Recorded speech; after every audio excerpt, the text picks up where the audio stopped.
We haven't even really started and the tower already blew up. We lost. Swords are stuck in the ground, everyone's moaning and groaning, but nobody had the guts to say it out loud. Because everyone thought that the second those words came out, it'd really be over. But right then, did we actually lose? We were defeated. All the big shot heroes huddled together, looking totally miserable. Is this seriously the end? I never thought we'd be saying goodbye like this. I knew it had to end sooner or later, but then the toughest guy in the group turned away and threw out an idea. Cut the sappy crap and hurry it up.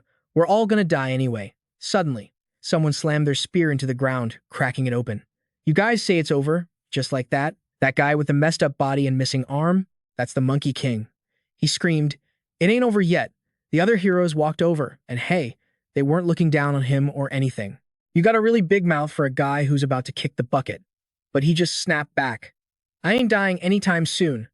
The dude standing there trying to talk sense into the Monkey King was Hercules. You might be immortal, but in front of those outer gods, you really think you can keep acting all cocky? He walked over, trying his best to stop him. Sooner or later, they're gonna find this place. Damn it. Right then, a voice came from the glowing jewel. No, maybe they already found us. The jewel flashed and some random guy appeared, grabbing everyone's attention. That was Kim Yuwon, our main character. Hercules looked a bit relieved seeing him. So, you made it back too. He walked over slowly, looking totally drained. I almost died out there. Kim Yuwon slumped his head against a log. Is it just you? The look in his eyes was pure agony, and his voice just made the whole vibe way heavier. Yeah. They couldn't believe their ears, Merlin, Asura, Vishnu, none of them. All their hope just crashed and burned. All he could say was, yeah. That heavy word just melted into the silence. They're all dead. The jewel lay there right next to them, totally still. That's when they finally noticed it. Who's this bastard? Kim Yuwon answered like he was totally over it. Some stupid chaos thing. What? The Monkey King's face twisted in shock. He turned and asked, wait, is that thing one of those outer gods? In that lonely shadow, a voice poured out like a confession. Now I know for sure. We inner worlders can never beat the outer world. Just then, a weird circle appeared in the air. There's no way to win. A stranger wrapped in a cloak dropped from the sky, interrupting their pity party. That's just how it is right now. His face went blank, thoughts racing. So, this is really the only option? That guy was basically a god, here to kickstart a new story, go back to the old timeline and start over. In the world I'm sending you to, I'll probably be gone. It's a fair price for the only way to go back and fix the timeline, so don't waste your time looking for me. You asked, super worried. So, you're really gonna disappear? He shook his head. I don't know what form I'll take. Chronos pulled out his clock magic to prove a point, but me disappearing won't be a big deal. Kim Yuwon teared up, looking miserable. Then he wiped away the sadness and stood up. I wanted to end it here too, if I could. But this is our last shot. He held his head high and asked the tough question. So, who's gonna be the time traveler? None of the heroes had the guts or the skills to answer that. He stayed quiet for a second, then asked, I kind of guessed it, but is it really gonna be me? They jumped on that question like they were waiting for it. Yup, that's right. He looked over at the Monkey King. Hey, Wukong is a good pick too. Why's it gotta be me? Even though he usually acts all high and mighty, the Monkey King didn't say much this time. You entered the tower after all of us, yet you adapted to this world faster than anyone else. You got used to the tower, and now you're fighting right beside us, standing shoulder to shoulder with us. The ones who climbed to the very top became legends and became gods. Hercules stomped over with those massive legs of his. You haven't forgotten, right, Kim Yuwon? The entities on the upper floors can't really mess with the lower floors. So to change this tower, we gotta start from the very bottom. That's why you're our only option. Another warrior walked up from behind to hype him up. When you go back, things between us might not be the same. So if we don't recognize you, don't take it personal, okay? The Monkey King stepped up to give some solid advice. If anyone doesn't get it, just punch him till they do. And if that doesn't work, just take him out. Stay safe, kid. His buddy sighed, totally helpless. You guys always talk way too much. He grabbed the clock that would decide everything, and a satisfied smile crept onto Kim Yuwon's face, because everyone was just so stubborn. Kim Yuwon stepped into the new world where history repeats itself. Looks like he's in for a rough ride. Light flashed everywhere. He looked down at his own hands. His eyes looked young again, the numbness gone. Kim Yuwon checked out his new form and gasped. My body feels so heavy. All my stats and the arcane energy that buffed me up. It's all gone. Yu clenched his fists and thought to himself. So my time got rewound, but my body didn't actually travel back. He was still dazed, thinking about it, when suddenly something came charging at him. That means I gotta start from zero. First, I need to figure out how long I've been back. He barely just arrived, and bam. Kim Yuwon took a punch right to the face. Since he wasn't paying attention, he had to dig his heels in just to stay standing. Some annoying blonde dude popped up and started mocking him. Huh, you actually took that hit. Seeing him not fight back, the guy got confused. What's with you? Looking at the badge on his chest, Kim Yuwon finally realized. Chosun University. That's right. Before everything went to hell, I was a college student. It's been so long, I totally forgot. He stood there like a statue, even though he was starting to piece it together. What's this guy's name again? The dude threw another punch. You think you're tough or something? Show some respect to your seniors. This time, unlike before, he ducked and dodged it easily. The guy's eyes popped out. Kim Yuwon whispered something confusing. Is it today or tomorrow? What? Kim Yuwon looked down on him with pure arrogance. What's the date today? Answer me fast, and I might just let you off for those punches. Your punches are weak as hell. He got all up in his face, arrogant as ever, raising a hand to throw another one. You son of a bitch. What the hell did you just say? Are you out of your freaking mind? What did you just bark at me? You didn't even use honorifics. Quick as a flash, Kim Yuwon blocked the hit like it was nothing. He didn't even bother to look the least bit sorry, while his phone was right there in his pocket. Come on, a little light is flashing. Let's get this started. The screen showed it was 3 o'clock, December 31st. Kim Yuwon, 9 hours before the tutorial began. Soon enough, the sky turned to night. December 31st, 2019, 8 p.m., Hongdae District, inside a crowded city pub. That guy with his face all covered up and grumbling? That's Kim Yuwon, he muttered. Some punks keep hanging around here. Kim Yuwon. They waved and shouted to get his attention. Over here. Over here. Why are you dragging your feet like that? His classmate teased. You're an hour late. That's going to cost you $1,000,001 fine. Pay up. Kim Yuwon grabbed his beer, looking annoyed. Cut the crap. He downed the whole thing in one go. Damn it. Some idiot sitting across from him started mocking him. Why is that guy such a total loser? Didn't you get anything out of taking your anger out on him? Kim Yuwon just ignored everything. I don't want to talk about it. Hand me another drink. He poured a drink for Kim Yuwon and asked, So, what went down with you and Kim Yuwon? Just hearing that name made him grind his teeth in rage. Kim Yuwon. Painful memories came flooding back, someone crying in pain, total humiliation. This morning, after Kim Yuwon beat him up, Kim Yuwon just coldly said, Now I remember your face. You can take a break from school, but don't you have anything better to do? Anyway, you deserve a reward for trying so hard. There isn't much time left. He looked down at his blood-stained hands in anger, thinking about that bastard who just spouted some nonsense and walked away. I'm gonna beat him to a pulp until he can't even lift his head up. Now, back in the pub, Kim Yuwon stood up, all excited and bragging. I beat the crap out of him. Hope he still has the strength to crawl his ass to the hospital. His good buddies tried to calm him down. Hey, drink slowly, man. He might get himself killed with that attitude. Kim Yuwon kept trashing him with the nastiest insults. Who gives a damn about a guy who doesn't even have parents, right? Who's gonna mess with us? Huh. The group of followers agreed. Yeah, if he starts whining after just getting smacked around a bit, that's his own fault. After badmouthing Kim Yuwon for a while, the whole group sat back and drank in silence. Time just ticked by, and now it was 11:50 p.m. Why is it so crowded in here? They finished eating and drinking, then sat in a corner talking about everything and nothing. After all, it was a long weekend, and the year 2020 was just around the corner. How about round 3? Kim Yuwon let out a cold breath. If you guys want to grab a few more drinks, hurry up. I'm still sober. We gotta party hard tonight. At the same time, a suitcase was being dragged quickly from somewhere. Hey, isn't that Kim Yuwon rushing by? They spotted him and started guessing. He's looking pretty sharp, isn't he? What's with that suitcase? Kim Yuwon knew his little act was about to be exposed, so he got nervous.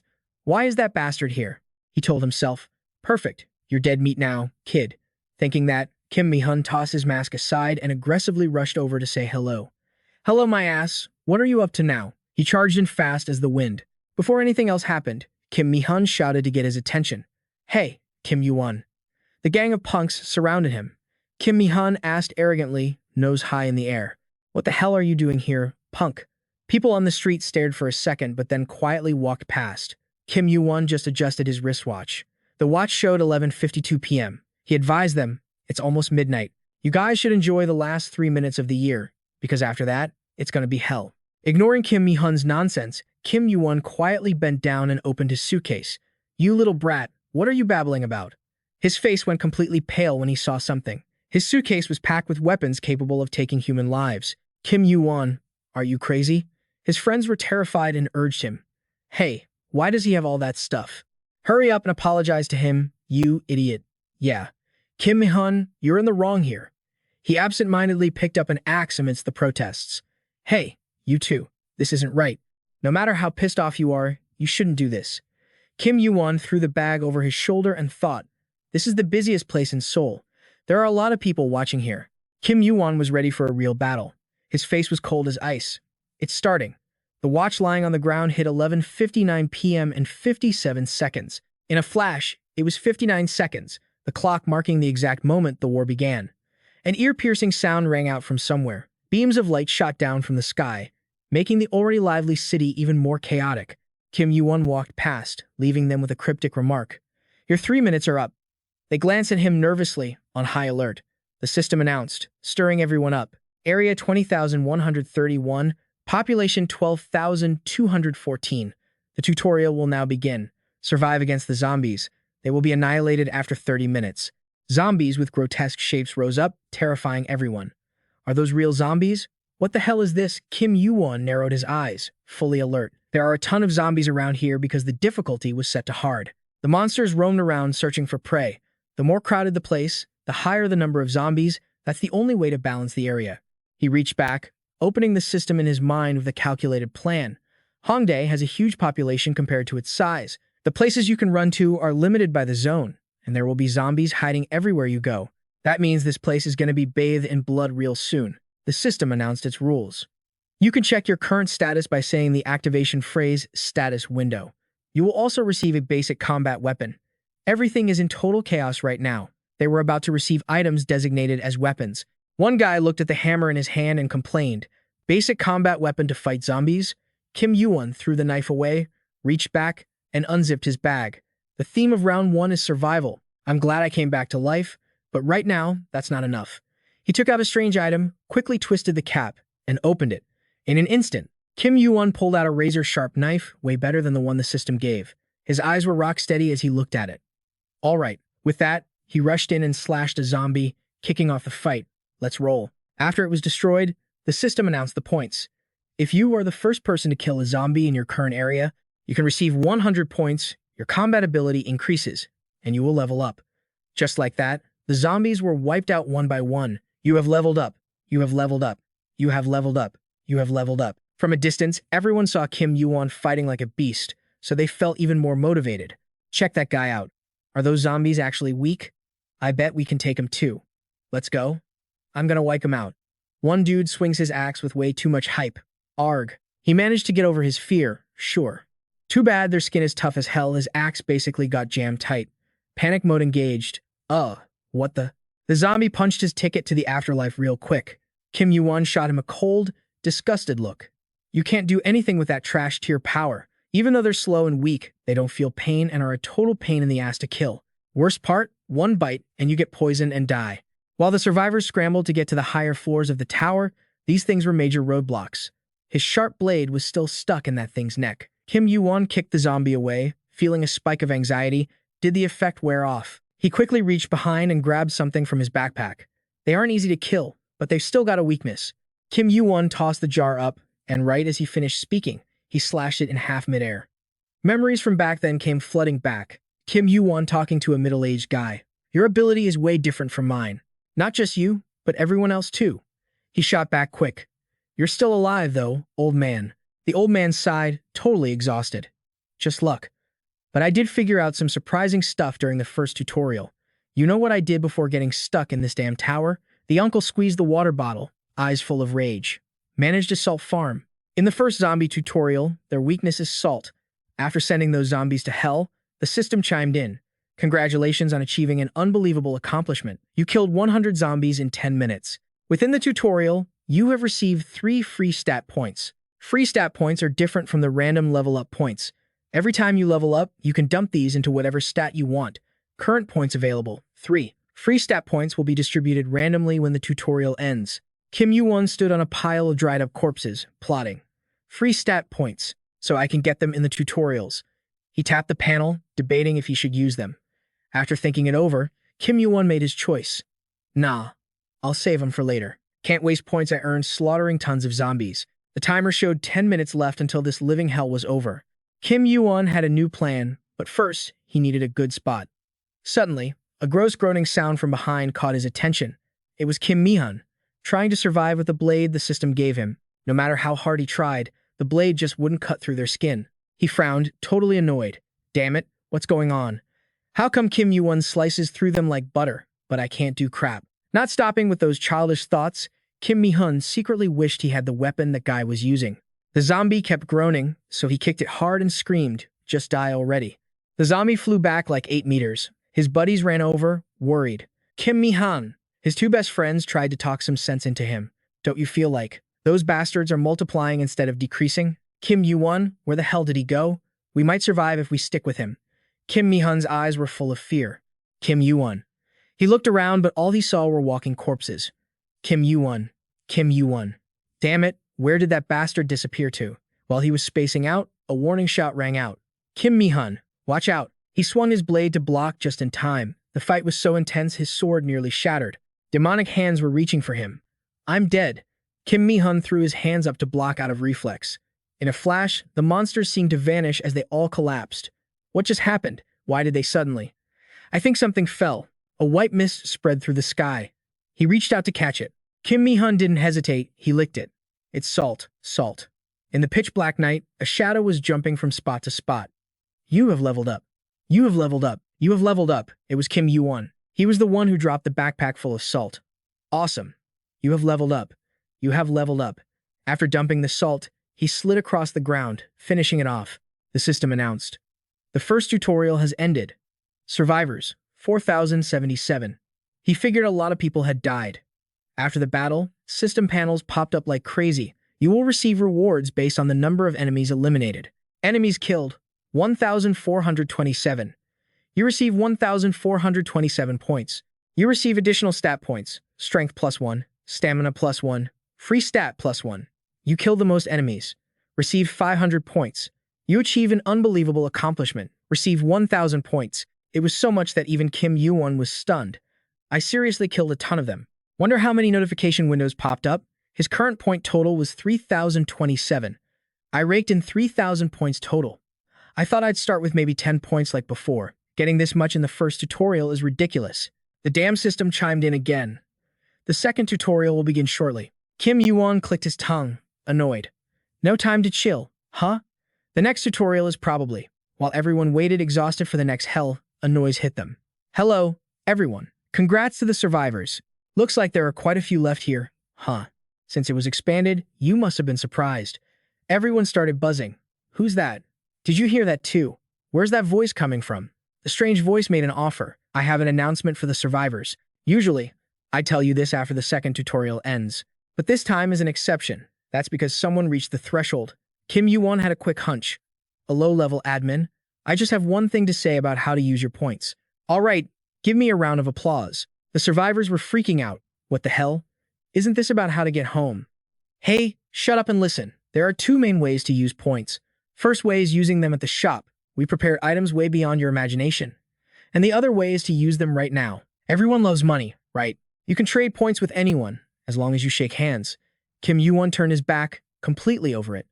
Yeah, I already know all this. That's why they say you can even become a god if you have enough money, especially since the shop plays a huge role in this world. From now on, it's going to be a battle to level up and hoard points. After saying that, the voice cheerfully signed off. Okay, time's up. You guys rested enough, right? A massive yellow circle just nuked the whole city vibe. That's the only heads up we got. It's go time again, people. System scanning that yellow zone now. Safe zones spawn in the middle of every district.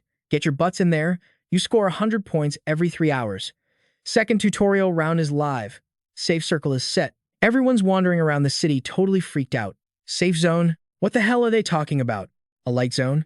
Kim Mi-hun's buddy slaps his shoulder, all hype. Haha, let's roll. Kim Mi-hun. Dude face palms hard. Damn it. What kind of messed up crap is happening right now? Someone walks up asking questions, and a name catches Kim Mi-hun's ear. Where's that guy? Bad luck. I think he's already dead. They stand there gossiping, more like cursing him out. What's up? You looking for something? Nah, just realized I haven't seen that jerk anywhere. He better be dead. They had no clue he was creeping around in the distance. Dude fought like a total monster. Is that even the right word for him? Suddenly, Kim Mi-hun sprints over to him, leaving his crew looking clueless. Let's bounce. Where are we going? He smacks the guy's shoulder instead of calling his name. Kim Mi-hun plays the nice guy card. Kim Yuwon, where you headed? Wrong way, dude. Didn't you hear them say get to the safe zone? He forces a smile, acting all saintly. Let's go. I'll look out for you since you're a senior. Turns out, he's got a whole other scheme cooking inside. Hate to admit it, but sticking with this jerk is the safe bet. If I treat him right, he's got to help me out.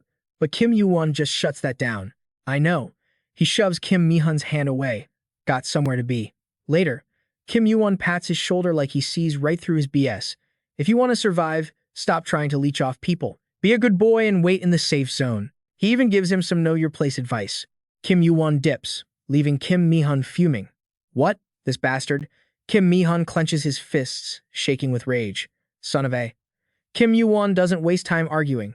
Kim Mi-hun heads back inside.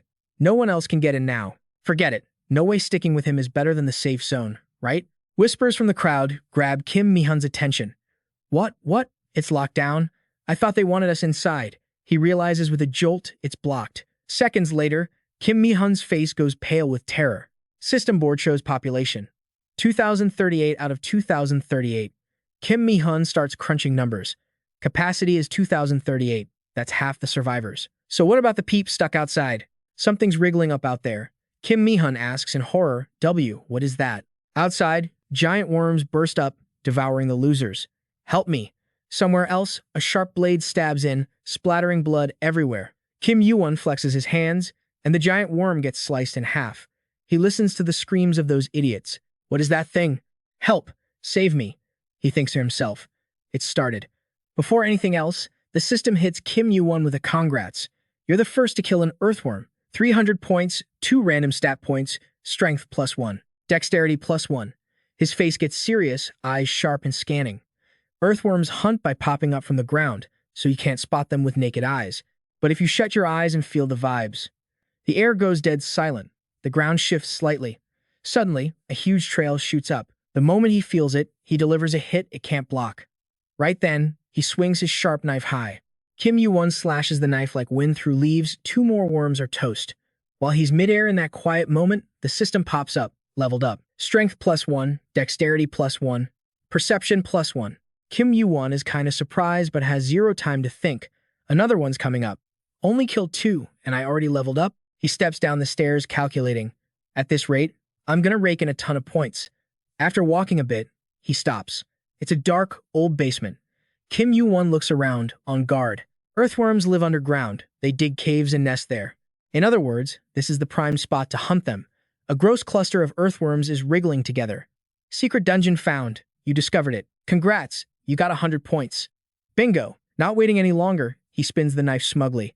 Found their nest, so wiping them out is going to be a piece of cake. First, let's hit level 20. An earthworm lunges, letting out a soft noise. Without hesitation, Kim Yuwon sends them all straight to hell. Blood sprays everywhere nonstop. Right now, he's like a total killing machine, fighting hard. When suddenly a purple gem drops. Kim Yuwon thinks for a sec, eyeing the marble.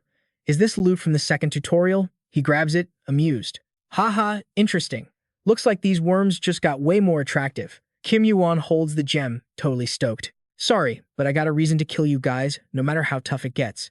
Back on the surface, everything's chaotic. People in the safe zone are watching in horror. That's awful.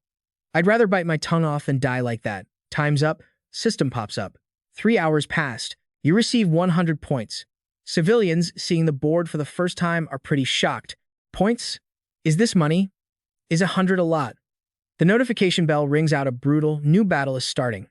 Red zone deactivated. Population 1,867 out of 1,500. Since population exceeds maximum, humans will be randomly kicked out of the safe zone. They look around terrified. How much is it going to shrink? What? What? My body's being dragged. A ton of people get tossed out of the safe circle. The second they're tossed, monsters attack. The braver ones scramble for cover. Time remaining, 2 minutes 57 seconds. If someone blocks the way, they don't hesitate to take them out. Damn it, get out of here. Want me to beat you to death? Now the vibe officially shifts to a real battle for survival. Run. I gotta get out. Don't block me. In the middle of that mess, someone yells to calm them down. Everyone shut up. Everyone instinctively shuts it and looks at the noise. Kim Mi-hun grimaces, dropping the harsh truth right in their faces. Starting now, we gotta decide who dies so the rest can live. Kim Mi-hun clenches his fist, forced to say what he hates. If I don't do something, if I sit around doing nothing, I'm gonna get booted out of here. I gotta kill someone just to stay alive. With that, he yanks an old man up by his collar. What the hell are you doing, kid? Have you lost your mind? Kim Mi-hun growls, veins popping out on his face. I'm gonna kill this geezer, and I don't give a damn about the consequences. Deep underground, a whole different chaotic battle is going down. Kim Yuwon slashes a clean line, slicing right through a long-ass worm. He stomps his foot hard on the ground. Right after that, he spins around with some serious flow. Time after time, he keeps sending those little wormies straight to the afterlife. In a flash, they're all gone for good. You have leveled up. Kim Yuwon opens his bag, dropping in the orbs he harvested. Your intelligence has increased by 1. Your physique has increased by 1. Your perception has increased by 1. You have reached level 20. Yuwon doesn't give a crap what the system says. He just shoulders his bag, getting ready to bounce. Arcane power has been unlocked. I actually did it. He wipes off his sweat, satisfied after the long grind. Took about 3 hours. Pretty exhausting, but thanks to my stats going up, my body feels way better. I got a reward of 3 random stats for hunting those earthworms, right? And I still got 1 unassigned stat point left. Not too shabby. I probably can't expect a better reward until I catch that thing. The system pops up a question. Yes or no? Obviously, he picks yes. Unassigned stat points. Points remaining. 5. Do you want to use them? After clicking that button, the system panel vanishes, distributing the unassigned points. Yuwon closes his eyes, feeling his stats go up. Arcane power plus 5. Arcane power is going to be the base stat for all the powers I earn later on. There's no stat more important than this one. Arcane power, 18. Even the few people blessed by the tower only start with like 12 points. So I'm off to a pretty good start. I'm glad I saved those points. What I need now is... He senses someone coming. Yuwon turns around and calls out, "Hey, you're watching, aren't you?" Up in the big hole in the ceiling, someone doesn't want to show their face yet. "How did you know?" Yuwon speaks to him with total cockiness. "You saw it too. I'm pretty flashy, huh? Watching other places is boring anyway, right?" That thing replies, "Honestly, you're right. A strange creature reveals part of itself in the air. Anyway, thanks, kid. You made this boring job way more interesting." He's a junior administrator with a weird body that looks like a clown. And whoa, you actually hit level 20. Yuwon humbly rests his sword on his shoulder. Just luck. The guy flies over, twisting his body. Luck? You know people who get things done through luck are the scariest ones, right? So why did you call me? He answers briefly. The shop. Oh, you want to buy an item? No. Kim Yuwon demands. I need to buy some skills. The clown finds it weird. Even though he opens the shop, he still probes for info. I think you're the first person to buy skills right in the second tutorial round. Kim Yuwon doesn't answer. Just silently walks to the bookshelf and reaches for something. Now, pick what you want. Yuwon chooses with excitement. There's so much that just skimming through it would take forever. Small skill panels pop up. He's a bit curious, so he turns and asks, "You have all of this stuff?" He speaks like this pile of junk is holy or something. This is everything you can buy during the tutorial. He probes to figure out Kim Yuwon's intentions. Why? Is there something specific you're looking for? He stays on guard, not spilling a word. Not really. Asking more would just attract bad attention. After thinking for a bit, Yuwon decides to pick Monkey's Eye. The eyes that once belonged to a monkey on Mount Hogon. I'm gonna buy this. The guy hesitates, looking disdainful. Monkey's Eye? But honestly, that's not a very good skill. Not wanting to pay attention to that nonsense, he decides to buy it. You have used 2,000 points. I think the name is unique. He tilts his head, confused. Is it? The system announces you now possess Monkey's Eye. Total points, 1,527. Yuwon looks around and picks a few more useful items. Next is this thing, Basic Arcane Sword. It wraps your sword in arcane power, depending on how you use it. It can become a top-tier, reliable blade. 1,500 points. You have spent 1,500 points. You've received Basic Arcane Sword. Total points, 27. The guy tags along behind him, praising Kim Yuwon nonstop. Oh ho, excellent choice. The Basic Arcane Sword will make up for the lack of attack power compared to those who joined earlier than me. Even though he doesn't say it, he thinks, so damn noisy. After a while, he decides not to bug him anymore. Goodbye, hope you enjoy the rest of your time. I'm expecting a lot from you. Hearing that, his suspicion spikes like crazy. Expecting? So he's monitoring me like I'm some special management target? Fine by me, no problem. No matter how much they watch me, I didn't break any rules to get this far, so they can't punish me. The only headache is my return, but I wonder if they can even figure that out. The clock movement used to return is an item crafted by Chronos, Mimir, and Odin. And Chronos, the key figure of this item, was punished, having his existence erased because it was used. Besides, those low-level lackeys and even the administrators can't find a way to bring it back. Even so, the function of the skill Kim Yuwon just bought is Monkey's Eye. The eyes that once belonged to a monkey on Mount Hogan. When activated, increases vision and power by 5 points. Rank F, proficiency 0.00%. His gaze is super determined as he moves forward. His goal isn't gonna change. So these are that monkey's eyes. I gotta raise the proficiency fast, cause the real value of these eyes lies somewhere else. In the dark underground, the worms have devoured a ton of people. Seeing Kim Yuwon from afar, they crawl out in droves. The system clock displays time remaining, 29 minutes and 58 seconds. He grips his sword tight, ready to keep fighting. Now let's see. I still got plenty of time. Yuwon swings his sword, standing his ground against these big, stupid enemies. I know it's somewhere around here. The boss of the second tutorial round, the Earthworm Overlord. Yuwon stomps on its massive body to boost himself up. The giant worm stands there like it's checking out the situation. He looks at it, thoughts drifting in his head, suddenly having to become a man-eating monster. It must be stuck close to its babies, but it's not like it's smart or anything. Look below you. The massive monster rushes in to attack. Yuwon lightly leaps high into the air. He holds his sword firm with total confidence. I'm gonna finish you in one shot. A loud explosion booms violently. Kim Yuwon keeps charging forward with his sword. He dashes past, slashing the monster, making it scream in pain. The giant body of the beast collapses. Yuwon swings his sword again and again, making the monster writhe and groan. He looks at it, smiling triumphantly. So, what are you gonna do now? You gonna roll over? That's not exactly the smartest choice. He kept hacking at it. Kim Yuwon stared at the monster. It still wasn't dead yet. The beast screamed in pain, writhing like crazy. He kept spamming his attacks, then raised his sword to rush it one more time. Yuwon charged straight at its gaping mouth. Thanks for coming to me.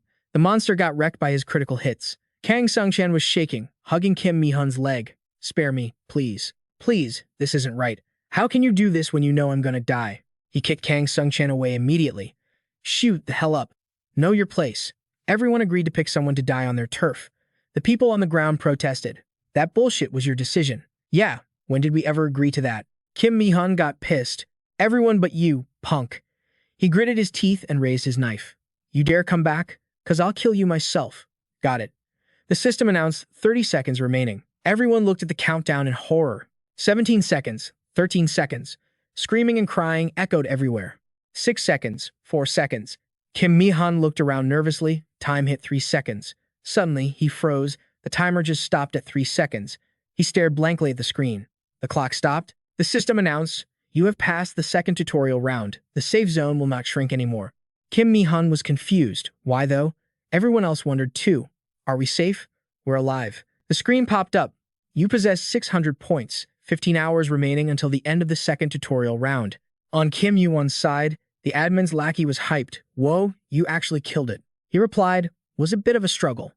The admin's lackey suggested, want me to heal you? Kim Yuwon refused immediately. If that's some kind of reward, I'll pass. A tiny scratch like this just needs a stamina boost to fix. It looked at him in awe. To think a normal person got this far in just the second round, that's insane. He replied, bored. You're still as loud as ever, huh? Kim Yuwon thought to himself, 30 minutes since I killed the boss worm. He showed up later than I thought. The subordinates running the tutorial probably didn't expect the boss worm, the ecosystem keeper of round 2, to get wasted. So obviously there's no preset reward for hunting the boss worm. In other words, they gotta calculate it based on what I should be getting. Kim Yuwon looked at the admin's lackey suspiciously. And the reward? It analyzed, since you knew you'd get a reward for a special action, seems like you already know about this world. He reflected. I figured it out eventually.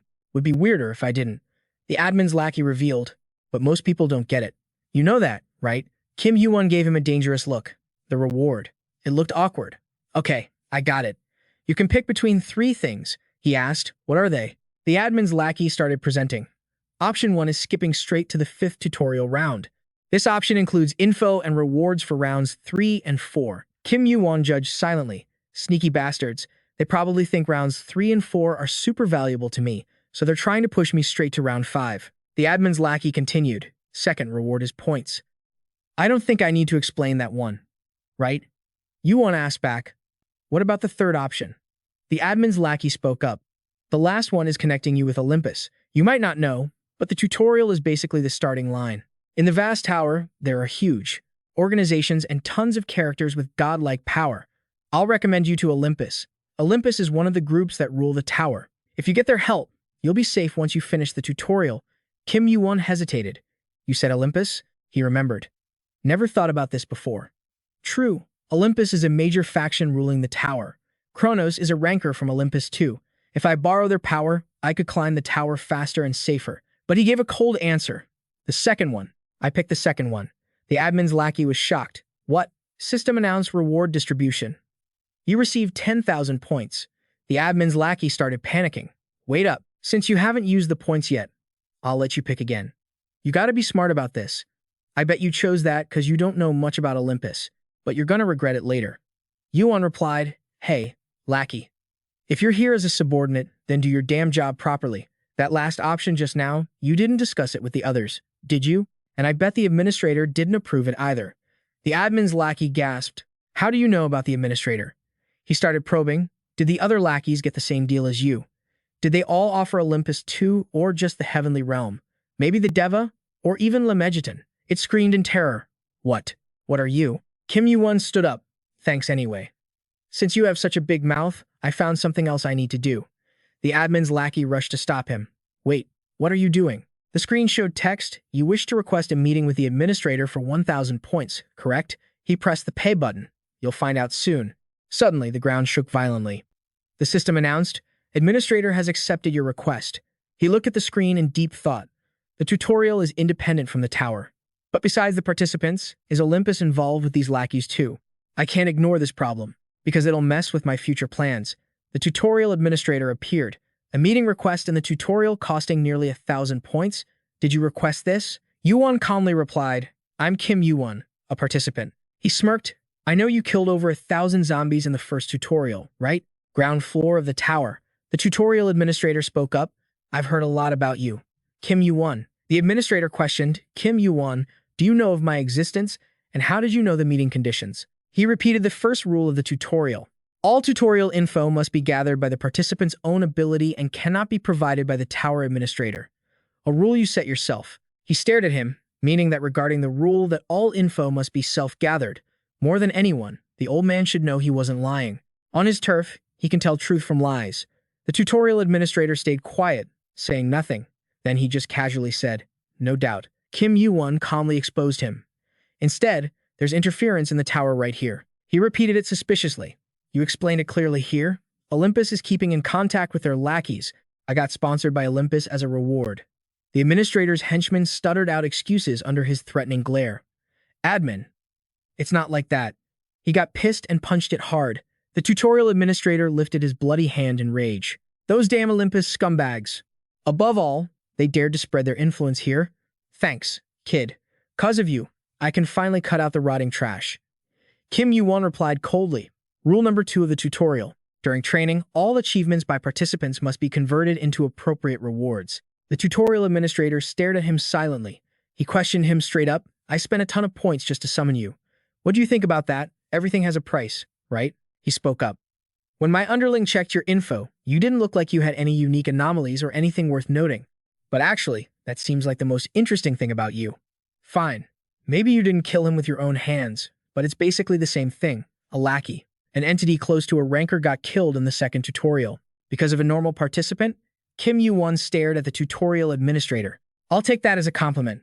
He laughed, amused. Then you've done a huge service. So what would be a worthy reward? Let's see. You already have a lot of points. All right, you deserve at least this much. Kim Yuwon quietly sized up his hand. This is the method used to exchange points. Seems like the reward isn't as special as I thought. The system popped up. You have received the skill Mana Master. Mana recovery, mana resistance, and mana sensitivity have increased. Your arcane power has increased by 5. Kim Yuwon couldn't believe his eyes. The tutorial administrator smirked. I think this will satisfy you. Well, I've dealt with my subordinate, so I'm out of here. We'll meet again in the third tutorial round. After saying that, he suddenly vanished. Kim Yuwon looked suspiciously at the mana in his hand. Mana Master? He was startled. A skill at this level can appear in the tutorial. He recalled Mana Master, one of the administrator authorities. A creature that controls mana. He clenched his fist. The efficiency is still low, but it's a mana control skill, a force controlled through arcane power and more important than anything else in the tower. Mana. Kim Yuwon raised his hand to lift a mass of mana. Mana Blast. A high-level mana control technique usable once arcane power hits 40. The screen showed his info. Kim Yuwon, arcane power 26. He tried to control the Mana Blast in his hand, then slammed it down hard, sending everything flying. Kim Yuwon looked at the shattered ground around him. Didn't expect the destructive power to be this insane. It's still unstable, but whatever. Should I be grateful to Olympus or something? But this is more than enough. I can't be satisfied with just collecting items and mimicking the power I had before turning back time. System time notification. Remaining before the second tutorial ends is 13 minutes and 25 seconds. Kim Yuwon looked at the monsters lurking closer. I need more. More factors that will destroy those seemingly almighty outer gods. I need more. The screen displayed the time remaining before the second tutorial ended. 10 minutes and 11 seconds. Kang Sung-chan spoke up, annoyed. That's why I said we should wait a bit longer. You think the government will really sit back when Hongdae turns into a mess like this? Kim Mi-hun screamed in rage. Shoot your trap. Who says there won't be a third or fourth round after the second tutorial ends? What if the safe zone disappears while we're waiting? Kang Sung-chan begged desperately. Then please. Until the very last moment. Until time runs out, let us. He didn't listen, instead grabbing Kang Sung-chan by the collar. You are such a pain in the ass. You guys over there, didn't I tell you to form a new supply team and get out there? If you can't do it yourself, maybe I should just send you out alone? Don't be too sad. We're all gonna die anyway. But thanks to you, a lot of us can survive. That's the kind of world this place has become. So hurry up. Suddenly, someone gasped hesitantly. Wait, isn't that a person? Everyone started buzzing. He must be crazy. Is he wandering outside the safe zone? Is he brave or just brainless? Suddenly, a warning rang out. Wait, watch out below you. The ground under Kim Yuwon sank, and a massive monster appeared right in front of him. It opened its giant mouth, waiting to swallow him whole. Kim Yuwon leaped up, quickly destroying it with a single stomp. Everyone's jaws dropped in shock at the sight. The screen popped up, time remaining before the second tutorial ends. 5 minutes and 12 seconds. Kim Mi-hun got annoyed hearing Kim Yuwon speak. Just ignore me and keep going with your little group chat. The screen showed his info. Level 26, Kim Yuwon. Area number 10-131. Total points 10,027. Unclassified points 0. Kim Yuwon looked at the monster he destroyed on the ground. I was planning to head over to get the reward. Suddenly, a voice called him Kim Yuwon. He quietly sized up the crowd in front of him. Looks like some random scumbags are acting like the bosses. Kim Mi-hun acted all buddy-buddy and put his arm around Kim Yuwon. Where have you been? I was looking for you. I was worried because you disappeared like that. The screen showed time remaining. 1 minute and 27 seconds. People whispered, are they close? He killed a monster with his foot. They looked in fear at the others, holding knives to coerce them. Kim Mi-hun pushed Kim Yuwon forward. Now get inside. He spoke up, asking the others. You, forcing them to fetch items. He explained, they could have died. That benefits all of us. Kim Yuwon questioned him. So you're making them bet their lives to get food again? Something's weird. Kim Mi-hun looked at him threateningly. Kim Yuwon, listen good. If you want to survive, you gotta be a coward. You think rules and morals have any value in this place? If we want to survive in this world, we have to be vicious, selfish, and cruel. That's common sense. No way. You don't know that. Kim Yuwon looked at him defiantly. System announcement. Second tutorial. 0 hours, 0 minutes. The second training session has ended. 500 points and items will be deducted from those in the safe zone. Since people died, a portion of the items will be deleted. Kim Yuwon turned his back and walked away. If you want to survive like that, go ahead. I'm not joining, and I'm not telling you what to do either. But don't cross the line for any reason. Kim Mi-hun stares right at him. The line? The system pops up. The third tutorial is kicking off right now. He's pissed off, thinking, that bastard, showing off again. The screen flashes, hunt 50 monsters in the zone and collect 50 essences. Time remaining, 72 hours. The zone's going to be destroyed when time runs out. The portal activates in 70 hours. The whole city looks like total chaos with monsters trashing everything. People are trying to fight back against the beasts. Damn it, when is this gonna end? Still, the safe zone is actually safe. Whoa, it really is. Is that how it works? Just like a game, huh? Kim Mihan mumbles. Kill monsters and grab essence. Do I seriously have to collect 50 essences all by myself? He growls. You guys heard that, right? I know what to do. Elsewhere, mana essence drops particle by particle. Kim Yuwon extracts the mana essence from a monster. Screen shows, mana essence, 13,250. He tosses the monster corpse aside and grabs another one. Kim Yuwon looks at the pile of monsters in front of him. There's a ton of them. Can I hit the 1,000 mark? He raises the mana in his hand. Screen displays, Kim Yuwon. Mana, 30. He confidently walks toward the pack of monsters. The screen pops up. Mana Master, efficiency 0.5%. Kim Yuwon thinks, I got lucky snagging a lot of essence in the second tutorial, but that's not going to satisfy me. The mana sphere in his hand gets bigger. Screen flashes. Mana sphere. Completion 100%. The mana sphere is complete. Mana sphere has been added as a skill. Kim Yuwon grits his teeth looking at the mana flow, and he attacks the monsters with full force. He's shocked. It worked. I have to drain all my mana to use the mana sphere, and it's a pain to control. But if I boost my stats and efficiency, it'll definitely be useful. He's panting, totally exhausted. Anyway, using the mana sphere measures my mana control, but it's not really my style. The monsters start backing away from Kim Yuwon in fear. He steps forward, confused. Why are you guys scared? Come on, let's try one more time. I'm not wasting any time I've got left. Screen shows time, 22 hours, 43 minutes, and 22 seconds on day 2 of the 3rd tutorial. Kang Sung-chan leads the group, wondering, did we go too deep? Someone agrees. Yeah, it's kinda creepy. Level 10 Han Junho sounds depressed. We can't do anything else. We started with 1,400, and now there's only 400 left. We gotta hide wherever we can. Level 10 Kang Sung-chan sighs too. Whispers echo around. Was Hongdae Station always this huge? I don't know. The world's trashed, so it makes sense this place is wrecked too. Level 10. Lim Joyeon behind them panics. Wait, hey you guys over there. Han Junho asks, what? Kang Sung-chan is skeptical too. A convenience store? Lim Joyeon gets excited. Thank God. We can finally stuff our inventory with food. Han Junho rushes in. Let's go. I'm starving. Bet they have ramen, right? Kang Sung-chan mocks him. We don't have water to cook it, you idiot. Han Junho just grins. Whatever, I'll eat it raw. Suddenly, a monster wipes him out instantly. The others freeze, staring at the scene. Then they scream in agony. Kang Sung-chan grits his teeth. Damn it, there's too many of them. Lim Joyeon calculates in her head. Can we win this? I tried so hard to survive and my level is pretty high. But why can't I move? Kang Sung-chan screams. Lim Joyeon. A monster lunges at her. She slashes hard at the beasts with her sword, but they keep attacking, breaking her guard, and she gets bitten. Kang Sung-chan is furious. Shit. The monsters shriek loudly. It rushes him too. Screams echo everywhere. Lim Joyeon is terrified. No, not like this. I want to live. I've endured so much crap. Why do I have to die here? A monster attacks her from behind. She freezes up. Monsters are everywhere she looks. Suddenly, a voice cuts through. You guys are so loud. It's Kim Yuwon, holding a can in his hand. Now I'm awake. Lim Joyeon is stunned. No way. I leveled up and my stats are pretty high, but he killed a monster with just a can. Kim Yuwon chucks the can at the monsters, wiping them out in a blink. He grabs his sword, ready to attack. He violently slashes through the monsters around him. Kim Yuwon winds up and kicks straight into them, making them scream in pain. They get obliterated, blood splattering everywhere. Everyone watches the scene in shock. Kim Yuwon sighs, tired, and walks toward the two of them. Kang Sung-chan speaks up to thank him. Lim Joyeon, supporting him, adds, thanks for saving our lives.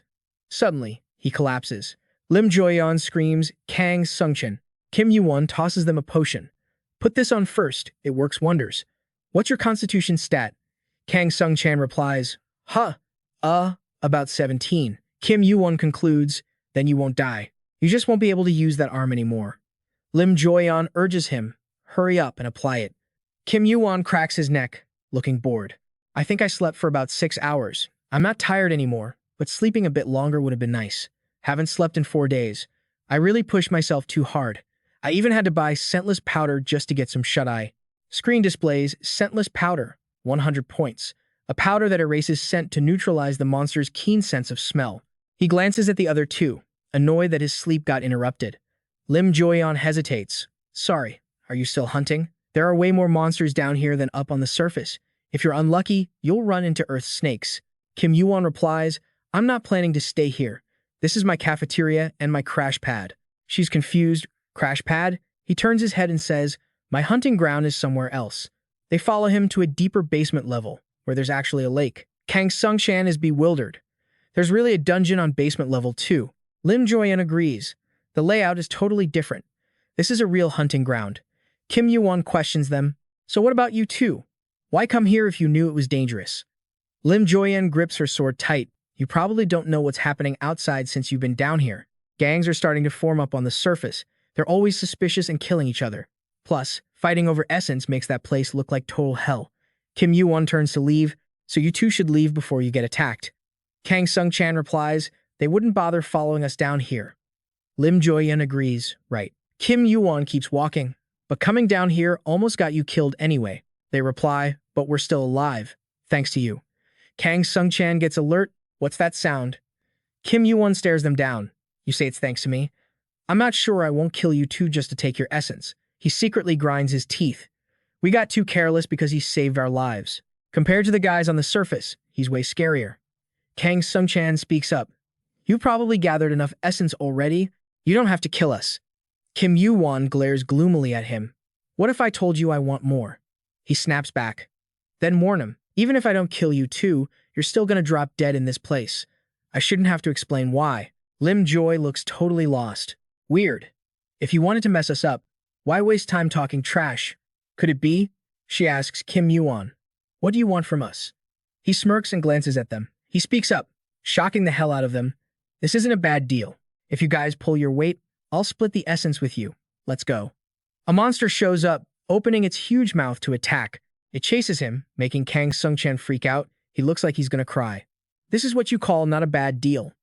He remembers Kim Yuwon asking that. Is your leg okay? He replied, huh. Yeah. The guy said, then run. Kang Sung-chan runs in terror. Save me. Kim Yuwon suddenly pops up right in front of the monster. He slashes right across its face. The monster falls in pain, then he runs to face off against another one.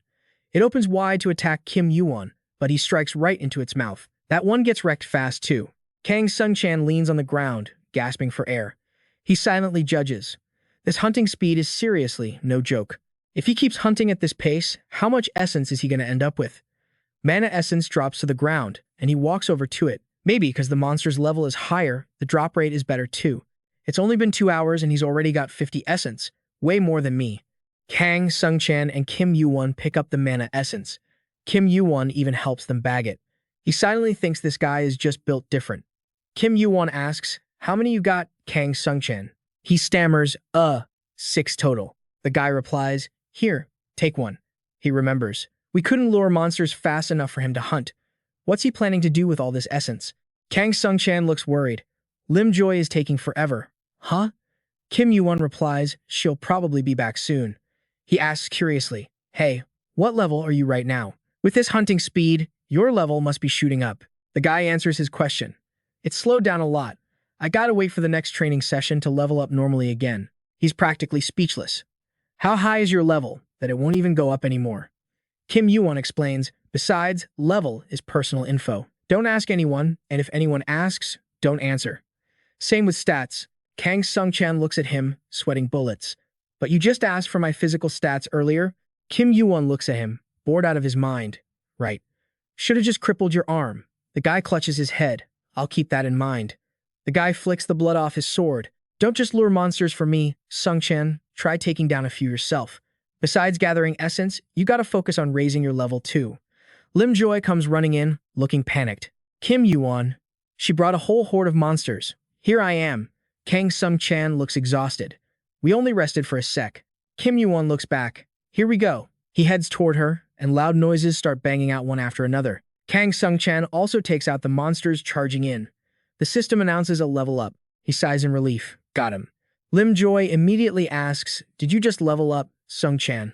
He replies, yeah, how about you?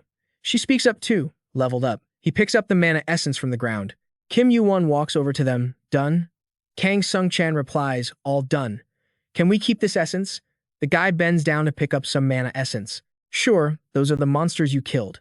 He hands essence to Lim Joy. You both have 50 essence, right? She asks. Yeah, we only had 20 when we got here. Didn't think we'd gather it this fast. Thanks a ton, Kim Yuwon. Kim Yuwon admits frankly. Thanks to you guys, my hunting efficiency went up by 50% too. He thinks to himself, not to mention I gathered way more essence than usual. Remaining time is 2 hours and 57 minutes. The gate's about to activate. He turns around. If we're done, let's move. Kang Sung-chan is thrilled, finally going back up. Lim Joy mumbles, wonder if it's still chaotic out there. Kang Sung-chan replies, bet it's even worse than before. The third training is almost over. I'm worried about everyone up there. A voice cuts through the air. Look, the gate turned red.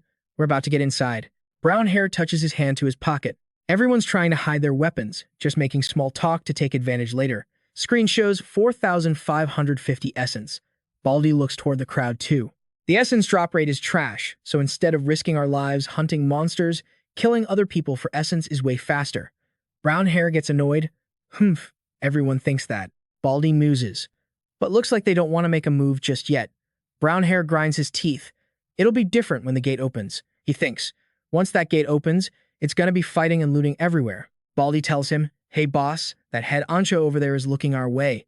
Kim Mi-hun walks slowly toward them. Baldy warns, he's coming over. Brown hair is pissed. Hey. Kim Mi-hun asks them, long time no see. How've the last 2 days been? Brown hair replies, I don't think we're close enough for casual hellos. Kim Mi-hun sneers, still stuck up as ever, even knowing what's about to go down. You get the situation, right? When the gate opens, it's gonna be a sea of blood. Brown hair grinds his teeth hard, son of a bitch. He gathered that many people just waiting for this moment.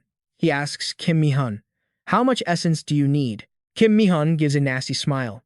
Well, compared to your side, I got more mouths to feed. So how about 700? Brown hair flinches. 700? He clenches his fist. We only got like 300 total. That's a joke of an offer.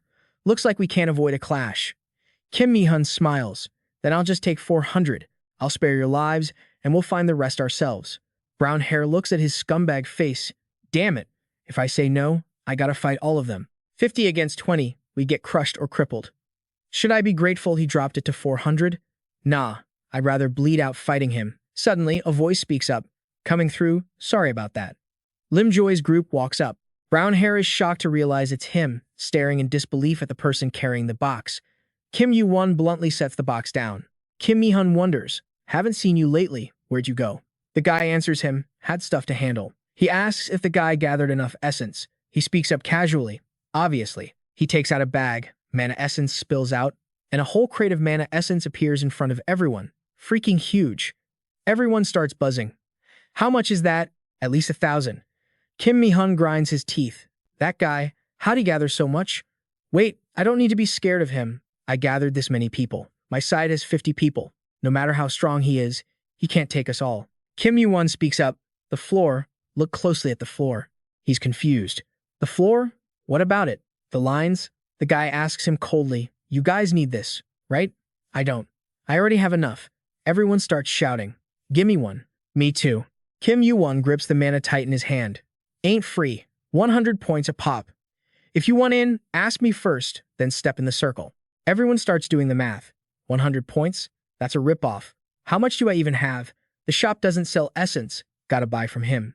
Kim Mi-hun grips his sword tight. For real? You selfish prick. You could save tons of people if you gave them away, but you're selling them. What a joke. What if we're broke? Huh. Kim Yuwon stares at him silently. He answers casually, stupid question. Buy it or don't, I ain't forcing you. You want it. Come here, pay up, and I'll sell you items or stats. I don't care how you get the points. Everyone starts whispering. Selling items? Is that even allowed? Seeing his plan fail, Kim Mi-hun grinds his teeth in rage. Since he can't have it, he's gonna wreck it. Bastard, I bet you killed people and stole that essence. And you dare sell it for cash? You think people are gonna be okay with that? Even with all that trash talk, he doesn't flinch. What if I didn't steal it? Kim Mi-hun keeps arguing blindly. Who's gonna believe that? Suddenly, Lim Joyan runs over from the distance. You got no right to call anyone a thief. You killed my friend. You know how hard it was to run from you guys. Kang Sung-chan steps up to call him out too. If he was a thief, like you said, we'd be dead already. We've been with him the whole time. You're the thief crying thief. What the hell do you know about him? Kim Mi-hun grits his teeth, shaking. Total bullshit. So what? What can you three even do? You think you're safe just because you're leeching off Kim Yuwon. Right after that, he screams at his goons. Kill 'em all. Suddenly, the whole gang grabs their weapons and rushes at Kim Yuwon's crew. A figure shoots forward like lightning, so fast nobody sees a thing. But the two guys leading the charge get their heads sliced off by Kim Yuwon in one hit. Looks like he's actually pissed. Yuwon glares up. You guys went too far. Standing closest to the spurting blood, he panics. Not just Kim Mi-hun, but his whole crew gets chills. Kim Mi-hun finally thinks about those words. Is this what he meant by too far? He remembers Yuwon saying his warning still stands. He keeps talking. If you can pay, I'll sell the cores. If you want one, wait for my say-so, then step in the circle. Buying is your choice. I'm not forcing it. But if anyone crosses this line with other plans, he pauses, shooting a deadly look at Kim Mi-hun's gang. You're gonna die. The system plops a notification, basic passive skill activated. Kim Mi-hun ignores him and screams, damn it, get him, take him out. They all gang up on him, but Kim Yuwon doesn't blink. He fights them all solo. Anyone who rushes in gets sliced head one way, body the other. He spins a few times and they drop like flies. Kim Mi-hun can't believe his eyes, terrified, stepping back. How? How is this possible? He's totally freaked out now. Did I forget what kind of world this is? I gotta run. Right, the line. He said only people who cross it die. I can make it. I'll be fine. I'm gonna live. Kim Yuwon glares right at him. You think just standing there makes you safe? He gives him a wicked smile. I remember every single one of your faces. Kim Mi-hun freezes, sweating buckets. He remembers our faces. What does that mean? Before he can figure it out, Kim Yuwon swings his sword, and another head goes flying. The line he drew on the ground is soaked in fresh blood. Not just that, bodies are piled up everywhere. It's creepy as hell. Kim Mi-hun's entire crew, including him, gets wiped out. No survivors. Kim Yuwon grabs his stuff, annoyed. What a mess. He walks past the terrified crowd. They're looking at him like he's some alien monster. Nobody dares to say a word. Intimidated, everyone moves aside to let him through. A guy watching from the back can't stop shaking. One guy killed all of them. One person has enough power to crush a whole gang. This really is that kind of world. Thought I adapted, but I was wrong. Whatever he's thinking, he raises his hand and yells, I'll buy your cores. A lackey looks confused. Hey boss. He asks, how do we have points? The guy answers, I asked the lackeys. These cores sell for 500 points. The guy stammers, but, he explains, think about it. All his cores probably came from just hunting monsters. The lackey asks, how do you know? He says patiently, he's that strong. How many monsters you think he killed? He didn't even loot the cores from the guys he just dropped. That proves these cores aren't stolen. This deal is totally legit. Kim Yuwon turns around as the guy approaches to buy. Sell me 7. He thinks to himself, the rules of this world are set by strong guys like him. They shake hands, deal done. He instantly gets 700 points. Everyone buzzes. Right, if we buy cores, we can hit the next training gate. How many points do I have? I've only got 200. Seeing him disappear through the gate, everyone goes crazy. Me too. I want to buy. I'll take 7. Give me 10. Anyone got extra points? I swear I'll pay you back next round. Over here.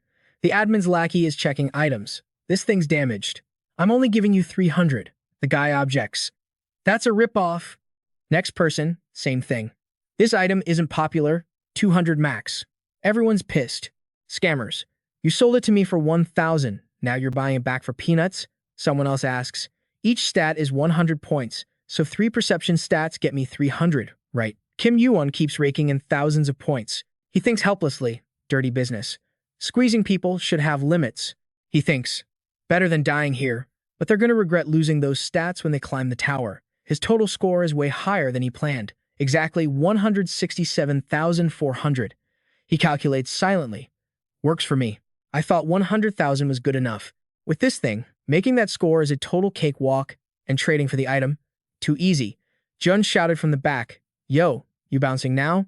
He wondered why the hell they were still hanging around. She stepped up, we want to roll with you. He shut her down cold, not looking for teammates. Deal with it. Sung Chin got all serious. Treat us like cannon fodder again. I don't care. If we're useless, just ditch us. Seriously. Hearing that, his expression went dark. He stayed quiet for a long beat. Finally, Kim Yuwon spoke up. Tough luck, but this is where we split, he added. Don't count on anyone else, or you guys won't survive 5 seconds out there. Besides, I ain't leaving. Kang Sung-chen blinked. Huh? You're not going? Hearing that, they both shut up, staring at him like idiots. Yuwon held up his empty sack. Look, I got 0 cores left. Totally broke. Right after saying that, he tossed the empty bag onto the dirt. Sung Chan was so freaked out, he could barely talk. Why the hell did you do that? What's your plan, man? You gotta keep 50 for yourself, right? You moron. Kim Yuwon stayed chill. I'm staying put. Now hurry up and get lost. This place is about to turn into a total dumpster fire. June ran after him, yelling, Yuwon. He didn't even look back. She watched him walk away, looking like she was gonna bawl. Kang Sung-chan was speechless, so he just grabbed her hand and muttered, Let's go, Lim Joy-in. So the two of them finally headed down the path they were supposed to take. Meanwhile, Kim Yuwon had his own stuff to deal with. He muttered to himself, Next tutorial phase is defense. 4 rounds total, survival, competition, hunting, and finally, defense. A guy rushed over and asked him, Hold up, you sold all the cores? He gave a cold, short answer. Yeah, sold them all. Hearing that, the guy started shaking like a leaf. He collapsed to his knees, totally hopeless. Kim Yuwon didn't give a damn. He figured he'd better move fast. This place was about to turn into a war zone over those cores. Just like that, he wandered the streets solo, leaving the miserable crowd behind him. Kim Yuwon did the math, only an hour left. Suddenly, he spotted a shop nearby. A purple streak suddenly lit up the sky over the city. The energy in the air was getting way more intense. It actually caught him off guard. Something put Kim Yuwon on edge. He thought, what the hell? Out of nowhere, a scruffy, bearded dude appeared right in front of him. He looked at Kim Yuwon, puzzled. You call for me? Kim Yuwon replied, I didn't call for you. Where's that lackey of yours? The man said, I'm in the middle of recruiting newbies, but I'm short-staffed. Just laid off a whole bunch of them. You fired them? Yuwon asked, surprised. You downsized the operation? He explained. 1 in 3 of them had connections. Everyone's so lazy these days. And thanks to you, mostly, my underlings are wasting their time here, so progress in other zones is lagging behind. He asked, why is that my fault? He explained, annoyed, because over 100 people use the shop to buy items through you. He coolly asked back, isn't that good for business, though? Do you really need that many people just to run one shop? Is that why you're here? He snapped. Just? It's not just about the shop. You seriously don't get what's going on? He figured he was being specifically targeted by the admin. Usually, if admins can't control something, they just let it slide. But looks like that's not happening this time. He went on, you cleared round 3 with 160,000 points. Your level is high, and you're strong enough to break this whole tutorial system. Yuwon didn't blink. That's exactly what I want. If we're done here, I'm moving on. This is my path, and I'm using the shop. You're a stubborn pain in the ass. I've been an admin for a long time, but I've never met anyone like you. Right after that, he reached out, and the shop popped open. A menu with everything he needed floated in the air. The admin said, grab what you need. Kim Yuwon tapped the screen, starting with this. The system flashed a notification. You spent 10,000 points. Receive intermediate player's bag. Access your items with the command, inventory. Kim Yuwon then bought a sword that radiated the cold aura of the north. He dropped another 50,000 points. Yuwon opened his inventory fast. The admin was surprised. Arctic steel blade. You picked something that's a pain to use. Then he blew another 80,000 points on a robe with heat and magic resistance. It was enchanted with ancient magic and made from special stuff, and that there is a magic-resistant shield. Kim Yuwon thought, just like I figured. No surprise, the tutorial system is totally bugged out. These things will be handy on the upper floors. Glad I snagged him. Then he spent another 20,000 points on 4 frost crystals. These crystals formed in sub-zero temps. He kept browsing. And for the last thing, I want a sharp sword. He dropped another 2,000 points to get it. The admin spoke up. Your last item is just a basic sword.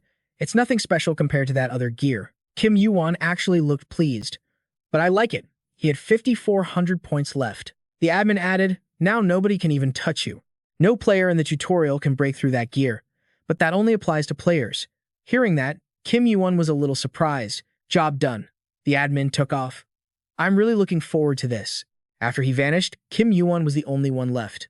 He stood there thinking for a sec. He looked up at the system timer and thought, it's starting. The 3rd tutorial round has ended. Right after the announcement, the screen shattered. The system pinged again. You failed this round. Area destruction is commencing. An electric grid snapped into place around the city and the monsters. Yuwon stayed chill. Been a while since I've seen this sky. He checked the specs on the robe again. Ancient magic enchantment, special material. Resists fire magic and boosts magic power. Kim Yuwon figured it'd protect him from the intense heat. Perfect gear for surviving the fire in this tower. Just then, screams echoed out, "It's burning! Help me! Somebody, please! I don't want to die!" Kim Yuwon headed toward the noise. He realized 3 people hadn't left yet. They were trying to crawl away from the heat. As soon as he saw Yuwon, one of the guys gritted his teeth. "Why? You?" He stared at Kim Yuwon, who was just standing there, totally unbothered like it was nothing. He was shook. Suddenly, a massive quake rocked the ground. The ground started cracking open, and boom, a terrifying explosion ripped through right after. 3 people were engulfed in flames, screaming in agony. "Help me. Please, somebody." The sound sent chills straight down the spine. It happened so fast that Kim Yuwon didn't even have time to react. He just stood there, staring blankly at the chaos. The system popped up a notification. The destruction of the 176th giant has begun. In a blink of an eye, the whole city was drowning in a sea of fire. The whole place was a total wreck. From those cracks in the ground, a bony monster crawled its way up. Its eyes were glowing with some freaky sparks. But the problem was, it wasn't just one. It was a whole swarm of them. They were trash demons. Kim Yuwon grabbed his weapon and shield, ready for action. He couldn't help but sigh, "Man, that's a huge crowd." But they weren't the real danger. He looked around for a second and said, "Look who it is. We meet again." Kim Yuwon thought to himself, there's a reason they call this the destruction. And sure enough, a massive demon appeared, Surtur. Kim Yuwon stared him down, totally calm, not flinching one bit. "We meet again, Surtur." Kim Yuwon thought. In Ragnarok, this guy was known as a giant mountain during the event, but here, he's only the size of a house. His true form started to show. He was a monster made entirely of fire. You thought, so, that's another world destroyed and swallowed up by this thing. The 176th sinner, followed by dozens of trash demons. You sighed. A world ruled by doom and destined to vanish. Shouldn't have been born in the first place. He raised his voice, taunting. "Hey, Surtur, you going through menopause or something? Why so emotional? Stop acting like you're hot stuff, and let's get this started." Surtur glared at him. Kim Yuwon's face reminded him of an old rival. He couldn't hold back and said, "You've got the same eyes as that monkey from Mount Huego." He roared, "I'm wondering if you're even gonna make it out of here alive." Right after that, he ordered the little demons to charge and attack. Yu was fighting 1 against 100, but he didn't panic at all. He charged straight at them. His sword slashed viciously right into the face of the monster in front. Surtur quickly threw fire at Kim Yuwon to burn him to a crisp. He was excited, waiting to see Kim Yuwon struggle after that hit. After the explosion, smoke was everywhere. They all stood there waiting to see the result, but too bad for them, he was totally fine. Surtur took one look and knew that wasn't just a normal cloak. "Did you prep that just to fight me?" The system quickly notified, "Pyromancy robe has blocked damage from the explosion." The pyromancy robe had fire resistance added to it. Kim Yuwon smiled with satisfaction, looking at the monster in front of him. "Everything comes with a price," he continued. "I didn't prepare this just to handle you. I'm going to defeat you." Surtur found that hilarious. "Defeat me? Wow, so arrogant and shameless. It's your first time here and you dare talk like that. Kid, you got annoyed? Quit yapping." Surtur raised his voice. "Let's see how long you can keep up that attitude. You didn't want to argue with these monsters anymore." Kim Yuwon glared. "You talk way too much." Right after saying that, he jumped into the air, diving straight into the middle of the mob. The system notified, "You have leveled up." Right after he wiped out a group of small monsters. But what really ticked him off was that the demon played dirty. He attacked from the side, and in a split second, a massive explosion went off. That demon's power was no joke. Kim Yuwon was fine, but it looked like his magic resistance shield cracked after that hit. But he didn't give up. Kim Yuwon sprinted forward. He charged straight at Surtur, all by himself. A notification popped up, "You have leveled up." Agility, strength, and arcane power all increased by 1. Kim Yuwon felt his breathing getting a bit heavy. He started calculating. "Even though I'm wearing the pyromancy robe, I've been enduring this heat for 2 hours. My whole body is overheating. The explosions when these bone guys die are nasty. They don't do much damage, but I can't dodge them, so I'm tanking every single hit. I could use Mana Blast for long-range attacks, but that's not good for a long fight, and it drains way too much mana. The shield is reaching its limit. It's gonna break after taking nearly 100 explosions. Guess it's time to do that." Thinking this, he looked at the monster and shouted, "Surtur, why don't you drag your ass down here and tell these shrimps to get lost?" Surtur glared at him, annoyed. "Those are special items. I'm actually curious how you can handle them during the tutorial." Hearing that, he was a bit surprised, and then Surtur launched a vicious attack at him. Kim Yuwon kept taunting. "Well, what about you then? Don't you feel ashamed just sitting around during the tutorial?" Surtur replied, That is the punishment for those who are unworthy. But you are worthy. You have everything needed to climb the higher floors, become a high ranker, and rule the tower. But why are you still here? Are you planning to sacrifice yourself for those weaklings? You continued. I told you before. I'm doing this to hunt you. Hearing that, Surtur laughed with amusement. You seriously intend to defeat me? Right after, he raised the sword in his hand aggressively. Fine, that's exactly why I'm taking you down. You gritted his teeth, blocking with his shield, thinking he had met the hidden conditions. He was sure he'd succeed. The cracks in Kim Yuwon's shield got deeper after blocking that hit. The giant sword slashed viciously straight at him. Tiny Kim Yuwon stood before that attack, but luckily, he was still safe. His intense, sharp eyes were exactly like the person Surtur had met before. You had heard the voice of the great sage, Heaven's equal. You want to know how I got these eyes? Actually, there's a special method. I failed the third round. I didn't lose because I was weak, there was a special reason. But that doesn't matter. What matters is, do you know what kind of destruction the tutorial brings after the battle? Listen closely, Kim Yuwon. These eyes are actually... He paused, looking at Surtur, making the demon shocked. He looked at the pile of rubble and thought, so weird. I felt him take that hit without dodging. But why is he still alive? That's not what I expected. Surtur was even more shocked that the kid could still stand up. It felt so strange. I thought the heat would have killed him. You thought about the great sage, Heaven's equal. That battle junkie challenged me like 100 times, and I only beat him a few times. There's a couple of reasons for that, like the Rui Jingu bang that stretches forever, and the somersault cloud, that magic cloud that calls up storms and zips to the edge of the world at light speed. Plus that secret immortal power he got from eating the peaches of immortality, a treasure from the heavens. But the biggest reason he's so OP, speaking of which, the system chimed in. You met the conditions to unlock a hidden item. Monkey's eyes will now appear. Hidden items are system bonuses that show up as gear or support skills. Fiery eyes are just Monkey's eyes synced with a fire monster. They can spot good and evil, plus tell truth from lies. Throw in fire resistance, resistance effects, and reducing fire damage. And just like that, Kim Yuwon got the cinder eyes. Back to reality, Yuwon let out a sigh. Even with this gear, felt like I was being roasted alive. Don't tell me he suffered through this for so long just to get these eyes without any special items. His body really is built different. Surtur was shocked. You, those eyes? He thought. Can't believe I actually respect that monkey right now. Yuwon smirked arrogantly. Thanks. Surtur. Now I'm finally ready to kill you. Yuwon was ready to throw down. Surtur looked at him with pure disgust. Ridiculous. You think you can do anything in that pathetic state? Kim Yuwon quickly swallowed the ice crystal, and immediately his temps started dropping, neutralizing the burn effect. Ice attribute added to your arcane power. Kim Yuwon felt the heat wrapping around him vanish fast. He gritted his teeth. Actually, my whole body's freezing now. He grinned. Surtur, you know better than anyone. This air around me, it's the total opposite of your fire. At the same time, the giant struck a fatal blow at him.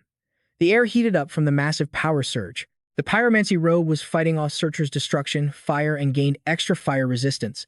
Right now, the golden cinder eyes were also resisting Surtur's fire. His body temp was dropping fast, resisting the burn. Surtur didn't expect to face such a tough enemy after all this time. Right then, Kim Yuwon fired an ice attack at him. The force of the hit stunned him for a second. Kim Yuwon didn't stop there. He launched himself up and delivered a vicious kick to Surtur. His massive body couldn't dodge in time, and pain shot through him. Surtur roared furiously. You dare. Yuwon's eyes looked fierce. Hell yeah, I can do this. But Surtur wasn't giving up. He launched another deadly attack. Kim Yuwon went on high alert. Damn it, that's dangerous, gotta dodge. Just then, the golden cinder eye's skill predictive sight activated. Surtur didn't quit. He kept spamming attacks, sending rocks flying everywhere. The ice coating the sword in Yuwon's hand melted from the heat. Dodging nonstop was tiring him out. Kim Yuwon stood there, panting. He swallowed 2 more ice crystals, triggering a frostbite effect that dropped his body temp drastically. He thought, my body can't handle this much cold for long. Gotta end this quick.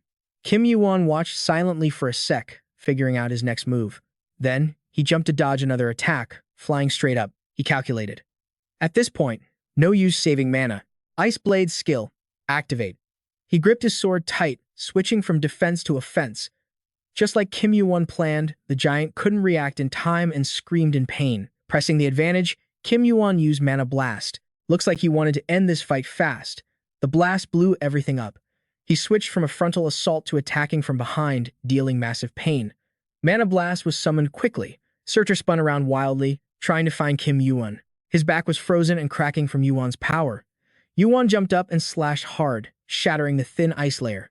He slammed a powerful palm strike into the back of Surt's neck. Kim Yuwon landed on his back, deciding to finish him right there. The monster yelled in rage, "Insolent brat! You're just a kid who hasn't even climbed the tower. How dare you come here?" Surtur screamed, fuming. Ice Attribute and the Pyromancy Robe were fighting his fire. Yuwon calculated he'd used every trick to counter that fire, but he still couldn't close the gap. Kim Yuwon used Golden Cinder Eyes to absorb Surtur's fire, but the resistance failed. Burn effect rose to level 2, then level 3. Your fire resistance increased by 1. Surtur yelled, showing off his power. "I'm the winner here." But he didn't expect Yuwon to use all his strength to stab the back of his neck. Since the enemy was tough, Yuwon's sword cracked after the stab. Immediately, a system notification popped up. "You defeated the destroyer of the tutorial." Kim Yuwon panted exhaustedly, his hands swollen from frostbite. Finally leveled up. Kim Yuwon shouted warily, "I really beat him." But this was just the start of his journey. Speaking of which, he remembered the hard times fighting alongside everyone in the past. Yuwon smiled with satisfaction. "Hell of a rough ride, you bastards." A notification appeared. "Unimaginable achievement. Because you achieved the impossible, your reward calculation is postponed." Kim Yuwon slowly opened his eyes after the exhausting fight. Seemed like he had a good sleep. He struggled to sit up, body still aching. Kim Yuwon sighed. He looked at his hand. "Burns are still fresh, so I wasn't out long. Still feel a bit cold, but I'm wrecked." He looked back on the battle, thought I was gonna die back there. All that trouble just to get these Golden Cinder Eyes. The tutorial ain't over yet, and the road ahead is long as hell, so I better stop whining. Glancing at Surtur, lying motionless on the ground, he silently judged. Without his fire, that guy is seriously ugly. But this isn't just some random stiff. Demon corpses usually have loot inside them. And since this is Surtur we're talking about, there's gotta be something in there. While thinking that, he started rummaging through the corpse to see if there was anything interesting. Just like Kim Yuwon thought, there was definitely some good stuff inside. The item made his eyes light up. It was the heart of a giant, the heart of the demon Surtur, a giant born in the land of fire. This heart was soaked in a giant's power and radiated an intense aura. Classification: Elixir. Effect: gain the strength of a giant and a corresponding amount of mana. He calculated silently, "I want to use it right now, but I'm not strong enough yet. It's going to change my body drastically. But to handle that, I need way more constitution first." A familiar voice cut right through Kim Yuwon's train of thought. "Hey." The administrator sounded totally impatient as he asked, "Are you done yet?" Kim Yuwon felt annoyed. "You're here again?" The old man snapped back. "I'm the one who should be saying that. Is it you again?" You told him, "My journey is still pretty long." The administrator grumbled. "The balance of the tutorial is completely messed up. Because of you, those other guys keep complaining to me nonstop." Remembering how the kid kept hunting down and slaughtering all the monsters, he couldn't help but sigh. Seriously, what a headache. He told Kim Yuwon, "You're gonna be sent straight to the next zone." The 4th tutorial has already started, and they're almost done too. The kid asked, "Really? How much time is left?" The administrator told him, "About 4 hours." Yu was satisfied. 4 hours? That's more than enough, the old man replied. "Of course it is. I had to discuss your rewards with administrators from other floors. It took forever to finish." Right after that, the system added the rewards. He received 10,000 points in the Heaven-Slaying Star. Kim Yuwon was surprised. Heaven-Slaying Star? I thought I knew everything about high-level skills, but this is the first time I've ever heard of it.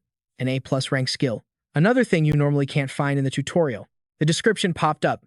You are destined to destroy the heavens with your abilities. The value of your destiny will change based on the value of the lives you have taken. Rank A+.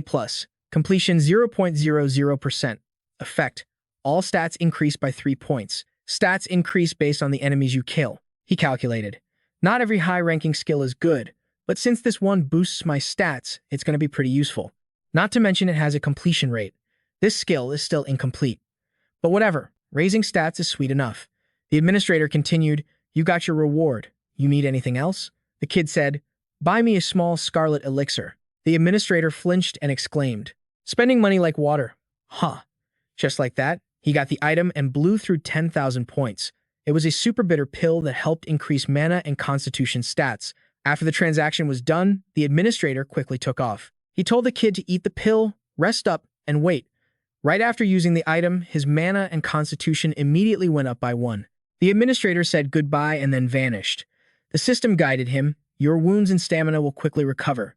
Yu relaxed his body and thought, I've got 4 hours. By then, I need to recover my energy and get ready for the 5th tutorial. It's done. The 5th tutorial is a race against time. Thinking that, he leaned back and let out a long sigh. After a good while, he finally opened his eyes and woke up. The monster's corpse was still there, and Kim Yuwon seemed to have regained some strength after resting. A blue light started glowing around his feet. Kim Yuwon was quickly transported to another place. The final tutorial was starting, and in a flash, he landed in a completely different setting. The moment his feet hit the ground, Kim Yuwon started looking around to scope out the scenery. It looked like he wasn't alone here. Seemed like the others had arrived before him. A man took a deep breath and smelled the ocean. The guy standing next to him wondered, where the hell is this? There's so many people. Just how big is this place? Just to give a quick rundown, this was the first time participants from different worlds were gathered together. This was what the tower called the final tutorial. A notification board quickly popped up. World integration. The final tutorial will begin right now. The crowd started buzzing. The final tutorial? Is it really over? Of course not. It's a tutorial, The announcement voice rang out. The island of Paraganda is slowly sinking into the water. There is only one condition to escape the island and prove your worth. Kill the boss at the peak of the island. Contribution levels for defeating the boss will be converted into points. The final reward will be decided based on your score and the remaining time. Time limit is 30 days. The island will be submerged when time runs out. The system started the timer right after the announcement finished, shocking everyone. Say what? A whole month? Yu thought to himself. They were surprised because before, the time limit was only anywhere from an hour to 4 days, so there was no need to rush into battle immediately. Having a lot of time to reach the finish line is a good thing. But on the flip side, that means it could take up to a month just to beat the boss. It's just that strong. Kim Yuwon observed everyone's expressions and sized them up. A few people had already figured it out. One man stepped forward and said, "Everyone heard that, right? There must be a reason we're all gathered here. How about we team up?" Everyone hesitated, wondering if they should. He quickly added, "All right, let's introduce ourselves." Suddenly, a cold voice spoke up from the crowd. "I refuse." The whole group went silent. He arrogantly said, "Did anyone say we're teammates? A teammate is someone I trust to cover my back, so I want to choose them myself. Just one look and I know you lot aren't worthy." One of the guys was shocked. "What did you say?" It seemed like Kim Yuwon knew him. That guy was here too. A blonde man yelled in frustration and charged at him, "You arrogant bastard." The guy who refused just kept a cold face. His eyes glowed like lamps, and his whole body radiated power like lightning. He flexed just once, and the whole group stumbled as if a massive electric current surged through them. It looked like that arrogant guy didn't plan on holding back, because those guys got zapped so hard they flew into the air. Then he flicked his hand, slamming them hard onto the ground. The ear-piercing sound of breaking bones rang out, and immediately after, he spoke in a cold, disdainful voice. "Just a bunch of bugs." That guy was Hargan. He claims he's the heir to the throne of Olympus, a direct descendant of Zeus. Everyone staring at the bodies stiff on the ground, totally losing it and cursing him out. Psycho. Someone wonders, is that even a skill? Yuwon's thinking. It's only the 5th tutorial and he's already this OP. No wonder he's got the tower's attention. That's the power of a pureblood. Those guys are born and raised inside the tower and decide to climb it. They breathe the tower's magic from the second they're born, so they're on a whole different level compared to us regular players. This game is totally rigged. Back then, he carried the whole 5th tutorial too. Kim Yuwon quietly dips out. No reason to mess with that dude yet. I hate loud people. Suddenly, a voice shouts at him. Talk about bad luck. Kim Yuwon shoots a glance over his shoulder. Somehow, Hargan's already right up in his face, asking, "What are you doing?" Kim Yuwon asks back, cool as ice, "You talking to me?" He's secretly shocked. When did he get here? Hargan stares him down. "Yeah, you." Then he points right at Kim Yuwon's cloak. "Is that the pyromancy robe?" "That's not an item you can get in the tutorial." "How'd you snag it?" Kim Yuwon answers. "Straight to the point, I bought it with points." Hargan is totally shook. He thinks, he actually bought something that expensive? Can't hide the curiosity? Hargan asks, "What level are you?" Yuwon fires back. "Isn't asking that kind of rude?" Hargan scratches his head. Awkward as hell. "Yeah, you got a point. But is that seriously common knowledge in the tutorial now?" Seeing Yuwon's silent, he quickly waves it off. "Fine, I'll drop it. Instead, you want to team up with me." Yuwon shuts him down cold. Nah, hard pass. Being the arrogant type, Hargan can't believe he just got rejected so brutally. As Yuwon walks away, he yells after him. "Hold up, you might not know who I am, but I'm." Kim Yuwon cuts him off, not even bothering to look back. Not interested. Later. To be that talented and get rejected like that makes Hargan's face go dark with rage. He's speechless. This jerk. The ground under his feet cracks open. Guess that's Hargan's fury for you. A scream echoes through the deep forest. You stop right there. A bit later, everyone's busy fighting monsters. Hargan takes on those massive beasts solo, totally fearless. His attacks are savage. In no time, those giant monsters are dead meat. Bodies are scattered everywhere, but Hargan's looking a bit winded. He's freaking out internally. How is that bastard so fast? He didn't look like he was using a speed buff. Just how high are his stats? Is he a pureblood too? I guess there are some fast ones out there, right?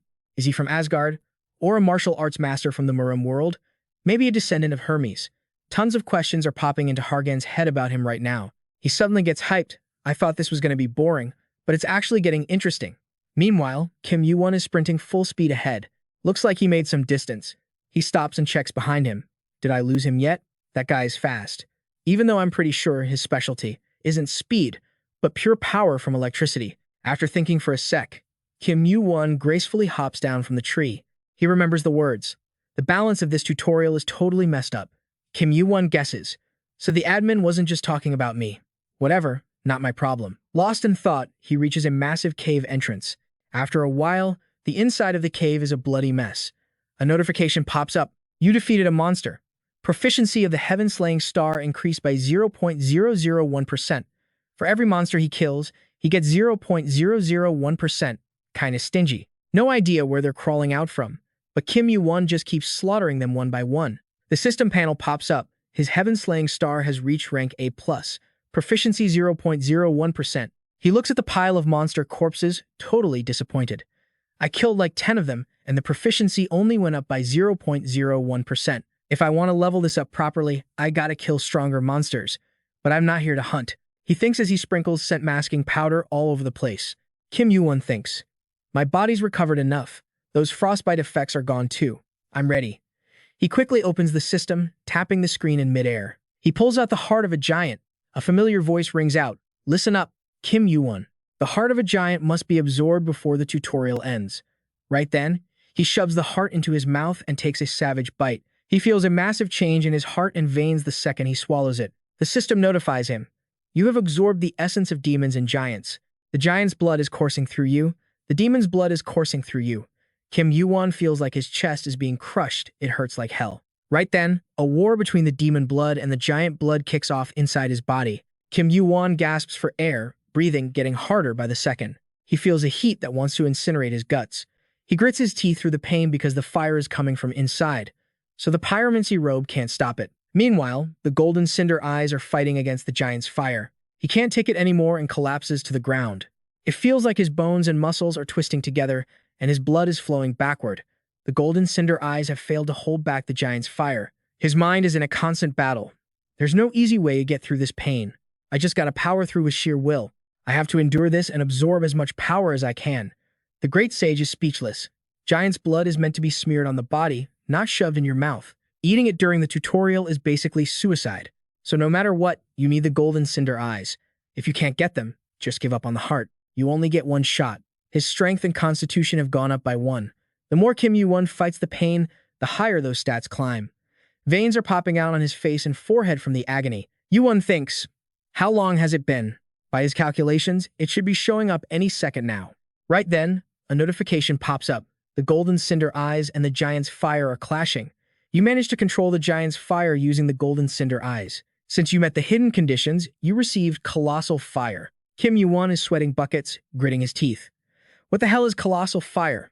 The skill I actually wanted isn't showing up. He tries to crawl up, but his body gives out and he collapses. Yuwon feels like he's gonna lose his mind. Night is falling, and the sky is clear like summer water. The system timer is ticking away slowly. Kim Yuwon is lying there paralyzed, his whole body burning up. He's got zero energy left to even sit up. His whole body is shaking from the pain. Kim Yuwon looks up in despair. Half the day is already gone. His vision is getting blurry from the pain. Did I mess up? To be fair, you can only get that skill by slaughtering 10,000 giants and bathing in their blood. No way it would be that easy to get. Yuwon clenches his fist. Should I just settle for this? Suddenly, another notification pops up, making him jump. Hidden conditions met. Looks like there's a glimmer of hope. Yuwon tries to move. The notification bar flashes again. You have fully absorbed the blood of demons and giants. You successfully absorbed the giant's heart during the tutorial.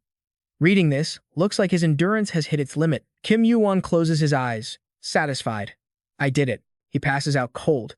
He doesn't even know he unlocked gigantification right after that. Kim Yuwon wakes up and immediately checks the timer. He's freaking out. I was out for half a day. I didn't think I'd pass out twice during training. I gotta hurry. The fastest clear record for the final training is 1 week. I already wasted some time here. The guy who set that record is the greatest magic swordsman, head of the Asgard clan, Odin. Kim Yuwon checks the system the second he wakes up. He vows not to lose to that guy. He looks at the rankings. Just as I thought, Hargan is in first place. He's way ahead of the rest. Elidor and Paladine are ranker sisters from the world of Panter Millum, where magic and swordsmanship are super advanced. If I remember right, they joined the training for both worlds. Maybe even more. Is he a pure blood? I've never heard that name before. And about this guy, based on his name, he's probably from the same world as me, but I've never heard of him either. Maybe the people I don't know never made it into the tower and just died here. Forget it. Thinking about it won't change anything. I've wasted too much time. Let's check my stats and get moving. Thanks to absorbing the giant's heart, my constitution went up a bit too much. I gotta be careful and keep my stats balanced. Thinking about that, the info pops up. Colossal fire. Fire seed is born with fire inside. The small flame within will never go out. Even after death, it lasts for a long time and for future generations. The skill's power increases with proficiency and arcane power. Yuwon calculates. The rank isn't high, but I guess it's usable. I need a move that hits a specific area. Thinking that, he doesn't stick around. By the time Yuwon steps out of the cave, it's morning. He tests the new skill as soon as his head clears. The Cinder Eyes skill is quickly put to work by its new owner. Right now, his eyes show an image like a tiny TV screen. Kim Yuwon can see way off in the distance from where he's standing. It's totally deserted here. Not far away, Kim Yuwon spots a bunch of monsters chilling. He heads straight for them. As soon as they see him, they start yelling. Human! It's a human! Prey! Yuwon thinks to himself. Orcs aren't bad for testing colossal fire. Soon enough, the orcs are surrounded by aggressive flames. They're panicking and running wild. Hot fire. Human. It's the human's fault. Right then, Kim Yuwon charges at them aggressively with his sharp sword. Getting roasted by fire and attacked head-on at the same time, the orcs are running around like headless chickens. Kim Yuwon is like a god of death, rushing in solo to take them all down. He fights while checking the timer. Only 6 days left. He vows to finish this training session even faster. Over on Hargan's side, he's checking the rankings too. Is this name him? I don't know what his name is, but that's definitely him. Hargan smirks. Interesting. I thought he was just some guy with fast legs since he never stood out before, but he climbed up here real quick. A young guy walks up at the same time. What's making you so happy? Hargan doesn't hide it. There's someone I want on my team no matter what. The guy grins. Guessing it's Kim Yuwon? This is Lee Sang-yoon, a participant from the Earth branch. His mana control talent is outstanding. Hargan is surprised. You know him, Lee Sang-yoon says. Maybe he's got the same nationality as me. I don't know him personally, just guessing the name. But it stands out on the leaderboard, right? Lee Sang-yoon guesses, at this rate, he's gonna take your spot. Let's see the score. Hargan makes an excuse. That's only because I was busy gathering you guys. Hargan calculates that he's gathered a pretty strong squad, but there's still one empty spot. His name is Kim Yuwon, right? Hargan immediately fills with confidence. Now, let the real hunt begin. Scene shift to another place. One of them speaks up. Hargan, is this it? I found it. This is Paladine, a mix between an elf and a dark elf from Panter Millum. Hargan gets annoyed. I told you not to call me that, you brat. Saying that, he gets closer. Anyway, good job. Let's see. Hargan warns everyone. Step back if you don't want to get electrocuted. Then he charges up his internal energy. In a flash, Hargan's whole body is wrapped in a massive electric current. He immediately throws a fierce punch forward. Rocks and dirt explode from the force. Lee Sang-yoon is dumbfounded. This is the place you spent all day looking for? Hargan speaks up. Without Paladinti, it would have taken us a few more days to find it. You know. Anyway, let's go in. As soon as they enter, one of them gasps. This place is pretty big. Looks like a cave. Paladin is cautious. Let's sweep the area before we start moving. Seeing Hargan's attitude upon entering, Paladin yells out worriedly. What's wrong?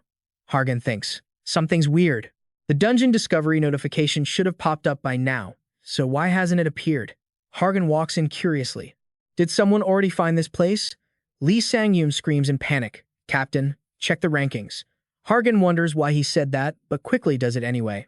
What's shocking is that in such a short time, Kim Yuwon has shot straight to first place, leaving him dusting in the back. Seeing his name drop like that, Hargan was totally spaced out.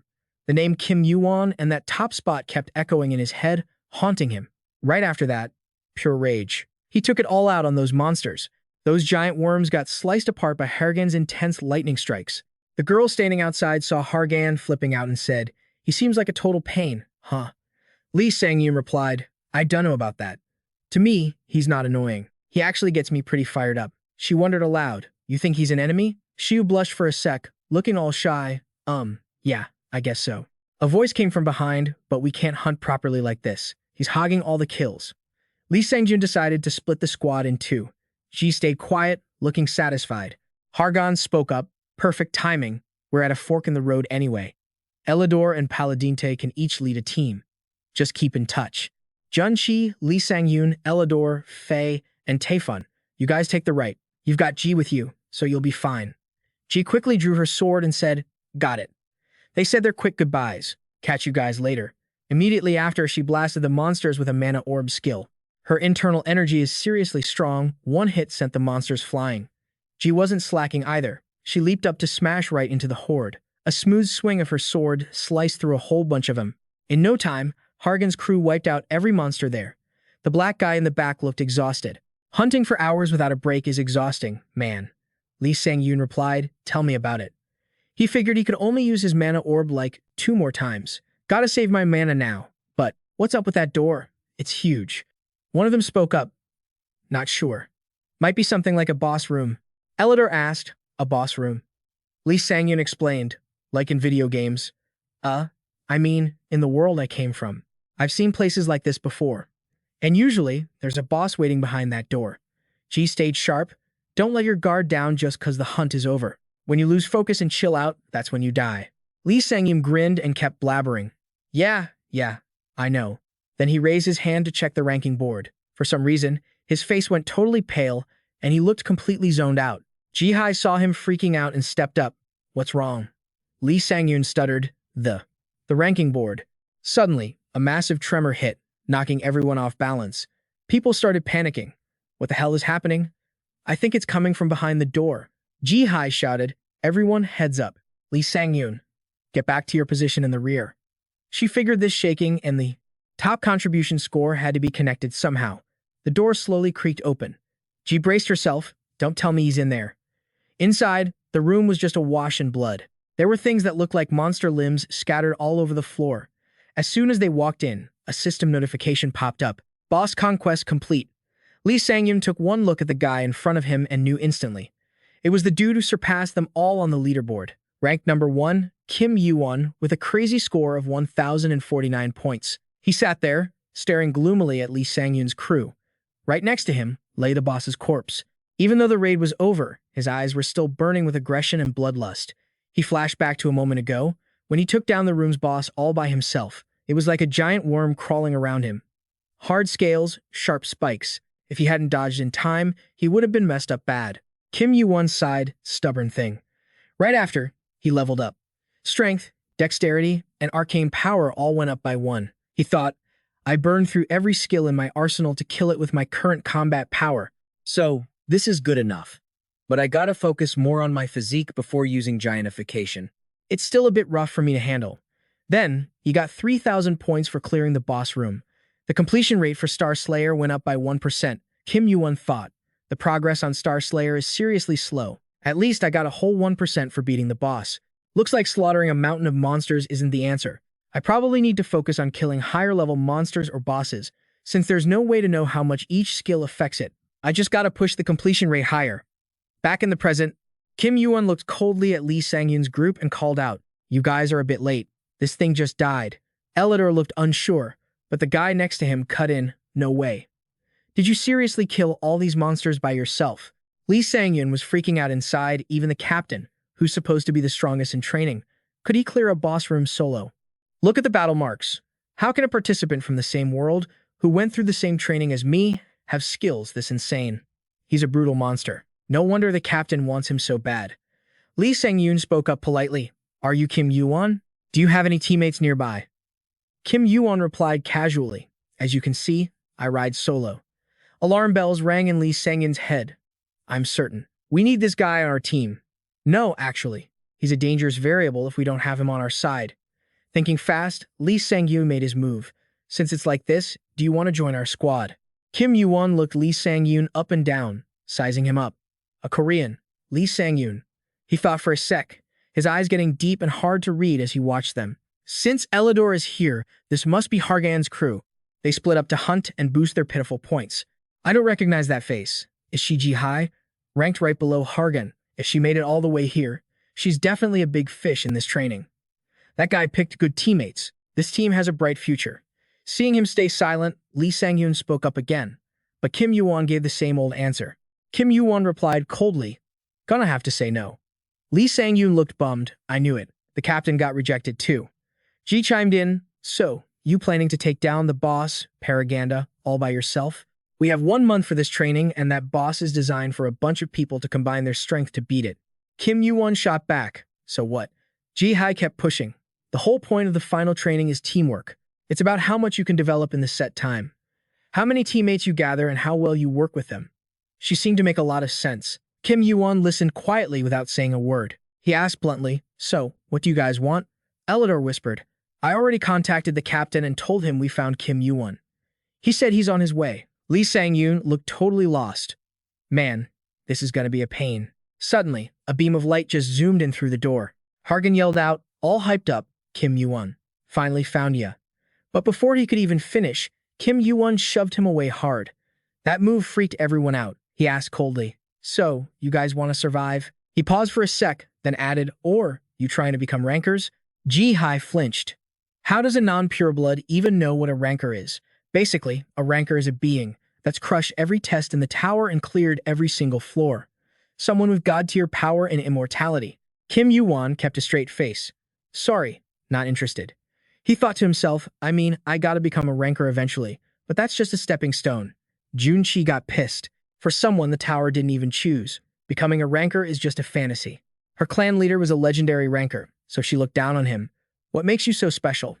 If not just a ranker, you saying you're going to be a high ranker or something. Kim Yuwon let her finish, then dropped a cold reply. Nope. Even higher. I'm going to tear down the top of the tower. Kim Yuwon thought, my goal isn't just the top floor. Everyone's face went dark hearing that. Ji-hai couldn't hold back. That's insane. Hargan suddenly jumped up and screamed. Kim Yuwon paused. This guy was yelling like a kid again. He thought, what the hell am I doing? That hurt. Kim Yuwon shrugged. You came at me so hard, I thought you were trying to kill me. Hargan groaned. I was just trying to catch you. Kim Yuwon argued back. If a guy as strong as you rushes me, obviously, I'm gonna get scared. Hearing that, Hargan's anger just vanished. Hargan lowered his voice. Really? My bad then. Lee Sang-yoon was speechless. That's all it takes? Hargan went on. You said you'd bust the top of the tower? Interesting. Sounds like a dope plan. My dad told me there's an even greater power outside the tower. You probably don't know who he is, but he's a huge deal. Kim Yuwon didn't bother calling him out, just thinking, how could I not know Zeus, the king of Olympus? Hargan continued. Kim Yuwon, heard you turned down our team invite again. I bet you're thinking sardines can't hang with whales, but don't treat me like some lowly sardine. 'Cause one day, I'm gonna be the king of Olympus. The whole squad just stared at him, stunned. Kim Yuwon smirked to himself, a declaration from a direct descendant of Olympus. At least he aims high. Seeing him quiet, Hargan added, if you don't believe me, I'll prove it. Let's make a bet. Whoever beats the boss first and gets the best score wins. You can build your own team however you want. I don't care how many people you got, but I promise my squad won't have more than 9. Kim Yuwon stayed quiet. That's a solid offer. I could roll up with dozens, maybe hundreds of people, but they're sticking to just 9. Hargan went on. Of course, if I win, you join our crew. Kim Yuwon asked, and if I win? Hargan said straight up, I'll serve you and call you big bro. Kim Yuwon cracked a satisfied smile. For real? He rested his chin on his hand. Forget the big bro thing. I don't need a brother like you. He thought, the future has to change anyway. Hargan could be a useful card to play. Kim Yuwon stood up. Instead, if I win, you owe me a favor when I need it. Hargan was surprised. Just once? You sure? Then he shouted, all hyped. That's not asking for much. So deal. I can even toss in some of my gear if you want. Kim Yuwon wasn't interested. We can talk about that later. Hargan smashed his fists together. All right, it's a bet. I'll see you on the first floor. Don't act like you don't know me then. Kim Yuwon's face fell. Every time I see this guy, he's just way too energetic. But I guess that's how he crushed the tutorial in just 9 days. Hargan was bursting with energy, loud enough for everyone to hear. Right? We're gonna be swamped. Let's move. Kim Yuwon spoke up. Hate to rain on your parade, but no need to rush. He pointed at the timer. I'm pausing the clock. Suddenly, the system timer froze. Hargan looked confused. What the heck happened to it? Why'd the clock stop? Kim Yuwon explained, Baraganda isn't an island. It's a mythical beast, Hargan asked. So these things? Kim Yuwon cut in. They're parasites. They latch onto giant beasts and drain their power. That's why Baraganda sank. If the seawater floods in, those parasites are toast. Hargan asked, so, is that the parasite king or something? Kim Yuwon explained, something like that. It's a beast worse than a parasite. Hargan felt a bit suspicious, thinking, should I really trust this guy? He knows stuff even Olympus doesn't, and I don't even know who he is. Thinking that, Hargan replied awkwardly, go on. The timer stops until the system resets, basically when an admin or a lackey steps in. Kim Yuwon remembered the secret Odin told him about Baraganda.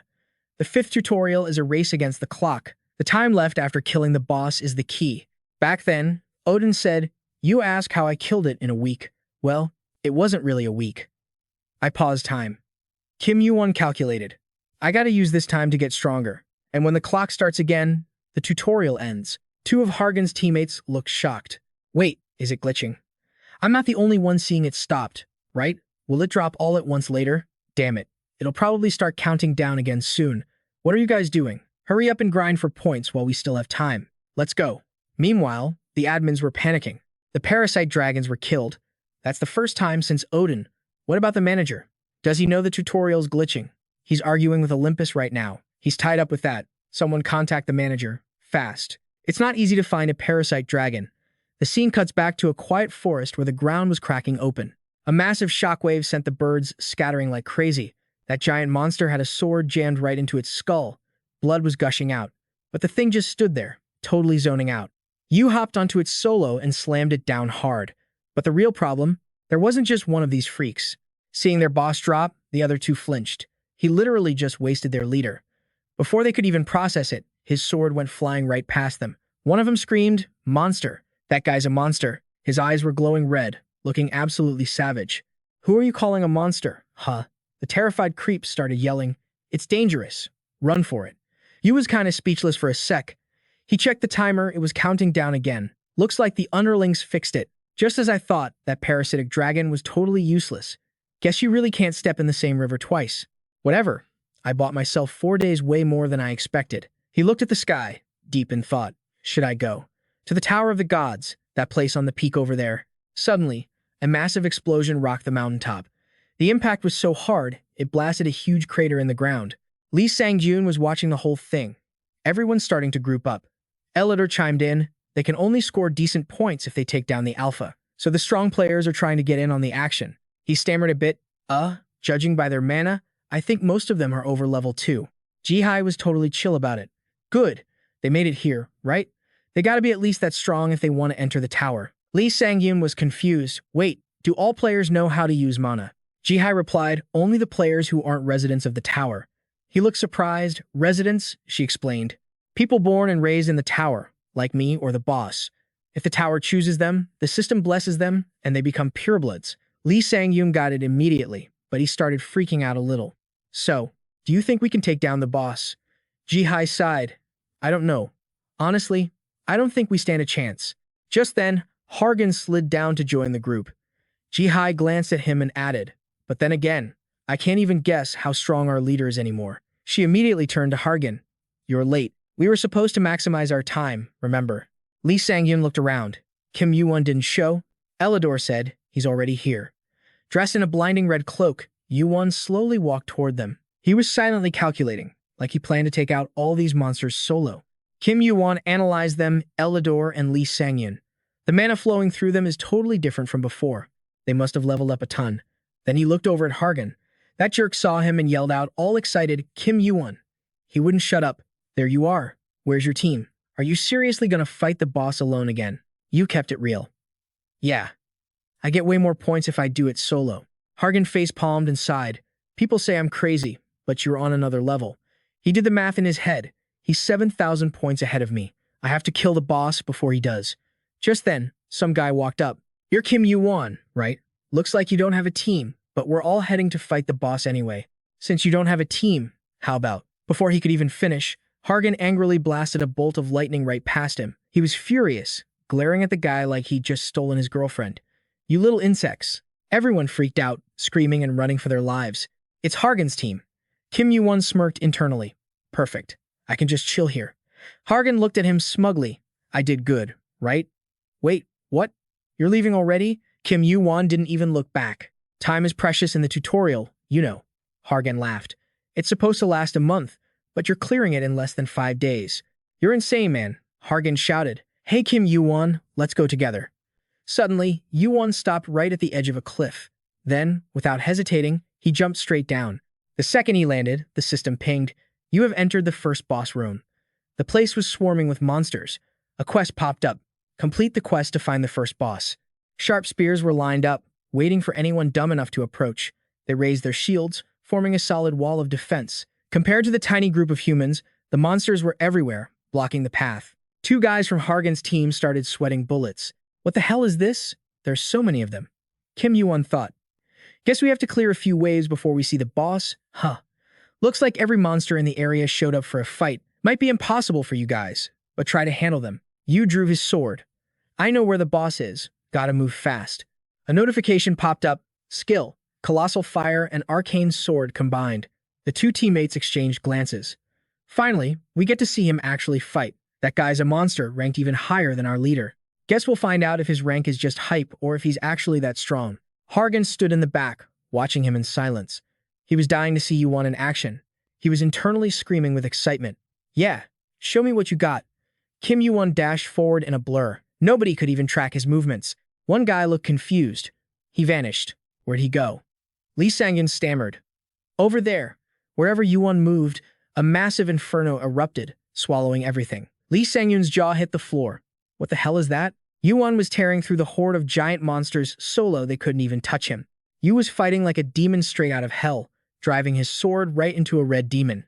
Everyone was stunned. He's a total monster, even stronger than our leader. Lee Sang-yun realized he screwed up and glanced at Hargan, whose face was dark with murderous rage. He quickly shut his mouth, but Hargan was hyped. Just as I expected. I can't lose to this guy, right? He shouted. Wait for me, Kim Yuwon. The monsters surrounded Hargan with their spears, but he didn't even flinch. If anything, he looked even more pumped. He vaulted right off their spears. But suddenly, Hargan felt a wave of killing intent coming from behind. A flash of golden light exploded outward. Yu had swooped in to back Hargan up. Without even saying a word, they were perfectly in sync. The others stood back, too scared to jump in. Lee Sang-yun asked, We shouldn't just stand here, right? But there's nothing for us to do. Ji-hai cut in. There are still traps. Don't let your guard down. Paladin and Elidor rushed in to slaughter monsters too. Paladin yelled at Lee Sang-yun, telling him to pave the way while they covered his back. He blasts a mana skill upward fast and doesn't forget to yell at his squad. Yo, heads up. Watch out, everyone.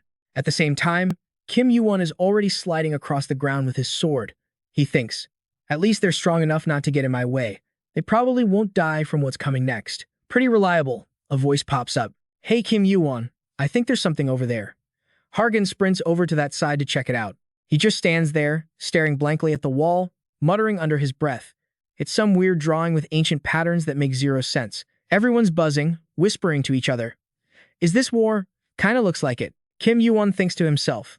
First time seeing this for real, actually. He touches the wall and feels something behind the door. Hargan sees him sneaking around and screams, Hey, you planning to break in without telling us again? Yuwon casually goes, I was gonna go in alone anyway. Hargan gets pissed. That's not the point, dude. We're a team, right? Would it kill you to wait a second? Suddenly, a horrific sound rips through the air, making everything super gloomy. Lee Sang-yun is shaking. What the heck? Is that the boss? Someone else chimes in. Just hearing it cry is enough to freeze me solid. What kind of monster is that? Hargan thinks. I got info on the boss. But seriously, that thing is terrifying. He snaps out of it and says, All right, let's go in. Inside the door, it's quiet for a sec. No sign of the boss yet. Hargan starts charging power in his hand. Everyone steps back, then they all freak out seeing a dragon wrapped in chains. It's thrashing around nonstop. It glares aggressively at the people disturbing it. The system pops up. You have entered the third boss room. It's trapped behind bars but still looks savage. The mission appears, defeat the imprisoned chimera. Once we do that, the training ends. Hargan steps up, confused. Is that the final boss of the tutorial? Kim Yuwon thinks about it for a long minute. He says, final boss? The system says only one person can break the chimera's chains and master it. If you smash the crystal ceiling sphere, the time limit ends, and you pass the tutorial, ignoring all other requirements. The chimera's master gets extra points based on how many participants they kill. Lee Sang-yoon is shocked, master of the chimera. Elidor is confused too. We have to hunt the chimera while protecting the crystal sphere from our own allies. Ji-hai speaks up. There are 10 of us. It won't be hard to watch everyone's moves with these numbers. So it shouldn't be too hard, right? She thinks, even if someone tries to pull a fast one, the leader is here. Plus, nobody's faster than the leader. While everyone's hesitating, Yuwon walks forward alone. Hargan jumps in to stop him. What do you think you're doing? Yuwon answers coldly, let me go. You can't betray us after coming this far together, right? Hargan gets annoyed. Did you forget our bet? You shouldn't hunt the boss alone. We gotta do it together to finish the tutorial. Yu keeps a straight face. I'm gonna win that bet, and I'll be the only one finishing this round. Hearing that, Hargan gets furious. What are you talking about? Why the hell do you need that? Yu adds, that's why I wanted to do this alone. He can't wait anymore and pulls his sword from the system. A huge explosion booms out, sending dirt and rocks flying everywhere. Hargan is absolutely livid, screaming, Kim Yuwon. The system announces, the crystal ceiling sphere has been destroyed. Boss Chimera will be released. The master of the Chimera is Kim Yuwon. That dragon gets unchained fast. The barrier trapping it fades away. The monster's eyes glow aggressively. The notification bar pops up again, defeat the released Chimera. It's a 3-headed dragon, absolutely massive. Just being released makes the ground shake uncontrollably from its power. Hargan grinds his teeth at Kim Yuwon. You bastard, how dare you? Kim Yuwon says nothing, just gives a signal. The Chimera hears its master and waits for orders. He points at the wall and commands it, destroy that wall. As soon as the order drops, the dragon smashes the wall with its foot, lightning fast. Kim Yuwon and Hargan stand there silently, watching the whole thing. Everyone steps back from the shockwaves. Needless to say, their faces go pale seeing the terrifying power of this 3-headed dragon. Kim Yuwon looks at everyone. I'm controlling the Chimera, and it's not gonna attack you guys. From now on, I have to face a different enemy. Hearing that, Hargan asks blankly, huh? What? Yu continues. The Chimera is a monster made by combining tons of monsters on this island. Who do you think created it? Looking at the dragon, turning from blue to purple, Hargan is confused. If the Chimera isn't the real boss, then who is? Yu goes on, whether you fight with me or not, you need to decide. He immediately walks towards the cave entrance with his dragon leading the way. Lee Sang-yoon steps up nervously. What should we do? Leader Hargan grits his teeth. Let's check it out first. So his crew follows him into the cave. Going a bit deeper, there are these super creepy corpses everywhere. Everyone is freaked out. What is all this? Who are those people? Hargan stays alert. I didn't think there was a path this long. Where the hell is this? Yu calculates silently. There was no message, giving us info about the 4th room of the 5th tutorial. And he's sure this is where the guy is hiding. The system announces, you have entered the 4th boss room.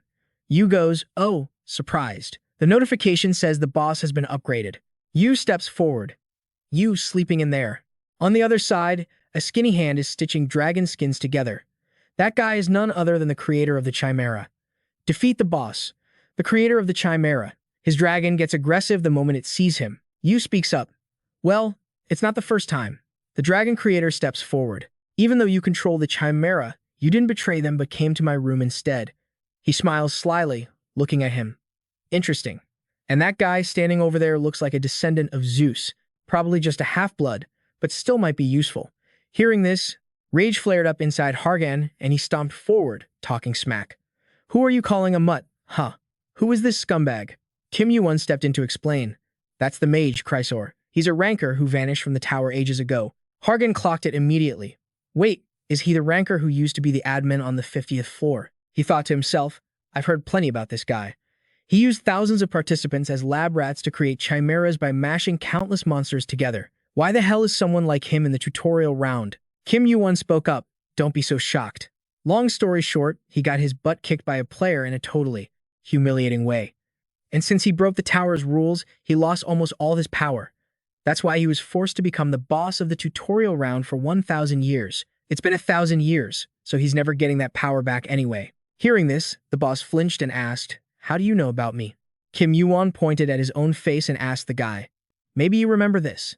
His expression was pure provocation, and those red eyes like the great sage equaling heaven appeared again. The guy had no clue what he was talking about, but he just screamed in rage, "You little punk."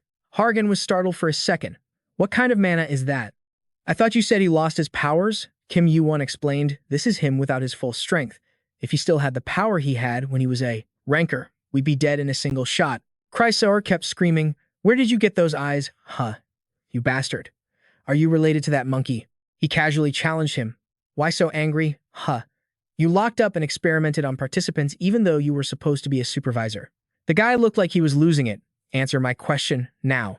Kim Yuwon obviously wasn't going to talk. Sorry, buddy. But I didn't come here to satisfy your curiosity. I came because I couldn't stand the fact that a piece of trash like you is still breathing. The boss yelled in frustration.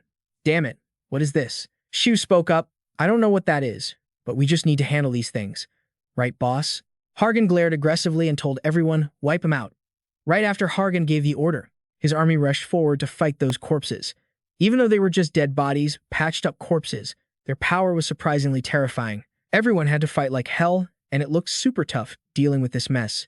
Kim Yuwon calculated, these things, they're chimeras that can level up. They're going to start popping up in the tower a year from now. Looks like there's a ton of them, but it seems his experiment isn't even finished yet. Thanks to Hargan's team fighting so well, things are way easier for me. But suddenly, while he was thinking, a wave of killing intent rushed right at him, forcing Kim Yuwon to get his guard up. It was a purple coffin made of stone. The system bar popped up, skill, dark coffin.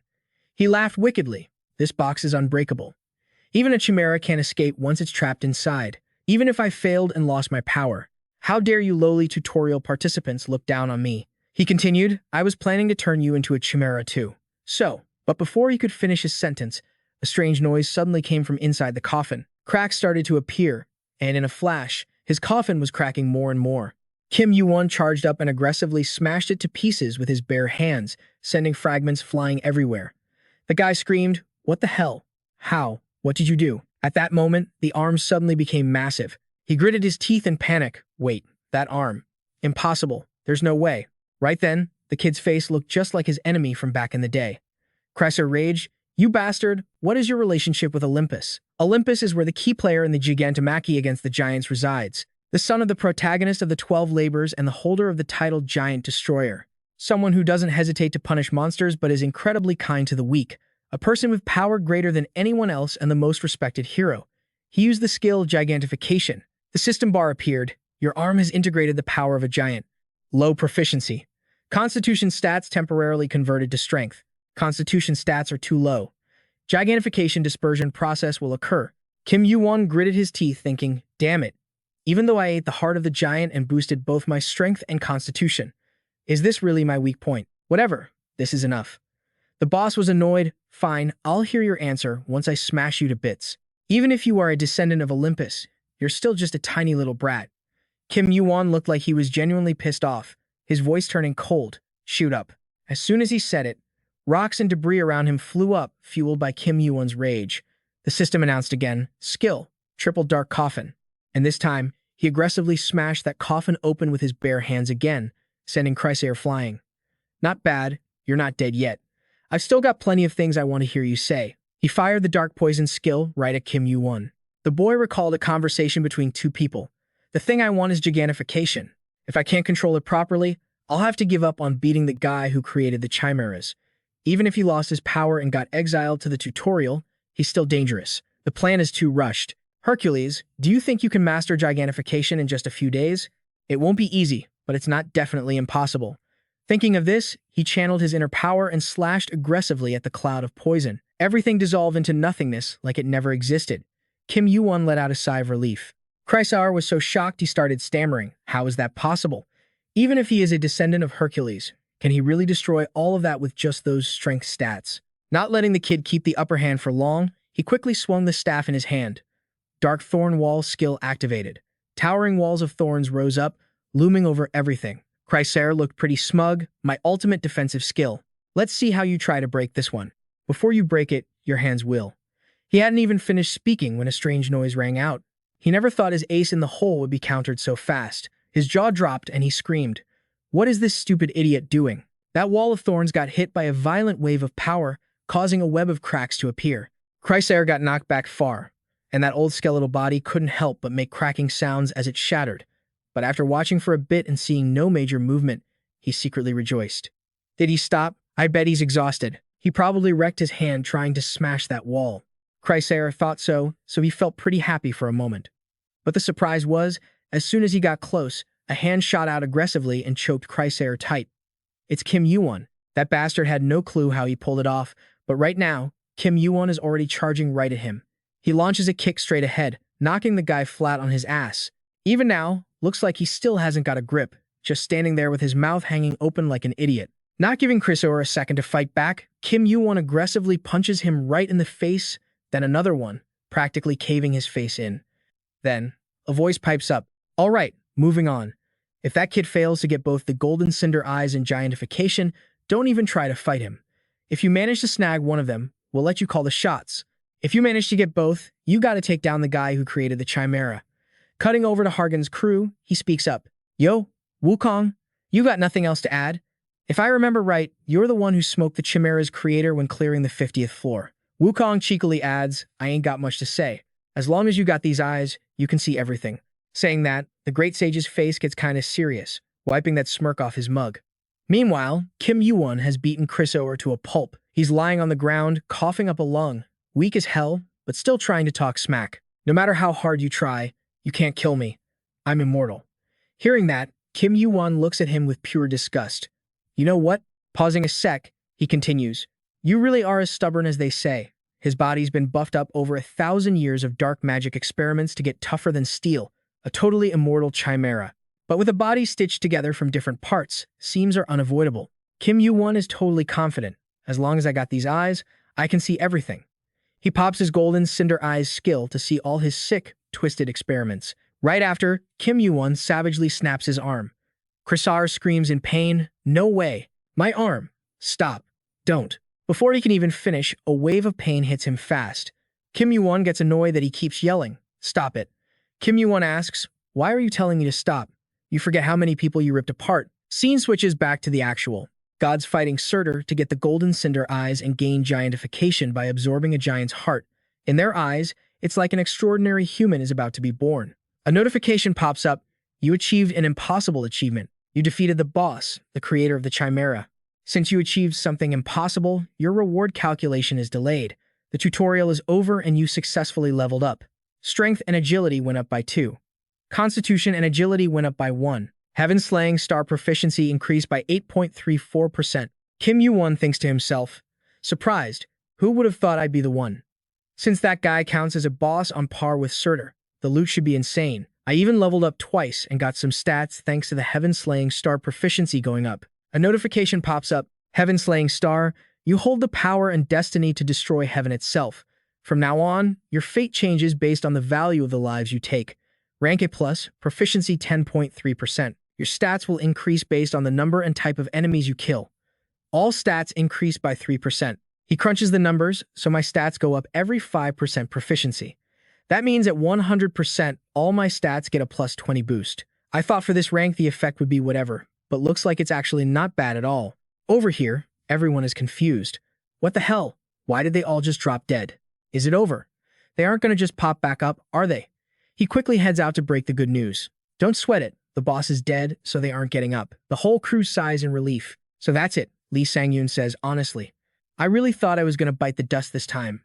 Elidor runs over, worried. Is anyone hurt? Someone shouts out. Over here. We need help over here. Ji-hai's hurt. Hearing that, Hargan's mood takes a dive. He silently looks at his teammate kneeling on the ground, totally exhausted, and a weird feeling hits him. Hargan speaks up. I'll handle the rest for you guys. Take care of Ji-hai. Everyone quickly follows his orders. Seeing Kim Yuwon about to leave again, Hargan steps up to block him. Kim Yuwon, we need to talk. Both their faces look super serious now. Hargan gets straight to the point. I won't ask who you are or why you know about the connection between that rancor and the tutorial, but because of your decision, he pauses, then goes on. One of my people got seriously hurt. Did you really have to beat that creator guy? You could have just beaten the Chimera and cleared the tutorial easy peasy. Kim Yuwon replies, normally, yeah. Hargan asks back, confused, normally? You could have set the greatest record of all time without doing all this crap. How far are you gonna go before you're satisfied, huh? You won't be happy until all your teammates are dead? Hearing that, he closes his eyes and thinks hard. He asks, how far? I wonder how far I really have to go. Remembering old memories, the outer gods, gods from another world outside the tower, beings that shouldn't exist, their despair reaching the high heavens, the gloom radiating from them stuck in a deadly swamp, and the stupid chaos they created. And that sunset sky, just to kill one of them, countless rankers had to die. But even then, we never knew how many of those bastards there really were. Because of that, I gotta keep getting stronger. I need to purge the rotten parts of this world and make it tougher, so it doesn't face extinction. So to do that, how much further do I have to go? Thinking about this, he answers honestly, I don't know. Hargan asks back angrily, you don't know? He replies, yeah. You're looking for a team that can stand by your side, right? That's exactly why I'm not looking for teammates, because they can't walk the same path as me. Hargan hears that and gets it, thinking. So his teammates have to be insanely strong to face all the danger together. Kim Yuwon, just how thorny is the path you chose? At the same time, Kim Yuwon speaks up, give up on teaming up. If you drag me into your squad, who knows when something like this will happen again? And since we're done talking now, he breezed past that guy and told the admin, my bad, kept you waiting? It looked pretty serious, so I kinda. Hargan was like, who's this dude? Some homeless guy? Yuwon introduced him as the tutorial admin, which totally freaked Hargan out. Hargan was screaming internally, like, why is a high-tier ranker hanging out here? He immediately bowed like a good boy. I'm Hargan from Olympus, sir. It's an honor to meet you, sir. The admin just gave a cold grunt. Kim Yuwon spoke up. Don't be like that. Say hi properly. It's not like he's got anything to do with that drama. The admin glared at him, totally annoyed. Nah. Just thinking about my workload makes me want to rip old man Zeus's beard right off his face. Plus, just knowing I'm gonna have to listen to those guys whine because of you gives me a splitting headache. He facepalmed helplessly. That Chimera Daddy's contract to make the tutorial boss was for 1,000 years, but the idiot went and died before I could even prep the next boss. The admin couldn't help throwing shade at him. Thanks to someone, the tutorial job's gonna be real easy. Yuwon was getting impatient. You just here to complain?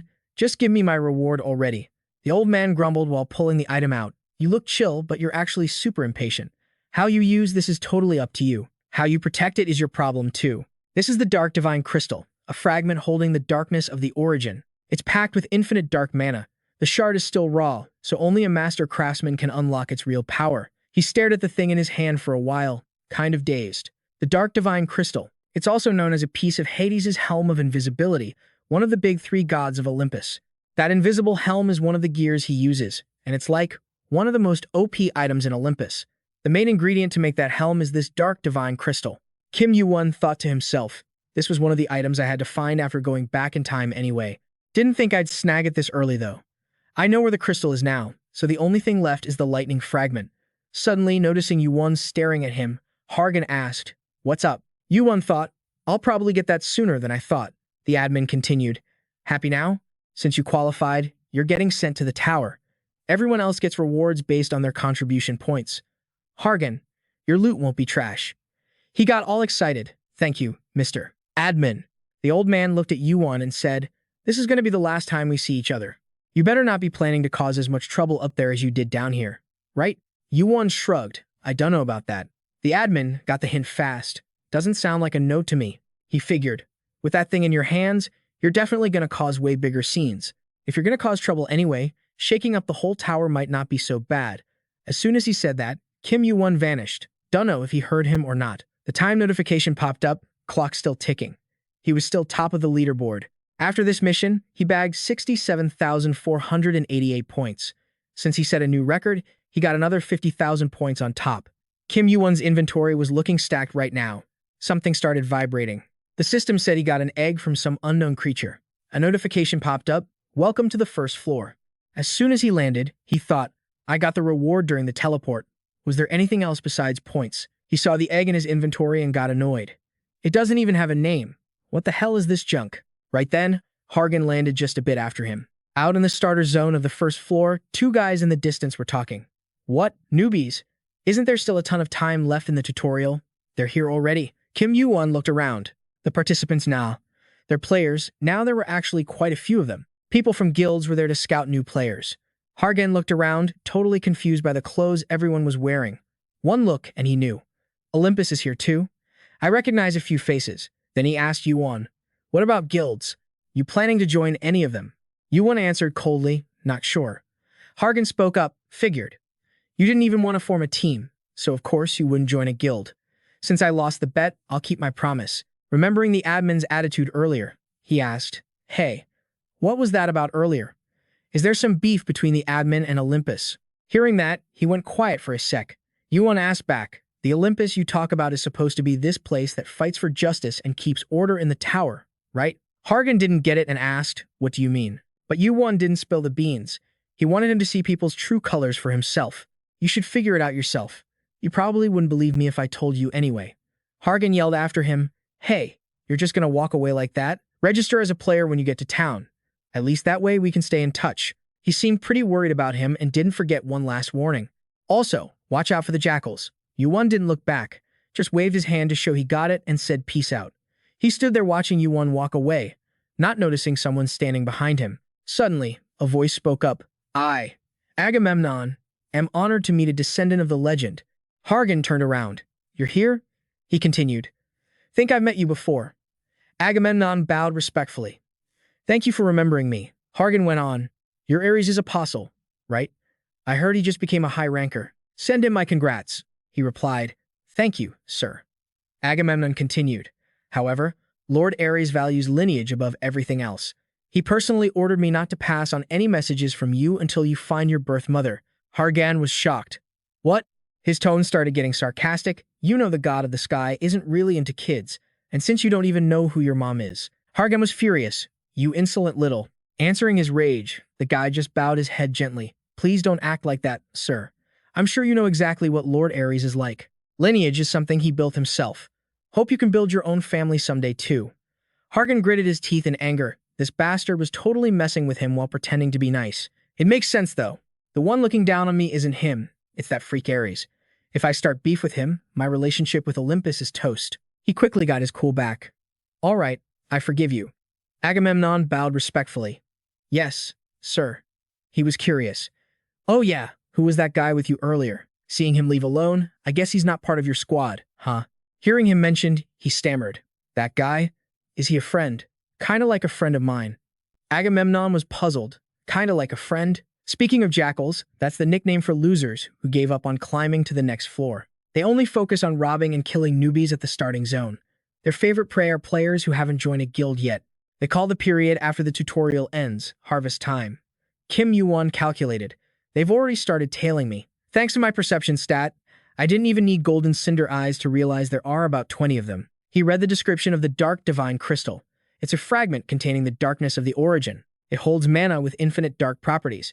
The fragment hasn't been refined yet. Only a skilled artisan can unleash its true power. Kim Yuwon grinned. Jackals, huh? They're the perfect targets to test out my invisibility. Just as he predicted, sharp eyes were constantly tracking his moves from behind. The pack whispered, the tutorial ended already? That was even faster than we expected. That fast? That's a record. Means there's gonna be some sweet loot. Their leader was named Fatio. They calculated among themselves, no one's tailing him, right? He doesn't even have a companion. Something's weird. Maybe we should let him walk. Why let him walk? Don't you know? That's the Astromancer's robe. What? Then we hit the jackpot.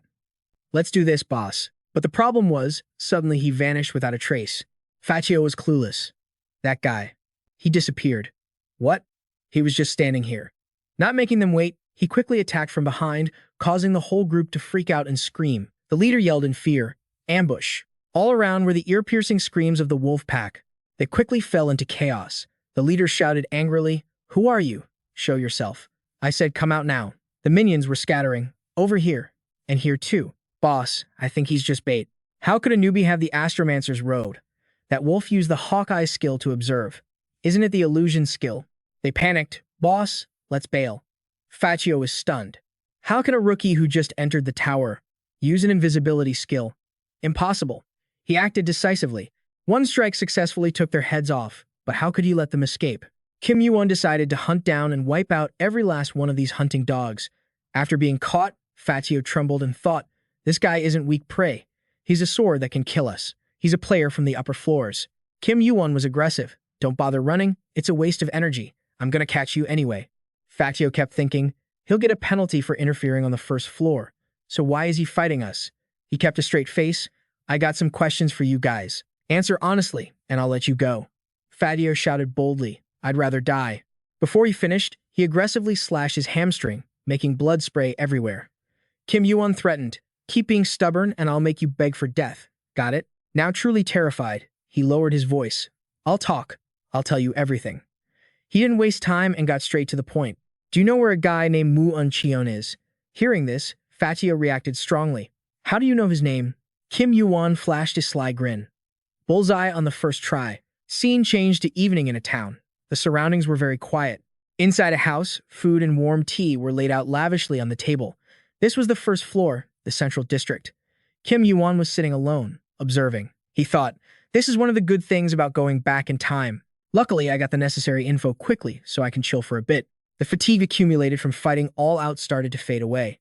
He looked around, people were gathering to trade. A sense of peace spread in his heart. I wonder what kind of world everyone is living in? An image of two glasses clinking appeared in Kim Yuwon's mind. He remembered back then, he and his two friends also had such happy moments. A genuine smile bloomed on his lips at that time. Those were carefree days. Immediately, he composed himself. Enough with the mushy stuff, let's see. This works on quitters like the jackals, but it's still not perfect invisibility like the helm of invisibility. Maybe my skills are still weak, but also because it hasn't been refined. This item used to be jokingly called the Infinity Stone. That's how much mana it holds. If this fragment's power is amplified, invisibility will be child's play. I don't even know what its limits are, but first I gotta refine it. The reason Zeus could become the ruler of the sky and king of Olympus is because he got the lightning fragment. Hades never fights without his helm of invisibility. They are treasures that can guarantee. Olympus stays on top in the present and far future, and the only one who can refine something like this is. Thinking of this, his mood got a bit better. It's been ages since I got to see him again. The person he mentioned seemed to be a blacksmith. At this moment, he was still hard at work. Kim Yuwon called this person Old Man. Player tools are used by channeling the owner's mana. After registering one's unique mana at the ranking office, the player's info and stats will appear. Equipment for basic item classification, internet browsing, and chatting with other players. A crucial piece of gear inside the tower. Kim Yuwon held the item and thought, I already registered as a player. Now if I'm not mistaken, it should be somewhere around here. Is it that way? I don't remember the exact spot, so it's hard to track down. Suddenly, a weak voice spoke up. Excuse me, sir. Please spare some points. The person trembled and got closer. Please, my child is starving. Seeing Yuwon just chillin' without reacting, the guy finally snapped and showed his true colors. Yo, spit out everything you got. But before he could finish, a savage kick spun around and smashed into him. Turns out, this crew was a bandit gang. Seeing their homie get dropped, the others freaked out and rushed him. You son of a bitch. You dare mess with our squad. Yuwon's face went dark as he slashed right through the screaming fat guy, looking at him like trash. If you're a bottom feeder, try climbing up instead of taking your anger out on others. He talked smack while soloing the whole gang effortlessly. After taking out the trash, he went back to looking for whatever he was after. Reaching a big alley, he spotted a sign. Thinking, found it. Kim Yuwon walked right in, lifted the curtain, and shouted, Yo, anybody home? A wave of heat hit him instantly. Place felt like a sauna. A voice boomed from the back. Didn't you say you were busy this morning? A dude hurried out from the back room, but seeing Yuwon, he looked totally confused. Huh? The hell? The old man shouted, confused. Wrong house? You don't look like a local. You lost, kid. Yuwon looked at the weapons around him and replied, Nah, I'm at the right spot. Unless this isn't the smithy? The old man gasped, What? You want to buy gear? If you think this junk is good, be my guest, but I doubt it's better than what you're packing. Yuwon picked up a sword. It was dull, made sloppy, no edge at all. Looked more like a club than a sword. Yuwon judged it as a total failure. Looks like you suck at making things worse. Huh. Your name's Hephaestus, right, old man? The guy's eyes instantly filled with annoyance. His whole body started leaking, killing intent. Who are you? Who sent you? But Yuwon stayed chill. No need to get all guarded. I'm just a player who just stepped onto the first floor. Hephaestus thought, his max floor record is 1, so he ain't lying. Yuwon let out a breath, thinking, if he swings that hammer, it's gonna be a disaster. And if I call him by his real name, that hammer's coming straight for my face. Better play it safe. The old man asked, So, what do you want? Yuwon got straight to the point. Nothing much. I just want to commission an item from you. Hephaestus's eyes lit up the second he saw it. Is that? Can I get a closer look? His jaw dropped. This is an unrefined crystal, Yuwon asked. Think you can handle it? Hephaestus inspected it closely. Of course I can. But where'd you snag this? Yuwon didn't hide it. Got it as a reward for clearing the tutorial. The old man screamed in shock. What? You got this in the tutorial? Wait, isn't the tutorial supposed to be going on right now? How long did it take you? Yuwon said. About 5 days and 2 hours. I ranked first. Hephaestus immediately knew it was a new record. He thought, no wonder a first-floor rookie has such expensive gear. This kid is definitely not normal. Then he said, at best, I can only refine it. Using cheap materials to craft with this would just ruin it. You need a material that can handle the crystal's power, but you've seen the trash lying around here. You still trust me with this? Yuwon answered flatly, yeah. The old man clenched his fist, grumbling, you're a maniac. Aren't you scared I'll bolt with this? Yuwon teased. You don't look that shady. If you wanted the crystal, I'd see greed in your eyes. Right now, I only see excitement. Plus, I don't think you'll screw it up. I might look chill, but I'm actually super picky. While the old man was busy, Yuwon swung the dull sword around to test it. Perfectly balanced. You can't do this with just time and good materials. This takes the skill and experience of a master blacksmith. Crazy that a guy this talented is rotting in a dump like this. Yuwon spoke up. You dulled the blade and made a crappy handle. But bad habits die hard, huh? You forgot to ruin the sword's balance. The old man froze, then burst out laughing. You're a funny kid. Are you a pureblood or something? Which guild are you with? Kim Yuwon replied, no guild, but I guess you could say I'm kinda like a pureblood. The old man grinned, what's kinda mean? Whatever. Fine, I'll take the job since you trust me. I'll refine it with everything I've got. But I have one condition. His face got super serious. You gotta keep it a secret what I made and where you got it. Can do? Yuwon smirked slightly. Of course. Cut to a food stall in the city, a steaming, heavy meal hit the table. Yuwon spent 3 points just on this breakfast for one. He thought while eating, I gave him my number. Now I just gotta wait. He said about 10 days. I gotta stay on this floor for a while anyway, so waiting is cool. Based on what I got from those jackals, their meeting is in 2 days. Killing them all myself would be the easiest play. But since I can't do that yet, before he could eat, a familiar face sat down opposite him. Yuwon was surprised. How'd you find this place? Hargan shrugged. Just went around inns, asking for Kim Yuwon. I've got connections. Just abused my power a little. Yuwon figured since Olympus runs the first floor, and he's used his son, it wouldn't be hard. Hargan asked, you registered your player kit, right? Give me your number. Yuwon joked as he punched in the digits. Never thought I'd see the day a dude asks for my number. Hargan shouted, wow, you actually know how to joke? I thought you were boring as hell. Seems like Yuwon was in a good mood, so he chatted a bit more. I wouldn't say I'm funny. So, when do you plan to climb? Hargan ate and answered, about 5 days. Gonna level up in the outer zones first. Need to work on my team coordination. Yuwon nodded politely. Is that so? Then Kim Yuwon suggested. Then come do a job with me. Hargan asked, a job? What kind? Yuwon continued, I want to wipe out the jackals. Hargan replied casually, the jackals?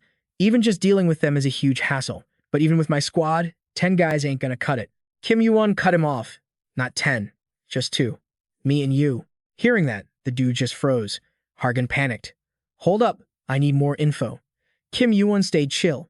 It's too early right now. Come back the night after next. I'll tell you then. If you're not down, I'll just handle it solo. Hargan tried to keep his hype in check.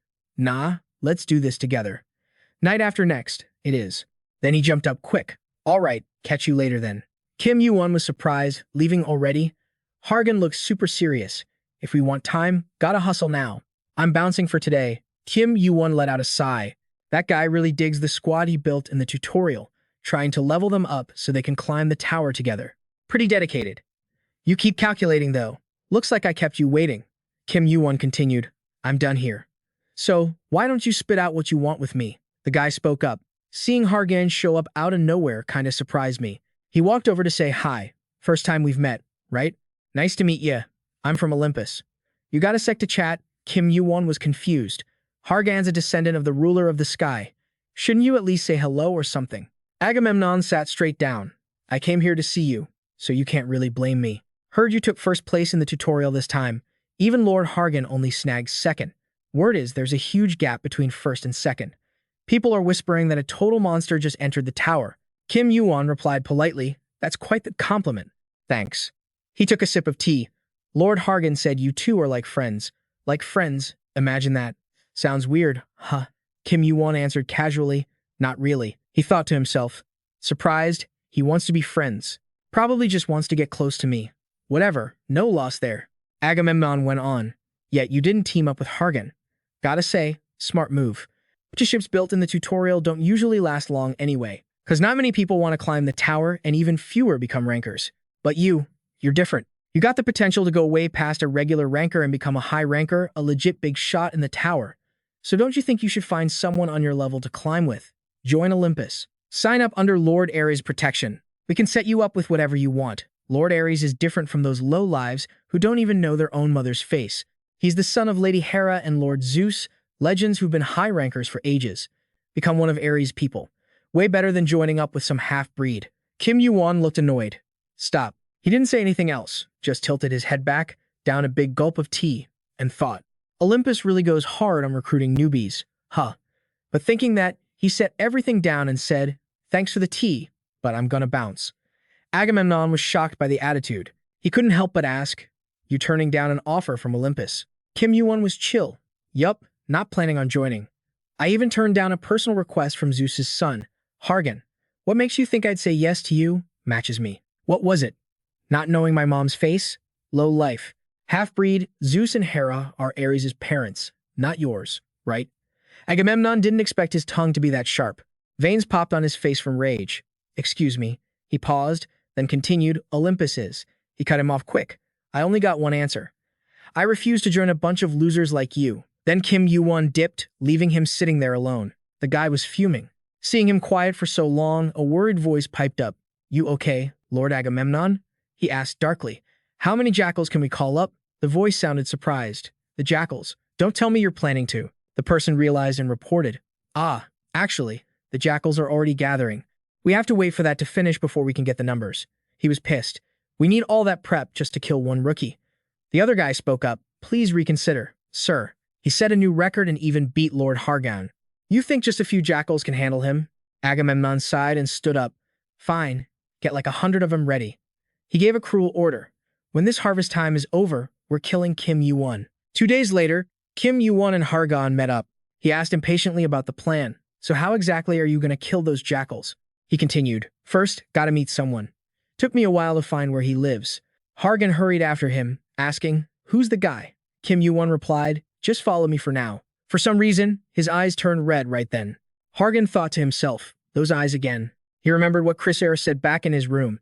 You insolent brat, are you one of that monkey's kind? Obviously, he was talking about the great sage, heaven's equal, Sun Wukong. Hargan knew that was the most talented fighter in ranker history. From the moment he started climbing, it took him less than 100 years to become a high ranker. But Kim Yuwon didn't just control fire like Wukong, but like Apollo too. Watching his back, Hargan couldn't help but wonder, who is this guy, really? Is the reason he won't join Olympus because he's already with someone else? Looking at his arm, he suddenly remembered. Right, he's got giantification too. That's a skill only Hercules, the guy who killed thousands of giants, could have.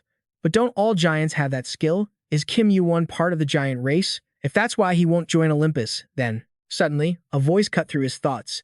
Hargan was so deep in thought he didn't realize they'd reached a door. Before opening it, Kim Yuwon warned him. Remember to behave yourself. Hargan was confused. Behave?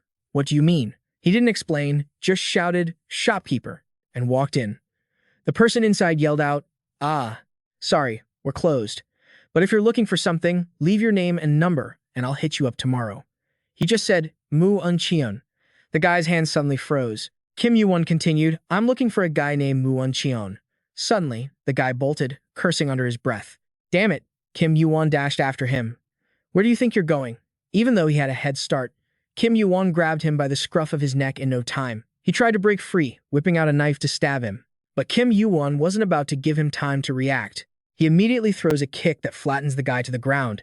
His eyes are bloodshot red, oozing with killing intent, and he coldly orders, don't you move. As soon as he says it, a massive hole blasts open where the dude landed. Mu Un-cheon gasps, thinking, damn it, why is he so freaking strong? He quickly confirms the punk's identity, real name Mu Un-cheon, alias Jackal Mu Un-cheon, a player from the martial realm who gave up climbing the tower. He glares with pure menace, this is the king of the jackals. Mu Un-cheon screams, why are you doing this to me, you got the wrong guy. Kim Yuwon calls him out, wrong guy my ass. Then why were you trying to bolt? The guy trembles in pain, explaining, because your eyes look super scary, okay? Hargan steps up. Are you sure this is the guy we're looking for? Just 'cause he ran doesn't mean he's the king of jackals. That's a bit of a stretch. He looks so weak. Kim Yuwon explains. Does this look like a normal knife to you? Look closely at the ground where he just fell. Hargan is shocked. It melted. Is that poison? He replies, yeah, it's a super potent poison from the upper floors. Using it on other players is totally banned.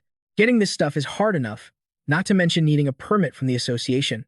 Do you think a regular shop owner could own something like that? And let's not forget he was hiding it up his sleeve the whole time. Finally, the guy reveals his true colors. Where'd you get your info?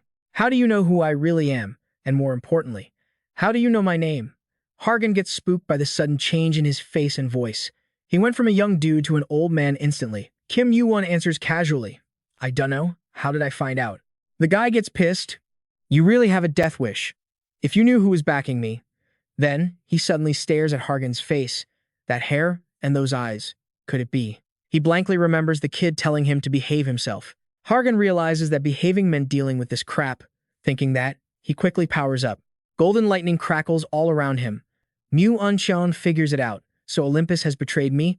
Hargan is totally shocked by those words. Kim Yuwon continues. Calling it betrayal is a bit much. We just want to ask for a favor. You just took a request from Agamemnon, right? He quickly admits it. That's right. So what? Kim Yuwon goes on. Right now, the ruler of the sky is kinda interested in some issues on the first floor. His son just finished the tutorial. How long do you plan to be Agamemnon's hunting dog on this floor? He's not even one of the big three gods. Agamemnon is just a newbie who barely became a high ranker. If things go well, the ruler of the sky himself will protect you, jackals. Hargan stands there silently, still confused, thinking, what the hell is he talking about? Kim Yuwon keeps tempting him. If you do a good job, you might even get a high position in Olympus. Mu Won-cheon looks convinced. So what do you need? How can I help you, sir? Watching this scene unfold, he feels a chill inside. Kim Yuwon starts the interrogation. How many jackals do you guys have? Mu Uncheon says, about 1,000. He hands over a paper, gather all of them at this spot exactly at midnight tomorrow. Kim Yuwon adds, don't let Agamemnon or Ares' guys know about this. It'll be better for you that way. Can you do it? Then he walks over, pats the frozen Hargan on the shoulder, and says, let's go. Looks like the big guy has a ton of questions he wants answered. They head to a nearby pub. Hargan speaks up. You're really good at pretending to be close to someone's dad. He screams in anger. Explain yourself. Don't leave out a single detail. Kim Yuwon is chill. It is what it is. The jackals and Olympus are working together. Hargan shakes with rage.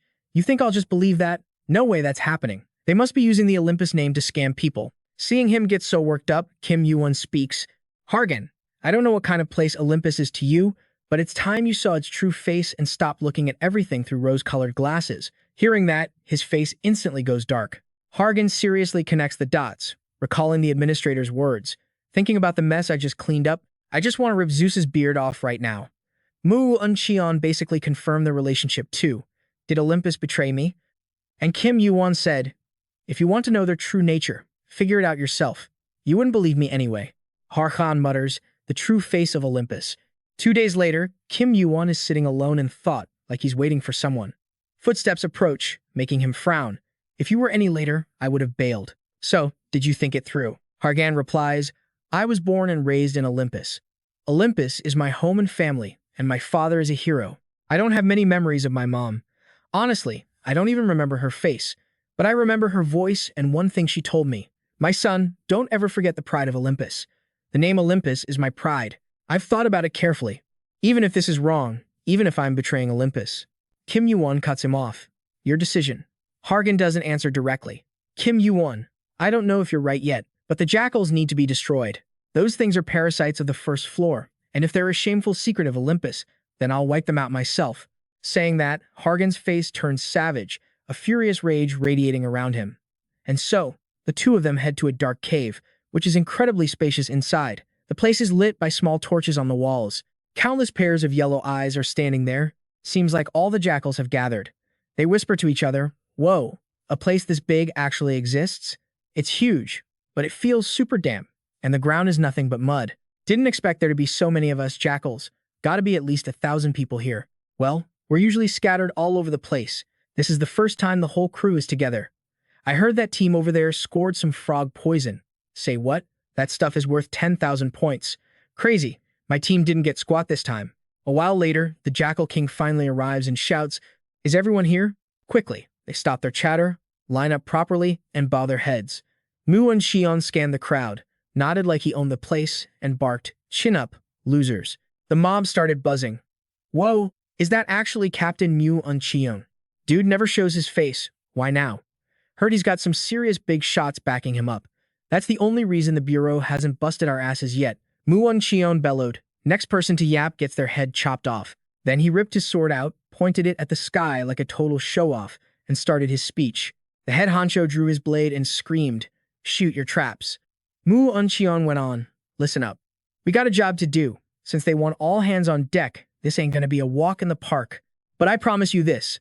After today, the jackals are gonna rule the freaking world." The whole crew went wild, howling like beasts.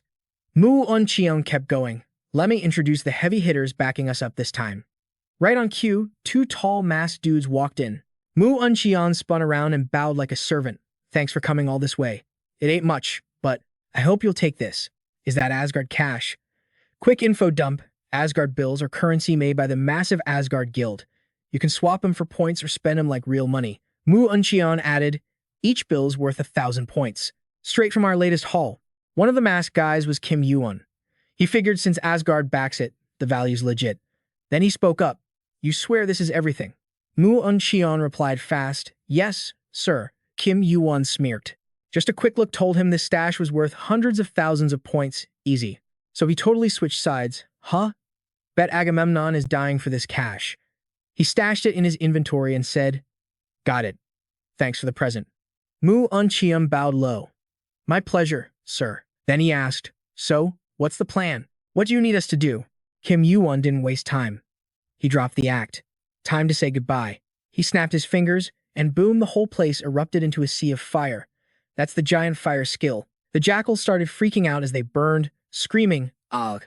What the hell is this?" Mu and Xion was caught off guard, yelling in pure terror. "How's the fire spreading so fast? Was that liquid on the ground oil, not water?" But I didn't smell a thing. They kept screaming. "It burns. Move. Get out now." That's when he realized the stuff on the floor was odorless powder. Mu and Xion glared at him, eyes burning with hate. "You bastard. What the hell do you think you're doing?" Kim Yuwon replied, "Cool as ice. What's it look like?" "Taking out the trash." Mu and Xion stammered, You guys aren't from Olympus." Hargan savagely stabbed a jackal, standing next to him.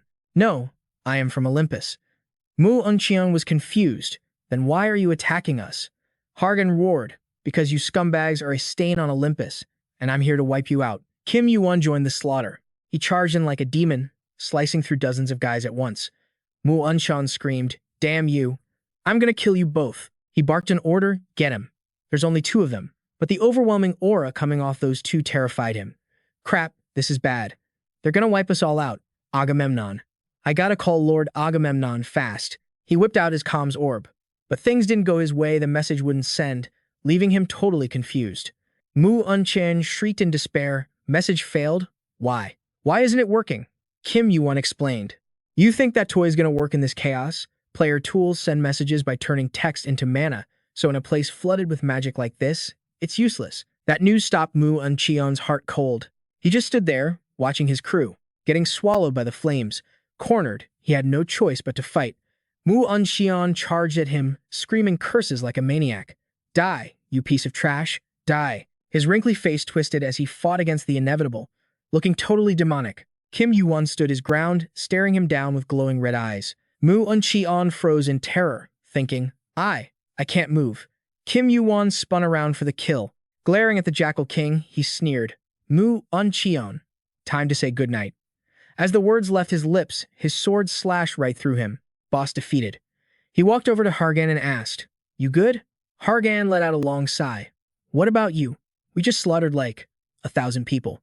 Kim Yuwon was surprised. He's not tired, he's feeling guilty. He shrugged, "I'm fine." Kim Yuwon figured the guy looked green. Not being used to killing was normal. Hargan asked, "How can you be so chill about this?" Kim Yuwon replied, "Murder, theft, kidnapping, slavery. That's how the jackals made their cash. Killing one of them saves dozens, maybe even hundreds of people. So why should I hesitate?" Hargan said. You're right, but still. Kim Yuwon cut him off. Of course, for some people, it's easier to just look away and wallow in half-assed guilt. Hargan went silent, stunned. He stood up slowly. You got a sharp tongue, Kim Yuwon. You really know how to roast someone. Kim Yuwon asked calmly. Is that a compliment? Hargan laughed, holding his head. Yeah, take it as a compliment. Kim Yuwon thought, I noticed it before, but this guy's mental resilience is insane. He bounced back after just a few words. He couldn't help but say, You're really built for this exhausting life? Huh, Hargan chuckled. You're the one who's full of surprises. You don't exactly look like the hero type. Kim Yuwon shrugged. I'll take that as a compliment too. Hargan went on. It is. It ain't easy busting your hump for something that doesn't pay. Just like in the tutorial, you always see the bigger picture. Back in the day, I was taught that's what being a hero is all about. Kim Yuwon grimaced. I can't believe you can say something so cringe with a straight face.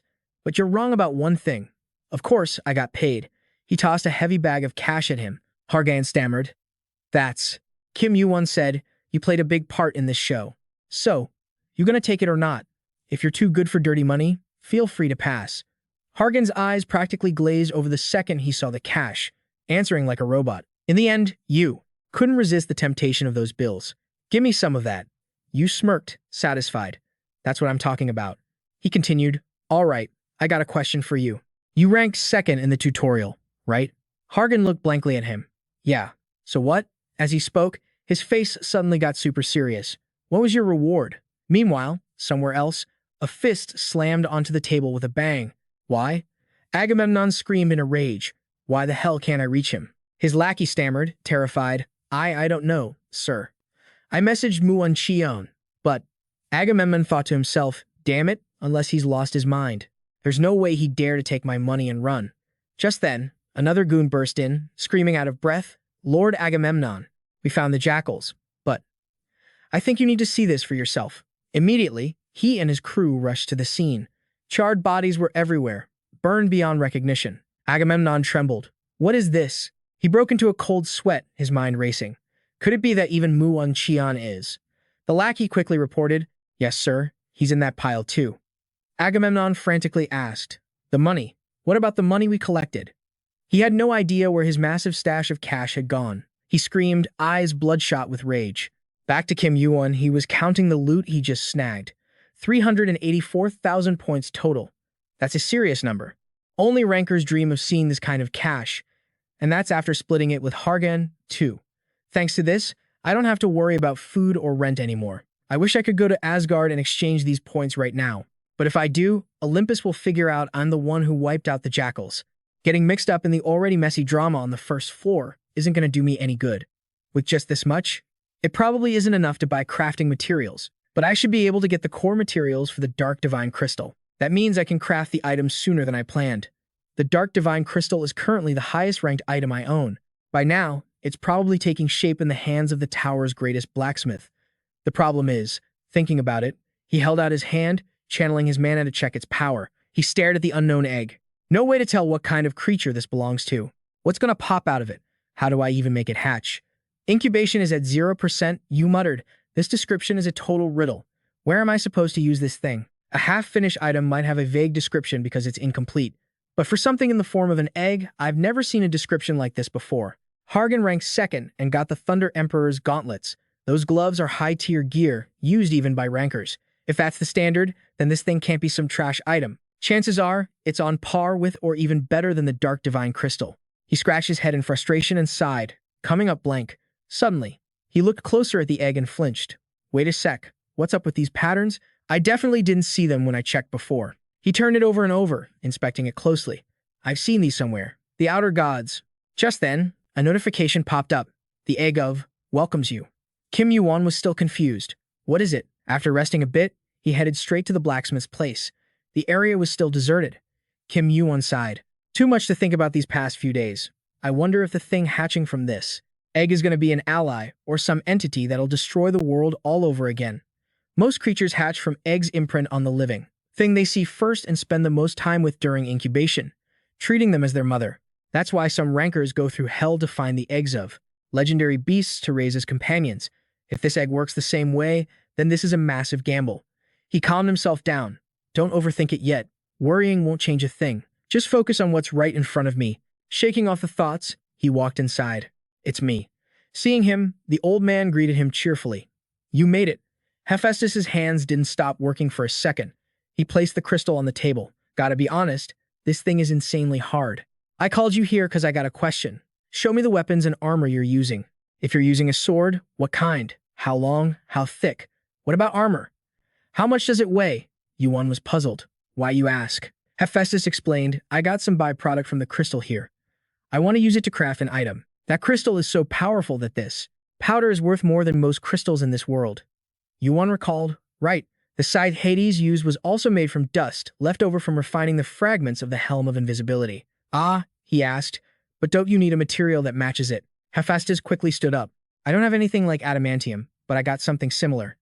Since it's dust from the crystal, mithril should work.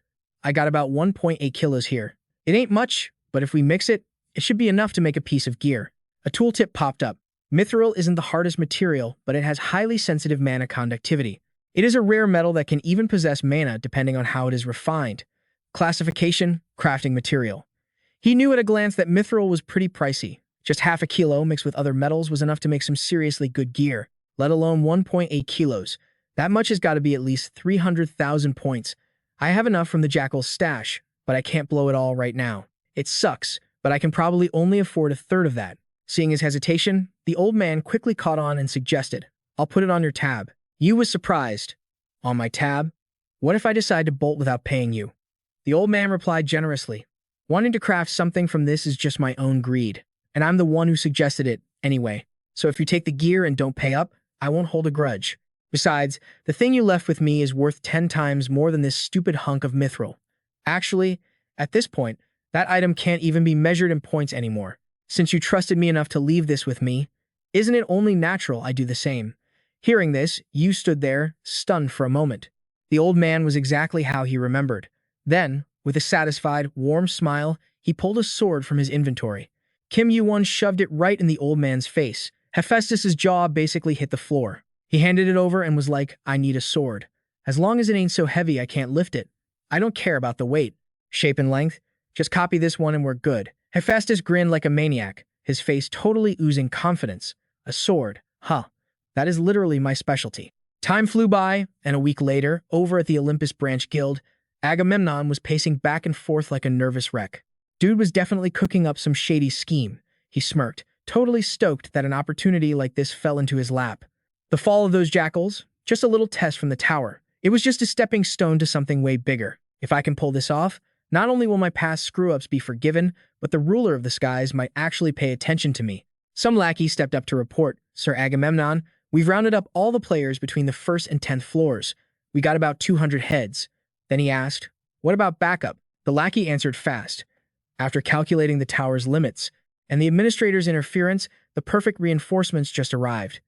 Agamemnon slid his sword into his belt, looking super pleased with himself as he blurted out, perfect. Then he shouted, Army of Olympus, let's roll. Agamemnon barked his orders.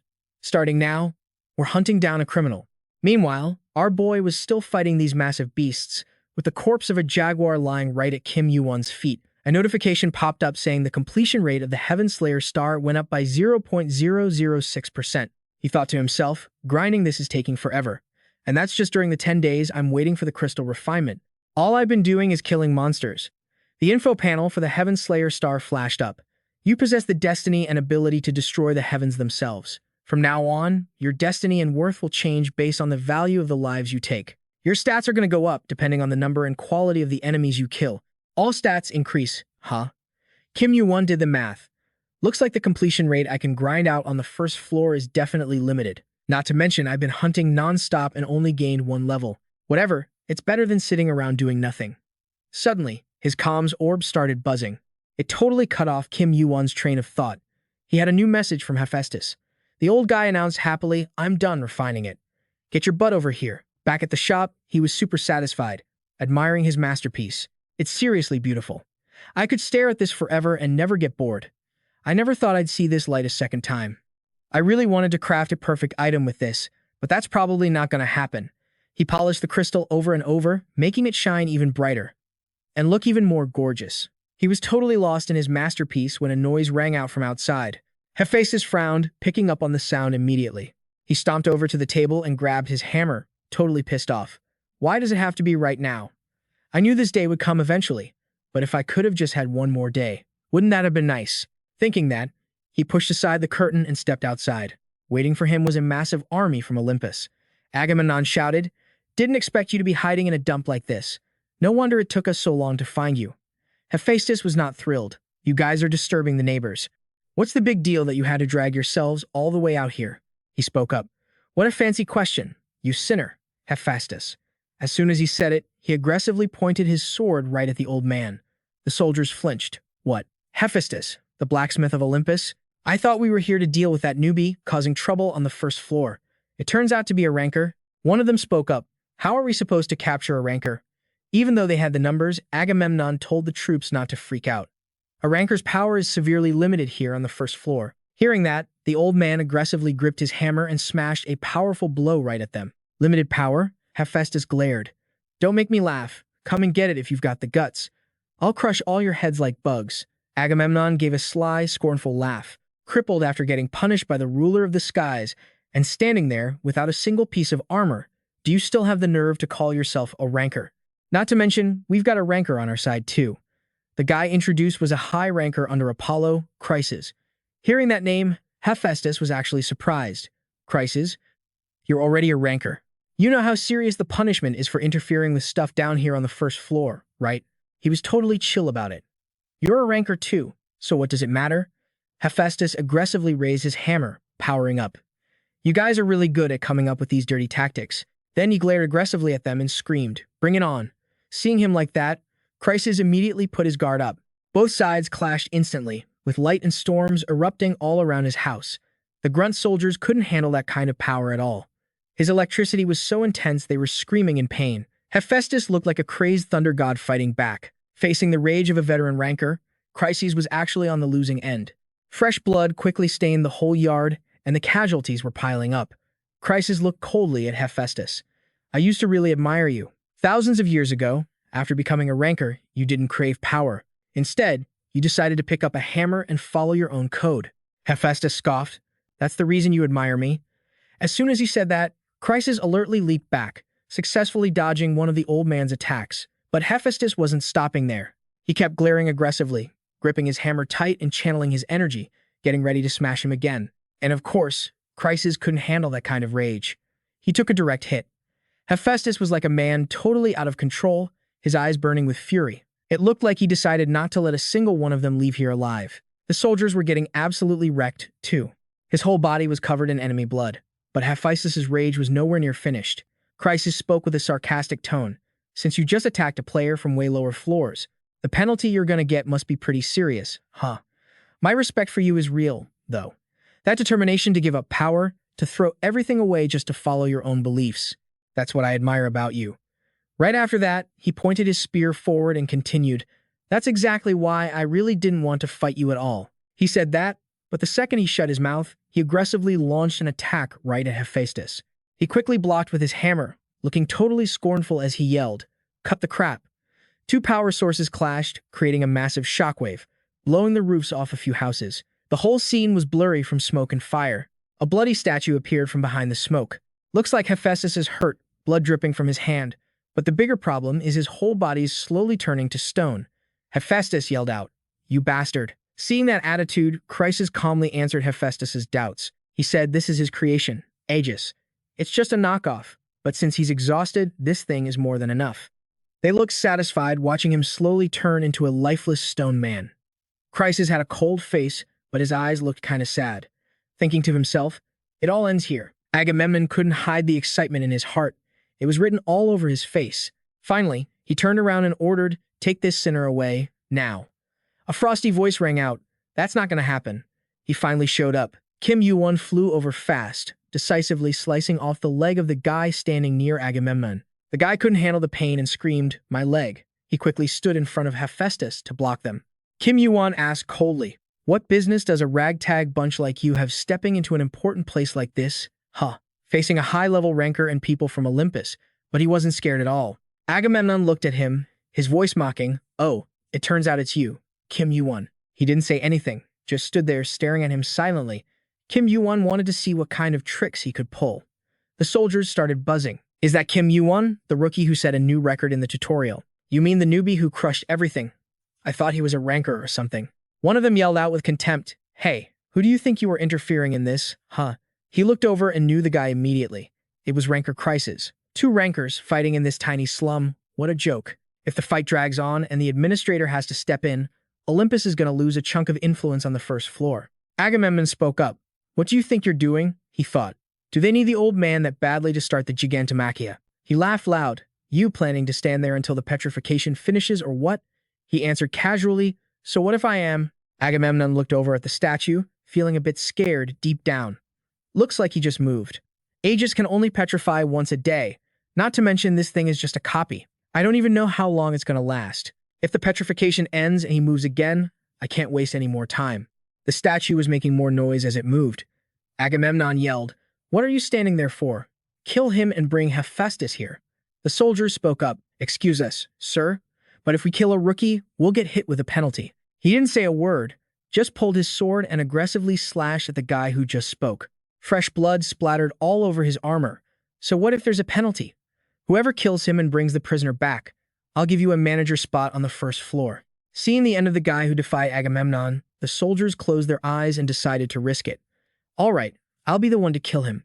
Over here, the system quickly announced that the power of colossal fire was added to the blade. Kim Yuwon swung his sword, and the flames from his power covered and burned them up. The whole group screamed from the heat. Someone yelled, We're gonna get burned to death. Agamemnon aggressively ordered, Keep your distance and attack him. Kim Yuwon glared fiercely. His system popped up. Cinder Eyes are analyzing tactics. He broke through the siege alone, beating the soldiers to a pulp. At the same time, Cinder Eyes were resisting fire attribute mana. Looks like they weren't a match for him. Anyone who rushed in got slashed to death. Suddenly, from behind Kim Yuwon, a strange light shone right into his face, surprising him for a second. Orbs carrying lightning were trying to sneak attack Kim Yuwon. They flew straight up into the air with terrible power, but it seemed like he wasn't fazed at all. He knocked them back toward the soldiers, making them scream in panic. Kim Yuwon scoffed, So this is all you guys can show me. Guess having numbers doesn't mean you're strong? Huh. They told each other, Don't give up. Corner him. Agamemnon was trembling now. What the hell is this? Some of them are even up to the 10th floor. I know he ranked first and even beat Hargon, but looking at his aura and power, he couldn't help but be surprised. This guy is a rookie. He used the colossal fire skill, a fire pillar sweeping aggressively toward the enemy. Kim Yuwon grit his teeth, looking back at the statue behind him. Frustrated, he yelled, Old man, how long you planning to sleep? It seemed the statue still showed no good signs. He kept trying to hold them off so he could wake up. The system notification bar popped up. Cinder Eyes are resisting the sun fragment. Astrological Robe is resisting the sun fragment. He thought to himself, It's the sun fragment. He finally decided to act. Crisis couldn't help but ask, What's the relationship between you and Hephaestus? Kim Yuwon wiped sweat from his face, then casually answered, I'm a customer. Crisis couldn't believe it. A customer? You interfered in this war just for that stupid relationship? Kim Yuwon thought, as expected of a ranker. Even though his body is wrecked from the penalty, the pressure he gives off is the real deal. The opponent is Apollo's right-hand man, the one who controls fire. If I slip up even a little, I'll be burned to a crisp instantly. Counting his wounds, plus the penalty for attacking me, he can't attack me more than 5 times. He quickly used the Gigantification skill. Luckily, this opponent is just right. The fire resistance from Cinder Eyes and the Astrological Robe is pretty good. I can do this. I even survived. Surtur's Destruction Fire before. Crisis spoke up. You possess quite a few skills that even rankers don't have, huh? Then he scoffed. But what the hell can a rookie new to the tower actually do? Kim Yuwon clenched his teeth, trying to stand his ground to withstand the fire. The system analyzed the power. Gigantification has collided with the sun fragment. Cinder Eyes are resisting the sun fragment. Astrological Robe is resisting the sun fragment. A massive explosion happened quickly, echoing through the whole space. System notification. Resistance against sun fragment failed. Burn effect activated. Kim Yuwon thought, Knew it. Just raw strength isn't enough. If I had bought some ice crystals, at least I could have boosted my fire resistance. He was annoyed. He's not planning to give me a break at all. Then, Kim Yuwon used the skill, Blast. Out of that massive inferno, 3 weird blue circles just popped up. Crisis's fire is insane. It's strong enough to torch this entire block. Even the houses nearby are getting wrecked by the heat. Right after that hit, The smoke and dust got super thick, like instantly. And then, the system starts blaring another notification. Astrological forecast is trying to resist the sun fragment. Resistance failed. Burn effect just leveled up to 2. Yuwon's gasping for air like crazy. Damn it! I'm gonna get roasted alive at this rate. But hey, using that much power, the penalty's gotta be brutal, right? And just like Yuwon guessed, that guy was already shaking uncontrollably from the pain of the penalty. He couldn't even hold back a scream. Yuwon starts doing the math in his head, 2 times. If I can just stall for a little bit longer, then. But before he can even catch his breath, Crisis launches a sweep attack that totally catches him off guard. In a split second, Kim Yuwon is engulfed in those aggressive flames. He coughs up a huge mouthful of blood. That hit from Crisis sent him flying way back. It looks bad, Kim Yuwon definitely took some serious damage. But then, Crisis coughs up blood too. He looks totally shocked. The guy's covered in cuts and blood, now he's honestly not doing much better than Yuwon. Every inch of Kim Yuwon's body is screaming in pain. He keeps puking up blood. He thinks to himself, did I underestimate him just because we're fighting on the first floor? Even with the penalty wrecking him, he's still a beast. I can keep fighting, sure, but I don't think I can actually beat him. If I have to take 2 more hits like that, he stands up and looks around. He thought he got blasted to nowhere, but turns out he's in the old man's workshop. That black crystal that just got finished, it's right there on the table. It's glowing with this sparkly light that grabs his attention. That item, it's the Divine Dark Crystal, a fragment holding the power of darkness from the beginning of time, packed with infinite dark mana. Item class, refined material. Meanwhile, Crisis remembers something someone once told him. The penalty. You'll get it once you feel it yourself. Crisis finally realizes just how insane the power flowing through the tower really is. He struggles, barely managing to stand back up. He was right. It's like the tower is actually alive. This is the power that stops people from going berserk and protects the safety of the lower floors. This is the tower's will. And its punishment. Thinking that, he bows respectfully and whispers, "Thank you so much, sir." But Agamemnon is losing his patience. "Go grab the traitor now, and check the casualties." The soldiers shout back, "Yes, sir." Agamemnon looks over to where Yuwon got blasted. "What about Kim Yuwon?" Crisis says, "Leave him." Agamemnon's shocked, "What?" But in the future, he's gonna. Crisis cuts him off. The mission is done. We already broke the tower's rules by causing a scene on the first floor. I want to avoid pointless killing. Agamemnon nods. Understood. Then we'll. But right as he says that, a massive boom explodes from inside the wall. Agamemnon panics. That half-dead bastard. Crisis steps in to stop him. Wait. Agamemnon is pissed. Are you seriously telling me to let him go? Crisis watches closely and replies, no, he's dangerous. He's radiating dark attribute mana now. That changes everything.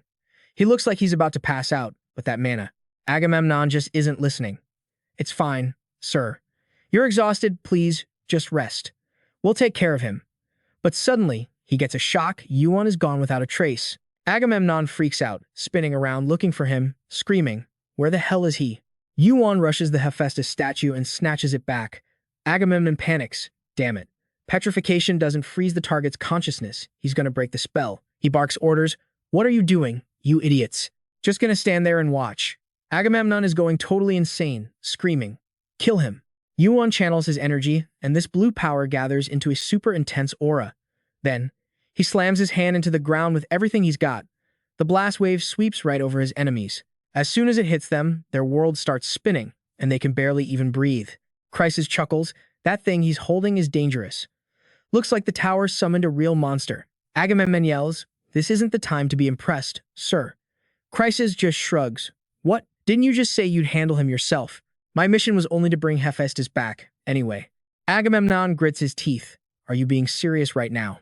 Seeing him panic, Crisis says, chill out. I see what's happening too. Then, his face turns aggressive as he glares at Yuwon. Meanwhile, Kim Yuwon is tearing the place apart, taking down soldiers left and right. While fighting, Yuwon senses a powerful aura closing in. He thinks, Crisis, so you're finally here? Huh. Amidst the smoke and fire, the two heavyweights stand there, staring each other down. Crisis raises his hand, channeling his power as black smoke swirls around him. He thinks, impressive. Controlling two different mana attributes at the same time, even rankers can't pull that off. If this kid joined Olympus, he'd be a total ace. I want him. Crisis speaks up. You're Kim Yuwon, right? Why don't you join our crew? If you're looking for gear, I promise I can get you way better stuff than whatever he makes. Yuwon replies coolly, this isn't the only thing I need. Besides, I already gave that guy my answer. Crises powers up. You're refusing? That breaks my heart. Then he lunges at Yuwon like a starving beast. Yuwon stays cocky. You really think you're in any shape to fight? Crisis laughs scornfully. Listen to the rookie talk. But inside, he's thinking, in 100 years though, I'll be able to puff out my chest and brag about today. Talking about how I fought Kim Yuwon back when he was just a newbie on the first floor, fighting a guy who's going to be stronger than even the rankers. But I gotta survive this fight to tell the story. Seeing his attitude, Yuwon realizes, damn it. Crisis, he's ready to die for this. You want the old man that badly, huh? If he doesn't join Olympus, the next great war might actually be stopped. To stop that disaster, I just have to hold out. Thinking that, he plants his feet firmly on the ground. Meanwhile, Crisis comes charging in with terrifying power. They clash instantly. Crisis fires off a rapid attack straight at Kim Yuwon. Yuwon is shocked he can still hit this hard. Yuwon shouts, you know what? You're actually pretty impressive. Crisis is stunned by the compliment. Boom! A massive explosion rocks the area. You could say this is the craziest showdown ever between a ranker and a first-floor player.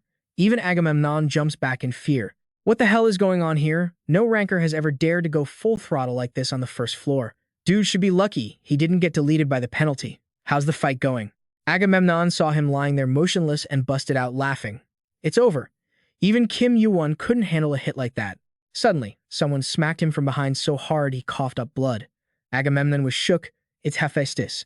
The old man screamed aggressively, end your own damn life. His eyes flashed with rage as he yelled, I ain't done yet, you little punks. Agamemnon yelled back a curse. Damn you and your Chrysar. Aren't you scared of the penalty? The hammer swung down violently. I don't give a sheet. Agamemnon puked up blood. Hephaestus declared boldly, I don't give a damn about the others, but you? I'm definitely gonna kill you. Agamemnon was shaking all over. Seeing the old man's savage look, he wheezed out a plea. Somebody save me. Suddenly, a tall guy appeared out of nowhere and blocked Hephaestus's fatal strike. A powerful voice boomed out, you've gone too far. Hephaestus got ticked off. Why's it always gotta be right now, huh? Agamemnon was so terrified he couldn't even speak, stuttering as he looked at the guy who just saved his butt. Turns out, it was none other than the first floor administrator. The administrator was annoyed. What do you mean by that? You think I should just let a ranker run wild on the first floor like this? If you want to fight for real, then go up to a higher floor. Agamemnon's voice came out all quiet. I think there's a misunderstanding here. I wasn't planning on fighting or anything. The administrator asked him irritably. So, you scumbags are from Olympus, right? Agamemnon was freaked out. Yes, that's right. The administrator pointed at his forehead and shouted, go back and tell that Zeus guy this for me. Agamemnon let out a startled yelp. As a mark appeared, he kept going. If he dares to pull a stunt like this one more time, I'm gonna go there personally and rip his beard right off his face. Agamemnon looked totally lost. The administrator added, make sure you pass on my message exactly as I said it. Hephaestus stood to the side, feeling super satisfied, thinking, serves you right. Hephaestus thought to himself, with that brand on his head, he's got to repeat exactly what he was told. He couldn't hide the smug look on his face. You Olympus bastards, you totally lost today. Rewinding a bit to the fight between Kim Yuwon and Chrysor earlier, right when things were getting critical, the system sent a notification. The egg is baring its fangs. He was startled inside. That's dangerous. Is it trying to swallow me whole while I'm weak? Or is it actually trying to protect me? Right after the mission was completed, it went back into hibernation mode. Kim Yuwon slowly regained his senses. He couldn't help but wonder, since when was I passed out? Suddenly, a gruff voice snapped him back to reality. You what? He looked weakly at Hephaestus. Oh, it's you, Hephaestus? Hephaestus got annoyed. Who are you calling Hephaestus? Watch your mouth. Seeing him sit up, the blacksmith god asked anxiously, how's your body holding up? Kim Yuwon replied, I'm okay, I guess. What about you, old man? Hephaestus looked confused. How long are you going to keep calling me old man? Kim Yuwon teased. Oh, so should I call you auntie instead? The old man shouted in frustration. You just won't quit, will you? Kim Yuwon shot back.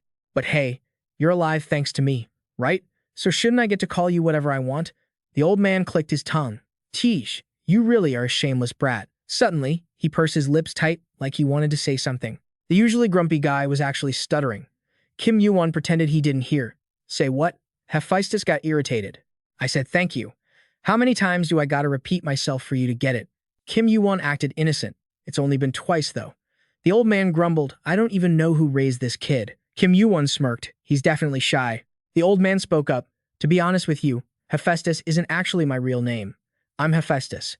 I used to be a blacksmith for Olympus. He already knew all this, but seeing him stay so quiet, the old man was surprised. You're not surprised? Kim Yuwon replied. Can't you tell how surprised I am? The old man got cranky. Seriously, I can't tell if you suck at lying or just don't care to try. He looked at the kid and thought, this brat already knew exactly who I was. That's why I suspected he was from Olympus when he first showed up, but now, I know for sure. He's not from Olympus, but he ain't just a regular player either. Thinking that, he continued, whatever, let's drop it. After this whole mess, those Olympus creeps are gonna have to lay low for a while. That's why I decided to splash some cash and rent out a massive top-tier workshop for a few days. Hephaestus hinted. I'm the type of guy who pays back both favors and grudges 10 times over. Just give me a few days, and I'll forge you the best damn sword ever. Hearing that, he just sat silently on the bed without saying another word. It seemed like Kim Yuwon really vibed with Hephaestus. Ever since they met up again, he'd been watching him, then gave a warm smile. Then, Kim Yuwon hopped off the bed and said, got it. He figured he'd start climbing the tower once the sword was done. Thinking about it, he honestly told Hephaestus, I'm really looking forward to it. Looking at his ragged, beat-up state, the old man glared and yelled, go to the hospital first, you idiot. Once he recovered, he went straight to training to stretch his muscles, and what Kim Yuwon was targeting this time were those huge chimps. Kim Yuwon let out a sigh and started calculating. After being stuck in the hospital for days, I finally feel like I can move properly again. I was planning to face Olympus around the 10th floor or so, but looks like the plan got messed up a bit. But this actually works out for me. Olympus won't be able to mess with the first floor for at least a few years because the administrator is watching them. Plus, my relationship with the old man is pretty much back to how it used to be, and best of all, I got my hands on this thing. It's going to be a key player in the second giant war. However, this dark divine crystal is super hard to control, but its power is on a whole different level compared to Hades' helmet of invisibility. Though, if it's not like the invisibility helm, I wonder if the backlash on the user is going to be any different. There are 3 big differences I found after refining it. The dark divine crystal is a fragment that holds the very root of darkness. It's packed with an infinite dark attribute mana. All the stats like resistance, amplification, and consumption rates are boosted. And finally, the ability to summon Hell. Hell, a word that basically symbolizes Hades, something super similar to his source of power. Looking at the restriction text, looks like I can't use its full power yet, but that's enough for me to get a handle on what the Dark Divine Crystal can really do. The Dark Divine Crystal seems more like a catalyst to summon power rather than an item that just holds it. After using it for a whole day, I'm starting to figure out how to make it work. Thinking that, he let out a breath. Guess it's time to head back. Just then, he got a message. Sender, Hephaestus. Content, short and sweet. Get over here. Kim Yuwon was shook. This old guy's timing is always freakishly on point. Cut to a massive street. He'd hustled over there fast following the address. Stepping inside, Kim Yuwon was low-key impressed. Damn, this workshop is huge. Must have cost a fortune. Anything this guy actually tries on is worth like 100,000 points easily. Plus, he gets a cut of everything Olympus sells, so he's probably filthy rich. Like, top-tier, ranker rich. Kinda jealous, not gonna lie. Kim Yuwon walked in and called out, awfully quiet in here. Guess that means it's ready? The old man was hyped. You made it. Hephaestus tossed him an item like a boss. Here, take this. Kim Yuwon thought. Straight to business, as usual. Curious, he asked. I get the sword, but what's this thing? Just open it. He pushed. Kim Yuwon cracked the box open, dying to know what the old man gifted him this time. He blinked, confused. Is this a prank? It's empty. The old man sighed. Look closer, you moron. Kim Yuwon waved his hand around inside. There's literally nothing. He paused. Whoa, soft. Gloves? It's an invisible glove. Super thin, made of some insane material. Conductivity is off the charts. And I can toggle it to be visible if I want. Kim Yuwon guessed. You mixed mithril into this, didn't you? Hephaestus smirked. Sharp kid. You caught on fast. He checked it out. Feels like I'm wearing nothing at all. Why'd he make this, though? Making it invisible like this must have been a total pain. Kim Yuwon inspected the details. There's a slot here. He pressed it, and boom, the crystal popped up and started glowing like crazy. The old man looked away, all casual. I don't need to explain how to use it, right? I didn't have enough time or materials, so I just kind of threw whatever together. Use it however you want. Kim Yuwon saw right through him. He definitely just hated watching me hold that dark crystal in my bare hand like a noob. Kim Yuwon grinned. I promise I'll put it to good use. The old man huffed. Save the speech for after. You see the sword. It was a pitch-black blade, crafted with insane detail, right down to the patterns. Kim Yuwon was totally stunned. Zero flaws. Just holding it, I can feel how sharp it is. He couldn't help but fanboy inside. It's perfect. Hephaestus spoke up. Give it a name. The system chimed in. Blacksmith Hephaestus requests a name for the sword. Please select a name. Kim Yuwon got serious. That deep black from the crystal powder. The dark stone swallowed up the mithril's blue glow. It's like a blade made of pure night. He looked at the old man. I'm gonna call it Knight's Fang. Kim Yuwon hummed a happy tune, while the old man just froze. Say what? This kid's naming sense is unique. A notification popped up. You have received Knight's Fang. Knight's Fang is now bound to you, per Hephaestus' will. It was a sword with a chill, pitch-black vibe, just like the night sky. The name wasn't just about looks. It matched the sword's effects too. Knight's Fang was a weapon, forged from mithril and the remains of a special crystal by Hephaestus. It could store dark mana, boosting stamina recovery by 200% in the dark, amplifying magic power by 100%, and boosting mana recovery by 100% in the dark. Kim Yuwon was hyped. The mana storage and recovery on this thing are insane. I could fight in the dark forever and literally never get tired. Way better than I expected. But Hephaestus was just standing there with a dark look on his face. The reason he was salty? The name is the final piece of the masterpiece. And the kid just named it something sounding like a gloomy graveyard. But seeing Kim Yuwon humming happily, the old man just clicked his tongue and let it slide. At least he likes it. As long as it suits him. Whatever. He asked. You heading up now? Kim Yuwon replied. Duh, obviously. Hephaestus pressed. What about Olympus? What's the plan? Kim Yuwon shrugged. What plan? I'm gonna drag them down, obviously. He pointed his finger to demonstrate. From the very top, all the way down to the bottom. The old man just muttered. Is that right? But inside, Hephaestus was thinking. He's mixed up in something huge, yet he doesn't look worried at all. Weird kid. No fear, no hesitation, nothing. With that thought, he quickly shooed him away. Get out of here. We're done. I'm not walking you out. Kim Yuwon headed for the door but seemed to linger. Quick goodbyes, just like always, he thought. It's been so long since we met. Memories hit him. Hey, old man, was this made from adamantium? Aren't we super low on iron? So how'd you pull it off? Back then, the old man had just shrugged. You said you lost your sword. If you're gonna fight those outer world scumbags, you need a weapon. He was totally moved back then. You melted down your own hammer, didn't you? Did you use your hand as a hammer to forge this? Why? Hephaestus looked annoyed. Stop your whining and just take it. He was grumpy, but the guy had a huge heart. Thinking about it, Kim Yuwon touched the sword. You put your whole soul into this for me. I'm really glad I got to see you again. He bowed deep, a silent thanks and goodbye to his old friend. Of course, Hephaestus didn't see it. Cut to a library, where everything was organized perfectly. Inside, a girl was happily humming a tune. It was Shiori, the arena examiner. She took a bite of chocolate while reading a file. Kim Yuwon, a newbie who entered the first floor 12 days ago. He set a new record in the tutorial. An S-rank potential. The rookies this year are legit. That Hargan guy is strong, so watching him is fun. But this Kim Yuwon beat him and took the top spot. He came here solo, even though he knew he could team up. Does he think no one on this floor can handle him? This place is indestructible. It can take hits from a ranker. Go ahead, show me what you got. Cut to the testing area on the first floor, the Colosseum. Kim Yuwon looked around the strength test, a warrior's most important stat. This test is simple. Just wreck every opponent that shows up. He checked the leaderboard. Knew it. Sun Wukong is number 1. Compared to my score before I regressed, that's insane. Back then, I only made it to round 12. He spotted something. Oh, there's a familiar name. Status sitting at 16. Huh, that's actually pretty dope. I think it's even higher than before I regressed. Gotta be thanks to this Lightning Emperor gauntlet. He's all geared up. No clue what floor that bastard is on, but I'll catch up soon enough. Then the system chimes in. The test is starting right now. Your mission. Beat the crap out of your opponent. This is a test no one's ever seen the end of. Since the more enemies you wreck, the sweeter the loot gets. So any player gunning for a ranker spot is going to try their luck here. With that in mind, he kicks the gate open. A monster is already waiting inside, looking huge and totally savage. The door made a hell of a noise, so that thing figured out an intruder walked in pretty fast.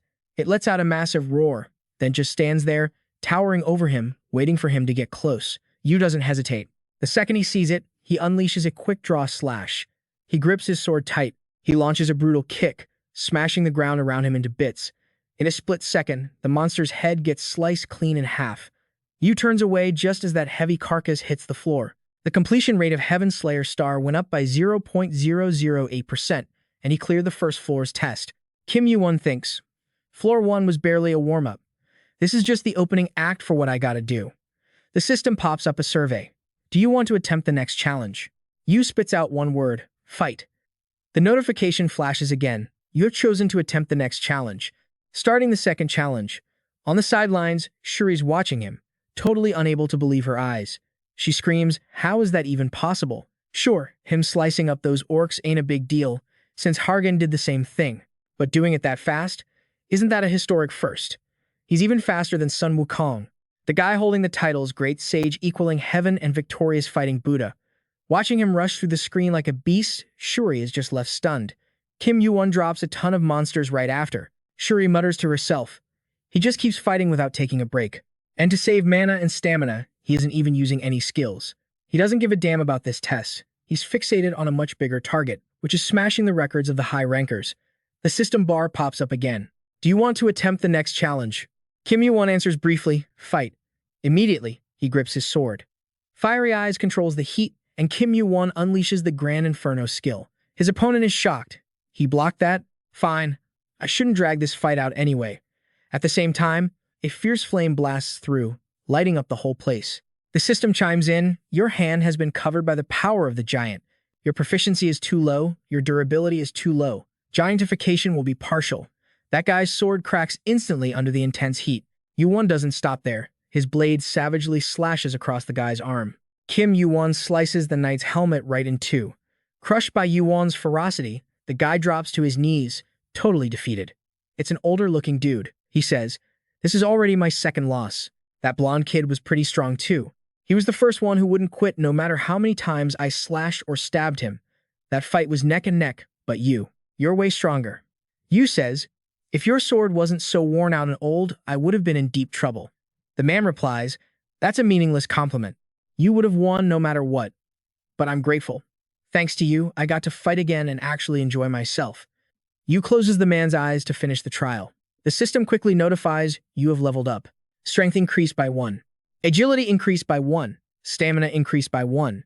Completion rate of Heaven Slayer Star has increased by 4.78%. You have cleared the 19th challenge.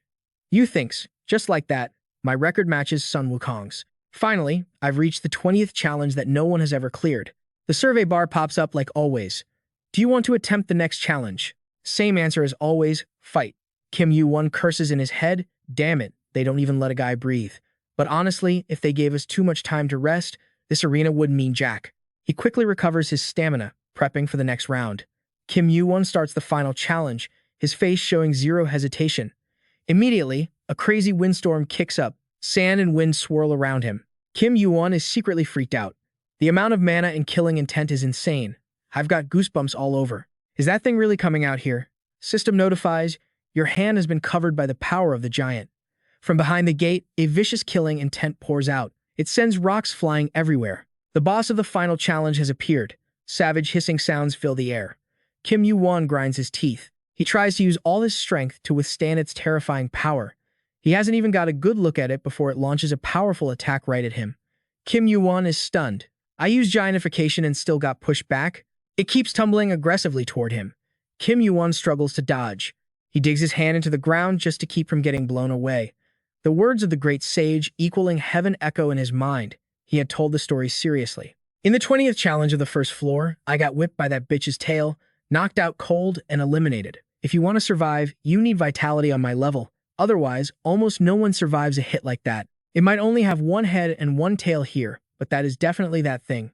I know it's the final challenge, but this is still just the first floor. He had asked warily, could you be mistaking it for another creature? The great sage equaling heaven was deadly serious.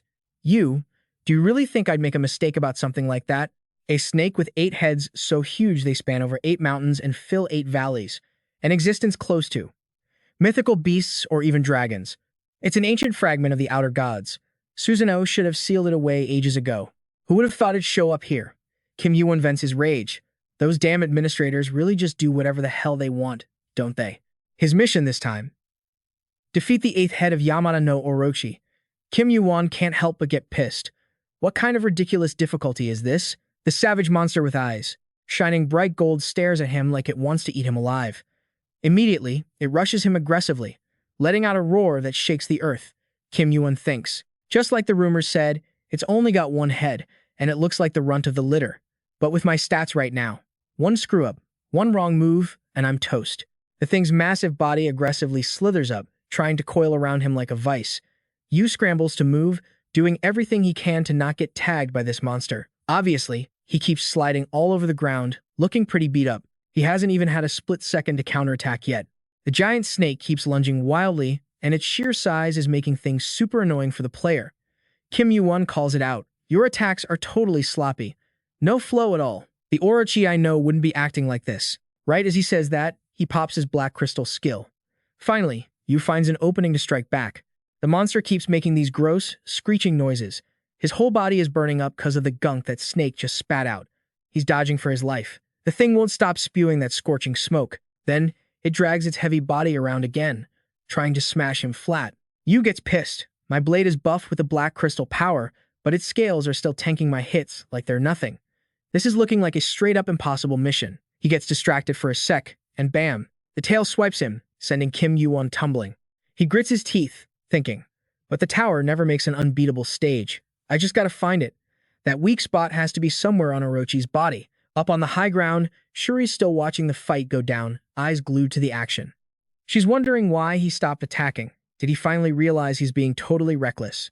I mean, he's already pulled off something pretty insane. Just give up while you're ahead, Kim Yuwon. You actually hurt Orochi.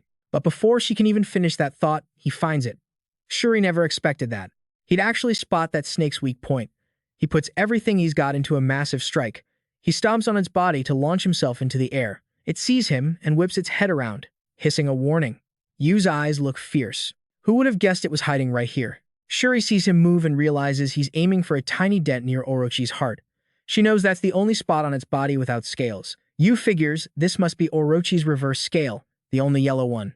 Target acquired. He violently jams his sword right into that spot. Just like he thought, the second he stabs that scale, the snake starts trashing around in agony. And just like that, it stops breathing, its eyes going dead. Seeing it stop moving, Yu pulls his sword out, panting like crazy. The corpse crashes down so hard the ground cracks open. Yu complains, noisy till the bitter end. Shuri stammers, shocked, no freaking way. This has never happened before. Impossible. A sinner snake big enough to cover 8 mountains and 8 valleys, wielding weird curses and magic. The guy who stopped a massive disaster and saved an entire floor from being wiped out. That was the high ranker, Susanoo. Susanoo used an indestructible magic sword with a spell that seals anything it pierces, and that's how Susanoo created a permanent wound on Orochi's chest, which became that reverse scale. Watching Yu stand there looking like a boss, Shuri thinks, it's like seeing a legend come back to life. System notification pops up. You have defeated the 8th head of Yamada no Orochi. You have leveled up. Completion rate of Star Killer increased by 12.85%. Strength, agility, and stamina all increased by 1. You have cleared the final achievement. Your record will be engraved in the Colosseum. He does the math. I leveled up at stage 19, too.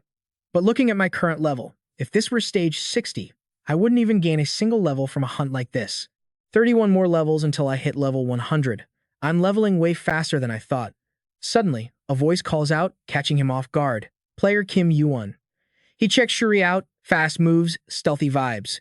An elf woman with 6 knives on her back and a belt that says Supervisor Shuri. She asks, you're the one who beat Yamada no Orochi? Did you know about the reverse scale? Yu explains, the tower doesn't make impossible quests. Even for a final boss, the difficulty felt way too spiked. So I came to check it out, and I found the answer. She stares at him. Are those the golden cinder eyes? Yu says, not quite golden cinder eyes yet. Shuri guesses, so.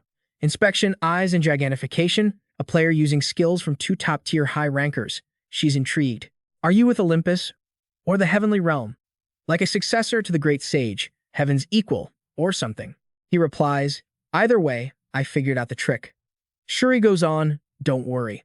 The exam supervisor isn't allowed to leak details about the test or the players involved. He thinks, pretty sure she's got the wrong idea about me. Whatever, doesn't matter. She hands him a sword. This is a bonus reward from the administrator. I was told to give this to the player who clears all the first floor trials. Because of Orochi, I thought I'd never have to hand this thing over. But looks like its owner finally showed up. Check it out yourself. I don't even know what it is. As he unsheathes it, Shuri gasps. What? It's broken. Kim Yuwon stares at it for a minute. This thing. So this is where it was. The info pops up. Sword of Tatsuka. Fragment. Ages ago, Susanoo used this blade to seal away Yamada no Orochi. A special power lies dormant inside. However, since it's shattered, you gotta collect the other fragments to unlock its true potential.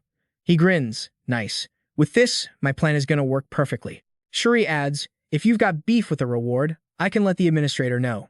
He says, nah, it's cool. This works. He thinks, that's just the gift. I still got the real loot coming. Suddenly, a bunch of rewards flash up. You have cleared all first floor trials. You receive 20,000 points. All stats increase by 2. You receive Sword of Totsuka. Fragment. You receive the 8th Heart of Orochi. It was separated when Susanoo sealed the beast. It's packed with a super deadly poison. He starts scheming. Potent poison in the heart. I can't use it normally, but if I neutralize it, it turns into a power-up potion that even high rankers would kill for. Shuri kept talking. I had my doubts, but looks like it was actually given as a reward. That item is super hard to value for point exchange. Congrats. She added, if I gotta give you some advice, don't use it the normal way. Yuwon said, I'll gratefully take that advice. He was just about to press the system when a noise popped off, making Kim Yuwon freeze up. The system's voice rang out, the egg is reacting. The egg is hungry. Hearing that, he couldn't help but jump, totally dazed. Kim Yuwon still didn't get what was going on. The system announced again, the egg revealed. Right then, a powerful wave of energy flooded in, surrounding him. Shuri was totally spaced out for a sec too. What kind of power is this? Yuwon thought to himself. The egg isn't hatching. So revealed means. Thinking that. His face got a bit chaotic. Countless spikes popped up around him, looking just like scorpion stingers. Shuri wondered, how did it get into a place protected by the tower's power? The Orochi's body is moving on its own. Yuwon panicked and shouted, hold on, wait a sec. Before he could finish, the system rang out again. The egg is devouring the 8th head of the Orochi. Those sharp spikes are totally wolfing down the Orochi right now. Shuri saw this scene and was super surprised. Chills ran down her spine as she yelled, is it eating the corpse? I've never seen a creature like that before. The heck is it? Thinking that, she spoke up again. I won't ask anymore because the rights to the corpse belong to you, but is that your skill too? Kim Yuwon was also pretty shook. I think it's something similar. Pausing a bit, he continued. But honestly, I'm not sure either. That egg kept absorbing the huge corpse non-stop. A while later, he asked it, you full yet? The system rang out. The egg nods. The egg is singing. Kim Yuwon thought to himself, looks like a total freak, but acts like a kid. What is it, really? Right after it finished eating the huge monster's corpse, it started falling asleep. Kim Yuwon was suspicious. The egg had zero reaction all this time and suddenly appears. Did the hatching rate go up? Shuri curiously stepped up and asked, do you know what that thing just was? Yuwon was honest. Just a little bit. She thought in terror, I thought he was just a second Sun Wukong. But after seeing that power, I'm not sure anymore, because heaven wouldn't hide such a freakish power like that. Thinking that, she spoke again. You probably have a ton of secrets, so I won't spill what happened today. I hope I'll hear news about you in a higher place. Yuwon smiled to himself.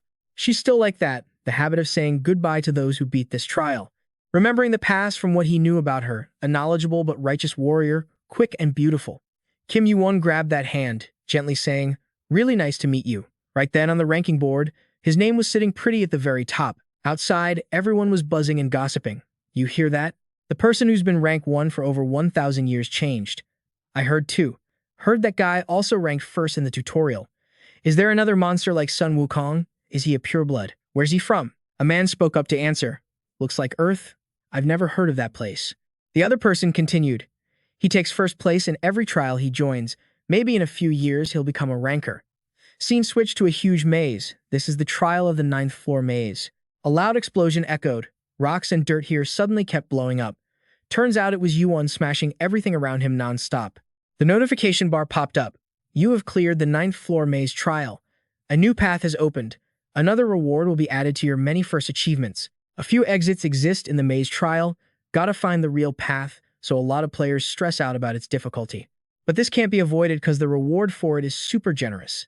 He smiled and thought, should I go meet that person now? Scene switched back to Hephaestus's forge. His face was super tense, sweat dripping all over him, while Yuwon was trying to put on the cutest face possible. Finally, he spoke up to say hi first. Been a month? Huh, uncle. The smile on his lips got even brighter. I'm here to pick up the thing I left with you, he grumbled. Calling me uncle again? You really have no shame. Wait there, I'm almost done. Yuwon obediently stood still and waited. Over here, the uncle was still hyper-focused, hands working non-stop, sweat pouring off him like a shower, his face super intense. Then he suddenly looked up at him. Hephaestus asked in confusion, You don't feel hot? Yuwon was chill about it. Of course it's hot. He couldn't help but be curious. He looks totally fine even though the workshop is insanely hot. Just how high is his fire resistance stat? Thinking that, he suddenly remembered. By the way, seems like the 9th floor test took you 10 whole days. Why so long? What did you do? Yuwon said. Dunno. Hephaestus threatened him with annoyance. Spill it, or do you not want the thing you asked for? Kim Yuwon obediently started telling the story. The maze doesn't exactly have just one exit. I had to spend some time making new paths. Hephaestus thought about it. Not a path, but paths, plural. He did something insane to get extra rewards again. He felt totally speechless. Why don't you ever do anything the normal way? I'm starting to get curious about what you're going to do in the next test. Yuwon laughed loud. I'll come back and tell you more later. Uncle, Hephaestus guessed, is this also something you need for the next test? I've never made a weapon like this before. Instead of having high mana conductivity, this item is the Nameless Sword. A blade made from a bunch of different materials, super low mana conductivity, but the blade is crazy sharp, can be used to chop meat, he explained. Its mana conductivity stat is the absolute worst, but low conductivity means really strong mana resistance. So I made it mostly with armor crafting materials. Kim Yuwon guessed it was probably made from minerals like mithril, titan, and obsidian. Hephaestus said, this is the worst failure with extremely poor mana conductivity stats, but based on your request, it's actually pretty successful. I can guarantee that. He quickly activated the arcane sword skill, but the activation failed. An unknown power is blocking the mana flow. Yuwon was satisfied. Good, even better than I expected. He answered honestly, I like it. Hephaestus felt happy too. I think this challenge was pretty fun too. Who would have thought to create a weapon out of armor materials? Just as he finished speaking, he grabbed the hand tightly. Then the system announced immediately, You have given blacksmith Hephaestus 10,000 points as an advance. This surprised him so much he stuttered. What the hell is this? You flashes a fake grin. Keep it. If I get used to freebies, I'm gonna be in trouble. Finally, time to say peace out. He smirks at the guy. I'll be back, Pops. Cut to near the workshop, the warp gate pulls up quick. The system pings. Floor 9 test record confirmed.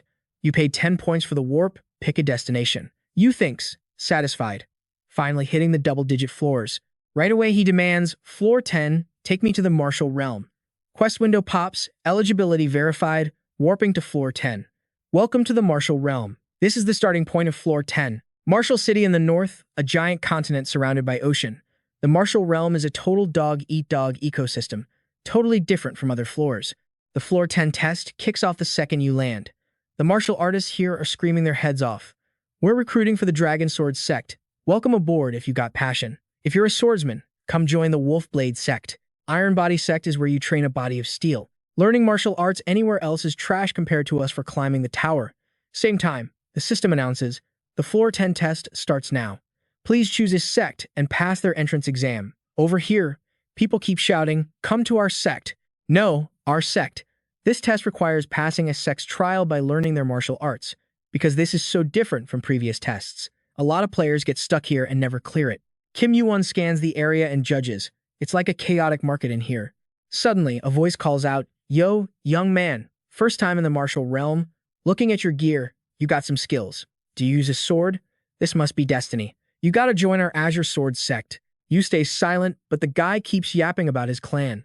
Actually, the Azure Sword sect was founded before that tower even existed. The major clans probably don't care about this place. Even if they did, they wouldn't go chasing people like this. He keeps rambling about the Azure Sword sect. Seeing you zone out, he asks, Are you even listening to me? Yu says, Sorry, but I already picked a sect. Excuse me. The guy gets pissed. You dare look down on me and my sect? Yu replies coolly, I didn't mean that, but you're not wrong. The guy draws his sword in rage. You look like a scarecrow. Don't think you can say whatever just because you got here on luck. Don't you know how great our Azure Sword sect is? Yu thinks. Scarecrow. This is going to be a pain. Flexing on a newbie to cause a scene isn't a bad play. Yu calmly asks back, Aren't you scared of the penalty? Also, messing with a player who just stepped onto this floor won't look good for your sect's image. He snorts, Maybe. But the martial realm has rules. I can't let our sex name be insulted. Then he shouts, too late to beg now. Yu replies, I wasn't planning on begging for forgiveness. And if you're going to be stubborn, I guess I have no choice. As soon as he speaks, his face goes dark, staring at the martial artist with killer intent. Bring it. The guy freaks out internally. Why does he have those eyes?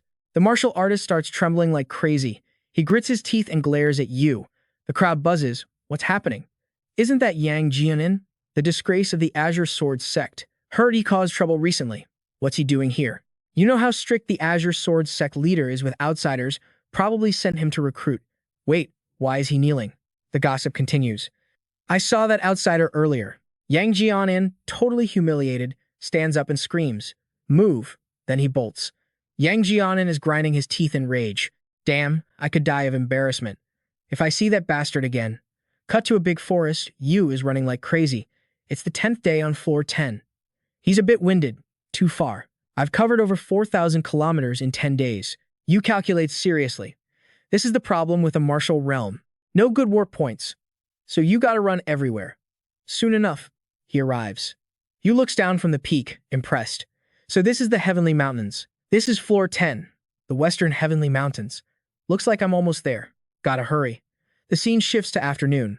The sunset in this forest is gorgeous. He's still wandering alone, surrounded by overgrown grass, looking totally desolate. Kim Yuwon steps lightly into the thicket. His footsteps seem super lonely. Suddenly, he stops, sensing eyes on his back. Yu seems to have realized there's about 20 people. Not just a big group, but skilled ones. He sighs. As expected of the Heavenly Mountains, a real monster den.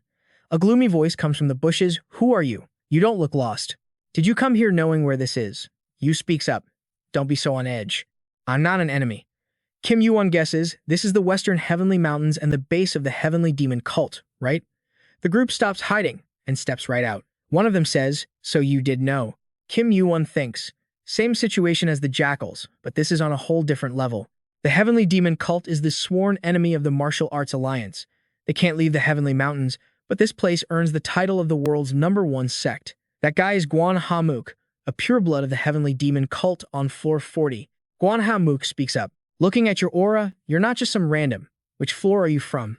If you want to join, give us your name and floor, then we'll test your skills. Yu cuts him off. No. Hearing that, the guy looks at him with surprise and suspicion. He quickly introduces himself, player Kim Yuwon. I want to take the Heavenly Demon Cult's test. The system window pops up. Heavenly Demon Cult's test started. Hamuk is intrigued. Been a while since a player tried our test. If you came all this way, you must know why players avoid our test, right? Yu answers. Isn't it cause the pass rate is super low? He shoots back. Wrong.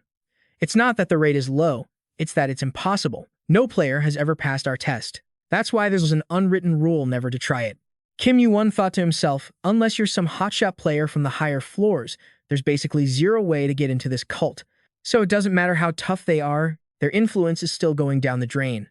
Guan Hamuk led the way, tossing back over his shoulder. This way. You didn't hesitate and stepped right into the barrier. The system chimed in immediately. You are attempting to resist the barrier's effects. Resistance failed. Deviating from the designated path will result in a status abnormality, hallucination. Kim Yuwon scanned the area. This path looks way different than before. Do I seriously have to find the real one out of all these options? Guan Hamuk barked a warning. Watch your step. One wrong move, and you're lost for good. Unless the Heavenly Demon himself steps in, nobody's going to be able to find you. So keep your eyes peeled and stick close to me. He barely finished his sentence before freezing in his tracks. He looked around, stunned. The kid was gone. Vanished. I swear he was just right here. The scene shifts to a desolate spot deep in the forest, choked with thick fog. The whole area was surrounded by a massive, web-like barrier. Kim Yuwon had popped his Cinder Eye's skill to sniff out the path. He racked his brain, realizing he'd already trudged past more than 10 different trails. Where the hell does this thing end? The forest felt like it was being suffocated by the heavy mist. Kim Yuwon focused, straining his hearing to the max, and sharpening his sight to find the right track. Suddenly, he hit a fork in the road, 2 paths.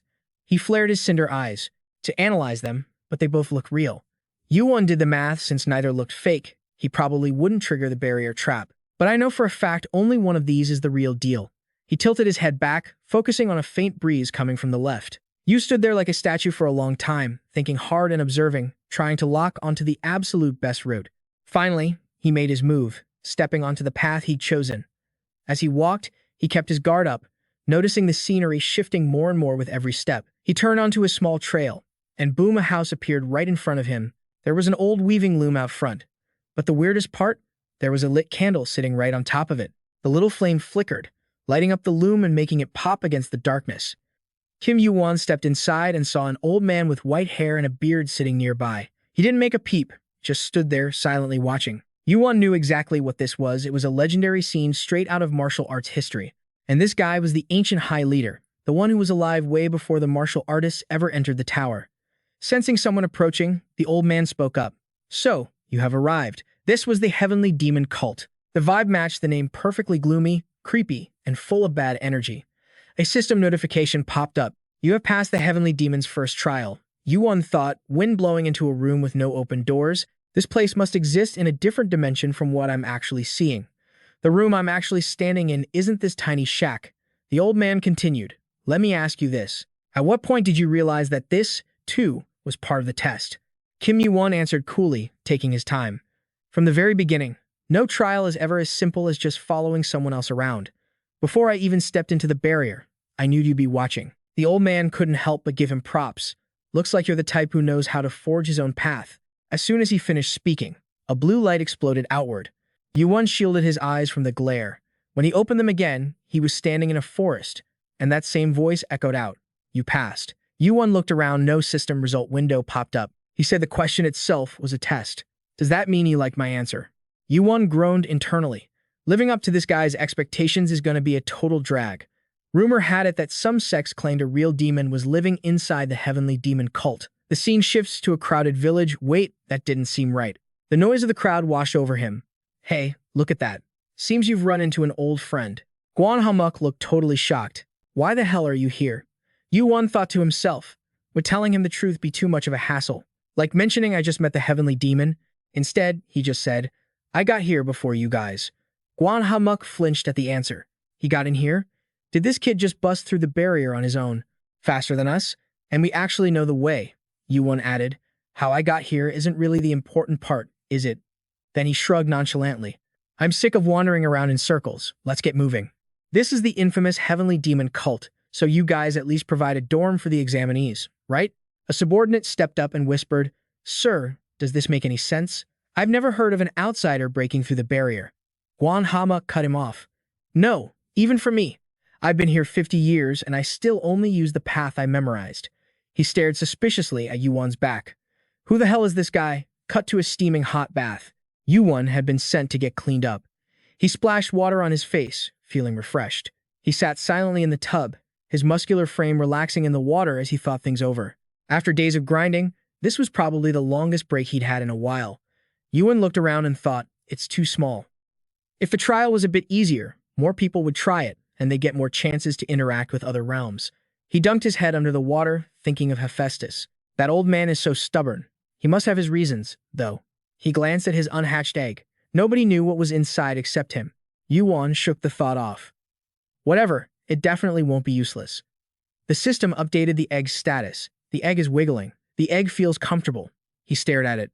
Since they arrived at the Heavenly Demon's turf, this little guy hadn't stayed still for a single minute. The scene shifts to a memory, where a surprised voice shouted out, "What am I doing on the 10th floor?" Taking on the Heavenly Demon Cult's test? Obviously.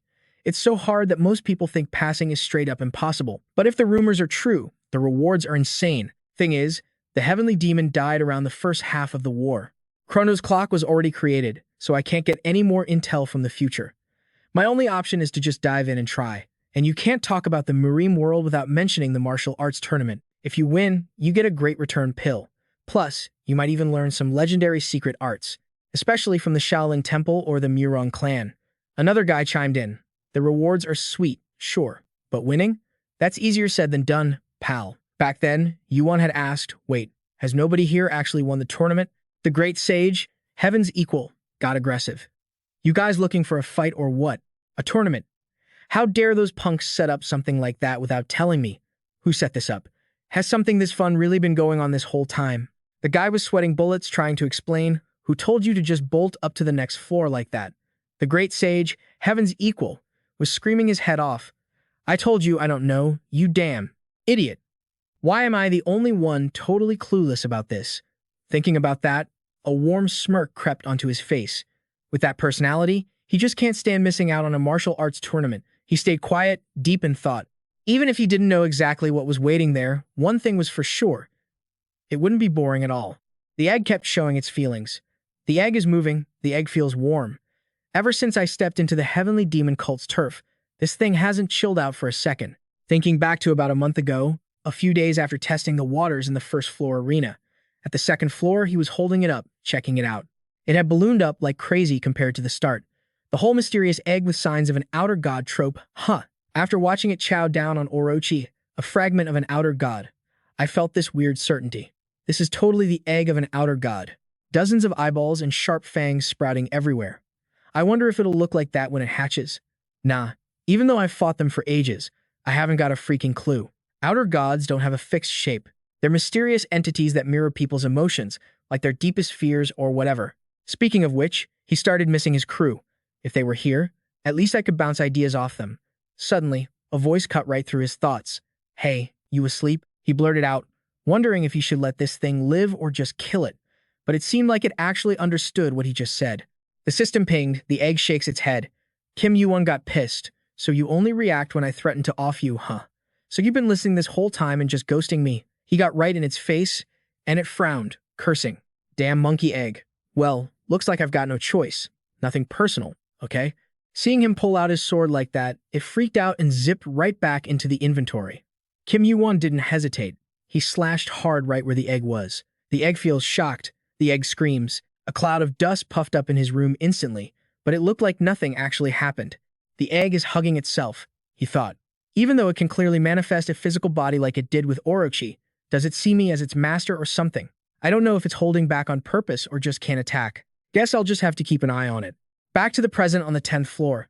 The egg was chilling in the hot tub with him. The egg feels warm. Kim Yuwon looked confused and asked, "You digging this?"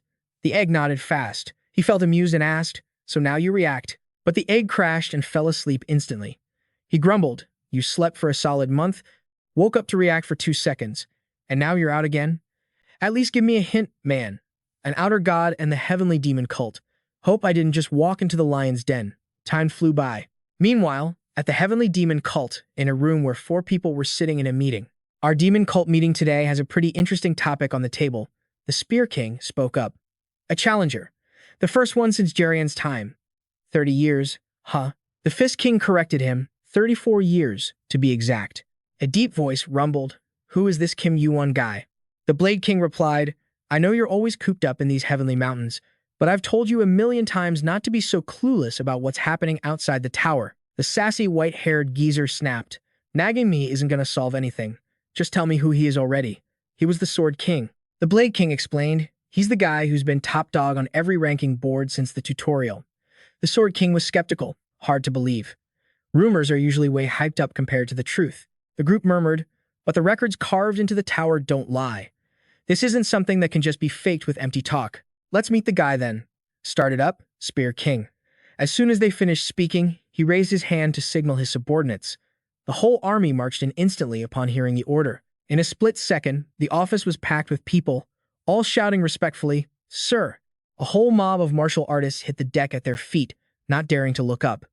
From outside, a familiar figure pushed the door open and strutted in confidently. The Spear King's expression went dark as he asked in a low voice, "Is that Kim Yuwon? Standing in front of all these fighters?" No, even in front of the heavenly kings of the demon cult. He didn't even flinch. This guy's got some guts. He clocked them immediately. These 4 were the Sword, Blade, Spear, and Fist. The 4 heavenly kings standing at the top of the demon cult. So they're the ones running the second test, not the heavenly demon. The Fist King spoke up. "So you're the one who passed his test. You really are a bit different. Let's hope those rumors aren't just hot air. All right, let's get this show on the road with the second test." Suddenly, a voice shouted, "Please, wait up." The vice captain of the Black Storm Guild, Lim Jo-yeon Jerion, stepped forward. "Sorry for cutting you off, sirs, but I have a favor to ask the 4 heavenly kings. Can you give me the chance to test this guy?" The Sword King looked intrigued and asked his peers, "A challenge? Huh? What do you guys think?" The Blade King replied, "Do whatever you want, Jerion." He quickly bowed respectfully. "Thank you, sirs." Kim Yuwon was silently sizing him up. Considering the tower already started slapping him with a penalty just for showing hostile vibes, he must be seriously strong. He felt hyped thinking, this is definitely going to be a worthy opponent. Kim Yuwon spoke up. This doesn't seem like the real test from the demon cult, does it? The Sword King mused, fair point. Can't call it a test without a reward, right? Let's see. Jerion spoke up, I'll reward you with one of the demon cult's pills, the red blood pill. Does that sound good to you? Kim Yuwon smiled, satisfied. That's more than enough. The system popped up a notification. You have accepted the test from Blackstorm Guild Vice Captain Lim Joyeon Jerion. The limits on Jerion have been partially reduced. The penalties on Jerion have been partially reduced. The mission appeared, defeat Jerion to earn his recognition. Speaking of that pill, the red blood pill is a medicine that's red as blood. It's one of the Heavenly Demon Cult's top-tier pills, way more valuable than the lesser red pill. The two of them quickly squared up. Two massive waves of killing intent erupted, with storms raging all around. He thought. The penalty adjusted him to around floor 30 level. The difficulty is still insane for a floor 10 combat test. Just how insane is this test supposed to be anyway? I mean, having big shots like the Heavenly Lords all showing up here. The Heavenly Demon must have ordered him to check out the guy who cleared the first test. Hell of a welcome party. Then Jerion pipes up, yo, you said your name's Kim Yuwon, right? He's all curious, like, so you actually beat the Heavenly Demon's first test? Kim Yuwon's just chilling, so what if I did? Jerion sneers at him. I don't know what the Heavenly Demon sees in a punk like you to acknowledge you. But Yuwon ain't taking that crap. He fires back. You talk a lot for someone who probably never got recognized himself. He flashes this wicked grin, looking straight at the guy, sounding totally smug, unlike me. Jerion grinds his teeth, eyes flashing with yellow lightning. He screams, you bastard, and grabs his sword, slashing wildly at Kim Yuwon. But Yuwon's not some scrub. He dodges the second the blade comes at him. Jerion's losing it, screaming bastard, over and over. They're going at it fast, one attacking, one dodging. Looks like a pretty even fight. He barks out, yeah, that's right. I wasn't picked. I swore my life to the Heavenly Demon Cult and spent my whole life trying to pass that test. I risked everything climbing the tower to bring glory to the sect. I mastered the arts, trained like crazy, and challenged the test. So how come some outsider like you gets the nod? Huh. Who the hell are you? Why wasn't it me? Dude sounds super bitter and jealous. Yuwon just goes, you're acting like a total baby.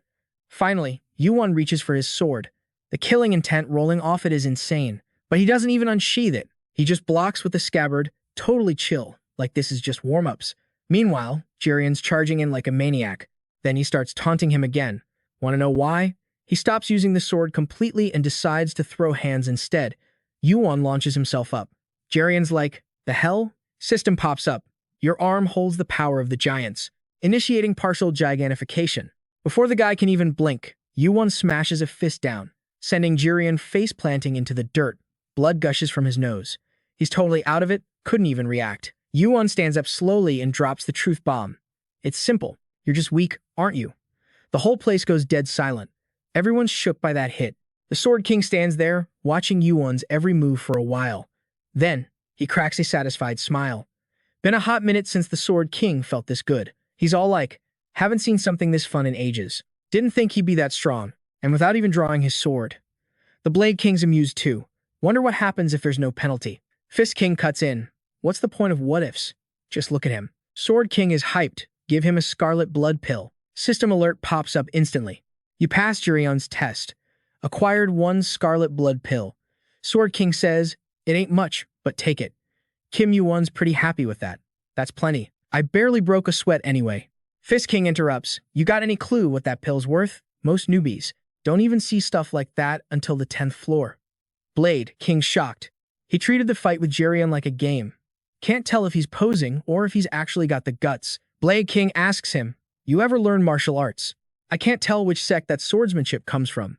But the way you deflected his blade, impressive. Kim Yuwon keeps it real. I was just copying him. Sword King bursts out laughing. You're leaving us speechless, kid. All right, let me tell you about the next test. The Fist Lord Pung Baklim steps up. The cult's second test? You're fighting me, Pung Baklim. Not a full-on brawl, obviously. You just gotta survive 3 of my moves. Test happens in 3 months. Until then, we'll give you whatever you need except for special pills and high-level arts. Training grounds, fasting pills, clothes. A place to crash. Whatever you need, just ask. Yuwon starts calculating. Fist Lord Pung Baklim. His skills might be the lowest of the four pillars, but his raw power matches the rest of him. There's definitely going to be a penalty. Still, fighting a ranker, it's so rigged it feels like they don't want anyone to pass. But 3 moves, if it's just 3. Thinking that, Yuwon speaks up. Let's do it now. Hearing that, all the disciples freak out. Nobody dares to even breathe. Spear King warns him, Kim Yuwon. Unlike the vice captain you just beat, the Fist Lord is a ranker. Running your mouth like that sounds like you're looking down on the heavenly demon cult. Yuwon sounds totally sincere. Sorry if you took it that way, but I definitely don't look down on the cult. Spear King's about to yell, but Blade King cuts him off. It's cool.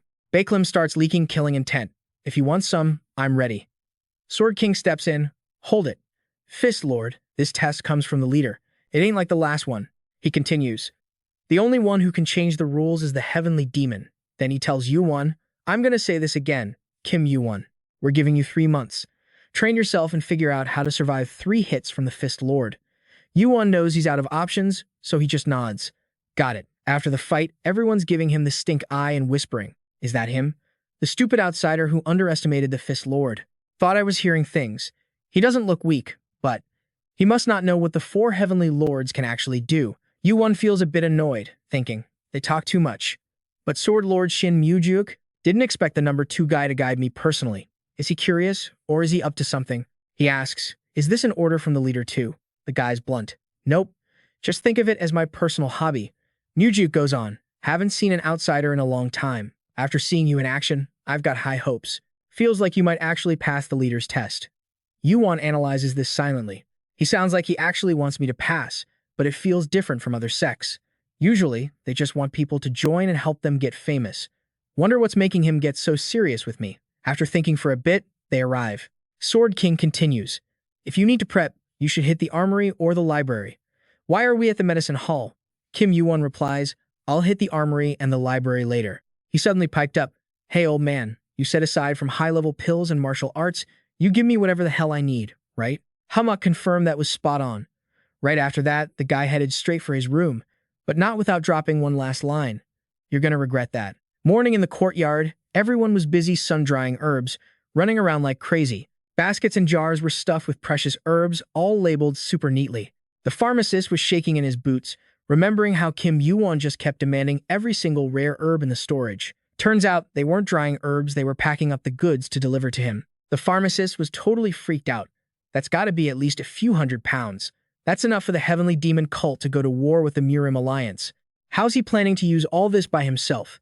He whined regretfully. I'm gonna say this again, any herbs left over after 3 months gotta be returned, okay. And another thing, only you can use them. If any herbs get ruined, then. Kim Yuwon cut him off fast. I gotta pay for him out of my own pocket. Yeah, I remember. The courtyard was full of empty shelves because he wiped the place clean. As soon as he grabbed the loot, he bounced. All right then, catch you in 3 months. The pharmacist looked like he was about to cry. Don't forget you have to return the leftovers. Kim Yuwon thought, totally annoyed. Come on, dude. I said I heard you. There ain't gonna be anything left. The heavenly demon cult's base is up on some remote mountain, totally cut off from the outside world. You can literally see clouds floating by up there. Inside a massive cave, which is the cult's training ground. You can't break the door from the outside, so it was the perfect spot for him. Kim Yuwon showed up alone and pulled out the mountain of herbs he just swindled. Seriously, this stash was worth as much as a huge shop down in the city. He spread the herbs all over the floor and started eating them one by one. Looks like Kim Yuwon wants to stuff all this crap into his body. He felt like he was gonna puke. He thought to himself, completely fed up, I've never eaten till I was this full. This stuff tastes nasty. Seems like mixing some of these herbs turned him into poison, but I avoided the deadly combos, and I can handle a stomachache. He already had the heart of Orochi, which is basically a super strong poison bomb anyway. He thought with a smirk, I was wondering where to find enough herbs to neutralize Orochi's crazy poison, but didn't expect to get this lucky here. Just then, the egg opened its mouth. Kim Yuwon glared at it darkly, startling the little guy. He snapped, What? You little punk. You ate all that and you're still not full. If you even think about it, I'll fry you up in EU. The system blared a warning. The egg is terrified of death. So the egg went back to sleep. Right then, a wild idea popped into his head. Immediately after, you have absorbed the 8th heart of Orochi. Orochi's poison spread all over his body. Your poison resistance has countered the poison status effect. Your poison resistance increased by 1. Arcane power continuously increased by 1. He looked like he was poisoned and couldn't hold back a mouthful of blood gushing out. Kim Yuwon felt his whole body in constant agony. He curled up. I need more herbs. But his arcane power just kept going up. Kim Yuwon tried his hardest to reach for more herbs, but the pain made him collapse again. Shaking, Kim Yuwon realized, what the hell? The increase in arcane power isn't normal. Then a notification panel popped up. He got a new skill, mana control. Kim Yuwon guessed, I was wondering what mana control was. It's like the mana is actively following me. Maybe I can drain every last drop of mana from Orochi's heart. He struggled to get up, grabbed some herbs, and wolfed them down, not expecting it to go this far. Arcane power kept rising. He thought, this is going to take a while. 1 month later, in front of the training cave, 2 guys were standing there waiting. Jaryung wondered, it's been a month and he hasn't done squat. I thought he'd at least come out halfway to grab a secret manual or something. But looks like he's planning to stay in there for the full 3 months. Hammock thought seriously. Anyone who climbed to the 10th floor wouldn't miss the chance to learn a secret martial art of the Mirim world. He should know that. So what is he doing? To stretch his muscles, the Fist Lord went into seclusion and trained hard. The heavenly mountains shake every day. But what about Kim Yuwon? He's been way too quiet this past month. I honestly thought he kicked the bucket. Jaryung couldn't help being curious. I wonder what he's doing with all those herbs. Hammock suddenly jumped. Wait, the cave door is opening. Both of them held their breath, staring at the door, waiting. Kim Yuwon stepped out quick and asked casually, you guys here to pick me up? Seeing his face, the 2 of them were totally shocked. Looks like staying in that cave so long made him unrecognizable to them. Scene change, they took him to a restaurant. Kim Yuwon was tearing into a chicken leg like he'd been starving for years. The 2 guys sat there watching him in silence, but Kim Yuwon didn't give a damn about anyone, just kept stuffing his face. Jaryung couldn't hold back. Hey, did you starve for a whole month? Were there a lot of fasting pills in the training cave? Kim Yuwon grabbed another chicken leg and spoke. I planned to come out at least once, so I didn't want to eat anything that tastes like trash. Jaryung was surprised. He's still eating. Does this dude have 3 stomachs? He asked. Did you really just eat herbs this whole time? Why? Hammock chimed in too. I don't see any injuries or signs of poisoning on you. Hammock suddenly remembered. Poison? That's right, the antidote. There are rare elixirs with amazing effects, but they're super hard to absorb because they're toxic as hell. Most people wouldn't try so hard to absorb pills like that. But if the guy got free herbs, it makes total sense. But how strong were the effects and the poison that he needed all those herbs? Right after finishing, he stood up fast. Thanks for the meal. I'm heading back first. Hammock was curious. Where you going? Back to the training cave. Kim Yuwon answered, nope. Then he got serious and asked, where's the Library of Martial Arts? Scene changed to the Heavenly Demon Cult's library. The air there was super fresh and quiet. Kim Yuwon arrived and looked around. Seeing 2 guards, he guessed, security is tight. Are they all players? Looks like some of their levels are almost as high as a ranker. The library must be the most important place for any sect. It's where they keep the roots and foundation of the clan safe. And obviously, where the strongest fighters are born. For the Heavenly Demon, this place is even more crucial to the cult. Suddenly, someone stepped up to greet him respectfully, cutting off his train of thought. You're Lord Kim Yuwon, right? I got word you were coming. I'm your guide. So, Kim Yuwon just tagged along to where he wanted to go. They got there super fast. The guy whipped the door open and said all politely, we've arrived. Yuwon was totally blown away. Can I really read any book in here? The guy answered, exactly. But he didn't forget to add a warning. But behind that door are books you're not allowed to see. Just keep that in mind. Feel free to use this place however you want. Take your time. Then the guy dipped, leaving him all alone, standing in the middle of that massive library. Kim Yuwon was shook. He quickly started looking for books that suited him. There really were a ton of low-level martial arts manuals for outsiders to read. This place is like 4 times bigger than the Mu Unchong library. I've hit up a lot of martial arts archives, but I've never seen one this huge. Whatever. I've got 2 months till the test. I gotta find it in one. A way to deal with the Fist Lord. One of the 4 heavenly lords of the Heavenly Demon Cult, and a top-tier master in the martial arts world. It's gotta be around here somewhere. The roots of the Heavenly Demon Cult. The origin of the martial arts the Heavenly Demon mastered. Scene changed to the Sword King's study. He was surprised. Months. The messenger kept talking. Yes. He spent a whole month training in the cave, then spent the next month reading manuals in the library. I went to check, and it looks like he plans to read every single book in there. I don't get it. That's something that would take 3 years, let alone 3 months. The king continued, the stuff he does is definitely weird. Like that time he came for the herbs. The servant chimed in. Not only that, what he's doing is a total waste of time. No matter how I look at it, I don't think he's worth your attention, sir. The king took a chill sip of tea. You're right. I can't figure out or predict his moves at all. He paused and smiled a bit. That just makes me look forward to it even more. Back to Yuwon's side. A voice piped up. It's only noon. Why are you out already? You usually stay late. He stepped out. Oh, I just finished up. He looked less wrecked than when he was in the cave. I found everything I needed. Meanwhile, the Sword King was still thinking. Plus, he's challenging my expectations. Another month flew by. In a private room, a voice spoke up. 1 month in seclusion, 1 month in the library. And he spent another month training in the cave. This was the Heavenly Demon Cult's waiting room. Baeklim wondered, am I doing this for nothing? Did he really need to do all that in these last 3 months? But everyone seems hyped for the rookie to show up, so I'll try not to kill him. Cut to the arena. It was super quiet. People were gossiping, saying it's been a while since things shook up. Man, it's rare to see the Heavenly Lord's skills in action. I heard that Kim Yuwon guy is pretty famous. The big guilds are going crazy trying to recruit him. The Fist King was ready. He stepped out of the locker room, looking totally majestic. Everyone started whispering, it's the real Fist Lord. That's dope. First time I've ever seen him. He's terrifying. This is no joke. The king looked around. The cult has gotten weak. I didn't expect it to be full of guys like this. And finally, Baeklim couldn't take the noise anymore. He yelled angrily, shoot up, all of you. This isn't just a normal match. It's the Heavenly Demon's test. You better show some respect. As soon as he shouted, nobody in the crowd dared to even breathe loud. From far away, a powerful aura came rushing in. After 3 months, Kim Yuwon looked like a whole new person. Seeing his intense vibe made everyone gasp. Noticing the tension, he wondered, what's up with this atmosphere? Baeklim spoke up. You're late, Kim Yuwon. He quickly drew his sword. I thought I was on time. The main character always shows up at the right moment. The old man judged him. Looks like your way of talking hasn't changed. Fine. Let's start now. I'm curious to see how much you've improved in 3 months. And so, the second test of the Heavenly Demon Cult began. Kim Yuwon was full of confidence. You won't regret giving me 3 months. His mission this time, dodge or block 3 moves from Fist Lord Baeklim. Just as he finished speaking, the old man aggressively channeled his internal energy. His aura was massive.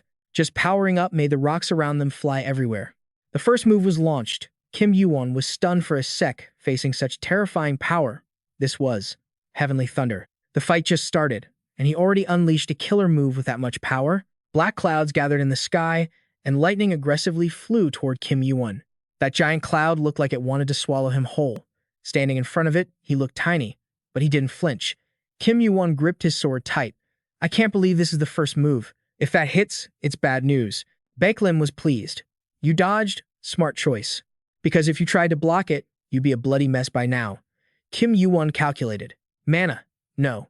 In the martial arts world, it's called internal energy. I didn't expect the penalty to be lowered enough for a ranker to use this much power. He really prepared for this. This is my second time fighting a ranker. But he's on a whole other level.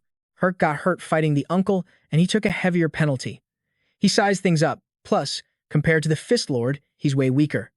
The Fist Lord didn't give him a break. He kept channeling energy, getting ready for the second move. His hands danced in the air so fast nobody could even track them. Try dodging this. 100-step Thunder Fist. Kim Yuwon used his mind's eye skill to predict the battle. The fist aimed straight for his face, but Kim Yuwon dodged it fast. Behind him, the ground got blasted apart like a storm just swept through. Baeklim spoke, you dodged again. He thought to himself, that kid, his moves aren't just fast, it's like he's reading my movements. Baeklim stared at him, his eyes turning red. Is that a skill? A skill that can see through my attacks? So that's why he's so cocky. He seemed to think Yuwon only had that one trick, so he started sneering. Baeklim yelled as he charged. The martial arts world is too big for you to rely on just one skill. The Fist King's hand, full of killing intent, raised up, ready to smash a fist right at him. He gloated, this time, as long as we're under the same sky, you won't be able to dodge. The Sword King watched from above.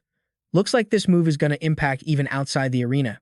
We gotta put up a barrier or the audience is gonna get wrecked. Spear King's quick with it. I'm on it.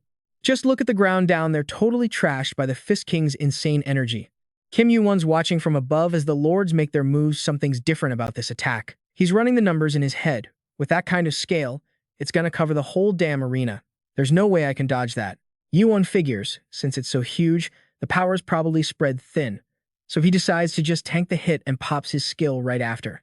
Giant power wraps around his arm. Partial gigantification activated. Baeklim's confused. You're not going to dodge anymore?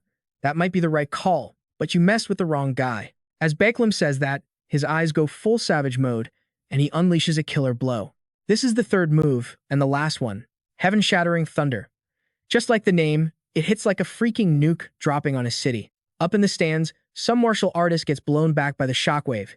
He's gasping for air. I'm gonna die.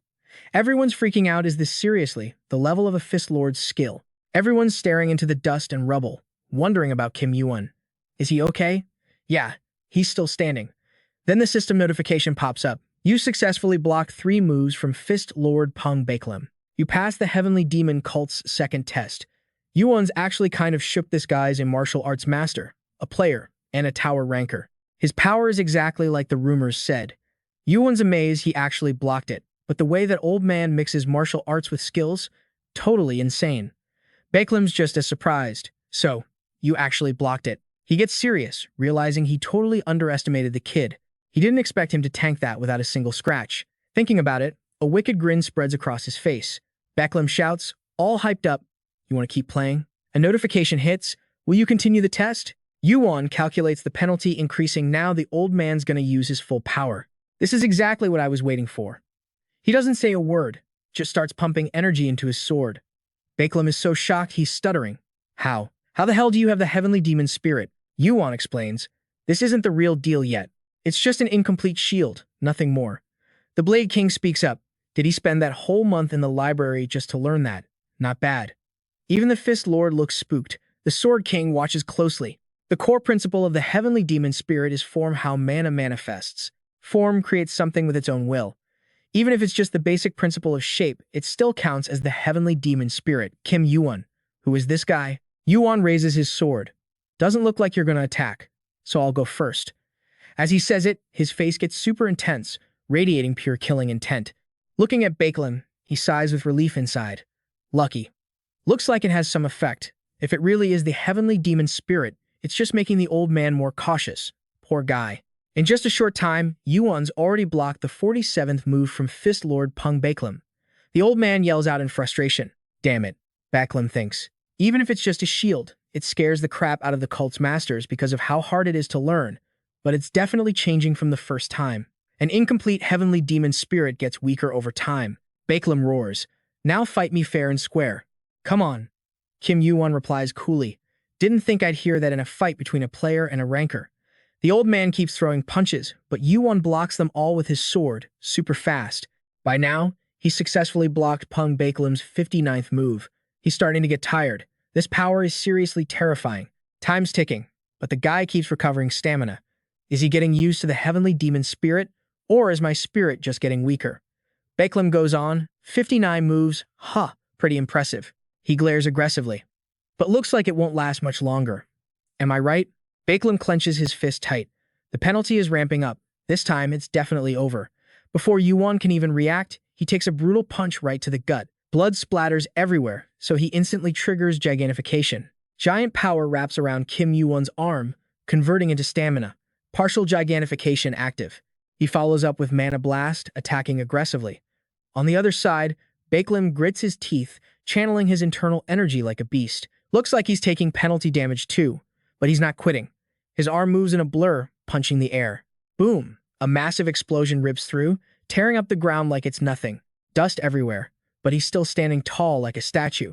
Baeklim's kinda surprised, even if he learned a bit of the Heavenly Demon Spirit. I didn't expect a rookie who just hit the 10th floor to last this long against me. He's seriously on another level. But I'm enjoying this fight, and I'm no pushover either.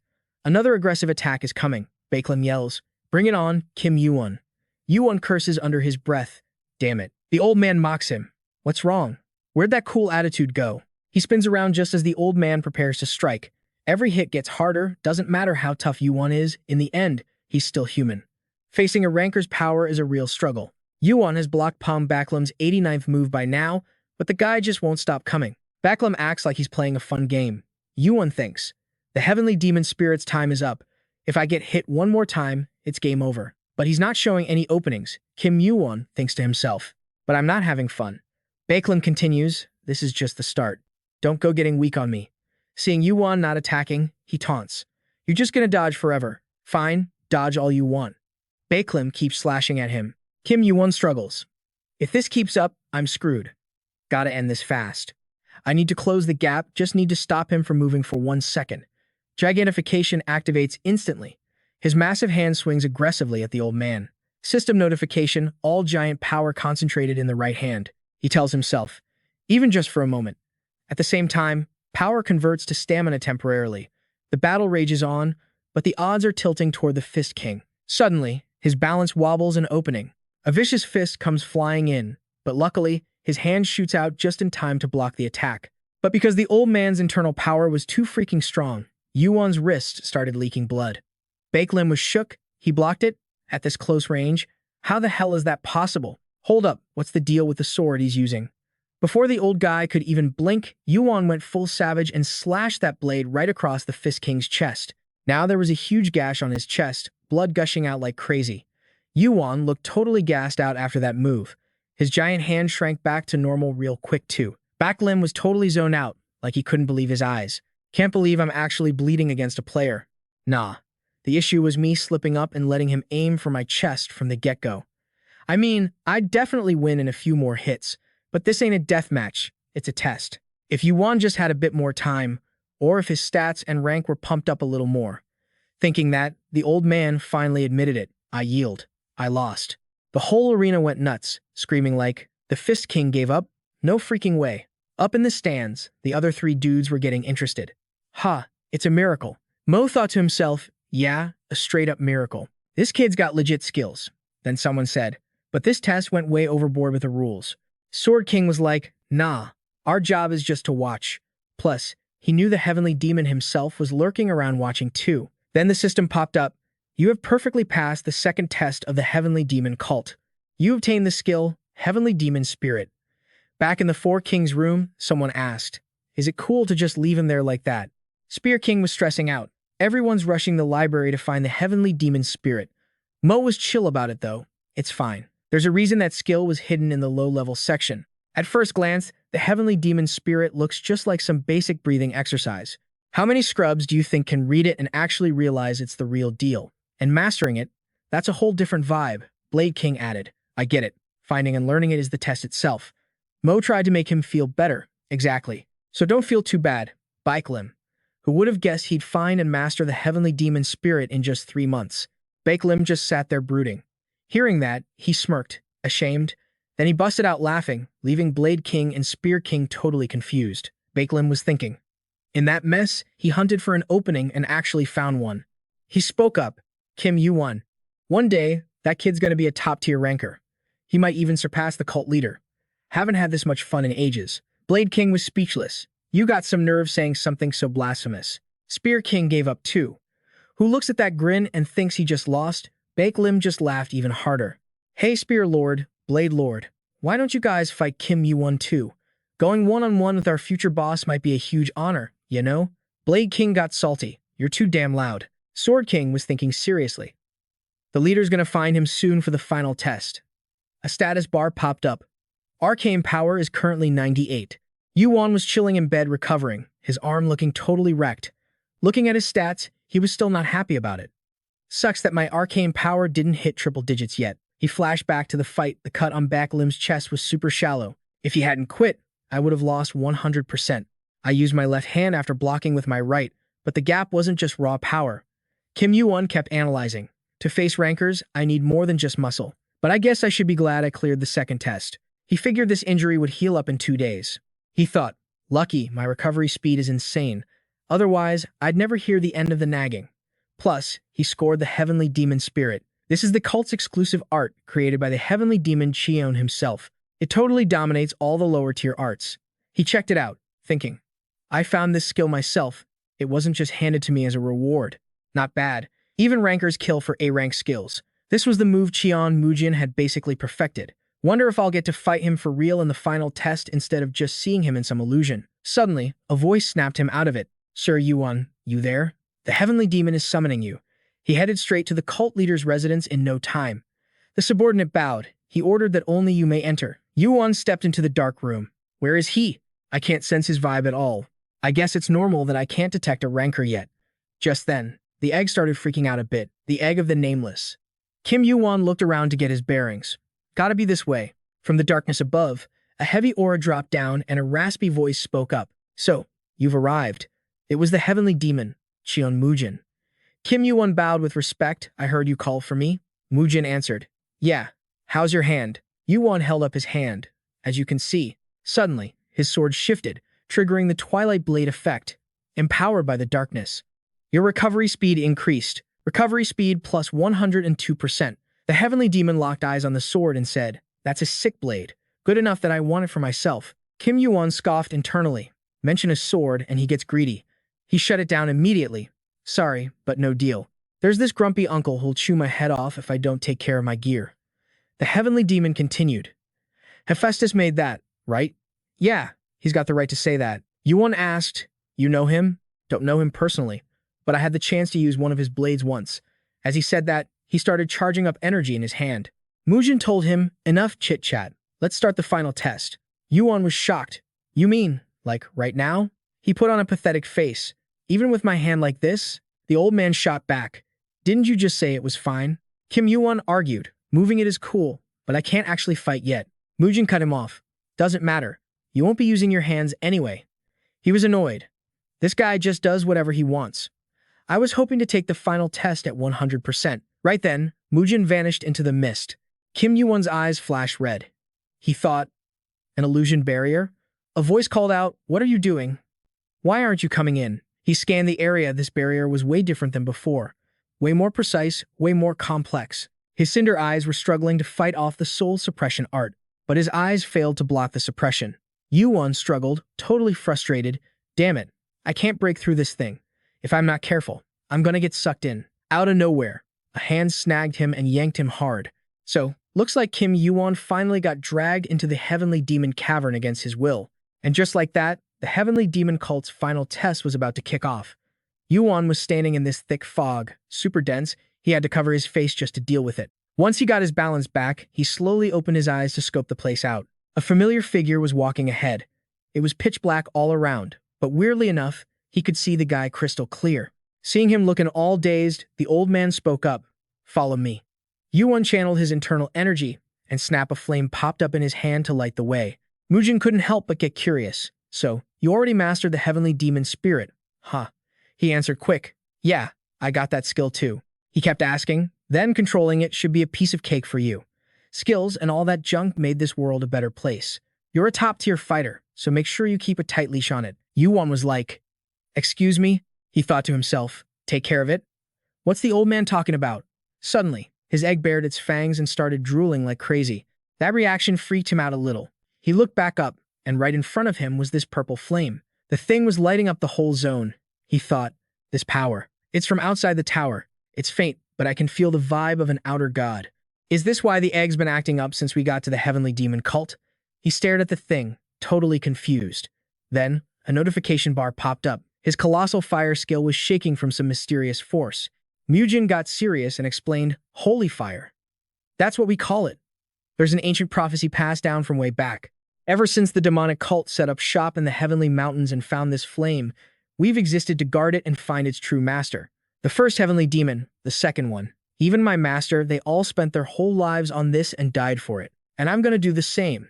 Yuwon was skeptical. A prophecy? You actually buy that stuff. The old man went on.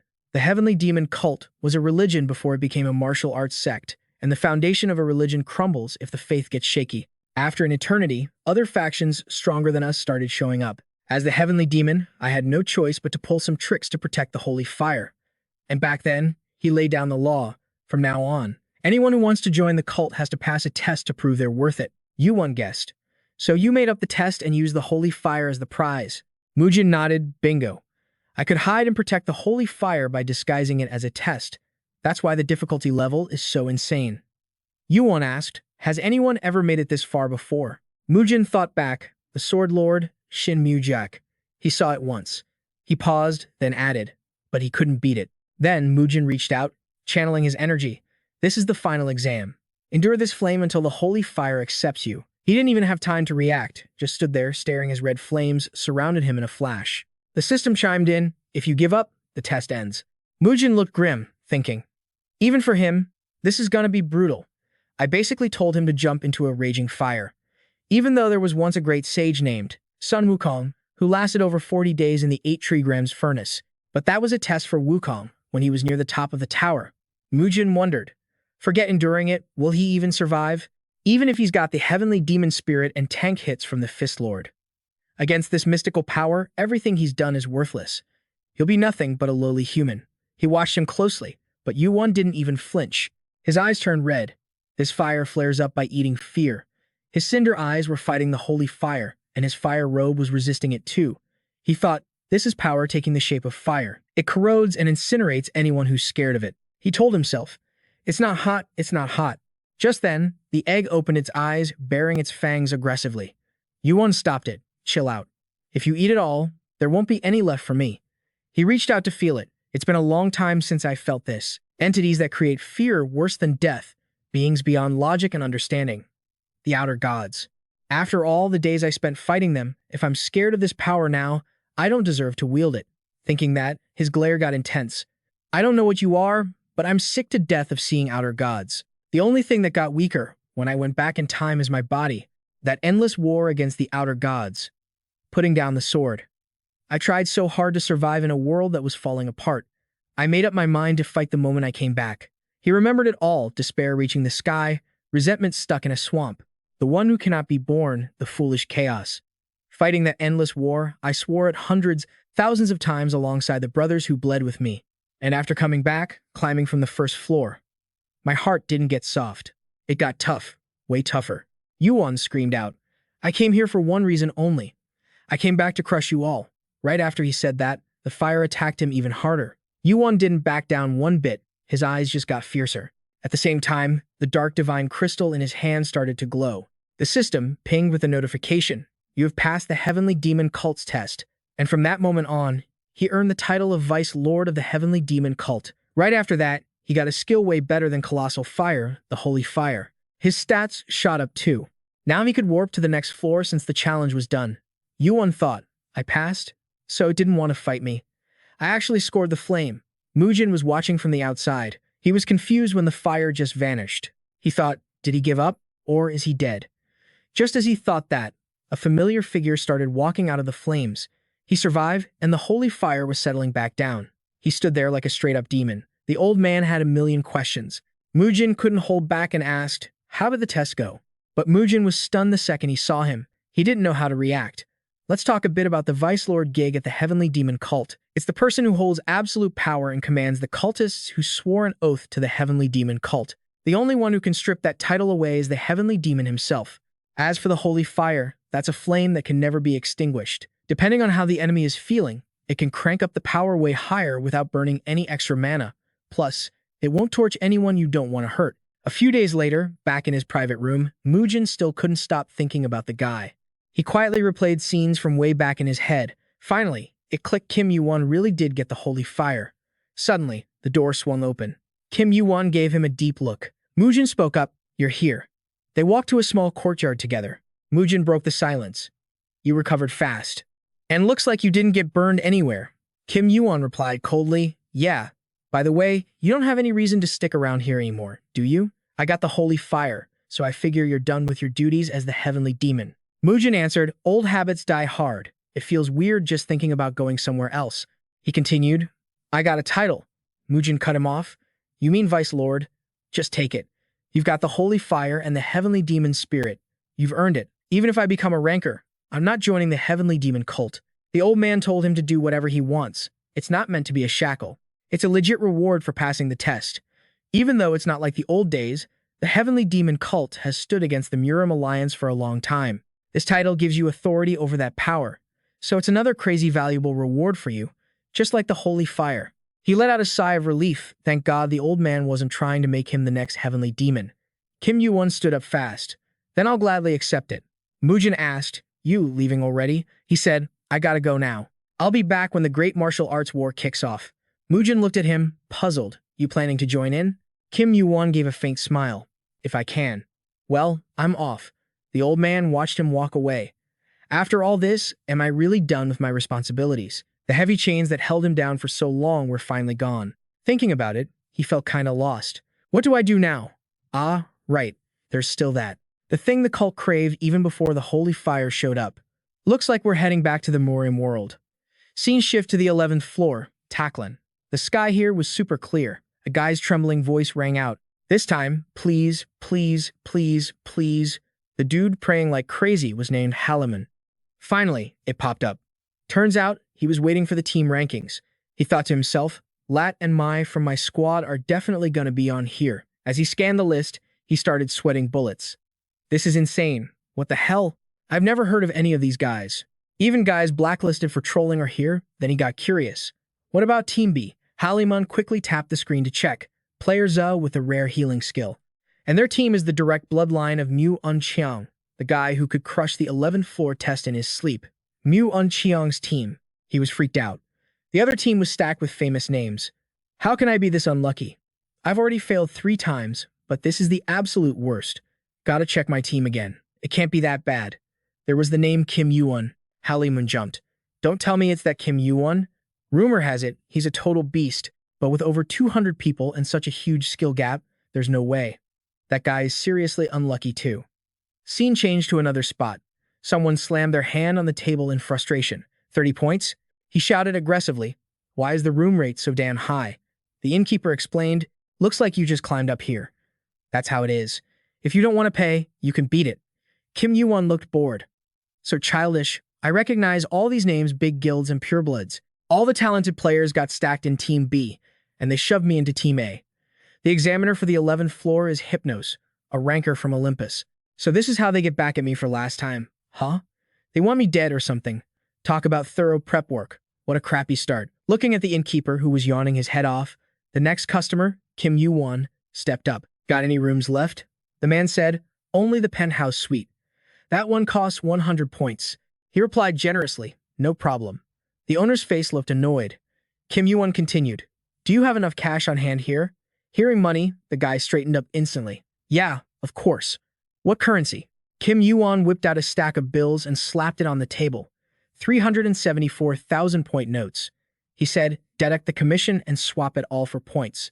Suddenly, the kid looked like he was glowing. To the innkeeper, this guy was shining like gold. He answered fast, you got it. In a flash, he got 366,320 points. His total was now 931,420 points. A system message popped up. Will you summon a lackey? Kim Yuwon hit summon.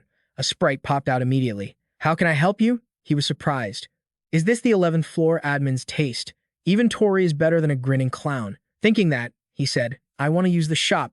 The sprite chirped happily. Just tell me what you need. We have everything, except what we don't have. What are you looking for? Kim Yuwon thought to himself, this sprite is way too friendly. Did it smell the money on me? He replied, I'm just browsing for now. It gave a bright smile and snapped its fingers. Okay, got it. The shop interface opened up instantly, loaded with tons of useful stuff. He thought, materials to complete the divine dark crystal. Adamantium. I gotta find it, it should be here. Finally, he spotted the adamantium. The strongest metal, the dream of every blacksmith. Excited, he asked, the little fairy. How much for this? Instead of giving the price, it dodged the question cheerfully. That's adamantium, top-tier stuff. The little fairy asked, but why are you buying raw materials? There are way better finished items, he explained. Finished items are too expensive. It's cheaper to buy the materials and make it myself. The little fairy grinned, I get it. But the price of adamantium is an exception. A material that never breaks, a superconductor that even amplifies mana. Amazing, right? There's no other material like it in the world. Kim Yuwon noted to himself, this thing knows its stuff. The little fairy kept talking. If you can melt it down, it's totally worth it to craft a high-tier item, right? He was surprised. Yeah, everything it said is spot on. Because it's so hard and powerful, fewer than 10 of the top blacksmiths can actually melt it. But thanks to its insane properties, blacksmiths call it the dream mineral. The little fairy asked, what about you? You're tight with Hephaestus, aren't you? He was puzzled. What's that got to do with anything? It explained, duh, of course it matters. If you got this, you can crank out as many top-tier items as you want. Normies would have a hard time finding a blacksmith. And even if they did, the price would be insane. But not you, right? So selling adamantium to you is worth way more. If I factor in all the intel, 1.5 kilos of adamantium will cost you 1.5 million points. Hearing the price, his face instantly went dark. I ain't got that kind of cash. The tiny fairy was quick on the draw, no sweat. Want to take a loan with 11.5% interest. Your credit score is high, so we can knock it down to 10%. Kim Yuwon spoke up. Oh yeah? Well, guess there's no other choice. It sounded thrilled. Smart move. We'll put the missing points and interest on your tab. He cut it off mid-sentence. I'm buying somewhere else. The tiny fairy started sweating bullets. Wait, we can give you a little discount. You might not know this, but this is a super rare item you can't find anywhere else. Kim Yuwon was chill about it. Whatever. I'll climb the tower just fine without it. I got plenty of time, and there are tons of minions on other floors. Oh, and auctions exist, right? If it comes to that, I'll just buy something else. Shame, but let's just forget this deal ever happened. The tiny fairy stammered. About that. Hang on. Kim Yuwon cut him off. Geez, I already told you. Forget it. I'm not buying. The tiny fairy looked at him with puppy dog eyes. So cold-hearted. The tiny fairy still didn't give up. Sir, wait a sec. I can drop it to 1.3 million. Kim Yuwon looked totally disgusted. Seeing that, it lowered the price again. Then how about 1.2 million? He stuck to his guns. I told you, I'm not buying. I can't go lower than 1 million. That's literally zero profit for me. He acted all annoyed. What a pain. Fine, if you're that desperate to sell, I'll take it for 850,000. The tiny fairy's face went dark as it cursed under its breath. Damn it, this bastard. It thought, but I don't know when I'll find another big spender like him. Kim Yuwon continued, 850,000, that's all I got. The tiny fairy made up its mind, I gotta sell to him. It whispered miserably, could you maybe bump it up to 900,000? I'm gonna take a loss if I sell at 850,000. Seeing him look like he just stepped in dog crap, it gritted its teeth. Fine, okay, I'll sell it for 850,000, just stop making that face, he thought. If it's 850,000 then, the tiny fairy forced a smile, I'll start the transaction. Kim Yuwon was satisfied he got it cheaper than market price. It asked, do you need anything else, sir? He replied coldly, that's it. Having closed a big order, it was super excited, lowering its voice all sweet-like. If you need anything else, just give me a holler. Kim Yuwon scoffed, gross. He looked at the item he just bought. Now I gotta get this to the old man. But I'm not sure what those Olympus scumbags are plotting for the test, so I can't leave the divine dark crystal behind. It'll probably take about 1 to 3 months to finish. Forging it ain't easy. All I can do is wait. Can't rush this. I gotta go see him right after I finish the test. It doesn't start for another week. Got plenty of time. Maybe I'll go for a stroll. The scene shifts to introduce a pure-blood descendant of the Mu-Un-Cheong family, someone who runs a mid-tier martial arts sect, just like his pops. With outstanding talent, skills, and leadership honed through hard training, Mu-Un-Cheong is considered a genius player. At the 11th floor dungeon, Agria's maze, everyone was fighting their hearts out. One of them couldn't help but wonder, is this really the easiest dungeon on the 11th floor? They started buzzing. Bet we're the only ones clearing this place so fast. We might just go straight to the end. It's not even that hard. Duh. Don't forget who's with us. A cold voice rang out. Pick up the pace. We need to clear this place fast so we can rest before the test. The crowd whispered. But I don't think we need to prep anything for this test, right? Did you see the team list? Team A is a total snooze fest. But they do have Kim Yuwon. He's a big shot. I heard he even passed the Heavenly Demon Cult's trial. So what? His luck with team placement sucks. Mu-Un-Cheong spoke up. Quit yapping and move it. Whatever the situation is, we just need to do our best. That was that. Hearing him say that, nobody dared to gossip anymore. Yes, Captain. Right. So reliable. Namgung thought, Kim Yuwon. I've never seen his face, but I keep hearing about him. I don't know where he came from, but that means he's got skills. I hope I get a chance to fight him in the test. While he was thinking, Mu-Un-Cheong suddenly spotted something. He was shocked for a second, then quickly ordered everyone, hold up, stop. There's something stuck up there. Looks like monsters trapped in something. Mu-Un-Cheong's crew was curious. What is that? Is it fire? Stuck to the ceiling. To satisfy his curiosity, Mu-Un-Cheong quickly leaped up to check it out. He swung his sword to cut the thing open and see what the hell it was. The corpse immediately dropped down after the slash. Everyone was super confused, asking each other, is this piece of charcoal Agria, the dungeon boss? Did someone already clear this place? But that's weird. It's totally incinerated, but there aren't any scorch marks on the building or ceiling. Mu-Un-Cheong observed closely, then concluded, this thing didn't die from fire. This is a sword wound, about 1.3 meters long. Someone slashed right through Agria, who was softened up by the heat in a single strike. Someone capable of killing a boss monster in one hit. Could it be a rancor? But why would a rancor raid a dungeon on the lower floors? There's no other explanation for this situation. Then Mu Anchang told everyone, forget this dungeon, let's head back. It's already been conquered. The Agrius silk material popped up silk from the Spider Lord, high mana conductivity, super elastic, and harder than steel. Kim Yuwon reached out and shoved it into his inventory. He hummed happily, thinking, this thing's worth at least 1,000 points, or I could just keep it for myself. Kim Yuwon summoned a deep purple energy in his hand, exclaiming, way better than I expected. If I don't use it, I'll never figure out how to utilize it to the max. So I want to try practicing with it before the test. Information quickly appeared. The proficiency was still low compared to the rank, so the firepower wasn't that strong yet. A fire that explodes by devouring the enemy's emotions.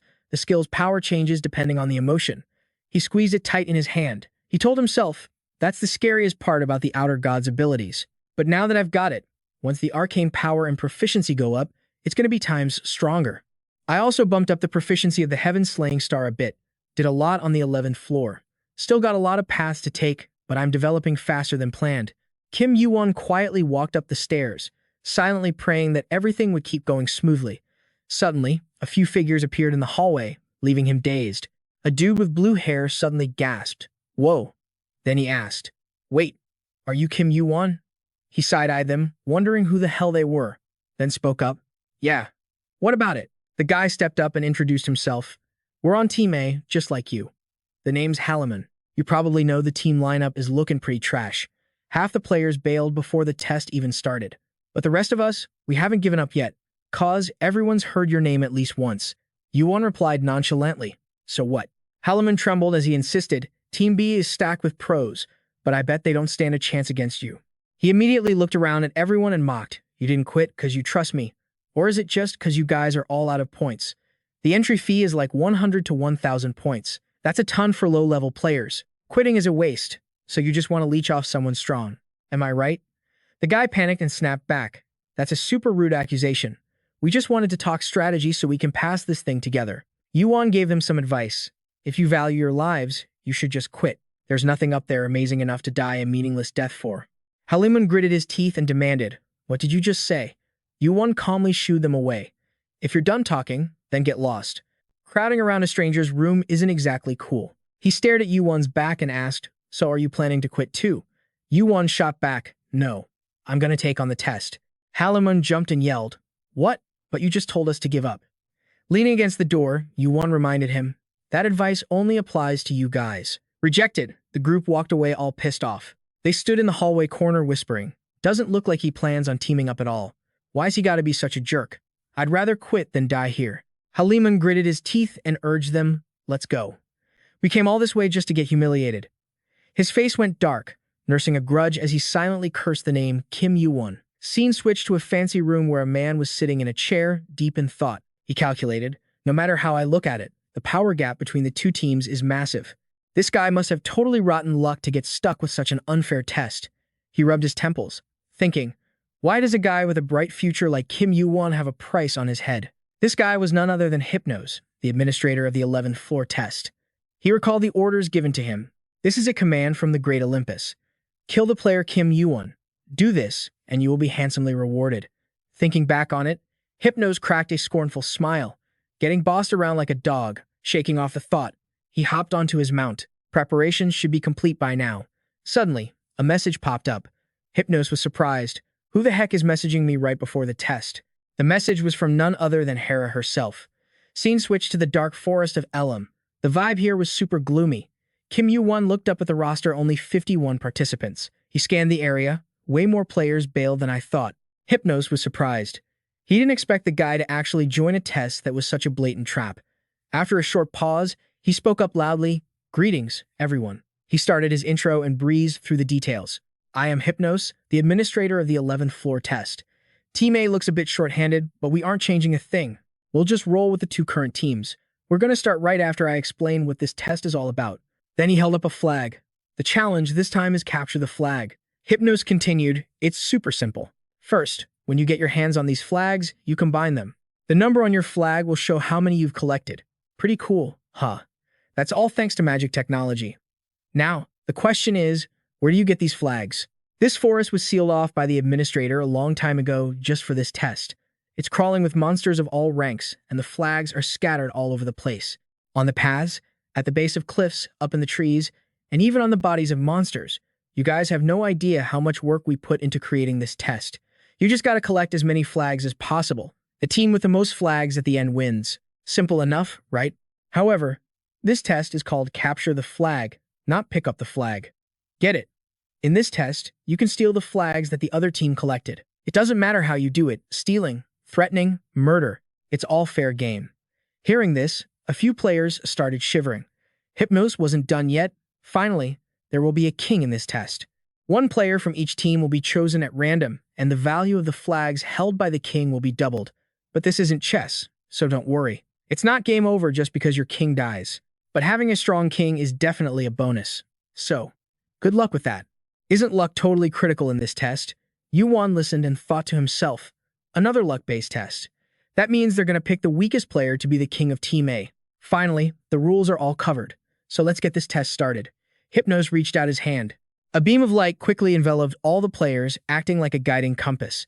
The system summarized the rules one more time. 11th floor test. Capture the flag.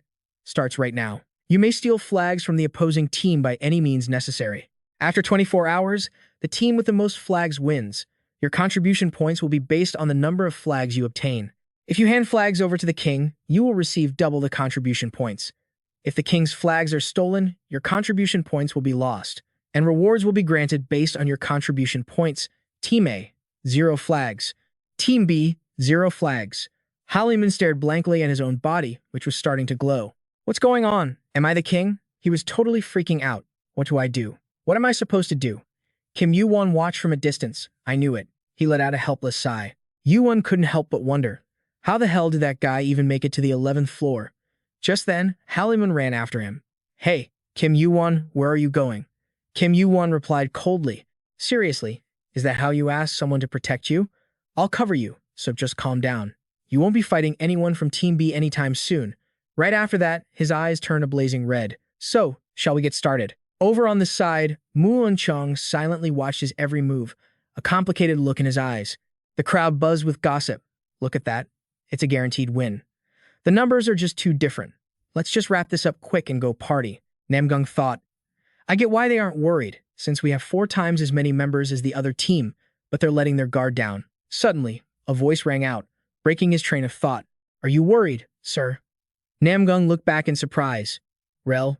The girl bowed respectfully. I'm honored that you remember my name. Namgung went quiet for a sec, just observing the person in front of him without saying another word. He frowned. Now the healer and buffer finally understood why she was called an angel. Even among the few support players out there, her power was super rare. Roll kept talking. Don't stress too much. The gap between the two teams is huge, so you can just chill, sir. Muon Chion finally opened his mouth. Don't you find it weird? Even if it's random, a power gap this big makes no sense. Roll was like, isn't it just a coincidence? Namgung cut her off.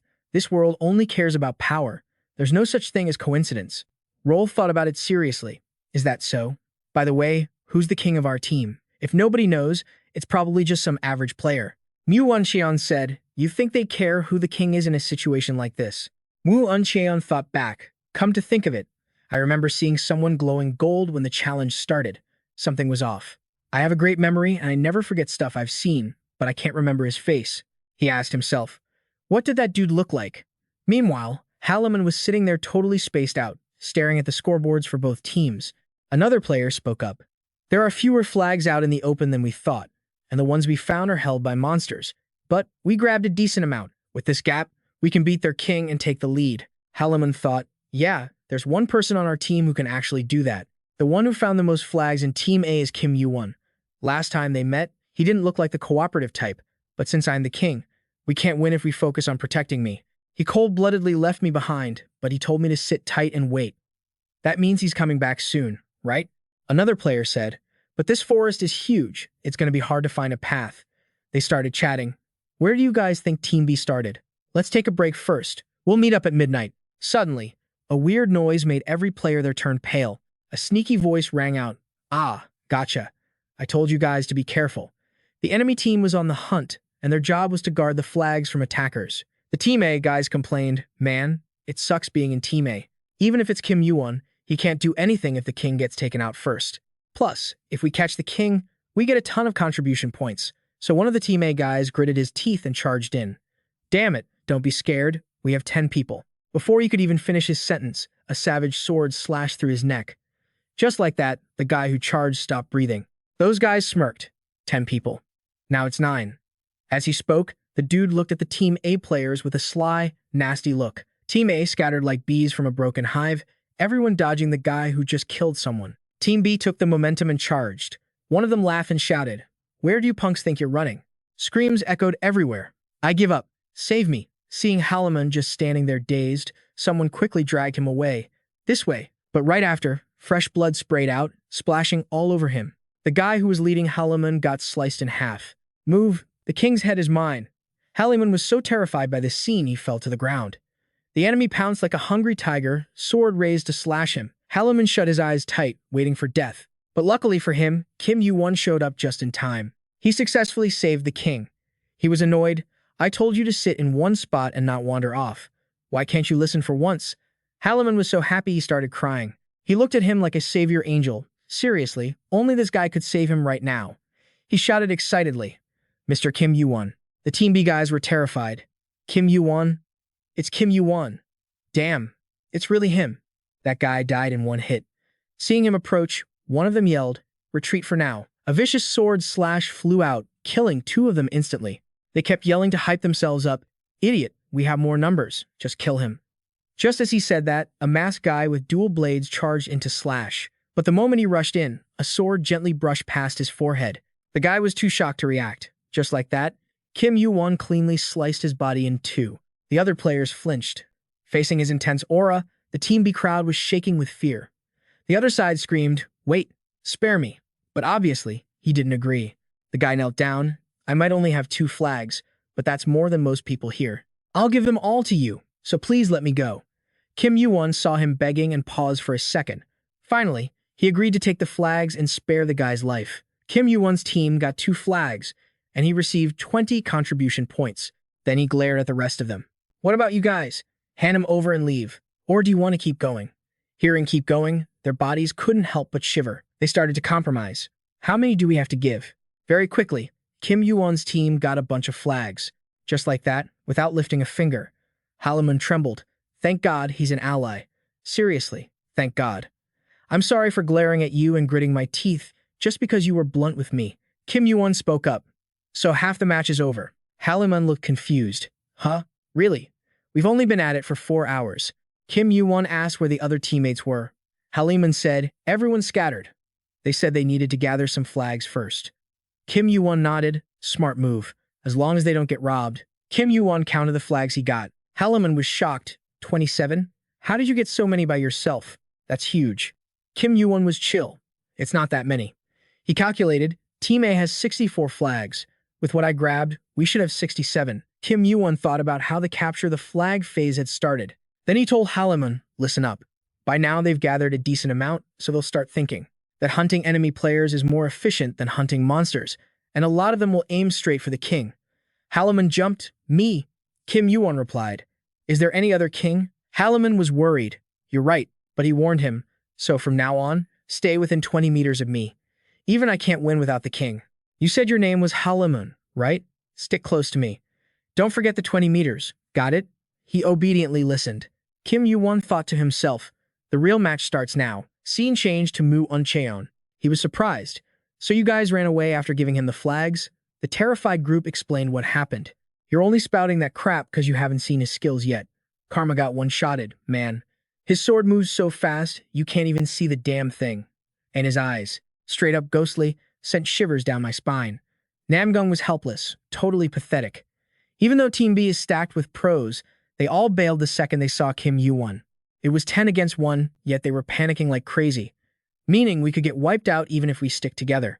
"Yeah, we had 10 guys, but it was totally useless." Roll spoke up. "You said Kim Yuwon linked up with Team A's king, right? Then odds are he's going to keep guarding him. Get in touch with everyone. Now, Salamo, Creo, and the other top players." Mu Unchong guessed. "You planning on using that strategy?" Roll replied, "There's still plenty of time left. We can't just keep running forever. We've lost a few heads, but Team B is still loaded with skilled players. Not to mention, we've got you and me the game changers. Unless you got a better idea?" But it looked like nobody had a clue.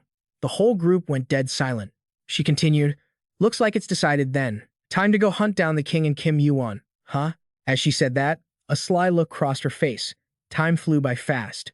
12 hours into the test, Kim Yuwon kept racking up flags by beating and robbing Team B players. Halliman was shook. At this rate, instead of calling this a team battle, it's more like a survival test where 200 people try to fight off a monster named Kim Yuwon. Kim Yuwon thought, that should be about 100 or 1,000 points. I've grabbed a decent amount, but it's not time to hand him over to the king yet. I'm guarding him while we move, so it shouldn't be a big deal. But if this guy gets robbed, or worse, killed, the tax points are gone for good. I should just hand over the flags right before the test ends. Halliman stood up. People are terrified just seeing you now. I don't know if it's the vibe or just their survival instincts. He listened in silence. Come to think of it, earlier, Team B players dropped their flags the second they saw me. Do they know my face? Or maybe, thinking this, he blurted out, did they exchange info already? Kim Yuwon voiced his suspicion. I think they tipped each other off that you're the king and I'm sticking with you. Since they're teammates, they definitely share their flag counts, so they must have agreed to hand over the flags and bail if they ran into me. Why would they do that? If they keep ditching flags, they can't win. Kim Yuwon replied. I'm sure they're plotting something. Suddenly, right in the middle of his thought, he felt a gust of wind rushing in. Luckily, Kim Yuwon caught the arrow just in time. The sharp tip was inches away from stabbing right into Halliman's eye. The guy was dazed, shaking all over. Halliman was so freaked out he tumbled to the ground. He couldn't hold it back and screamed. Kim Yuwon aggressively snapped the arrow. Got it. So that's why they avoided fighting to keep their teammates alive. It was an encirclement formation used for ages in the martial arts world, the Heavenly Dragnet. He was pissed. I should have just killed them all. Halliman panicked. Right after that, Kim Yuwon aggressively pointed his sword at Halliman, scaring the living daylights out of him. Wait, Kim Yuwon. In a split second, his sword slashed the ground aggressively, carving out a circle. Halliman was confused. What's this? A drawing? Kim Yuwon continued. No matter what happens, do not leave this circle. Just assume you're dead the moment you step out. He flinched. What? You're telling me to die right here? Kim Yuwon got annoyed. Did I stutter? When did I say you'd die? I said stay put. He was about to say something else. Kim Yuwon cut him off. I told you from the start, if you don't listen to me and wander off like last time, you really will die. Halliman whimpered. So I just gotta stay in this circle? Kim Yuwon patiently added. If you move even an inch, I can't save you this time. The guy was terrified. Will I survive? Kim Yuwon was speechless. I already said yeah. Halliman was still freaking out. Promise me. You gotta promise you'll save. Before he could finish, Kim Yuwon had already spun around to leave. Halliman ran after him like a lost chick. Kim Yuwon. Kim Yuwon. He annoyedly pointed his sword at the guy, threatening him. I said don't leave the circle. Cut to a bush, where whispers were echoing. Why target the king first? 55 people have to team up just to take down one guy, Kim Yuwon. He's just that strong. So we gotta put him at a disadvantage by forcing him to fight while protecting the king. Another guy chimed in. That's just what you think. Even Kim Yuwon is done for if the king dies. The guy next to him cut in. Enough. Kim Yuwon is heading deeper into the woods. And he's moving alone? He left the king behind? A shocked voice rang out. What? Alone? Suddenly, another guy aggressively stepped up. Everyone, move. His name was Vark. Team B was stacked with famous players and real geniuses like Mu Unchung, Hoon, and Roll, meaning the big guilds were definitely watching this test. Vark thought, if I can kill Kim Yuwon right here. Then he said, arrows are too weak. He aggressively hurled his spear, thinking he was going to become a star everyone looked up to. He was satisfied with himself. Hell yeah, that throw was dead on. But Kim Yuwon just stood there, and that spear. It stopped in midair. What the hell is happening? Vark couldn't even process it before the spear shot back and skewered the guy next to him. It made him so mad his eyes were about to pop out. In a flash, everyone standing next to Vark dropped to the ground, covered in blood. A bored voice rang out, only a bunch of useless scrubs over here. Vark saw him and screamed in panic. Kim Yuwon. At that moment, he was the only one left alive. Kim Yuwon's eyes were terrifying, like a demon from hell coming to collect a debt. Kim Yuwon demanded aggressively, where's Mu Unchiang hiding? After getting the info he needed, he quickly dashed off. The guys who managed to escape earlier finally dared to poke their heads out. He disappeared again. They couldn't stop buzzing about him. His stealth skills are insane. Can't even see his shadow. It's so high level that unless he's standing right in your face, you won't see him. Is Kim Yuwon an assassin? Didn't know when he got there, but he was already right behind that guy. I don't think so. Assassins don't use long swords. and they usually try to wear black. 1,000-mile eyes. Pretty solid skill. The guy startled and looked up, and they all screamed in shock. When did he get here? Kim Yuwon couldn't help but give some praise. You guys have a really good scout, and you're even using a solid tactic like the Heavenly Dragnet. Maybe since you don't have enough people, this formation is full of holes. The white-haired guy's face went dark. Not enough people? You sure? He followed the guy's gaze, thinking. Finally showed up. Mu Unchang, Hoon, and Roll. Mu Unchiang spoke up, leaving the king behind to roam around. Did you decide to throw the test just to fight? Either way, it's a real shame things turned out like this. You just stood there, dead silent. So he kept yapping, didn't mean to. But I got a killer squad here, small but elite. Doesn't mean I'm embarrassed about this mess, though. It's just a test, bro. Lady Luck just ain't on your side today. You get what I'm saying? Mu Unchiang shot back. You want me to cut the crap and get to the point? Sorry, man. Just give up. I don't want to fight like this. Kim Yuwon suddenly smirked. So that's his angle. Huh. Then he raised his sword. For a guy with your rep, you sure talk a lot. Namgung was shook. I saw this coming, but he's seriously not listening to me. Guess there's no other choice. Thinking that, he shouted, everyone back the hell off. I'm taking him on. Yuwon looked a bit surprised. You want a 1v1? 'Cause honestly, I don't care how many of you come at me. Mu Unchung replied, thanks for the offer, but hard pass. Right after that, he powered up and charged straight at him. A sword slashed out, but he blocked that first hit crazy fast. Kim Yuwon found it amusing. Would you look at that? A floor 11 player with that much power? Makes me wonder what his stats look like. His eyes flashed aggressively. Sword strikes rained down on him like a hurricane, but Yuwon still hadn't made a move to hit back. The Emperor Sword style of the Namgung clan. Their swordsmanship has this ability to pressure everything around just by swinging. It's heavier than any other school's blade. He wondered, so what's with this power gap? I'm using this sword and I'm still lagging behind. The fight was super intense. Real quick, Joel sent him some extra juice. Muon Xiang's whole body radiated massive energy. Archangel's blessing grants you power.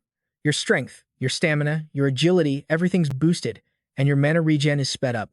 Mu Unxiang shot Joel a dirty look. What's with this cheap shot? She replied, even with my buffs, you're still getting pushed back. Doesn't that mean this fight is already over? Look, even he thinks it's done. She kept pumping mana into him. Namgung wondered, what do you mean over? Suddenly, purple fire surrounded him.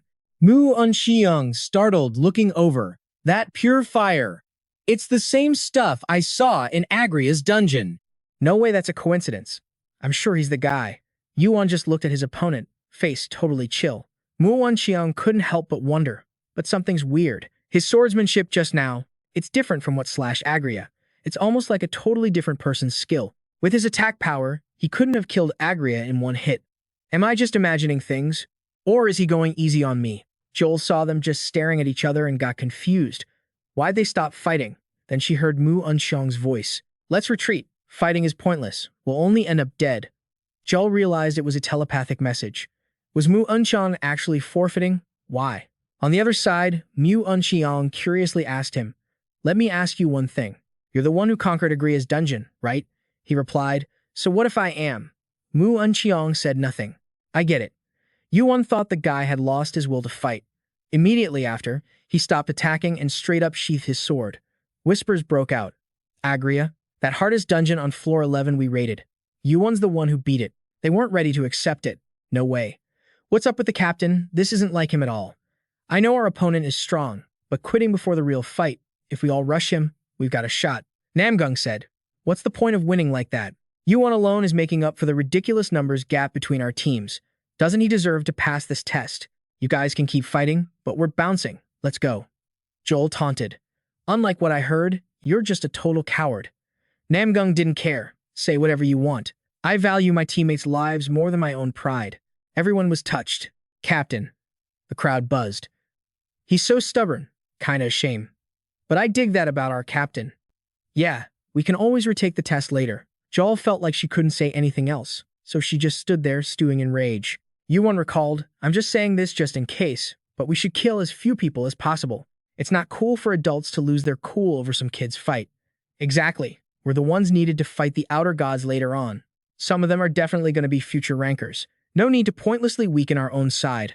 He thought, if Hercules was here, I bet he'd avoid killing anyone. He's not just capable of it, he's a hero who never breaks a promise. I respect that, but I'm no hero like him. Yuwon's face darkened. I was hoping you'd all just back off, but now, I can't promise what's gonna happen. He told himself he'd try, but if it couldn't be helped, then whatever. Jal still ignored Mu Unqiang's advice. She wasn't about to accept a loss like that, so she buffed all her minions with Holy Blessing. She screamed, "Everyone, attack him at once." Kim Yuwon smirked. "Guess it's time I join this kitty fight." He channeled his inner power, and a massive aura quickly burst out, swallowing them all up. The crowd panicked. "The fire's blocking our skills. Just pierce through it." Kim Yuwon was solo, but they didn't have the guts to fight. Every single one of them was shaking at the shape of that fire. Everyone screamed in terror, "Demon! It's a freaking demon," Kim Yuwon thought. So the holy fire looks like a demon to them. This fire gets stronger by devouring their fear. Even I have a hard time controlling it if it gets too big, so I gotta keep it on a leash. Their sword arms were trembling. A few guys forced themselves to yell, "We gotta kill Kim Yuwon," he calculated. Looks like they can withstand the holy fire for a bit thanks to the buffs. Kim Yuwon looked over at Jolie. She must have some decent buffs handy. She was using all her power to boost the players. Looks like she really wanted him dead. Jal was pissed. What the hell is happening? I'm casting the right buffs for each player, but they're all frozen in fear. They can't do anything when they get near that fire. It's like facing an illusion you can't break. They can't even get close to him, let alone hurt him. Thinking that, she decided to unleash a killer move straight at him. A massive, aggressive sword aimed right at Kim Yuwon's head. Joel gritted her teeth, poured in all her strength, and screamed furiously, "Die." But here's the weird part. Her power didn't just fail to hurt him standing before that aura. It didn't even work at all. Kim Yuwon channeled his inner power and aggressively struck a blow, shattering that sword into pieces. Roel screamed, "How the hell is this happening?" The whole place was totally trashed, and the casualties were piling up. Everyone was shaking in their boots, terrified of Kim Yuwon's power. Mu Unqiang's words played back in Roel's head like a slow-motion movie. "Let's bail. Fighting any longer is pointless. We're just gonna die if we stay. Say whatever, but I care more about my crew's lives than my own pride." A wave of regret washed over Roel. "Namgung Hun, you were right." Namgung sent a telepathic message. "Fall back. Everyone. We don't stand a chance. If we all die here, catching his king won't matter. We still lose." Kim Yuwon spoke up. "If you're gonna run, leave the flags, and I'll let you slide." Roel was shocked. "You could hear our telepathy?" Kim Yuwon shrugged. "I don't need to hear it. It's written all over your faces." Roel asked, "What would you do if we said we were leaving without paying up?" Kim Yuwon replied, "Obviously, I wouldn't let you leave." He paused, then added, "Don't waste your energy. Just hand him over." Just like that, he scored a pretty fat stack of flags for his team. Roel couldn't help but wonder, "You seriously aren't gonna kill anyone? We lost our flags, but we can just go grind for more. You're all alone and you don't even have a king." With the time left, Kim Yuwon cut her off. "So what? You want me to kill you instead? What do you want?" Roel said, "I heard you turned down sponsorship offers from the big guilds, but Hoon is on a different level. I can't promise you'll get a better deal than I did." He straight up rejected her. "Thanks, but no." Roel was stunned. "You turned it down that fast? Then at least give me your player ID number." Kim Yuwon still didn't budge. "Thanks, but nah. I know what you're after." Roel asked. "Why?" "I'm asking for your own future benefit. The fact that you didn't quit even when the test was totally rigged shows you've got a clear goal. You can't climb this tower alone. You need solid teammates and a strong guild to back you up, or you'll never make it to the top. A guy like you should know you need more than just your own skills when stepping into this tower. Why are you trying to walk this rough path all by yourself?" She really doesn't know when to quit. Maybe that's why she climbed the tower so fast, but guilds and sponsorships will only get in my way now. Guilds fighting for power inside the tower. It's all about pride, greed, and paranoia that destroys everything. That's why I can't take their help. I gotta get strong on my own, so when the worst case scenario hits, I can be the core that holds the tower together. Kim Yuwon spoke up. "Why is everyone so obsessed with knowing? It's not a big deal. You just need to know I can climb the tower without teammates or a guild. Can I do it? I have to do it." His face showed pure determination. Scene switched to the forest where Halaman was sitting. He felt queasy. Ugh, when is he actually coming back? Since it was a forest, the vibe was super gloomy and creepy. "This is freaking awful. Is it always this dark?" Halaman looked around, terrified. "How long do I gotta wait?" He was too busy shaking to notice something aiming at him from the bushes far away. Suddenly, something blasted toward Halaman, trailing a stream of fire. He dodged it. A mocking voice rang out. He dodged it. He might look like a wimp, but he's got some reflexes. A group of guys stepped out from the bushes. "You want us to kill you or something? Why are you just standing there frozen? Let's end this quick." From what I know, even with Namgung Hun and Roel, that group is going to have a hard time dealing with Kim Yuwon. He must be insanely strong. Halliman's startled. Is he really fighting Team B all by himself? Against those top-tier players, Halliman remembered what Kim Yuwon told him. If you move a muscle, I can't help you this time. I told you not to leave the circle. He thought, if I run, I'll get caught immediately anyway. I have zero chance of beating them, but if I don't leave this circle and just stall for time, I'm sure Kim Yuwon will come back. My only choice is to trust him and do what he said. Thinking that, Halliman swung his sword and screamed, "Come at me, you bastards." They laughed at him. What is this guy doing? Forget it, he's probably lost his mind. Don't forget we're splitting the contribution points evenly. Yeah, just remember to share the flags properly. Right then, aggressive daggers were thrown at him, but an invisible circle blocked them all. Suddenly, another guy charged straight at him. Halliman was terrified.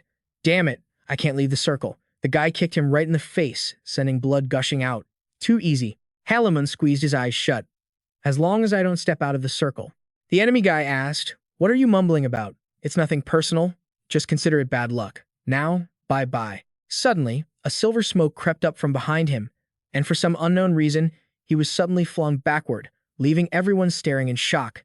The gang started freaking out. What the hell is this? A ghost? This was the heavenly demon spirit skill.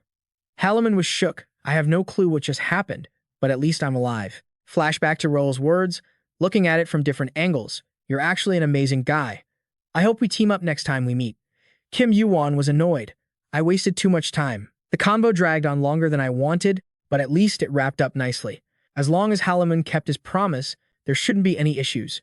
Suddenly, his gaze turned sharp. Now there's only. Thinking that, he spoke up. Everyone's gone. You can come on out now. A voice rang out from the bushes. How long have you known? Kim Yuwon replied, For a while. The guy stepped out, completely covered up to hide his identity. You're just as smart as the rumors say. He looked Kim Yuwon up and down. You use such a massive fire, yet there aren't any scorch marks anywhere. That power isn't just impressive. I've never seen a skill that can burn specific targets like that. A fire with a will of its own. If he saw it, he'd definitely want it. Kim Yuwon asked, What's a proctor doing here dressed like that?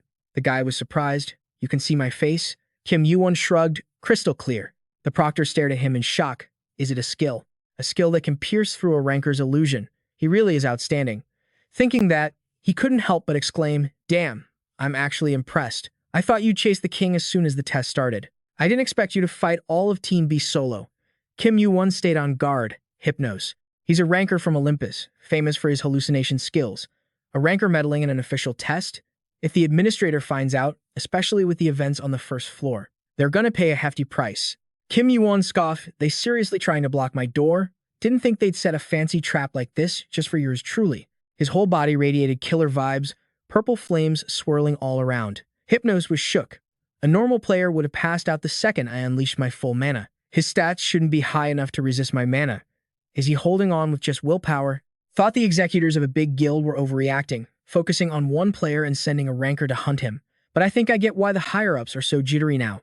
Come to think of it, he got a text from Hera saying to kill the kid at all costs. Didn't matter how. Right after, Hypnos quickly popped his Dark Knight skill, blanketing the whole space in darkness.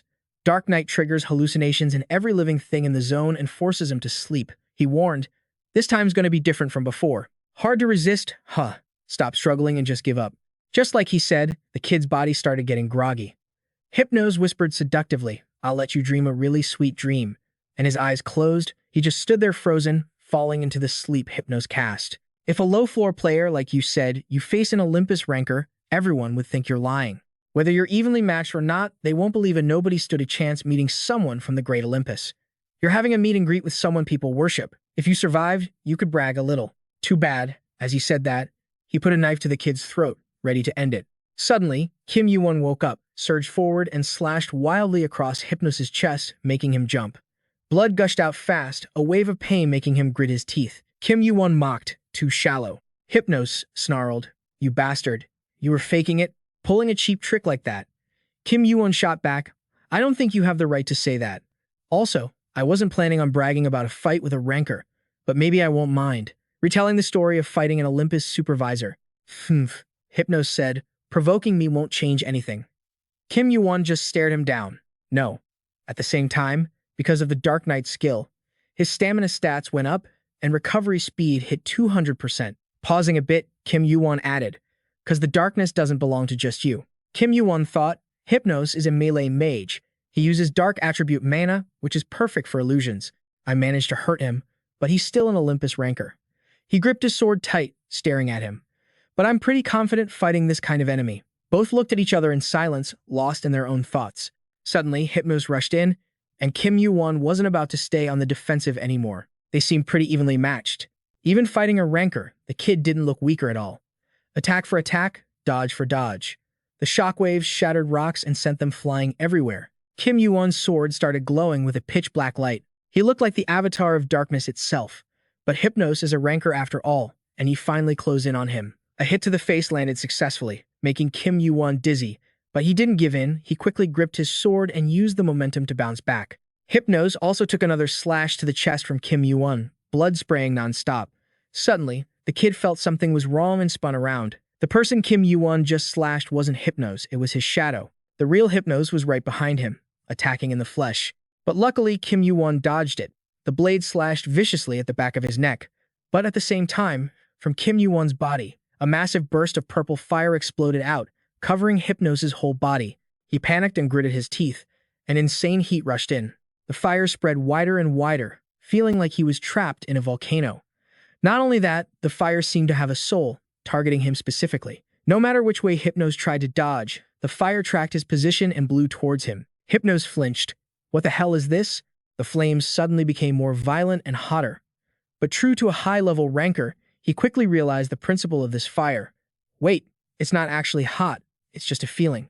I thought it was simply a fire with a will, but is it reading my emotions and reacting? Can't believe its power changes based on fear levels. A pretty troublesome skill.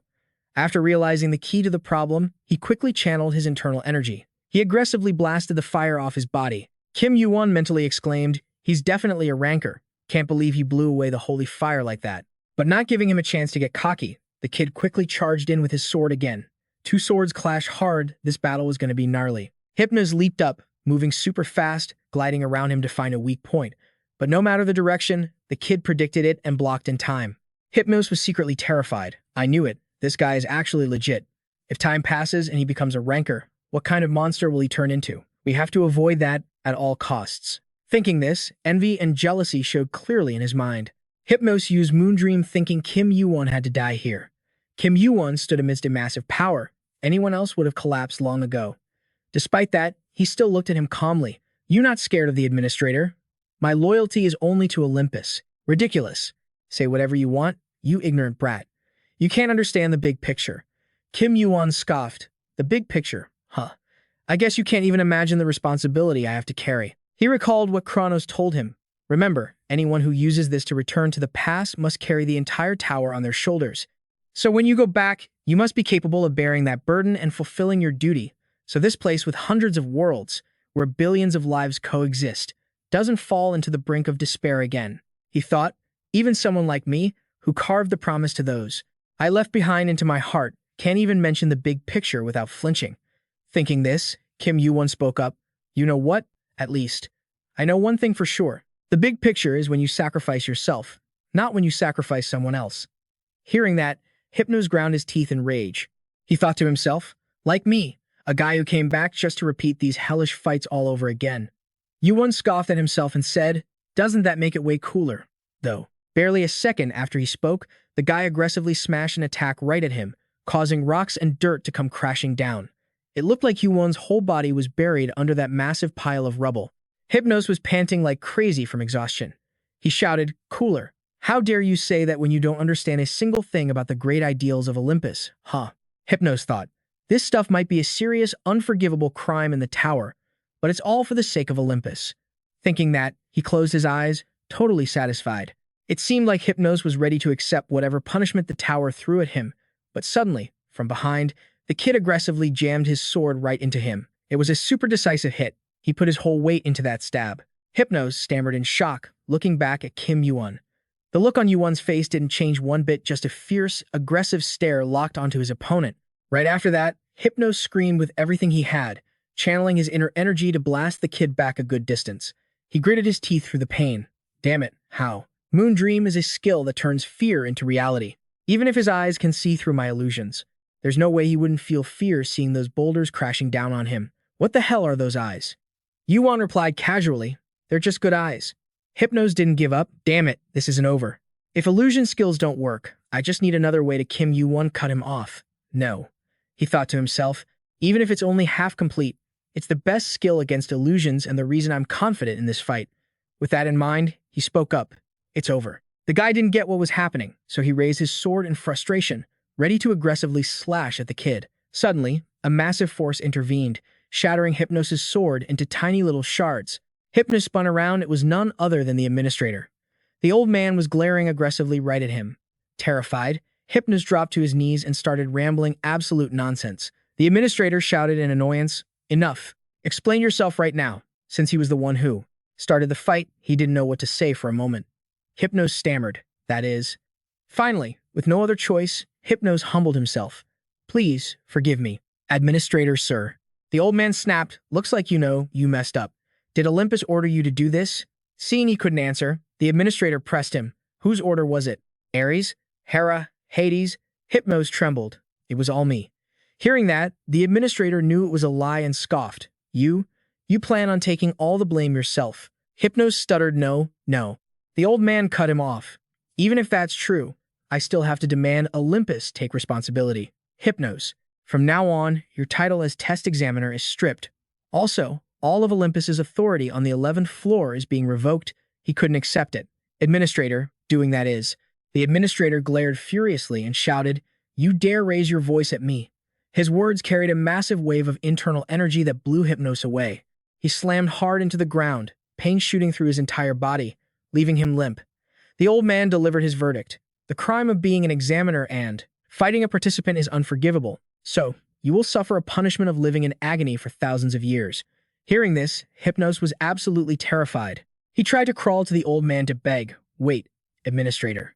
Before he could even open his mouth to say another word, his body started sinking into the ground. Hypnos was so mad, his eyes turned bloodshot, glaring aggressively at the kid. But whether it was rage or internal injuries, other than the name Kim Yuwon, he couldn't squeeze out another word. His whole body quickly sank into the earth. Kim Yuwon looked at him calmly and waved his hand teasingly. After dealing with that, the administrator stood in front of him. You again, Kim Yuwon. Just like I heard, you're not normal. How are you so confident fighting against a ranker? He casually complained, thanks to your lack of management, I had to deal with some annoying trouble. He thought to himself, the administrator possesses power comparable to a top-tier high ranker, the ones called the rulers of the tower. But unless they break the tower's rules, they don't fear anything. Yuwon spoke up. This test had a ton of weird points starting from the team assignments, am I right? And I bet the examiner was acting under your authority. The old man was surprised. You mean to say this is my responsibility? The kid didn't beat around the bush. Yeah, someone has to take responsibility. The administrator looked at him with interest. You're a blunt one. Fine, you're not wrong. I promise to compensate you after the test is over. The kid asked, you're not going to break your promise, right? The old man said proudly, I am an administrator. Don't compare my word to others. Noticing someone lurking behind, he added, there's quite an audience now, so let's end the chat here. Before leaving, he couldn't help but exclaim, looks like a new wave is rising in the tower. A big one. Namgung thought, I only followed him because I saw my team's king, but I ended up witnessing something unbelievable. At that moment, he realized, so it was all planned. The two guys with him wondered, Olympus did that? Even if it was just the examiner's doing, this is still a huge issue. Namgung was terrified deep down. How can one person cause such massive trouble? The higher-ups must be involved too. Should we do something? If too many people find out about this, the tower will go into chaos. Namgung spoke up, subtly threatening the group, and I don't think you guys want to start a war between the Murim Alliance and Olympus, right? One of them replied, true, but that guy. How could he fight someone strong enough to be an examiner? Yuwon acted cool, but he said internally, I can hear you, you know. Namgung Hoon thought, this isn't the first time a ranker lost to a player. The great sage, heaven's equal, Sun Wukong, also defeated a ranker when he was a player. But considering the opponent is Olympus, Kim Yuwon will probably create an even bigger impact than the great sage. Thinking that, he spoke up, Kim Yuwon, what are you going to do? Olympus is in a state of emergency because of this, so, from now on, that giant guild is going to see you as an enemy. How do you plan to face them alone? Before he could finish, the kid cut in, I'll fight until I defeat the king of Olympus. Zeus. Namgung-hoon was shocked. What? Why? Do you have a grudge against Olympus? Kim Yuwon explained, I just helped a blacksmith make a weapon that Olympus didn't want made. Ever since then, they've wanted me dead. Namgung was so horrified, his body couldn't stop shivering. A blacksmith with ties to Olympus. Hephaestus. I heard rumors about recent events in the tower from the Murim Alliance. I never thought the main character of those crazy stories would be standing right in front of me. Namgung-hun speaks up. I get it. He turns to leave. Watch your back. You might be tough, but you're up against freaking Olympus, man. Someone steps up. Yo, bro Hun, where ya headin'? He looks at the message stream. The martial arts tournament's starting soon, so I'm bouncing back to the Muon clan. Over here, seeing him. Hargan's so happy, he's crying. Dude, what took you so long? Thought I was gonna die. Yuon sighs. But you didn't, did ya? Hargan's thrilled. True, but still. He stares at him, thinks for a sec, then stammers. Even so. Hearing him hesitate, Hargan's confused. Even so what? Did I mess up? Yuon smiles slightly. Even so, you didn't quit and you held your own. Right after, he quickly pulls out the flag with number 618 and hands it to Hargan. He's so shocked he stammers. With this many flags, we're definitely going to get a ton of points and rewards. But instead of being hyped about that, the guy who carried the whole team in a worst-case scenario where winning seemed impossible was praising him. I'm just glad I could play the king role till the end. System announces, player Kim Yuwon has given 618 flags to the king. You received 618 flags. Total flags multiplied by 2. You received 1,236 flags. Team A gets 12,360 points. Trial ended. Flag count, Team A 1,236. Team B 2. Winner is Team A. Not stopping there, for some unknown reason, Yuwon gets an extra 10,000 points. You can use the point shop now. Floor 11, ranking updated. You have the right to go to floor 12. You can move to the next floor. In the floor 11 ranking, he's still holding the top spot with 22,360 points. Scene switches to a small room on floor 12. He's sitting there, checking the rankings. Kim Yuwon couldn't be happier. 20,000 points? I would have been cool with just over 10,000, but I got double. The bonus points must be from the admin. Add it all up and I made a killing. He looks at the second place guy. That dude ranked 36th beat a bunch of high rankers. He risked his life to do his job, so he earned it. Sun Wukong is 11th. Considering his skills, that's kinda low. Team trials aren't really his vibe. He thinks. If the great sage Heavens Equal heard this, he'd be like, team trial? What? Why? I'll do it myself. Yuwon's speechless. Don't even need to see it to know he'd flip out.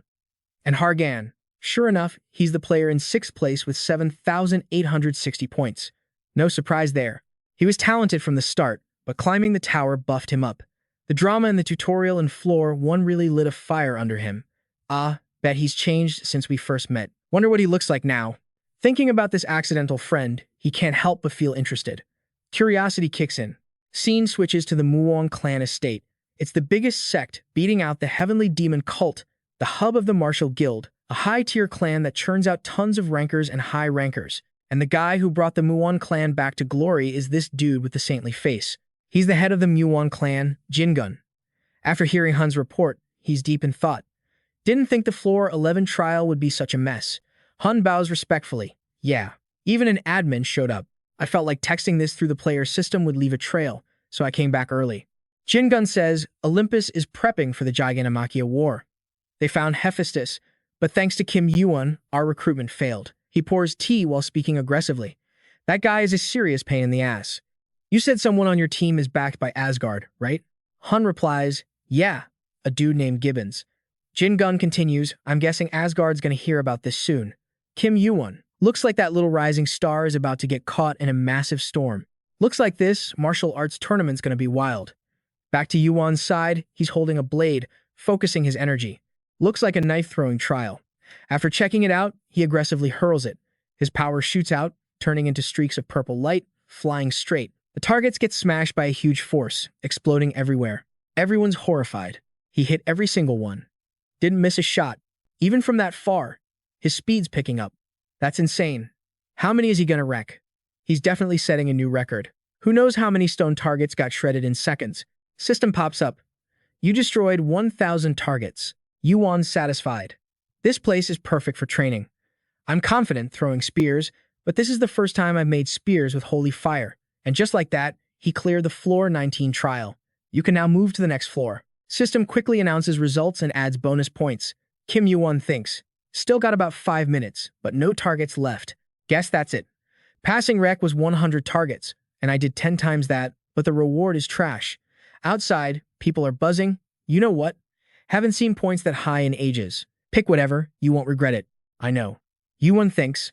I got way more points than I planned on floor 11, so I grabbed the item I wanted. But since my level and achievements are way beyond expectations, I hit the limit faster too. Probably gotta aim for floor 20 or higher for decent rewards. The floors before that are hard and pay well too.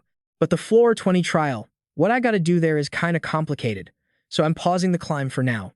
Now's the right time to boost my arcane power to 3 stars. The best way to max out my mana bar right now is eating that 1 million point pill. The pill made once every 3 years in the martial realm, the Great Scarlet Pill. According to my info, the place to get it is the martial arts tournament. After finishing the quest, he quickly leaves but keeps thinking. Only a few days left. I should get moving. Scene switches to 1 day before the start of the martial arts tournament on floor 10. A kid is hyped. Tons of people gathered this time too. Just like the biggest event in the martial realm, feels like a festival. The winner's gonna be Namgung Hun, right? Heard he's called the genius of the Miwon clan. Come on, even so, he's just part of a martial sect, can't compare to the giant guilds. So the winner will be Hargan. Heard he climbed to floor 25 and waited for this. That's fast. With that speed, he'll be a ranker in 10 years. 2 people sitting by the road shout out, Yo, yo, hot news just dropped. Kim Yuwon is actually joining the upcoming martial arts tournament. The guy next to him flinched when he heard that. What? I thought he was just grinding the tower? Seriously. But he's into these events too, right? He turned down invites and sponsorships from the massive guilds. So why would a guy with zero intention of joining a guild want to crash a contest? People usually join just for clout. Is it for the rewards? Looks like he's dead, certain he's gonna win. And his name is getting dropped in every convo lately. I bet a ton of guilds show up just cause Kim Yuwon is there. Wanna bet how many? We'll try to scout him? Let's bet points. Oh, whatever. Skip that. Back to your side of things. You turned down every single invite to the martial arts groups, and they were all shook. The last one to get rejected was the leader of the 12 Zodiacs Guild, a ranker from the dragon race. Bran spoke up. That's kinda rude, man. Don't you think we should at least talk inside? This isn't something to discuss on the front porch. Kim Yuwon looked annoyed. What a pain. Then a voice cut in. 12 Zodiacs. Heard your guild situation isn't looking too hot lately, but I didn't expect the leader to show up personally. That's some dedication. The voice sounded familiar, so Bran turned around. You're Shuriel? He ignored him and looked straight at Yuwon. So, you're Kim Yuwon, huh? I'm from the Zion Guild. You gonna kick me out too? Yuwon wondered. Even the archangels are showing up. Is he really that big of a deal? Thinking that, he spoke up. You're the 13th one today. Shuriel cut him off. I get it. But if you change your mind, hit me up. The guild always has a spot for you. Inside, he was cursing this stuck-up brat. Yuwon said, even if you hand me something like that, I'm not calling you. Shuriel was shocked. What? A familiar voice quickly cut in. Obviously. That's exactly what Kim Yuwon would say. Hargan looked at him with a confident grin. What about me? Am I leaving too? Hargan quickly torched that business card. Long time no see, pal. Kim Yuwon looked dead inside. You get out too. Hell of a dramatic entrance. Hargan couldn't believe his ears. Huh? Wait. For real? Yuwon was ruthless. Yeah. For real. Bran was totally lost. Even Hargan from Olympus. Oh right, they were teammates in the tutorial. Kim Yuwon saw him making a scene and felt helpless. Just kidding. Get in. Hargan pouted. You are such a boring guy. Then the two of them quickly went inside. The door slammed shut aggressively, and the guy left behind complained. Guild leader, that was way too harsh. I can't believe it. He didn't even offer tea before slamming the door in our faces. The guild's reputation is gonna. Bran cut him off. Enough. We aren't the only guild getting treated like this. Let's just leave quietly. As soon as they stepped inside, Hargan couldn't help but admire the place. Sick room. How many points did this cost? You must be loaded, huh? Kim Yuwon was chill about it. Points just kinda piled up. I stopped climbing the tower to come down here and actually rest. While they were talking, a loud voice boomed from outside. Mr. Kim Yuwon, you in there? Let's talk for a sec. Kim Yuwon acted like this was totally normal. Ignore it. If it was actually urgent, they would have smashed the door down. Hargan felt tired just watching him. Living like this, you just have a nice room. You aren't getting any damn rest. Looks like this happens 24/7. Huh? Just like a second ago. Yuwon guessed it was probably because of the martial arts tournament, so things were intense today. Hargan sat down on the chair. You're pretty famous, plus it's easy to find where you live. Kim Yuwon replied, if you asked, I would have just told you. Hargan shot back, then where's the fun in that? I had to come in secret to surprise you. Even though you don't look surprised at all, Kim Yuwon asked. Where's your team? Hargan explained. In the dorms. I snuck out saying I was going to meet you. Yuwon asked. No one got eliminated? Hargan said. Not a single one. We're all going to become rankers. We've got the skills to back it up. Enough about that. I heard you caused some massive trouble, right? You're the one who stopped Hephaestus from getting arrested. Even if I'm usually ignored, you know who my dad is, right? I get almost all the info around here. When I heard the news, I thought you lost your mind. Why did you do that and turn Olympus into an enemy? Kim Yuwon immediately threw a question back. Yet here you are. Hargan looked sincere. You know I'm not the cautious type, and the ones looking for an opening are Hera and Ares people. The relationship between Ares and Hera sucks. I don't even need to explain that part. Yuwon cut in. What about Zeus? How does he know about this? Hargan was a bit surprised. First time I've heard someone say my dad's name so casually. My old man is focusing on attacking the last floor of the tower. He let go of Olympus ages ago, so I don't really know. Yuwon thought about it. The last floor of the tower. No one has ever passed the 100th floor, so I guess that's what they call it. That's also why players who reach floor 100 are called rankers. Wonder what their faces will look like when they find out there's a level even higher than floor 100. Hargan continued, anyway, Olympus is furious. Since you saved a sinner, watch your back for now. I'll try to talk to my dad when I get the chance. Yuwon cut him off. Looks like you call the old man a sinner too. Hargan was surprised. What? Yuwon continued. I'm getting ready to go somewhere. You coming? Hargan looked confused. What? Why are you suddenly going somewhere? Kim Yuwon answered. To see the guy you called a sinner. Going to see old man Hephaestus. The image of the blacksmith with the grumpy face but warm heart popped into his head. At the forge, the fire was still red hot, and the old man was still crafting nonstop. He gripped the hammer tightly in his hand. That thing had been with Hephaestus for a long time. Sweat was pouring off his body, but he didn't seem to care. The heat from the forge lit up the whole area. Hephaestus's face looked a bit tired right now. He thought, it's already been 4 days. Am I pushing myself too hard? But if I don't do anything, my hands just feel itchy. Honestly, more than half the stuff I want to make are weapons, but I can't stop here. The weapon I'm making for that brat. No, my benefactor. Will be my final weapon. Seeing how the rumors spread all the way down to the first floor, looks like he's climbing the tower again. He said he'd stop by soon, but when is that going to happen? Just as he thought that, a familiar voice rang out. Anybody here? Hearing that voice, a warmth flashed across Hephaestus's face. But the second he saw the kid, he got mad, asking what's the point of asking if he was going to barge in without knocking. Right after that, Hephaestus' eyes quickly shifted to the stranger, Hargan. Hephaestus stared warily at the guy who just walked in, then asked Kim Yuwon, who'd you bring with you? Hargan stepped up to introduce himself. Name's Hargan. Hephaestus clocked it immediately. Hargan, turns out you're one of the old man's kids. The guy looked a bit bummed out. Is calling me little brother that hard for you? Hephaestus kept it real. Well, considering the beef between our siblings is so intense, how can I act all buddy-buddy with you? Suddenly, he started radiating a killer vibe. Hephaestus powered up, staying on guard. You here to capture me too? Hargan quickly explained, no, hell no. I don't have that kind of juice. I just came to meet you, big brother. Hephaestus was shocked. Meet me? Why the hell? Hargan confessed. Because I can't trust Olympus. Hearing that, Hephaestus couldn't hide his surprise. Say what? One of Zeus's boys doesn't trust Olympus? Yeah. Hargan went on, ever since I was born, I heard my big brother was some unforgivable criminal scum. Then I heard my buddy here save you. He's taught me a ton of stuff, so I wanted to meet you in person and judge you for myself. Hephaestus checked out this little brother of his. Now that he looked closely, both his appearance and his eyes were the spitting image of their dad. Is it because he inherited more of the old man's blood? Hephaestus aggressively put his hands on his hips. So, what's your verdict? Hargan was honest. I'm not sure. I've only just seen your face, haven't I? I know you don't craft weapons anymore. But it wasn't always like that, right? 'Cause Olympus is stacked with weapons you made. He didn't deny it. You've got sharp eyes. Hargan asked, when did you stop crafting? As soon as he asked, while Hargan was deep in thought, Hephaestus's face went dark. Even Yuwon looked a bit ticked off at this point. Hephaestus repeated the question. When did I stop? Ah, it was after the war with the giants. Speaking of the giants, They were a ruling race thanks to their insane natural strength and swole bodies. But some people accused them of crimes just because they were eyesores and people were scared of their power. But Olympus only got to where it is now thanks to those giants. So, back then, Olympus stood by their side.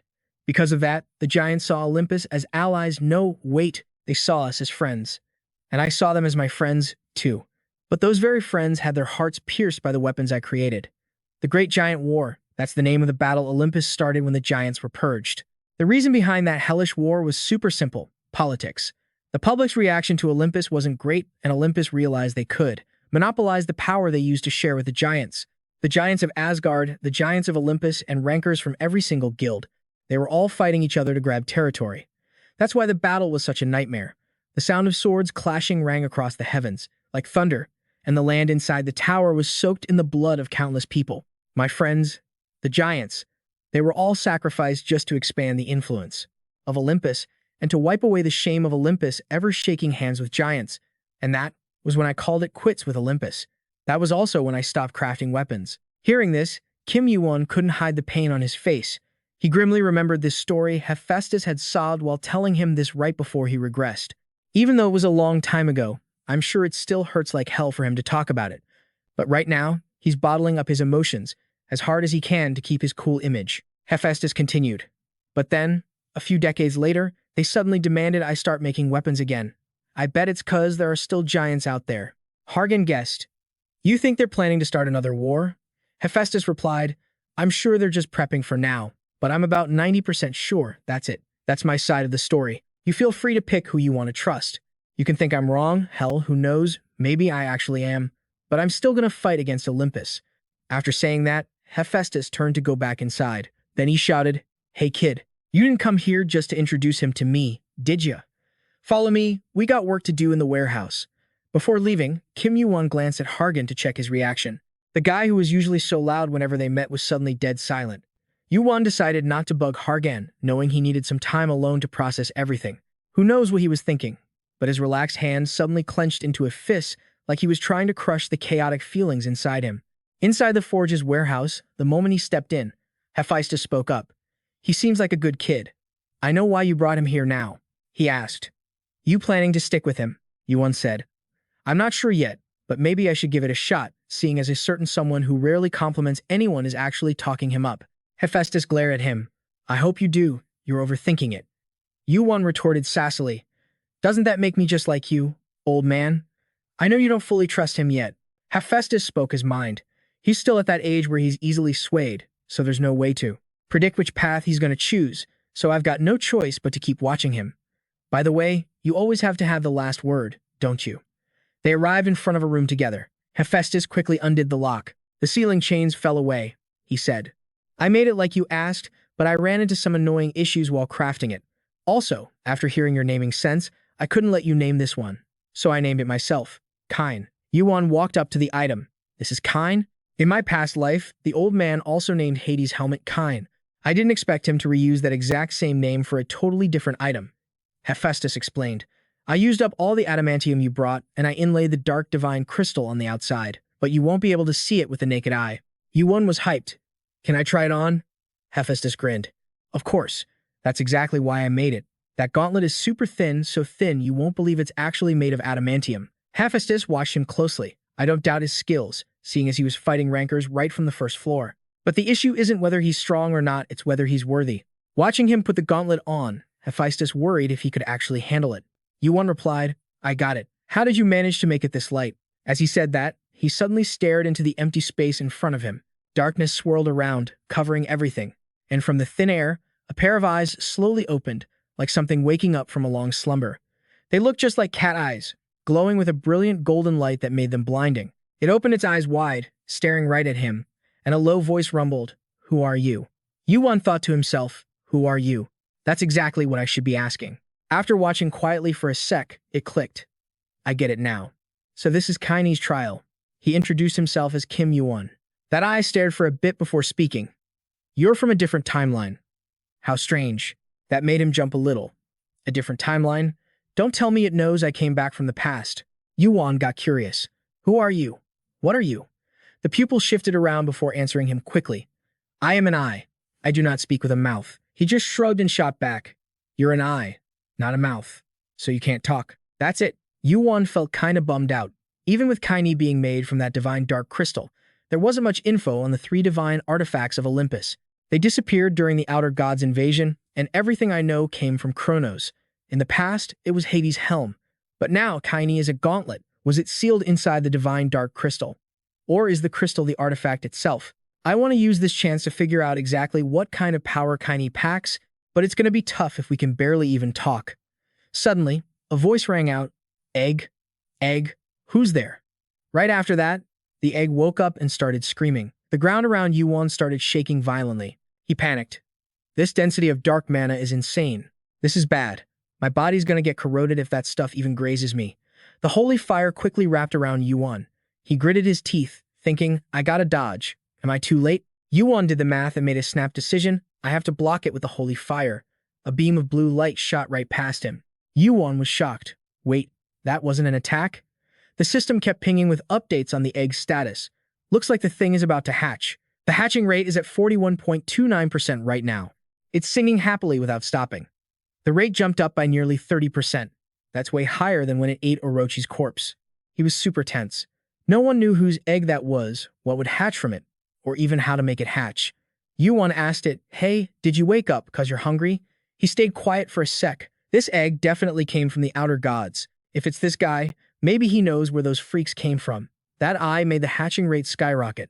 Thinking about that, he spoke up. Hey, do you know what this egg is? It stared at him like he was some weird alien and didn't say a word. Seeing it refuse to talk, he shouted, Whatever, just say something. The eye slowly started to shut, and it just said one word, Observe. Then, finally, the eye closed completely tight. Yuwon shouted, Wait a sec. At the same time, a massive tremor hit, making him feel the whole place shaking. A familiar hammer smashed down aggressively, shooting out terrifying bolts of lightning. Yuwon quickly realized the guy who made this scene was none other than the old man. He snapped out of the hallucination, totally dazed. The hammer had just whacked Yuwon on the head to wake him up. Hephaestus's face looked super worried and urgent.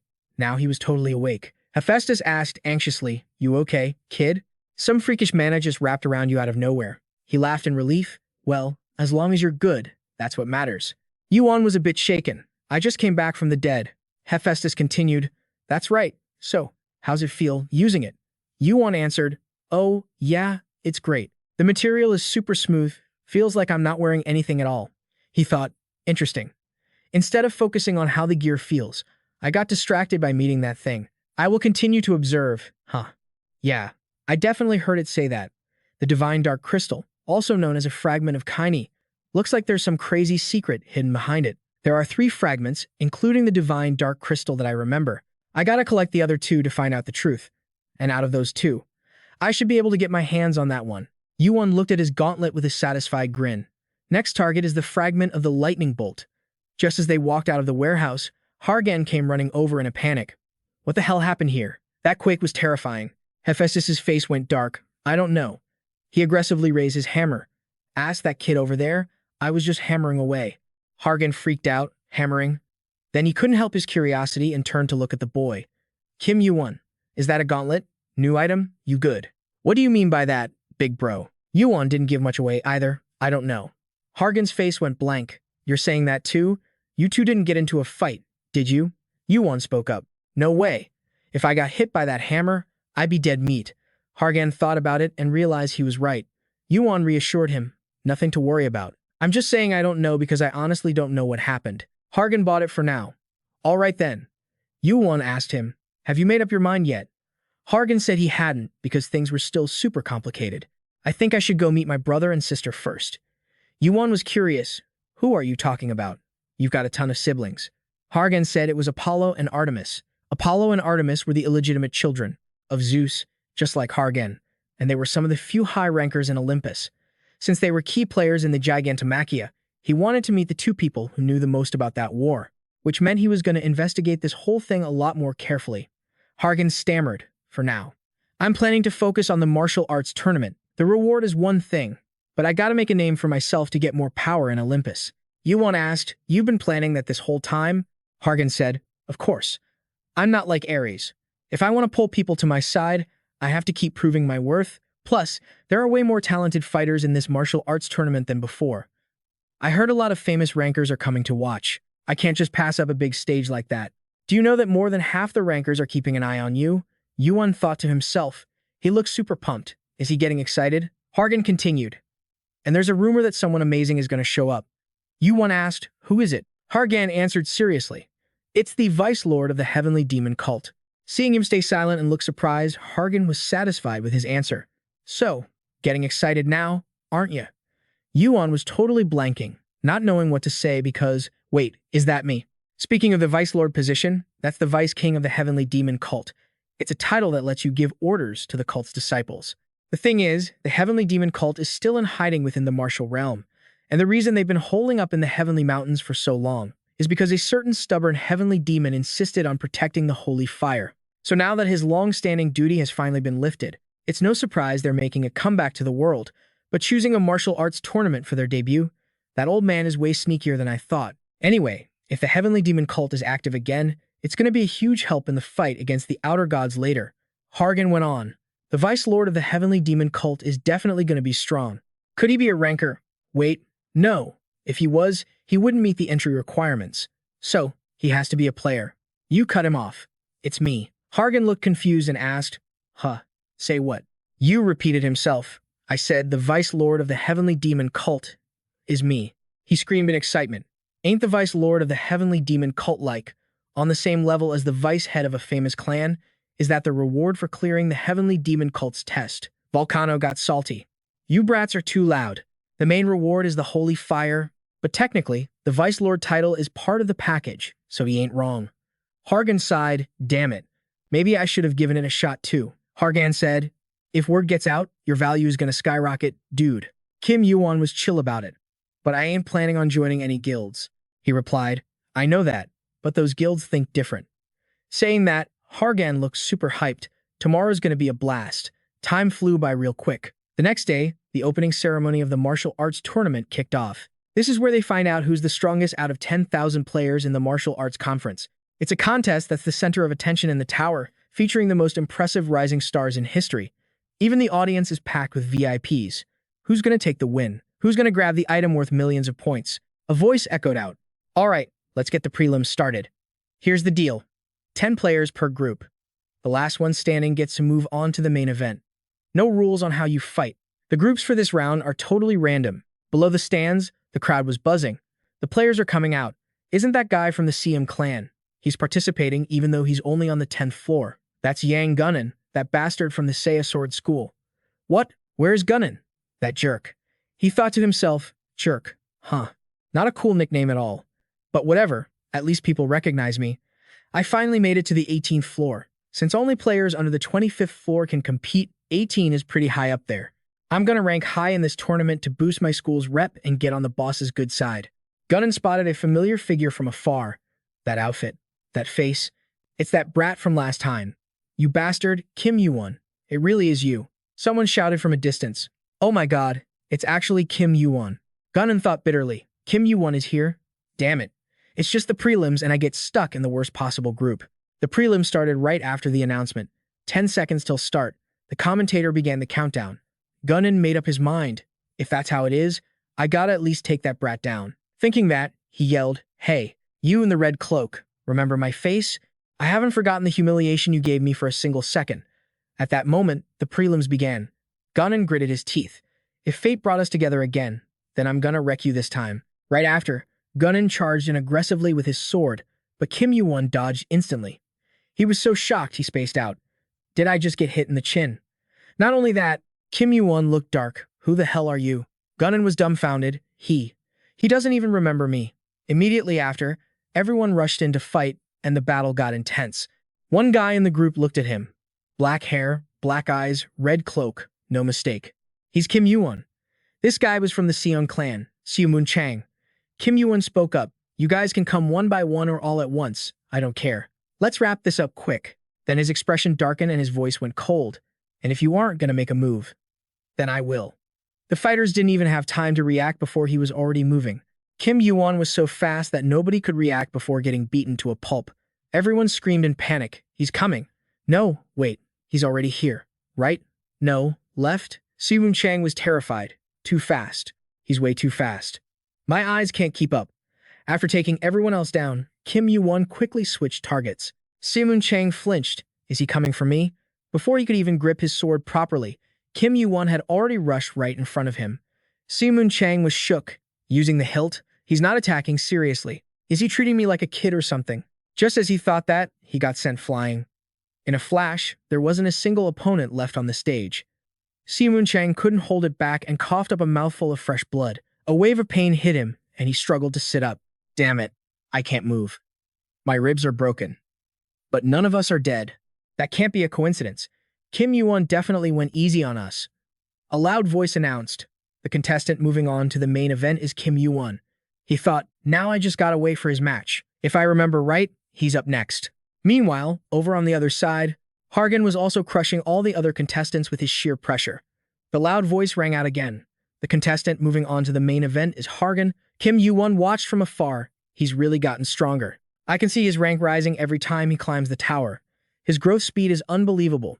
Heard he just cleared the 25th floor recently, but his skills are already on par with players on higher floors. If he unlocks his full potential, he'll be even beastlier. His mana, his talent for controlling lightning, his skills, and even his looks, everything is exactly like Zeus. Once he becomes a ranker, he'll definitely be qualified to stand by my side. A voice drifted over. There he is. It sounded kind of familiar. Then the voice screamed annoyingly. Found you? Stay right there. You look confused. Who are you again? I feel like I've seen you somewhere before. Gunnan was pissed. I'm Yang Gunnan from the Spear Sword School. You literally just saw me in the prelims. Not to mention we met the second you stepped onto the first floor. How dared you do that back then? Huh. At that moment, a deep voice resonated. Apologies. It seems my disciple has been behaving rudely towards you. You thought to himself, this guy's aura ain't normal. Is he a ranker? He spoke up. What do you need? The man introduced himself. My name is Moon Sobek. I am the sect leader of the Spear Sword School, and he was, in fact, a ranker. He continued. I came here hoping you would cooperate with our sect. Kim Yuwon asked, Sect? You mean? He paused for a bit, staying silent to gauge the situation. Kim Yuwon thought, got it. If he's the sect leader, it makes sense he's a ranker. Even so, he turned him down flat. I'm not interested. Moon Sobek wasn't surprised at all, just as I thought. I heard you've rejected every invitation, even from the major guilds. Kim Yuwon was puzzled. If you know that already, why are you bothering me? Then the old guy goes, technically, the Sang Sword clan isn't a guild. We might be part of the Martial Alliance, but we're still a sect. Plus, we've got a long, glorious history. We might be a bit washed up right now, but the Sang Sword clan was the first to carry on the martial world's traditions. Kim Yuwon's thinking, never heard of him, so they can't be that big of a deal. This old geezer's probably their only ranker. Seobak keeps yapping, so I'm hoping that you. Kim Yuwon cuts him off cold. Keep talking to yourself. I'm out. The old man's face goes dark. Oh, really? Seems like you're misunderstanding something here. This wasn't a suggestion. He squeezes Kim Yuwon's shoulder harder. Yuwon sighs internally. Knew it. Figured some idiot would try to beat me into joining eventually. But he asks the guy, I'm pretty sure you know exactly what happens if a ranker messes with a tournament contestant, right? Aren't you scared of the Muin Chung clan? Messing with a contestant is basically declaring war on the tournament organizers. Seobake shouts, the Muin Chung clan? Is that why you're acting so cocky? The head of the Ryu clan is my blood brother. You think I'd be scared of the Muon Chung clan because of them? Yuwon gets it now. No wonder this guy's acting like a thug. He's got connections. But he's still not scared. Does the head of that clan know that his blood brother is running around dragging his name through the mud? Seobake gives a nasty grin. Don't be like that. I just want to make friends, you know? I'm sure if you just listen, you'll see the Sang Sword clan is a great place. Kim Yuwon repeats himself, cold as ice. Did I stutter? I said no.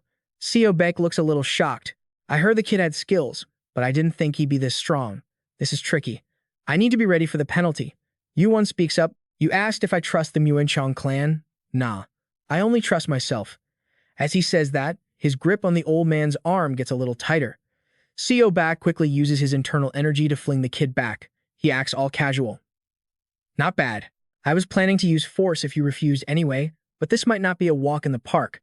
Luckily, the tournament is heating up, so the crowd won't leave for a while. Considering the penalty, I can't drag this out. Gotta end it in one hit, Yuwon adds. Actually, there is one other thing I trust. Right then, a deep voice booms out. I was wondering what took you so long. What are you doing here? Vice Lord, the newcomer is none other than the Fist King of the Heavenly Demon Cult, Pung Bakelum. Seo Bake is shook. Vice Lord, I thought he didn't belong to a sect? Wait, there's only one place in the martial world that uses the title Lord. Is Kim Yuwon seriously the Vice Lord of the Heavenly Demon Cult? I knew he was the only one to pass their test, but I didn't think they'd actually give him the title of Vice Lord. Bakelum continues. Looks like this guy is bothering you. Sir, what should I do? Want me to kill him? Yuwon replies. We haven't even started fighting yet. Whatever. Seo Bake starts trembling. This guy isn't a normal ranker. If I fight him, I'll lose. And even if I win, I'll be an enemy of the Heavenly Demon Cult, damn it. Thinking that, he decides to fold. My bad. I didn't know Kim Yuwon was the Vice Lord of the Heavenly Demon Cult. If I knew you were taken, I wouldn't have approached you. We aren't a cult, though, so don't lump us in with you guys. He knows he picked the wrong fight and bails. Anyway, I apologize. Later. Kim Yuwon watches him go with a dark look, then walks away. He's in a bad mood. Immediately, he calls them out. You guys are the ones who leaked the rumor that the Vice Lord was joining the tournament, aren't you? Bakelin cracks up. The disciples were just so hype about returning to the martial world, they couldn't keep their mouths shut. You know how it is. Yuwon's pissed, I knew it. Bakelin laughs heartily and admits, of course, that includes me too. Don't be mad, sir. Kim Yuwon is speechless. Is he always like this? He gives an order. Looks like the Ryu clan head is backing the Sang Sword clan leader. Keep a close eye on them. Bakelin shouts, yes, sir. Then he adds, we have a dinner scheduled with the Muwanshan clan after the tournament ends. I'll bring it up with them then. Shady business deserves proper punishment. You want to come? Sir. Yuwon obviously refuses. Pass. It's just social networking anyway. He knocks on the door, and a voice inside answers fast. Come in. Heavenly Demon Mujin seemed to know he was coming and was waiting. He pours a cup of tea, then can't help but praise him. Good job. Kim Yuwon asks, you watched my prelims. Mujin says, I knew you'd win, so I didn't watch. Seeing Yuwon stay silent, he asks, did I guess wrong? Then he pours tea for the kid. Kim Yuwon replies, you nailed it. Suddenly, a massive power surrounds him, filling the whole room. Kim Yuwon thinks, the Heavenly Demon's mana is pouring into the cup like a waterfall. It's heavy. Is he testing me? He clenches his teeth, telling himself, I gotta hold it together. The cup in his hand starts cracking under the pressure. Can't let it break. His face looks rough. Mujin's mana is leaking out everywhere. Kim Yuwon wonders, is it reacting to his emotions? After a long moment, the Heavenly Demon speaks up. That's clear enough. He stops what he's doing. Mujin asks, why'd you join a martial arts tournament? Your skills are way beyond this kid stuff. Yuwon is honest, I'm a bit broke lately, so I need the Great Scarlet Pill. Since I'm not a real martial artist like you, system stats are super important to me. Mujin ponders, I see. The Great Scarlet Pill. Yeah, that's good medicine. It's the reason this tournament got so big. Kim Yuwon gets curious, so what brings you here? Mujin says, it's time for the Heavenly Demon Cult to leave Mount Cheon. We plan to recruit new disciples, hold tests, and build strength to stand tall in the martial world. Thanks to technology, traveling from Mount Cheon is way easier now, so I decided to officially show our face to the world. Yuwon smirks, finally doing a proper entrance exam. He continues. You cool with this, though? Like I said, I'm not fit for the Vice Lord title, and I don't plan on being tied down to any organization. I'm not going to take on responsibilities just because I'm using your power. I'm sure some disciples will be super against it. Mujin remains stubborn. I am the Heavenly Demon. Once I've recognized you, no one can go against my will. Yuwon fired back, even if I wrecked the whole Heavenly Demon cult. Hearing that, Mujin just stood there, deep in thought. Then he goes, I get it now.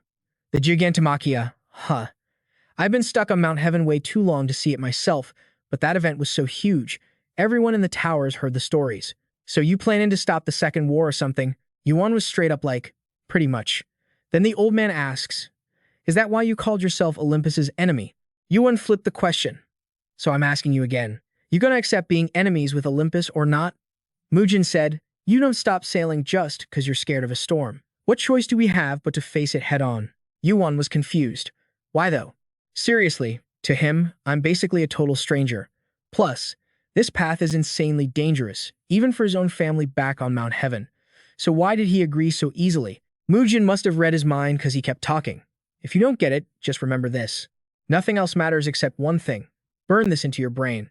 Vice Leader Kim Yuwon, from now on, you are the Heavenly Demon Cult. Scene changed to this super fancy room. The pottery inside looked hella expensive. A voice rang out, "Yo, leader of the Spear Sword sect, why you looking so salty right now? What's up?" This tournament's pulling in a huge crowd. Plus, there's a ton of promising young talent showing up.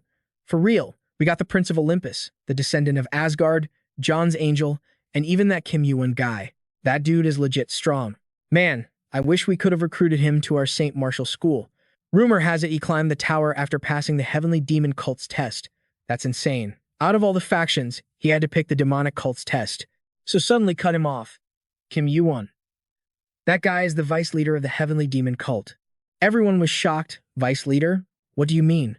So quickly spilled the tea. I was trying to say hi, super hyped to meet such a promising rookie, but then they hit me with this crazy killing intent and chased me off. Like, what the hell? I was just saying hello. Why they gotta be so difficult? You know how weird that cult is. Aren't they always like that? I bet their stupid disciples are just the same. Just as expected, the Martial Arts Alliance and the demonic cult mixed like oil and water, so started calculating. For the guys who've held political power in the alliance forever, the heavenly demon cult existing is a major threat. Thinking about that, he smirked like a villain. Well, looks like nobody here welcomes you anymore, Kim Yuwon. He continued, come on now, everyone knows Kim Yuwon is the strongest contestant and most likely to win this whole thing. But we can't let the vice leader of some creepy cult become the champion of a historic tournament like this, right? True that. But you got a plan? So slammed his knife into the meat on the table.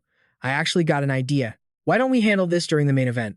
2 days later, the place was buzzing. Everyone gathered up fast. Hargan was confused.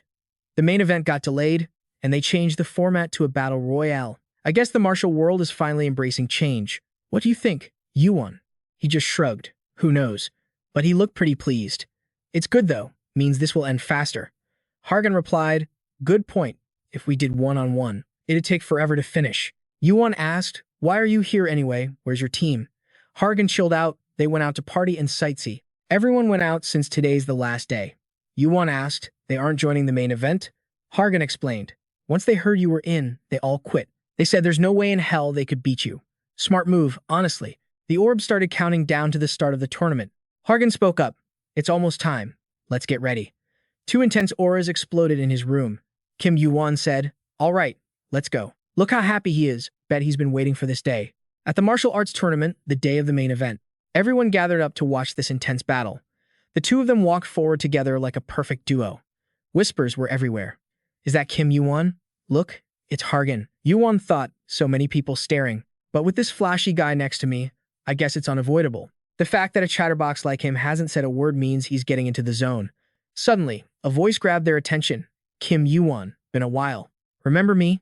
It was none other than his old rival Hun from the prestigious Mu-Un-Chiang clan. He stepped up. Your face isn't easy to forget. Hargan cut in. You know this guy, Hun explained. We took the 11th floor test together.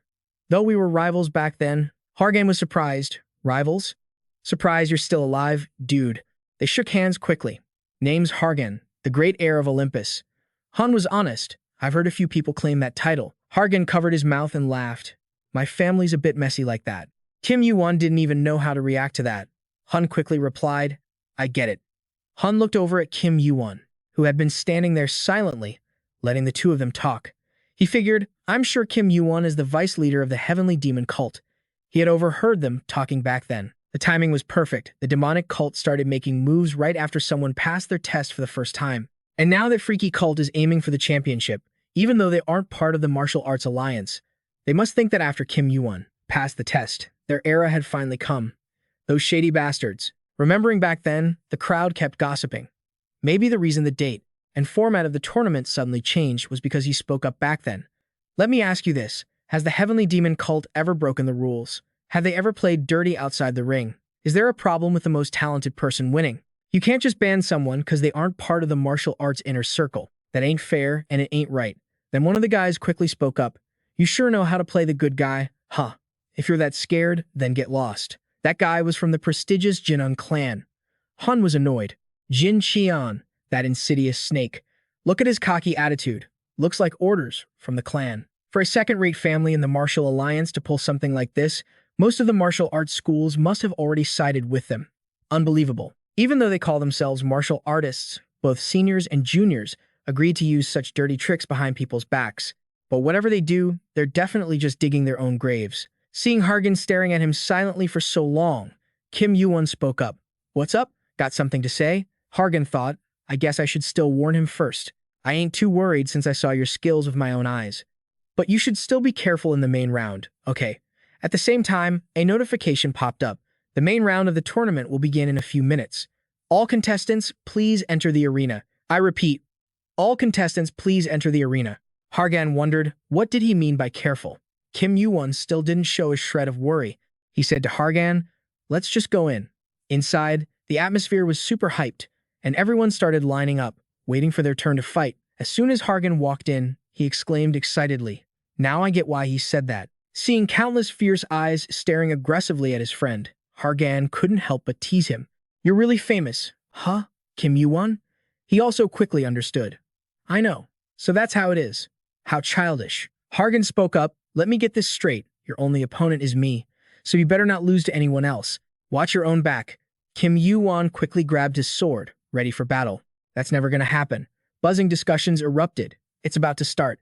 This tournament is definitely gonna go down in history. Just watch. Why don't we take this chance to change the tournament format entirely? So look satisfied. Great idea. You did well, head of the Ryu clan. We almost handed over the glory of the martial arts tournament to that demonic cult. The person sitting next to him was the head of the Du clan. He acted humble and replied, I didn't really do anything. It's all thanks to your perfect arrangements. So, when the match is over, I'd like to visit your sect. Another guy chimed in, me too. So laughed comfortably, always ready to welcome everyone. While they were busy laughing and talking, only one man sat silently, saying nothing. Jingun thought to himself, a hopeless bunch. The martial world has become a place where sharp tongue matters more than sword skills. Even though it's just a second-rate clan, but a degenerate like so could expand his power wider than my own clan. It's all due to my own shortcomings. That's why I took responsibility and brought a turning point to the martial world. No matter what happens, I will use this tournament as a stepping stone for that. Suddenly, someone walked inside, making them all startle for a moment. Who is that? Jingun was surprised and stammered. Kim Yuwon was still over here, but those guys quickly left their seats. One of them snapped aggressively. Why can't you handle just one guy? When did Mujin get in? Looks like my Vice Lord is performing quite excellently. Huh. Apologies for the late introduction. I was invited here by the Mu Un Cheong clan. I am a heavenly demon, leader of the heavenly demon cult Cheon Mujin. One of them panicked, Cheon Mujin. Wait, why is the heavenly demon cult here? Jingun spoke up. Welcome. I've been expecting you. He continued. Thank you for traveling all this way, Lord Heavenly Demon. Everyone in the room instinctively stepped back cautiously, some reaching for their swords. Mujin's face darkened. I guarantee if you draw that sword, you'll die by my hand.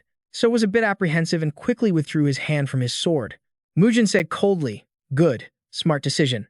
As far as I know, if the tournament goes according to plan, the Heavenly Demon cult's Vice Lord is guaranteed to win. That's unacceptable, right? How dare the Heavenly Demon cult win the martial arts tournament? Seeing everyone silent, he spoke up. What's with those expressions? Mujin smiled sinisterly. Do I look angry? You misunderstood. What do I have to be angry about? Because the match you guys worked so hard to prepare is going to get totally ruined anyway. Outside, he was still fighting tirelessly, seeming like he hadn't found a worthy opponent yet. And very quickly, another opponent was defeated by Kim Yuwon. Kim Yuwon gritted his teeth and thought the arcane sword. No, in the martial world, they call it sword aura. For someone in this martial world to use a skill like that, they must be seriously skilled. Now they're starting to attack me with everything they've got. Right after that, Seimun Trang also aggressively struck at him. But Kim Yuwon's strength made him tremble uncontrollably. He felt the situation was off, so he leaped back to create distance. Kim Yuwon didn't beat around the bush either. Seems like you're only targeting me. Huh? Or am I just imagining things? He retorted, don't make it sound like a personal grudge. It's just that the Heavenly Demon cult and the Martial Alliance have been enemies for a long time, Kim Yuwon thought. I knew it. So that's why the tournament format changed. I don't know who came up with this plan, but it's simple and effective. In a battle royale with thousands of people fighting each other, it's totally normal for a bunch of people to team up against someone stronger. No one sees that as playing dirty. Pretty calculated. However, he continued, whatever grudge you have has nothing to do with me. Besides, you guys are just small fry anyway. Using the arcane sword skill, a mystical energy blocked the mana, reducing the power of the arcane sword a bit. Jin Qian saw his aura and quickly understood. I see. No wonder he's such a formidable opponent. To create a sword aura that huge, His arcane power stat must be at least 60, but he's not nearly as strong as a ranker like the rumors say. So the rumors were definitely exaggerated. We can take him down. Having calculated it, he quickly shouted an order. Everyone, get him right now. Attack with full force. After that command, the whole mob rushed at him like hungry tigers. Meanwhile, Hargan also charged in. His powerful lightning strikes sent the crowd tumbling. The two were quickly surrounded in the middle by dozens of others. Hargan yelled aggressively, "Hey, you weaklings. Have you no shame?" Jin Cheon spoke up, "Can I assume that action means you're siding with Kim Yuwon?" Hargan shot back, "So what if I am?" The crowd buzzed. "My clan is trying to build a good relationship with you. I don't know who came up with that idea, but they're incredibly stupid." Hargan continued, "What? Did I hit a nerve? You cowards. I bet only those poisonous snakes from the Ryu family support you, right?" Another guy gasped, "How can you say such vulgar things?" He didn't bother keeping up his image and kept scolding. "I'm just speaking on the same level as you brainless idiots." Just like that, in a split second, he flew straight at Jin Cheon with godlike speed, throwing a vicious punch right at his face. Jin Cheon's hands were shaking. He was terrified, thinking, this power is freaking insane. Right after, Jin Cheon screamed, "I'll handle this guy. Take down Kim Yuwon fast and then come back me up." He rushed at Hargan like a total psycho, his eyes looking all vicious. But obviously, he was no match for someone from Olympus like Hargan. Jin Cheon was confused. Wait, aren't Olympus and Kim Yuwon supposed to be enemies? He quickly snapped back. "How the hell do you guys know about that? His clan must have been in bed with Olympus. I bet Kim Yuwon figured it out too." He looked at the guys standing there and thought, just how rotten are these scumbags? Right after, he unleashed all his rage onto Jin Cheon. His power was so massive it terrified Jin Cheon, but that guy just wouldn't give up. What the hell is this? Sure, Hargan is Zeus's son, so he's strong, but I'm a straight-up genius who's going to lead the martial arts world in the future. Just as he thought that, a punch smashed into his face, totally messing up his mug. Jin Cheon couldn't believe it. Why can't I even fight back? Jin Cheon kept getting pushed back by Hargan's power. He was furious. "If you didn't stick your nose in, we could have easily wrecked Kim Yuwon." Hargan scoffed. "You really think it would be that easy?" His aura flared up like a storm. "You seriously think you stand a chance against him?" Out of the smoke and dust, a figure appeared with a super intense vibe. Kim Yuwon aggressively thrust his sword right at Seon Chang. It was so fast he couldn't even block it. Kim Yuwon's face didn't even twitch. He just casually watched the guy's reaction. A moment later, Kim Yuwon ripped the sword out, sending Seon Chang flying. "Over here," Hargan shouted. "What a shame. You guys prepped so hard, yet you got taken down by someone using only half his strength." Jin Cheon was shaking with rage. "What the hell do you mean?"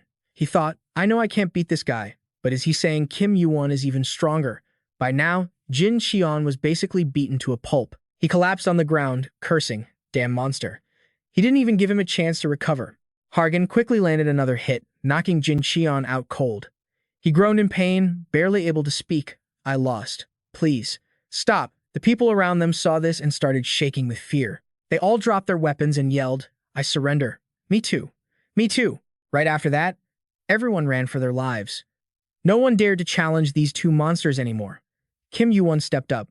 "Looks like it's just us two left. Want to get started?" Hargan shouted excitedly. "Hell yeah. I've been waiting for this." At the same time, a powerful aura burst out from him. Hargan repeated what he said earlier, "Fruit tastes sweetest when you pick it right when it's ripe." Kim Yuwon replied, "I know you're itching to fight, but let me ask you two questions first." Hargan couldn't hide his impatience. "Why you gotta kill the mood? Hurry up and ask. You're killing me here. Do you regret going against Olympus?" Hargan answered instantly, "I'm not an idiot. I know exactly what I'm doing. Of course, I don't regret it." Next. Kim Yuwon continued, "So here's my second question. Did you forget the time I sent you flying with one punch?" Hearing that, Hargan's face turned black with embarrassment. He thought angrily, "How the hell could I forget that? That was the first time I ever lost to someone who wasn't a ranker." This time, he didn't use the sword at his waist or his secret technique. He must be saving his mana. Hargan charged forward aggressively. "I remember. How could I forget? Now it's my turn to ask. Do I still look like the same guy from back then?" Kim Yuwon replied casually, "Nope, you look even weaker." Hargan smirked, satisfied. "Good. I heard your answer. That power you're trying to hide, I'm gonna force you to use all of it." Right after, both of them charged at each other like maniacs. But this wasn't a war, it was a contest.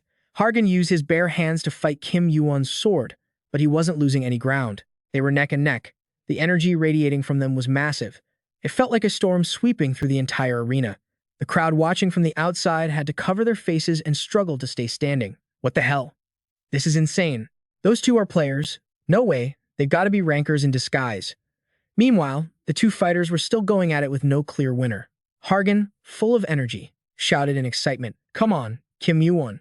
Put some back into it." Kim Yuwon stayed silent, not saying a word, and just kept charging at Hargan with massive power. Hargan quickly dodged, but a huge hole appeared right where he had just been.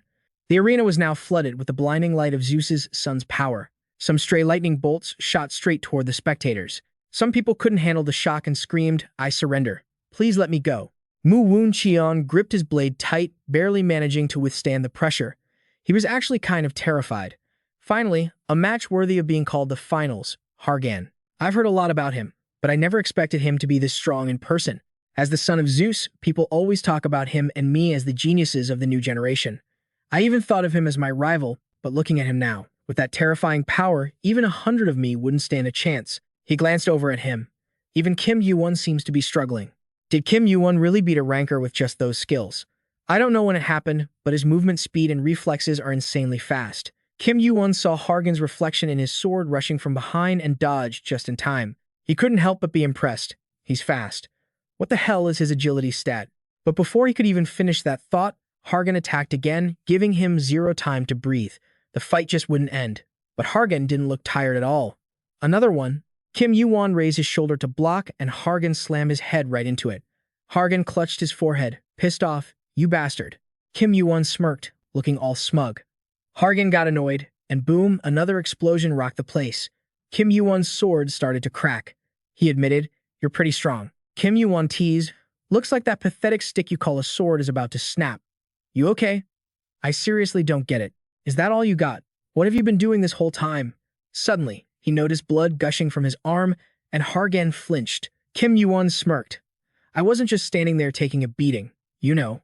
Hargan was getting really pissed off. He was shocked, thinking, "This guy took my thunder punch and he's totally fine." I hate admitting it, but Kim Yuwon's physique is totally better than mine. But when it comes to arcane power, I'm way above him. So, let's keep this going, huh? Yuwon was all chill like, "Whatever, dude." Hargan stomped the ground, looking aggressive. "First, I'm gonna smash that stick." Thinking that, he channeled his power and swung hard at Yuwon's sword. Hargan gritted his teeth, generating a massive electric current all around him. Yuwon wasn't backing down either, swinging his sword straight at Hargan. Hargan's fist finally smashed Yuwon's sword to pieces. He was screaming inside, "I did it." Yuwon just leaped into the air. Pretty impressive. That casual comment totally threw Hargan off. What the hell? I'm supposed to be the one winning here. Why does he sound so relaxed? Suddenly, Hargan realized the mana was pushing back his electricity. By the time he figured it out, Yuwon's fist was already in his face. What the too late? Hargan took that punch full force.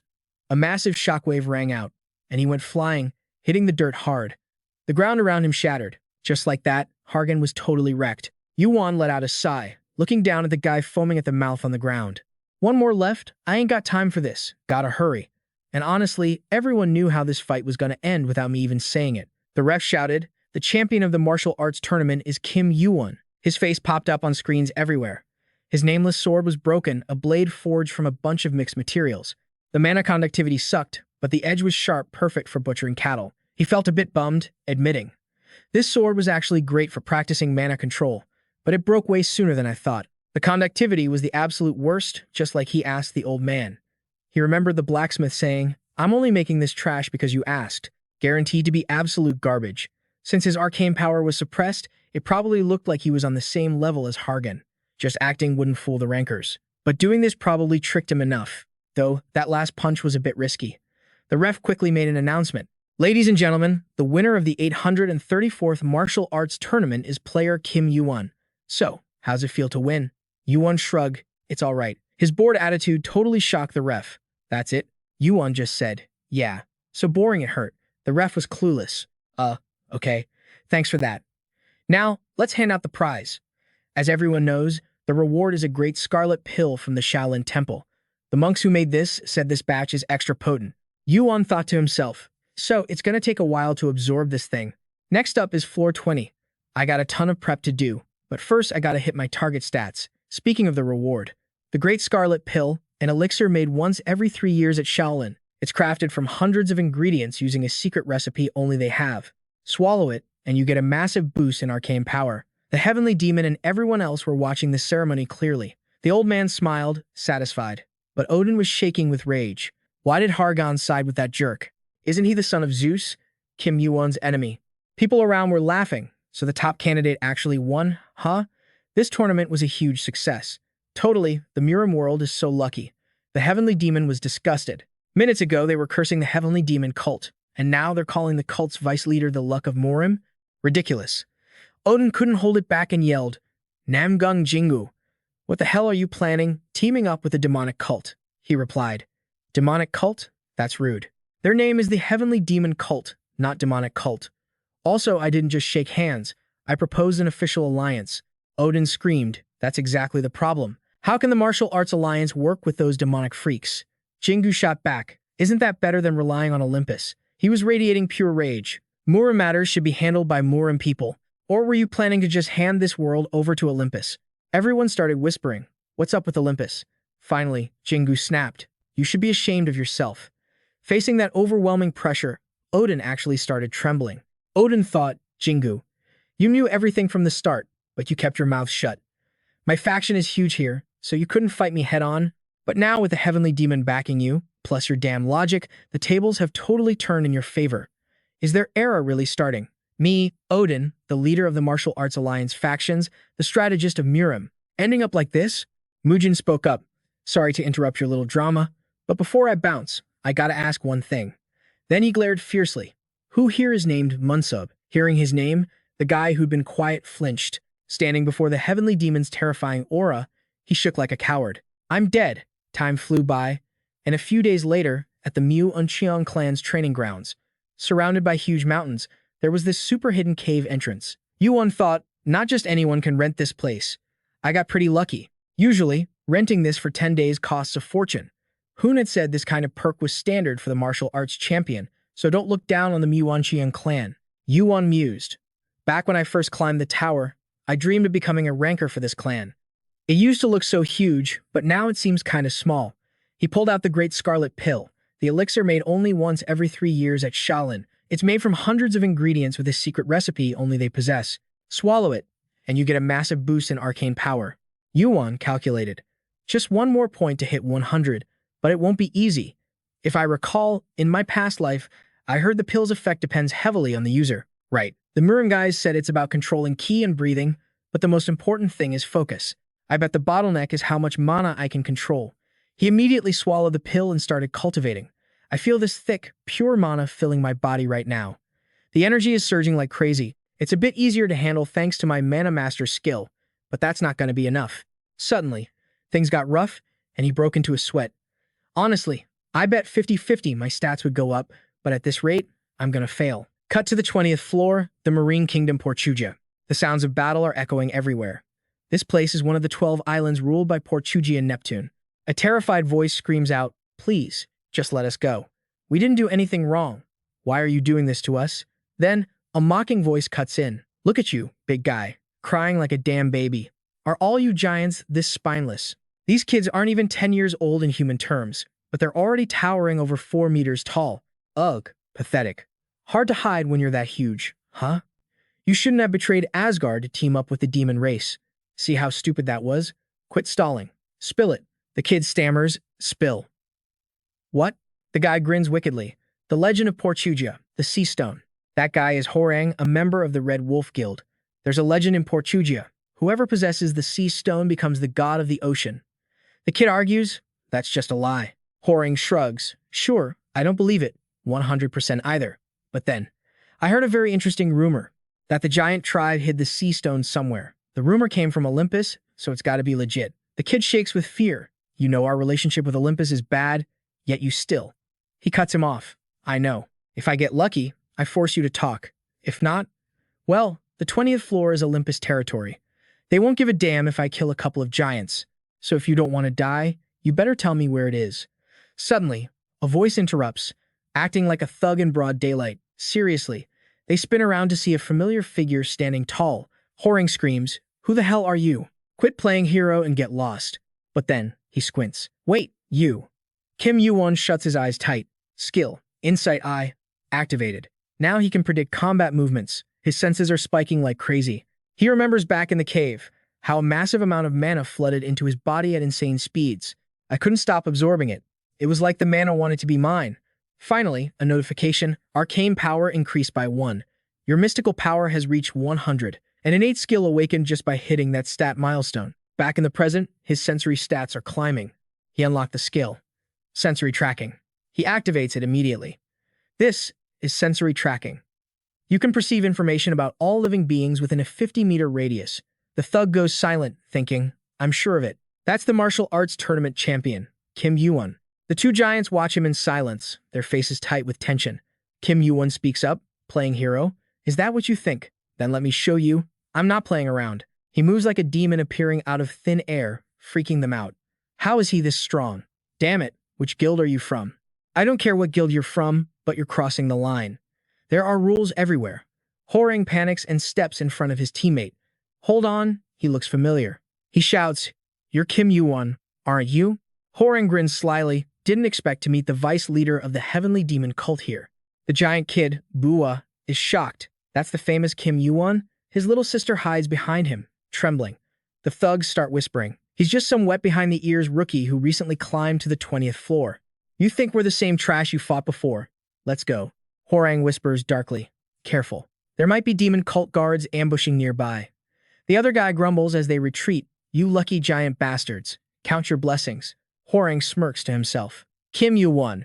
He's a thorn in everyone's side. If we play this right in the chaos, we can earn favor with Olympus. What a lucky break. He schemes as he rushes off. I need to get to the 20th floor headquarters, now. Once they're gone, Boa stammers, thanks for saving us. Yuwon looks at them. Even if you two are young, handling those guys wouldn't be hard for you. Why didn't you fight back? Boa gets defensive. You seem to know a lot about us giants. Whose side are you on, Olympus or Asgard? The little girl whispers. Brother, stop. He's our savior. Boa snaps. So what? He's still a human. You think he helped us for free? Yuwon smirks. Smart kid. Boa yells. I knew it. You're looking for the sea stone too, aren't you? Damn it, you humans are all the same. Why won't anyone believe us? We don't know anything. Why are you all targeting us over some baseless rumors? Yuwon cuts him off. I know you don't have the stone. I have other business with the giants. He pauses, then says, Erpa, I want to meet your elder. Boa shakes his head. You can't just meet the elder whenever you want, especially not a human. Get lost. Yuwon narrows his eyes. You said it yourself. If I wanted to, I could easily crush a couple of runts like you. Yuwon thinks to himself, giants aren't weak. They're born with superior strength. Even though they can fight, they hold back on purpose because they know that unnecessary conflict with humans could lead to their extinction again. This kid is sharp for his age. Bua grunts. Let's go. No. But his sister resists. Wait. Bua stares at the communication orb and knows his hand. Did you contact the elder? She nods. Yes. He saved us, so I thought we should at least deliver his message. She timidly holds the message out to Yuwon. Meeting the elder. It's up to you now.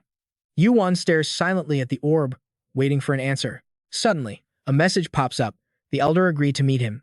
Moments later, 3 massive wolves are carrying them, dashing through the forest. Bua grits his teeth, totally unconvinced. I don't get it. Why would the elder agree to meet a guy like him? Does he have a taming skill? Or maybe some illusion magic? How did he make the wolves obey him so easily? He's definitely not normal. I heard he was amazing in the martial arts tournament. The boy scoffs. So what?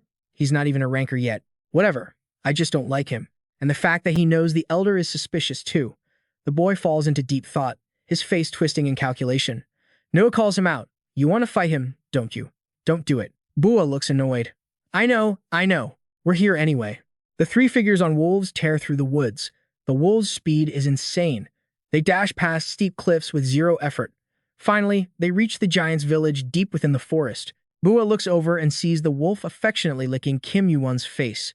Bua screamed his head off. Bad dog. Don't lick him. He's filthy.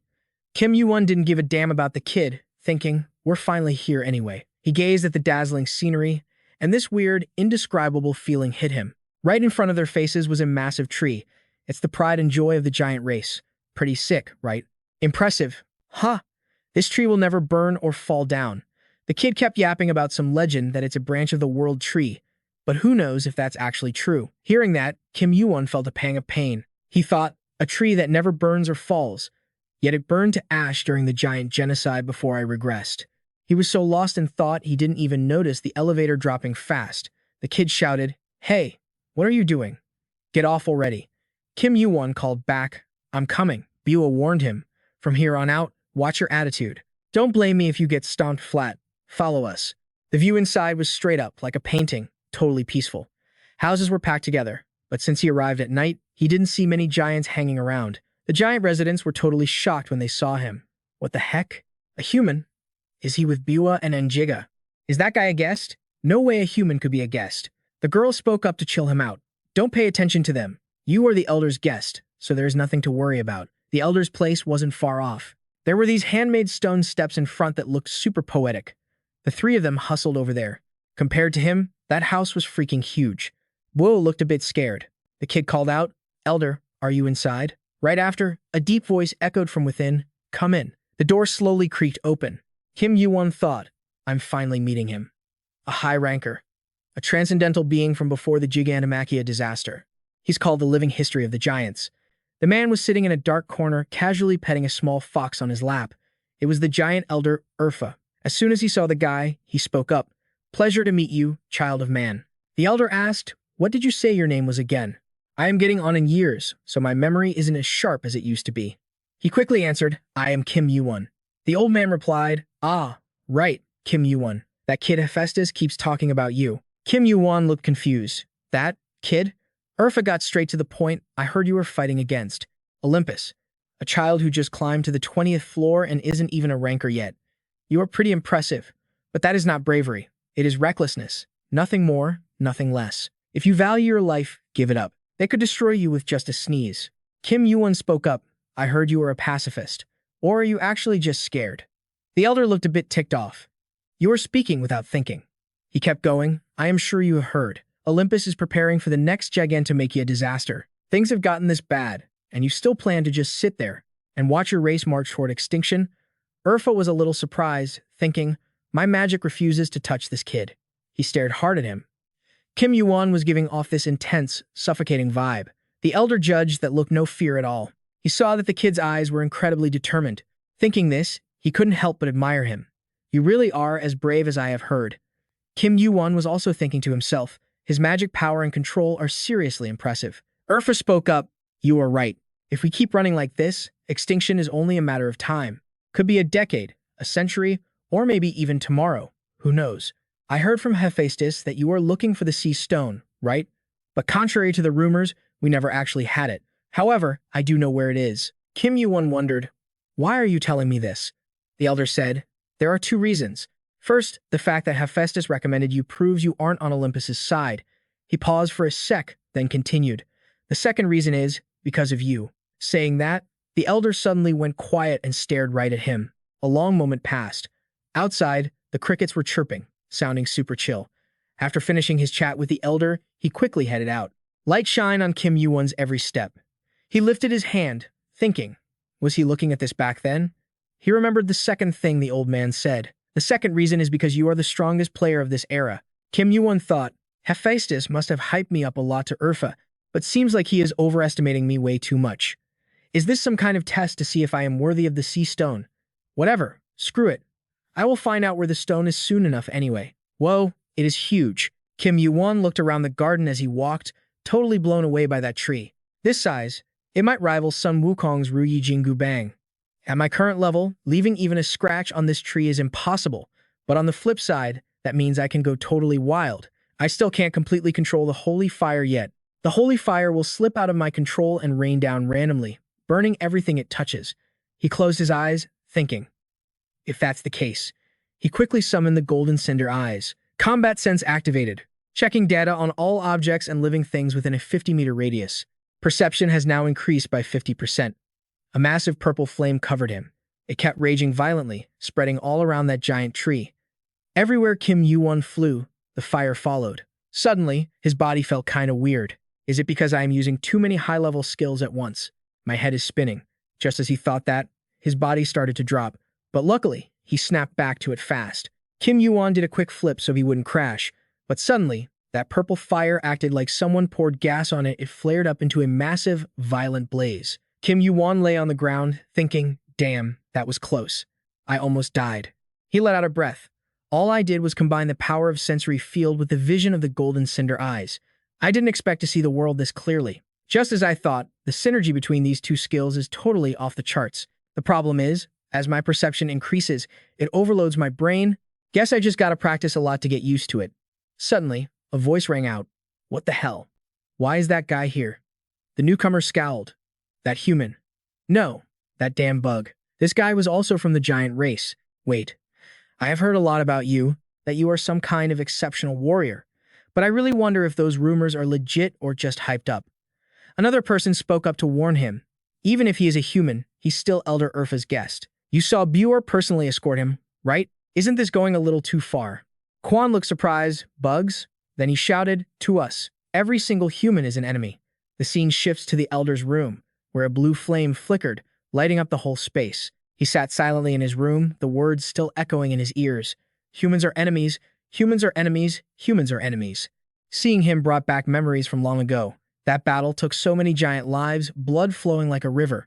Back then, he had screamed in rage, damn it, those bastards from Olympus. A voice screamed out, everyone, run. It's coming. A massive tsunami. Urfa trembled in total helplessness. The one who arrived was the god of the sea himself. He rode the waves without even sparing a glance at the giants. The elder startled awake from his nightmare, the little fox licking his face to comfort him. He patted its head to reassure it. I'm okay. I'm really okay. Urfa thought to himself, how many times have I had this dream now? But today, that dream felt strangely vivid. Is it because of that human kid? The elder was getting so tired of these nightmares. He couldn't stop thinking about Olympus and Kim Yuwon. Suddenly, a loud noise broke out. Everyone was making a commotion. Hey, there's a fight over there. For real? Who is it? It's Kim Yuwon. The elder's thoughts continued. This time, things won't go the way you want them to, god of the sea, Poseidon. Meanwhile, the brawl was kicking off over by the Atom Tree. Kim Yuwon and Quan were going at it. Both were staring each other down with intense killing intent. Quan glared at him, screaming in pure rage. All humans are enemies. Just like that, a punch flew straight at Kim Yuwon, but he blocked it instantly with his bare hand. Neither said a word for a moment, just shooting daggers at each other with their eyes.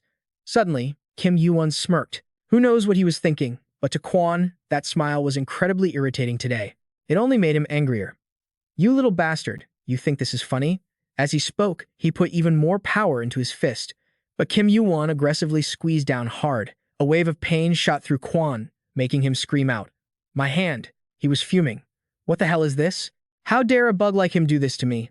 Was he hiding his true strength? Right then, Kim Yuwon let go, sending Quan smashing face first into the ground with a heavy thud. The other giants trembled in fear. Kim Yuwon spoke up, his voice ice cold. You guys still have more than 5 left, right? Call every single one of them out here. His expression turned absolutely savage. I'll play with you guys until the bitter end.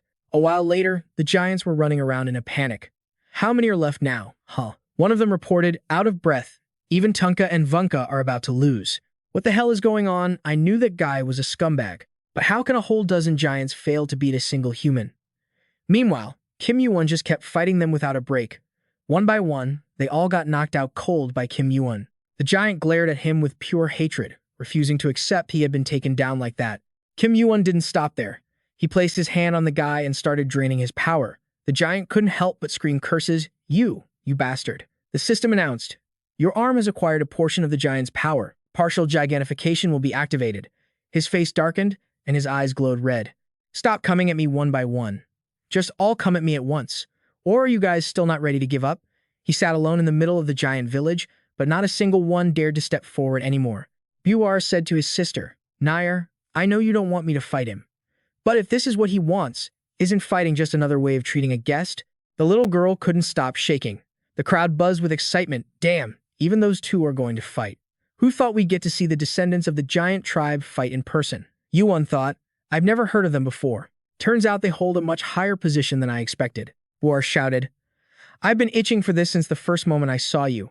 Time to check just how strong the famous Kim Yuwon really is. He swung his sword. Feel free to test me all you want. Kim Yuwon gave a sly smile. As long as you're strong enough. Buer got excited. You've got guts. Immediately, he charged aggressively toward Kim Yuwon. That speed and power were nothing to scoff at, the system announced. Golden cinder eyes are analyzing. Activating sensory field. His eyes quickly tracked Buor's attack and movement path. The punch came flying in aggressively, but Kim Yuwon used his skill to successfully dodge it. Buor immediately spun around to attack again, but Kim Yuwon dodged it with ease. Suddenly, Buor unleashed a fierce backward kick, but Kim Yuwon quickly threw his hands up to block it. He was surprised, thinking, "He's faster than I thought." Buor quickly shouted a signal to his sister. "Now!" The shout caught him off guard for a second. At the same time, Nair threw a punch at him, but Kim Yuwon managed to block it with his sword just in time. Even so, the force was massive, knocking him back a fair distance. Kim Yuwon was stunned. That girl is strong as an ox. If I only use physical strength without mana, it'll be tough to fight them. But I've decided to use this chance to train. I'll fight them using only the skills I've been practicing. Buor spoke up. "You know why I can't ever argue with my little sister? It's because she's stronger than me." As soon as he finished speaking, the girl attacked again from behind. The two of them quickly forced him onto the defensive. 2 punches flew straight at Kim Yuwon's face. He suddenly stood stock still, and right after, a massive explosion rang out. Debris flew everywhere, but it seemed he had vanished. The 2 fists smashed into the ground, creating a massive crater. Enya looked down at her hands in surprise, completely confused. Where did he go? Without them noticing, Kim Yuwon had already slipped away to a spot far from them. He had used Hermes' steps to jump into the air. Hermes' shoes, lost long ago. They were soaked in the power of a god. Increases jump height by 50% and allows a double jump in midair. Can use the void step skill once a day. He thought, "This is the last thing I need to train today. Judging by the rankings on the 11th floor, my rank gets decided by the items I bought with combat points there. I already tested double jump, so only void step is left." He quickly dove down and slashed the guy's arm. Pain shot through instantly, and blood started gushing out. It made Enya tremble a bit. Seeing his sister like that, he was absolutely furious. "Are you okay?" Arthur screamed, "Damn it, that slippery bastard. Corner him right now." The girl goes, "Yes, sir." Right after that, a figure shoots up like a rocket with insane speed. The giants were totally shook by that kind of speed and power. Buor yells out, "Everyone, move." Now, the crowd flinched, totally freaked out. Both siblings rushed in, planning to grab him. You kept moving like a literal arrow. The siblings had good chemistry. One tries to grapple, the other throws a punch. But yeah, theory is one thing, reality is a whole different beast. Kim Yuwon jumps up quick, dodging their range. Buor gets pissed. Damn it. What can we even do if he just keeps hopping around in the air? Plus, he can change direction whenever he wants. How are we supposed to catch him? The girl's shocked. He's dodging before we even attack, like he knows exactly where we're gonna strike. Buor's frustrated. I don't know what he's plotting, but he isn't fighting back at all right now. I'm not gonna let things go your way. Seeing her brother charge up his energy, she screams in panic. Oh no, he's using his ult. Big bro, stop. He thinks, even if the guy isn't a ranker, pouring that much mana into one hit proves he's going all out. Kim Yuwon used his golden cinder eyes to read the move. He calculates that he won't dodge, he's gonna tank it head on. Buor makes up his mind to find an opening and break through. The golden cinder eyes are still locking on. Every single one of Buor's attacks is predicted. Kim Yuwon calculates the intensity of this crazy mana storm. Right when the attack launches, Kim Yuwon dives straight into it like a moth to a flame, shocking the hell out of Buor. He stares at Yu blankly, then bites his lip hard. Damn it, next thing you know, Yu's blade is right at Buor's throat. He wonders, you charge right in? You're crazier than I thought. I lost. Yu gives a satisfied little smirk. He just wanted to end the match, not actually hurt them. The crowd watching the fight just stood there, totally dumbfounded. What was that just now? Enya's surprised. Big Bro's attack was strong enough to trigger a penalty, and he just cut right through it. Then he reaches out his hand. At least you two are better than the rest of the mob. Let's get along. Buor stays silent for a sec, looking at the hand. He thinks to himself, just better? Fine. Whether it's tomorrow or whenever, I'm definitely fighting him again. Next time, I'm gonna beat you no matter what. Thinking that, Buor grins happily. Sure, pleasure's mine. Scene switches to nighttime at the giant village. Seems like this place never gets any sun. 10 days flew by, and Kim Yuwon's been hanging out with them the whole time. Buor is tearing into a huge chunk of meat like a starving tiger while Kim Yuwon just stares. Yu looks at the plate of meat in front of him, totally speechless. Why is this meat so freaking huge? Buor's hyped. Let's fight again after we eat. I'm totally winning today. He shouts impatiently at everyone, you guys too. Hurry up and eat so we can get going. Everyone's silently suffering they're gonna get a stomachache at this rate. Kim Yuwon speaks up. Give it a rest, I'm not fighting today. Buor asks, why not? He sighs. The 20th floor test is tomorrow. I gotta stay in peak condition. Bua pouts. Well, if you say so, fine. Enya's days. When Big Bro and I first fought him, I thought we'd win sooner or later.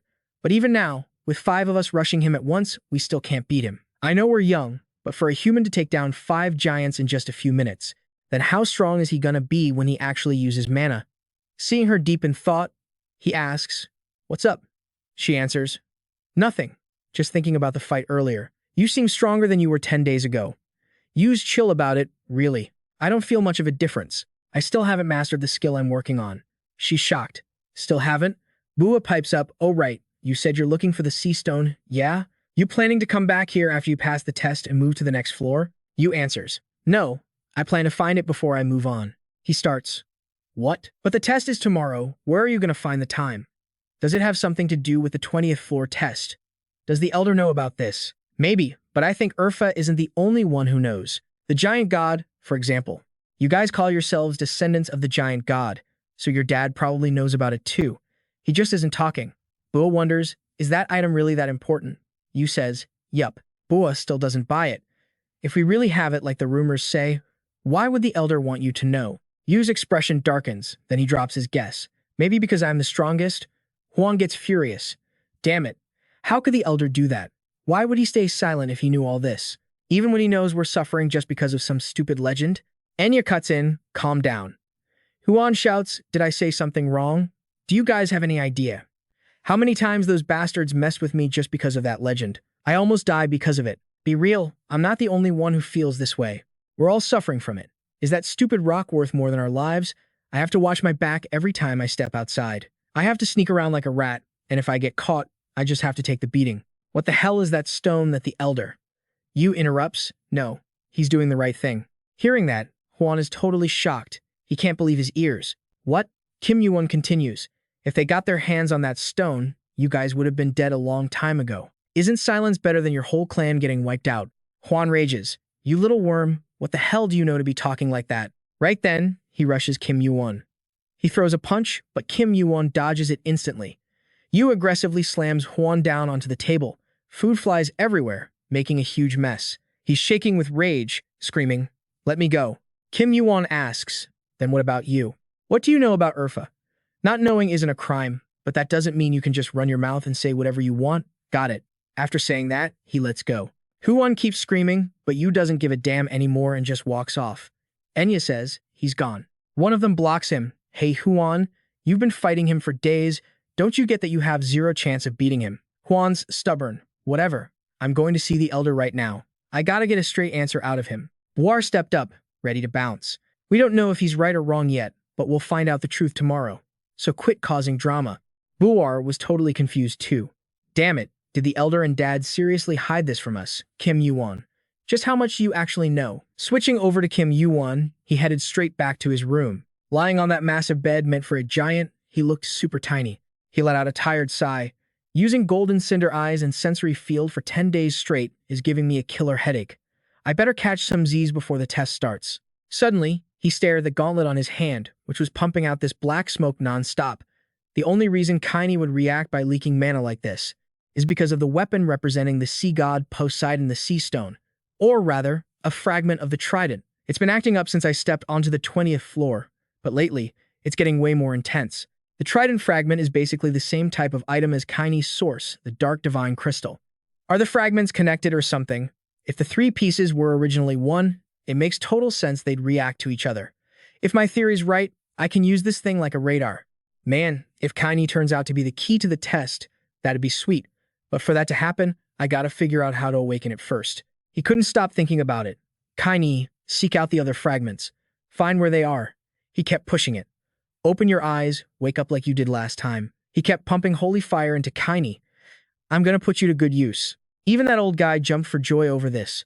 So quit sleeping and wake up already. He was talking to Kaini like a weirdo, but obviously, no one answered. Morning broke over a massive island. The water here was super clear and chill. This was the 20th floor's exam area, Triton Island. Plus, the place was crawling with giant monsters. Kim Yuwon was surprised. Small island, but it's packed with monsters. Boar was impressed too. It looks a lot like the tutorial island, doesn't it? I think the tutorial island was actually modeled after this place. Enya chimed in happily. Hey, remember that?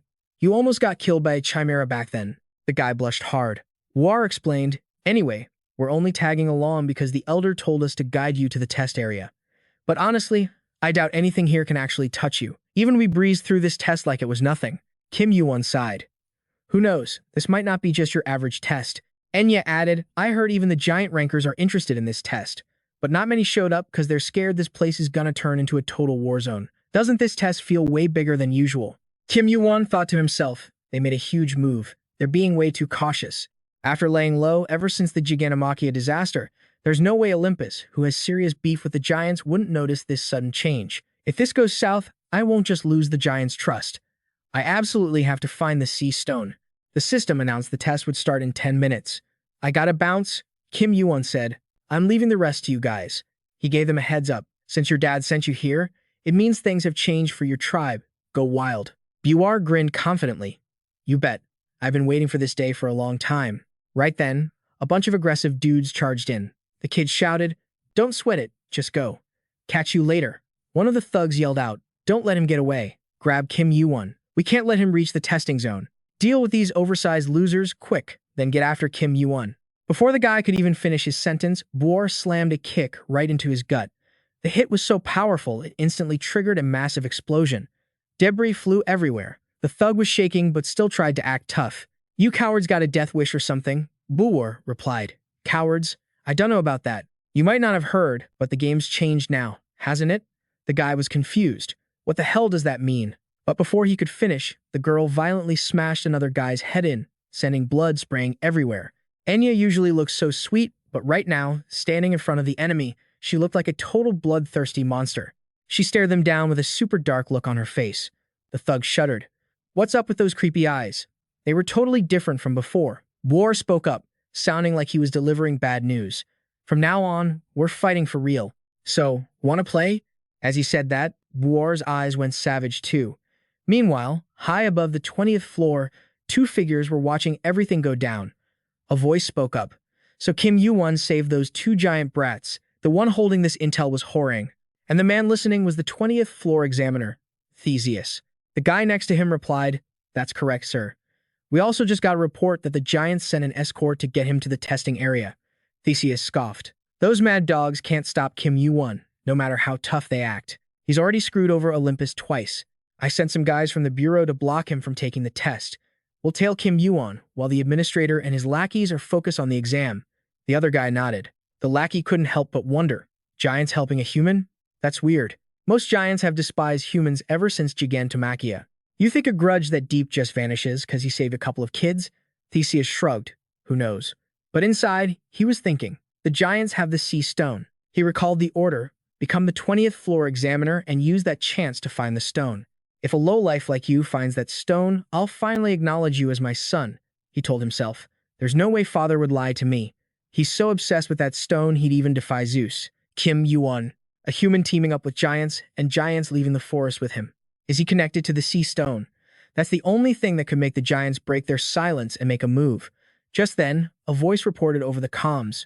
Sorry, sir, we lost Kim. Meanwhile, back with Kim Yuwon, he was standing on a steep cliff, watching the scene as the 20th floor test kicked off. Kim Yuwon thought, had a few bumps on the road, but I made it to the testing zone. I'm sure those two can handle themselves. After all, they've been enduring this crap for a long time. Of course it's gonna get wild. This floor's got a tiny island swarming with nasty sea monsters. You got 12 hours. Smash those freaks and grab the heart of the sea. Your score depends on how many hearts you snag. He figures out the trick to this whole mess. It's pretty much just capture the flag from the 11th floor. The difference? No limit on who passes. So a bunch of losers teamed up, dreaming they'd all advance together. Too bad for them. Aside from me, they're all gonna fail anyway. With that thought, he just yeets himself right into the ocean. Yuwon starts sinking deeper. Suddenly, a voice echoes in his head. Heard from Hephaestus, you're looking for the sea stone. Huh. We don't actually have it, despite what the rumors say. But I know where it's at. Just so you know, you're gonna run into a ton of monsters down there. If they wake up, aim for the gut, not the back. And even if you manage to survive that mess, you've only cleared one hurdle. On the path to the sea, I'm asking you, Kim Yuwon, you confident you can actually grab that rock? Cut to another group of guys, currently brawling with some sea monster underwater. The timer is ticking down fast. One of them asks, "Everyone good?" The others are gasping for air. "Yeah, we're cool." This test seems way easier than I thought. We snagged 15 of them, so everyone's got one. We aren't even halfway through the time limit yet. At this rate, we'll stack up even more. Hearts of the Sea soon. Going for the bonus reward isn't impossible either. Find Kim Yuwon and stop him. Since it's a direct order from Olympus, I can't exactly blow it off. But with just us, we don't stand a chance against him. He sighs in relief. Thank God he's hiding in some hole somewhere. I'd rather get yelled at later than get my face smashed in fighting him. Wherever you are, just stay there, Yuwon. Then he shouts, "If you guys are done resting, let's move. We'll split into 2 teams, spread out, and grab more." Suddenly, a massive quake hits from underwater, freaking everyone out. That guy stares at the violent water shooting up and panics. What the hell is that? The rest start screaming, "Is it a monster? Something's coming, get ready to fight."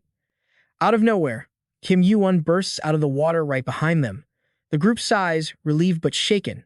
It's a human? Is he a player? Wait, did he just launch himself out of the deep water? One of them realizes, hold up, that guy is. Yuwon exhales, looking a bit tired. Yuwon stares them down like a demon. "Olympus sent you trash, right?" The leader gasps. "What? How does he know? Did the info get leaked? I heard Kim Yuwon is beefing with Olympus, so what's going to happen to us?" Kim Yuwon shrugs coolly. "I was just taking a wild guess, but looking at your faces, I nailed it. They're totally lost." Say what? He just guessed? He asks. Yeah. Why do you guys keep backing up? Whatever. I'm not really in the mood to fight you losers right now anyway. So chill out. You don't need to look so terrified. Your opponent isn't me. As soon as he stops talking, a massive quake roars from the sea, shaking the ground like crazy. Whirlpools start popping up everywhere, looking super dangerous. Right after that, huge, aggressive beasts breach the surface, scaring the crap out of everyone.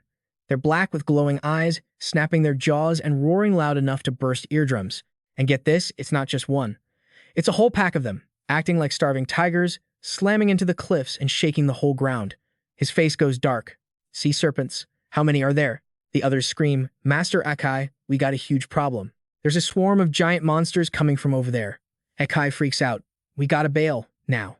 What the hell are the judges doing? If we don't hurry, we're trapped. Get off the island, fast." They panic, leave the island, but we'll get disqualified from the test. Akai yells, "That doesn't matter right now. Something's seriously wrong with this test, isn't it?" Then Yuwon speaks up. "Nothing's wrong. Actually." He pauses, draws his sword, and says, "Now it's finally a real test." The system announces, "The test is being recalibrated." He thinks, "I need to break the seal on its stomach using the moon runes. When it rises from the deep ocean after breaking free, that's when the difficulty spikes."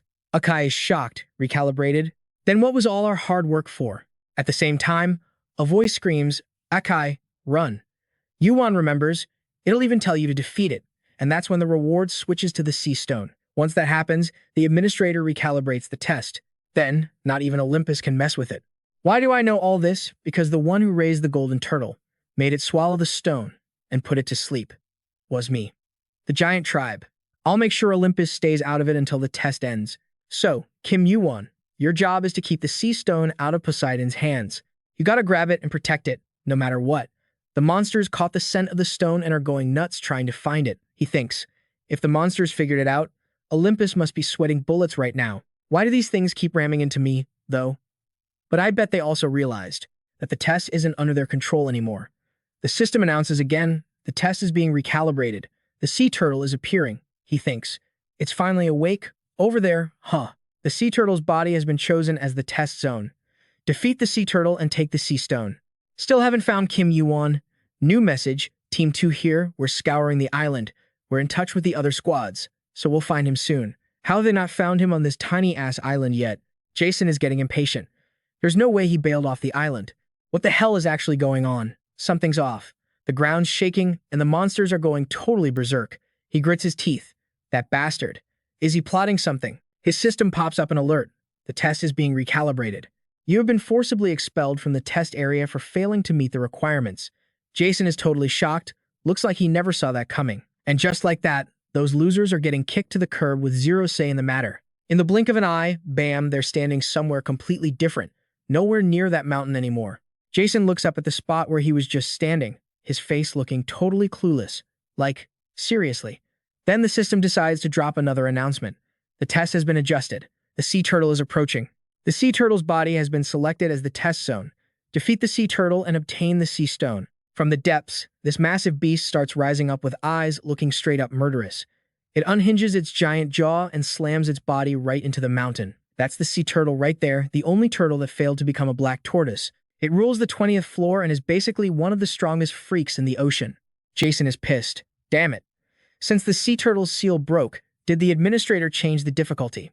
Are you kidding me? Can't believe the reward for beating this thing is the sea stone. That monster's insane size. Gotta be the stone's influence. This is definitely that Kim Yuwon's fault. No other bastard is crazy enough to pull this off. I gotta report this to father and get some backup. Once this test is over, you're dead meat, Yuwon. He barely finished yapping when a body comes crashing down from the mountain.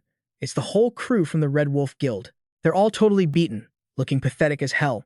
Jason's face goes dark. Been a while since the Gigantomachy disaster. Huh?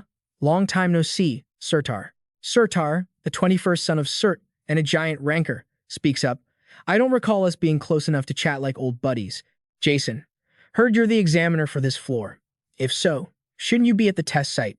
What are you lurking around here for? Jason says. Something came up. What about you guys? What are you doing near the test area? Surtar replies, just happened to see these guys bullying my little ones, a bunch of grown-ass men ganging up on two kids. So I decided to step in and help out. You got a problem with that? Jason is fuming. This is driving me crazy. One thing after another, everything's spiraling out of control. He tries to keep his cool. If you want to fight, I'm game. But listen closely. I don't care who you are. I won't let you mess with this test. His goons quickly move into a defensive stance. Surtar laughs. Look who's talking. You're frowning and whining over a little unexpected trouble. And you still have the guts to preach to me? You think us giants would ruin a test? Not in 100 million years. Idiot. Listen up. By the order of the giant elder Urfa, from this moment on, we are officially siding with player Kim Yuwon. Cut to Kim Yuwon, he's tearing through monsters non-stop. Every beast that rushes him gets dropped by his sword in seconds. He's fighting and watching his back at the same time. A few loud bangs shake the area. Yuwon guesses. Is that Surtar? Looks like some big shots have joined the party. Seems like Urfa decided to go all in this time. Huh. Well, I can't let the old man down. The sea stone is mine. Yuwon steals himself, then charges straight at the monsters gaping their mouths underwater. And just like that, he decides to jump right at the massive sea turtle. Yuwon doesn't hesitate, he dives straight into its giant maw. The sea monsters around him just stare, totally baffled. Inside the belly, it's pitch black.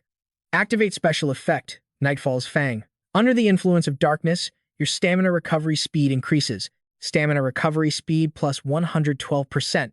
Under the influence of darkness, your mana recovery speed increases. Mana recovery speed plus 56%.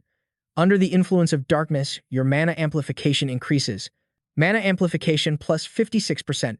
Down in the dark, he keeps fighting. Kim Yuwon unleashes his purple fire, burning the monsters until they scream in agony. The system pops up a quest window. Defeat the sea turtle to get the sea stone. Yuwon thinks, perfect. I'm gonna crush this and take that stone. Yuwon remembers the old saying, whoever holds the sea stone becomes the god of the sea. That line is basically a legend on the 20th floor. The more he fights, the more hyped he gets. Looks like Kim Yuwon owns this place now. The sea turtle swallowing the sea stone isn't just a legend. At least right now, this thing really is the sea god. It's hard to tell exactly where he is, but it's pitch black, not a single ray of sunlight gets in here. Yuwon thinks.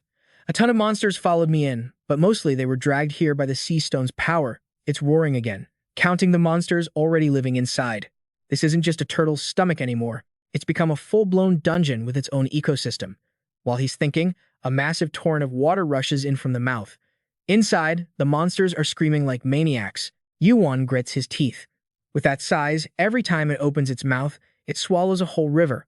He quickly launches himself up, dodging the deep whirlpool. Yuwon's got a plan.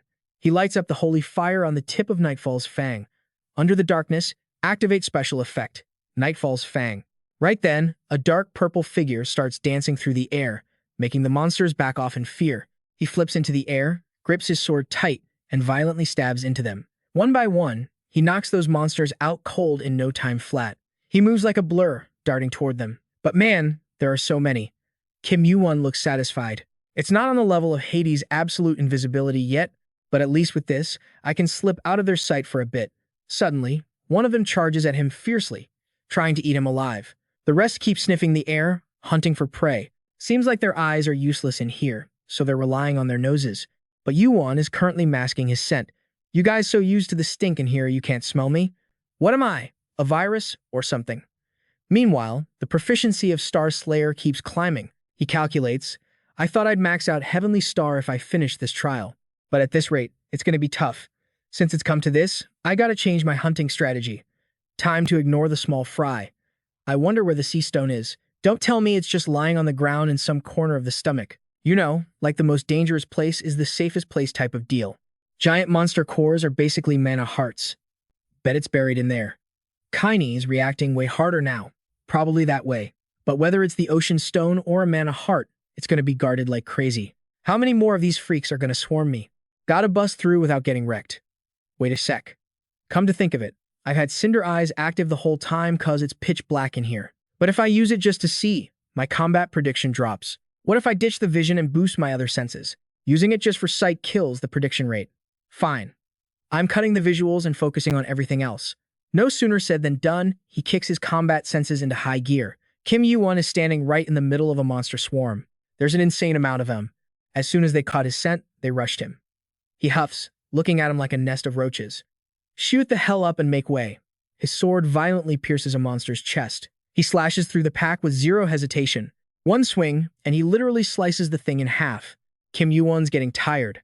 Stop showing up already. There's more of these things here than all the monsters I've fought since I started climbing the tower combined. Lucky my stamina and mana regen are boosted thanks to the Eye of the Night. But there's endless waves of him. I kill him, and more just pop up. My stats are going up, sure. But if I keep burning mana like this, I'm gonna burn out before I even find the ocean stone. My mana's already half gone. Feels like I'm close though. Am I in the right spot? Hey, wake up. How much longer can I keep fighting? It's been over an hour since I got in here. He charges in, slashing like a maniac. Come on, show yourself. Hurry up and show up before I run dry. His hand keeps slashing and searching until he freezes. Spotting something familiar. He sprints over there like a madman. Kim Yuwon grins. Found it. The spot's glowing bright red, looking like a giant chunk of molten lava. Looks like that thing's drawing in all the monsters. Quite the party, huh? You guys throwing a festival or something? He snaps his sword at him, channeling his power and glaring them down. Move it. You got no reason to guard it anymore.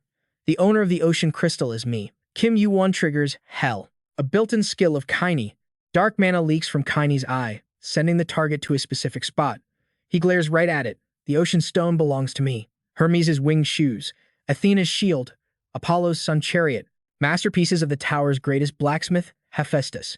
But if you had to pick the absolute best thing he ever made, it's definitely Zeus's lightning bolt. One swing blows away an island and controls the weather however you want. And this Kaini I'm wearing, it's on that same level. He stares down the horde, and they stare right back. It's him versus an army of monsters, thick as grass. Kim Yuwon runs the numbers. Adamantium can handle the full power of the Dark Star Stone, the Heaven Star Stone, and the Ocean Stone. Of course, the item's power depends on who made it. In the past, Hades' Kaini was made by one of Hephaestus' students, but my Kaini, he made it himself. In other words, mine is way more perfect than Hades. With that thought, a blast of purple fire shoots straight at the monsters, stunning him for a sec. But they recover fast, rushing Kim Yuwon like they want to eat him alive. Kim Yuwon shouts, "You know you're gonna die, but you still come at me? You little shrimps are just thirsty for something way out of your league." He triggers Hell again, and a massive beam of light sweeps through him. Kim Yuwon watches the monsters vanish into the mana flow. It's like something just swallowed him whole. Where the hell does this dark energy lead anyway? Damn it. Feels like my right arm's getting ripped off. My mana's over 100, and it still hurts this bad. My body alone can't handle Kaini's power yet. Twice more. I just gotta endure it 2 more times. He activates his boots, and Hermes' steps kicks in. The system chimes in, due to item effects, jumping power increased by 50%. Kim Yuwon launches himself into the air, diving straight at him. Fighting that many sea monsters solo is exhausting, but I can't let the giants down. Activate Sky Steps. Movement speed up 100% for 5 seconds. You can use Sky Steps for 5 seconds, he tells himself. Just one more time. Kim Yuwon looks totally beat. He scans the area with his eyes. Cinder Eyes are analyzing. Kim Yuwon looks around, pissed off. Where? Where the hell are you hiding? His Kaini gauntlet is reacting to a fragment. Finally found it. Kim Yuwon grits his teeth in rage. I'm gonna slice it in half with one shot. He dashes in and chops the head off a sea snake. Blood sprays out like a busted dam. Blood dyes the water instantly, turning the place into a red sea. The other sea monsters flinch when they see their buddy get wrecked, but then they swarm Kim Yuwon again. One leads the charge and gets slashed instantly, dead. He's looking pretty worn out, hair all messed up. His face is covered in monster blood, making him look grim as hell. He wipes the blood off his face. The monsters pause, watching him. Kim Yuwon looks at his hand. Can't see it cause of Kaini, but I bet my right arm looks like a disaster zone right now. Gotta pump up my mana and stamina if I ever want to control this power perfectly. For now, I just gotta focus on leveling up and boosting my stats. He switches his sword to his left hand. He tells the monsters, "Come on, move it. I'm tired of this." He channels power into the black stone. Meanwhile, Zeus watches the Asuras. Such idiots. Y'all seriously think Kim Yuwon can snag the sea stone? Sorta piped up. He's gonna pull it off. The elder believes in him. He thought, what a bunch of morons. He's totally gonna fail. How is he supposed to beat a monster that rules the ocean and can use the sea stone's power? Just wait and see. The second this test is over, I'm wiping those bastards out. Suddenly, the turtle started acting super weird. It kept thrashing and screaming like it was in serious pain. The waves went crazy, and another tremor hit, making everyone on shore hold their breath. The system popped up a notification. Player Kim Yuwon has passed the test. Theseus was so mad his eyes turned red. No way. That's impossible. Then he barked out an order. Find Kim Yuwon and drag him here. Now. Surtur wasn't backing down either. Don't even dream about it. Stop them. He roared. Don't let them touch a single hair on Kim Yuwon's head. Theseus sneered. So you're really dragging the whole giant race into this mess? Huh. How are you going to handle it if another Gigantomachia disaster happens just 'cause of you? Surt called him out. Didn't you guys already have that plan from the start? Quit playing dumb, you Olympus dogs. Let's settle this once and for all. A vicious look crossed Theseus's face. So stupid. History is just going to repeat itself. Then Theseus gripped his sword tight, getting into a fighting stance. Suddenly, a massive chariot came rushing up from underwater. Theseus taunted him, Surtur, remember the third time we faced off? All you did back then was turn tail and run. You planning on running away again this time? Hearing that, Surtur got super pissed. You bastard, he yelled. As Poseidon's son, aren't you ashamed of acting like that? He shot back.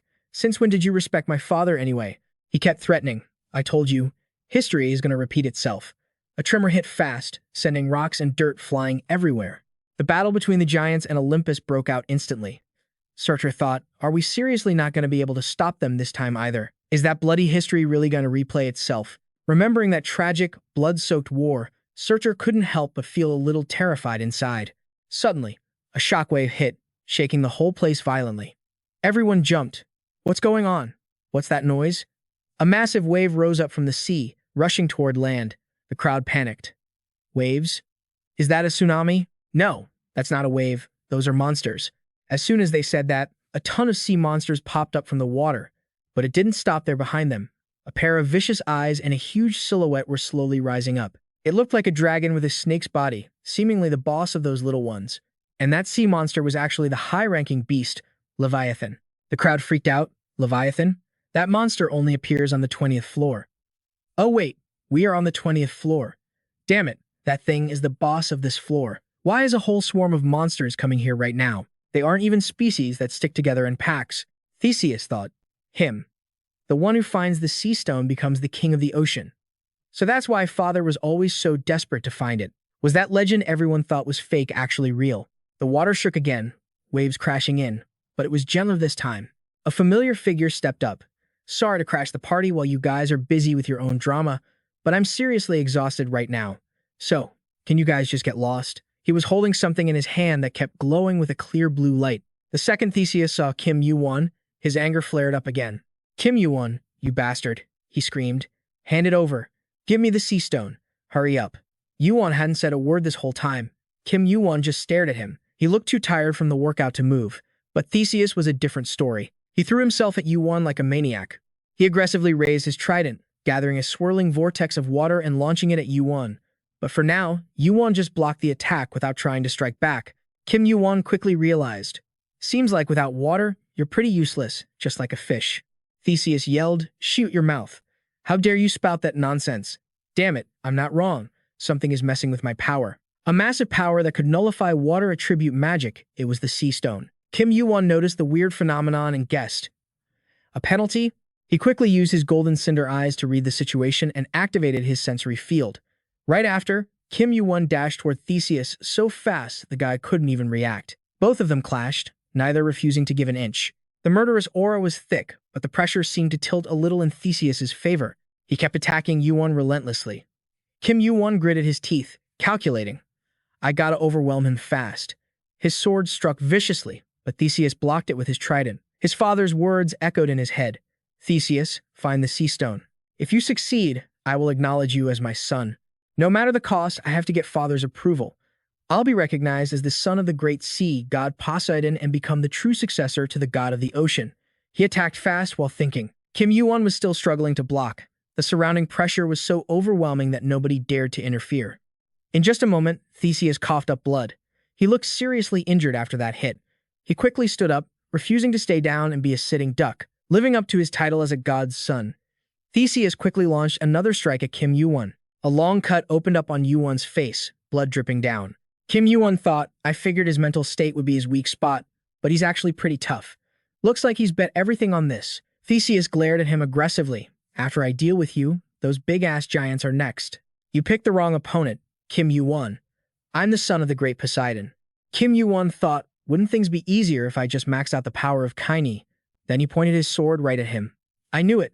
I should just wrap this up and level up. Meanwhile, the giants were still brawling non-stop with the other guys.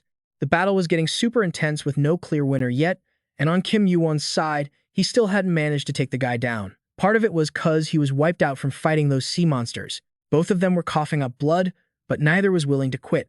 With Theseus, looks like he put his whole soul into this one strike.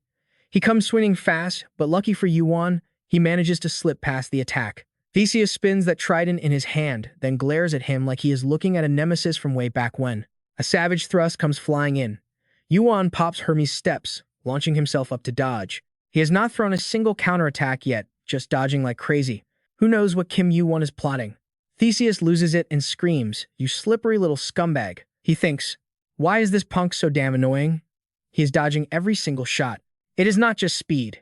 It feels like he already knows exactly how I'm gonna move, even before I lift my trident. Is it because of those eyes that just turned red? Right now, golden cinder eyes are reading him like a book, and his sensory field is fully active. Kim Yuwon thinks, since I have the sea stone, he cannot use his water powers, but man, his raw strength is still insane. Is it because he is Poseidon's kid, or just the difference in our levels?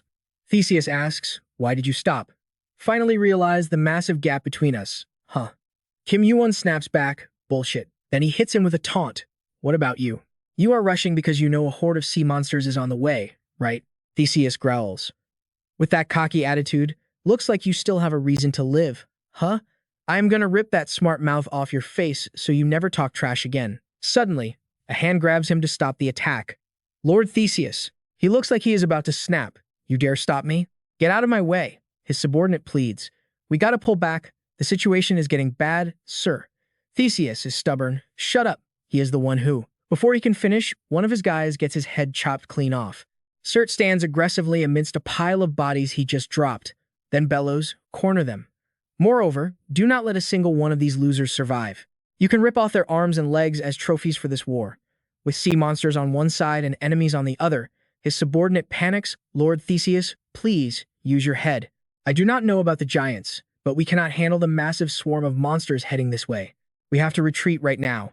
Even though the guy said it, Theseus just stands there, hesitating, totally unwilling to accept it. He grinds his teeth in frustration. You are telling me to run away, when the thing I have wanted for so long is standing right in front of my face? Yuwon watches his reaction and smirks. That guy has completely lost it. His subordinate tries to drag him away. Lord Theseus, please hurry. Theseus screams in pure rage, get your hands off me. He looks like a total loser right now. Theseus stares daggers at Kim Yuwon. Finally, stuck between a rock and a hard place, he has no choice but to retreat. They scramble to fall back. Everyone, get on the sun chariot. Surt yells out happily. So the day has finally come where the high and mighty Theseus has to turn tail and run like a coward. Why were you talking so big earlier, huh? Surt quickly chases after them. Do not be a wuss and run away. Let us end this right here. The chariot shoots up into the sky, fleeing without looking back. Surt and Kim Yuwon do not bother chasing. They just watch the losers disappear. Even now, Surt cannot believe it and asks, "Did we actually win?" Yuwon replies, "Yep." He clutches the sea stone in his hand and adds, "Looks like it." Surt beams, "I get it now. We did not just take a beating or run away this time." He screams out to the blue ocean that the giants actually defeated Olympus. Cut to nighttime at the giants' territory. Everyone is partying hard to celebrate the victory. Everyone is hyped. Bring out another barrel. We gotta enjoy today to the max. Go get it yourself. You little punk. Can you not see everyone is busy having fun? You cannot hide the happiness and pride on their faces. Meanwhile, Yuwon sits alone in his room, sipping tea. He looks pretty beat after the fight. Kim Yuwon looks out the window at the noise. They threw a party the second they got back. Well, considering they have waited so long for a win like this, I guess it makes sense. Should I go down and chill with them? Nah, whatever. Now is not the time to get all hyped up. I basically lost that fight. If not for the sea stone, we would not have lasted that long. If it went on for just a little bit longer, I would have been totally crushed. Surt would not have stood a chance either. In the worst-case scenario, the giants would be dead meat. He looks at his hand. This is not enough to strike at the heart of Olympus yet. But hey, things are still going better than I planned. I made it this far in just 5 years. He hands the item over. Hephaestus gasps, "I cannot believe it. Is this seriously the sea stone? You little monster. You are really good at sniffing out high-tier gear like this. Where did you find it? My uncle could not track this thing down for 1,000 years. Yuwon laughs. I just got lucky, that is all. The old man gets annoyed. Cut the crap. You say that like you just picked up a quarter off the sidewalk. Losing the sea stone, plus Theseus throwing a tantrum. At least for now, Olympus will not have time to worry about you." Hephaestus looks at him. "You must be pretty happy, huh?" Yuwon grins. Having one less headache is always a reason to be happy. The smith thinks, "My father is going to be busy trying to control my uncle, who is probably fuming right now. No matter how smart this kid is, there is no way he should know the internal politics of Olympus. Yet here he is, flipping the board again and making everything go exactly how he wants. How the hell does he pull this off? How is it even possible?"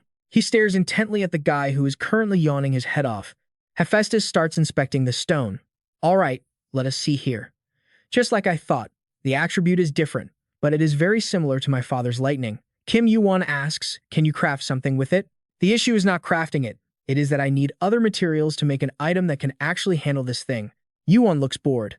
"So it is the same old story as last time. How long will the crafting take?" Hephaestus says, "About 10 days. Then adds, "But right now, there is nowhere to get adamantium." Kim Yuwon says, "I will bring you some as soon as possible." The uncle is shocked. "What did you say? Adamantium?" Kim Yuwon nods. "Yep." Hephaestus eyes him. "Are you loaded or something? Some billionaire's kid?" Kim Yuwon replies, "No way. Besides, I am basically broke after spending everything on producing kaini." The uncle asks, "Then how do you plan to do it?" Yuwon shrugs calmly. "I will have to find a way. Though, it is probably going to take a little time." Hephaestus says, "If it is you saying it, I know you are not just blowing smoke. I guess I can relax then." He asks, "So, what is your plan now?" You shot back. "Like you said, Hephaestus, Olympus can't keep tabs on me for a while. So I'm gonna use this chance to grind levels like crazy. I busted my ass for this free time. Can't let it go to waste." He eyed Kim Yuwon. "You look pretty dead set on fighting Olympus." "Huh. You was being all mysterious. If that was all, it'd be great." Hephaestus was like, "The hell does that mean? You planning another insane disaster or something?" You didn't say squat. "So, I'm leaving the crafting all to you." "Yeah? Don't sweat the payment. I'll drop a deposit later." Then he dipped out fast. Got a blast. "Catch you later, Hephaestus." He hurried out of the old man's forge and hit the town. On the way, he thought, "Old man looked shook. If he knew what I was actually planning, his brain would probably short-circuit." Suddenly, the system pinged. The ancient egg was wiggling. Kim Yuwon wondered, "It's moving again? Is it cause the hatch rate went up? It's been awake for at least half a day." Yu spoke up. "Just chill a bit longer. We'll meet your bro soon enough." The ancient egg tilted its head, totally confused. He teased it. "It's gonna be a blast. Tower entities are gonna come crawling, and you're gonna grow big and strong munching on them, right?" The ancient egg was nodding along. Kim Yuwon comforted it. "All right, hang tight a little longer and you'll get a massive feast soon. Your grub is waiting for us at that spot, the place Odin told me about." He thought, getting robbed of the thing he's been thirsting over for ages. "I don't even need to think hard to guess how Poseidon's gonna flip out. Now I just gotta wait and see if their relationship is really like how Hercules remembers it." Odin did say, that sea stone is something that should never, ever fall into Olympus's hands. But if you snag it, the fallout's going to be insane. You'll be a target for all of Olympus. Back then, Hercules said, you don't gotta worry about that. Zeus, my old man, is the supreme ruler of Olympus right now. Uncle Poseidon can't just lay a finger on a player, especially one who ain't even a ranker yet, just to grab the sea stone. If the king of a major guild makes a move, the other guilds aren't gonna just sit around and watch. And if that happens, things get messy fast. Odin asked, so what are the odds Poseidon goes rogue and acts alone? Hercules said, since my dad's got him on a leash, he won't make a move easily. Even though the big three of Olympus share the same blood, they're locked in this endless power struggle. Especially my dad and Uncle Poseidon. They've always been at each other's throats for the top spot. But after my dad snagged the sky stone, one of the three crystals, and used it to create lightning, he basically grabbed half of Olympus's power. That's when he realized the other two stones, the sea stone and the dark star stone, could absolutely never fall into his brother's hands. Kim Yuwon had asked, so you figured out the answer, right? Hercules replied, yeah, we can't give up the sea stone. We gotta make them tear each other apart. Back in the present, inside some room, trash was thrown all over the floor. An angry voice boomed, why? Why the hell did he say I'm not allowed to act? The guy kneeling on the ground was salty as hell. Just because I lost a bet, I gotta sit here and take my dad's rage like this? He was Poseidon's third son, Orion. He was pissed, Zeus. It's all that useless bastard's fault. Orion spoke up. Heaven has forbidden us from starting beef with the giant race again. Poseidon went psycho. It's not those big oafs. All of this was caused by a single player. Damn it, that was just an excuse for that bastard to stop me from getting my hands on the sea stone. He even had the nerve to get mad at me for messing with Hephaestus's arrest. Scumbags. Poseidon's rage spiked even harder. He turned to ask his son, what do you think, Orion? Don't you think Zeus is just like a venomous snake? He bowed his head low. How could a lowly person like me dare to think that about the Heavenly Master?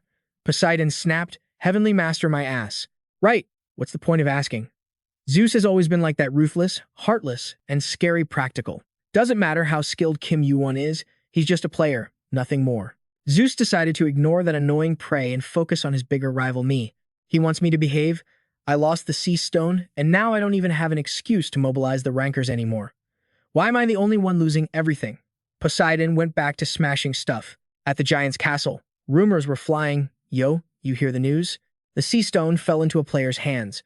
Odin was amused, and no-name kid snagged the sea stone. Serves him right. That whole Olympus crew is probably puking their guts out. In a forest, a voice echoed, Kim Yuwon, the guy you're talking about. He isn't even a ranker yet, and he's that good. I wonder if I'll ever get a chance to throw hands with him someday. This was the war god Asura. Over at Flower Fruit Mountain, the great sage, Heaven's Equal, also caught wind of Kim Yuwon's rep. That's the guy who grabbed the sea stone.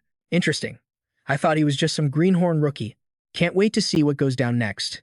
At the first floor of the tower. We've arrived at the first floor. Thanks for riding the Sun Chariot. The pride of Olympus. You used 1,000 points. Happy to serve. Hope to see you again. You was surprised.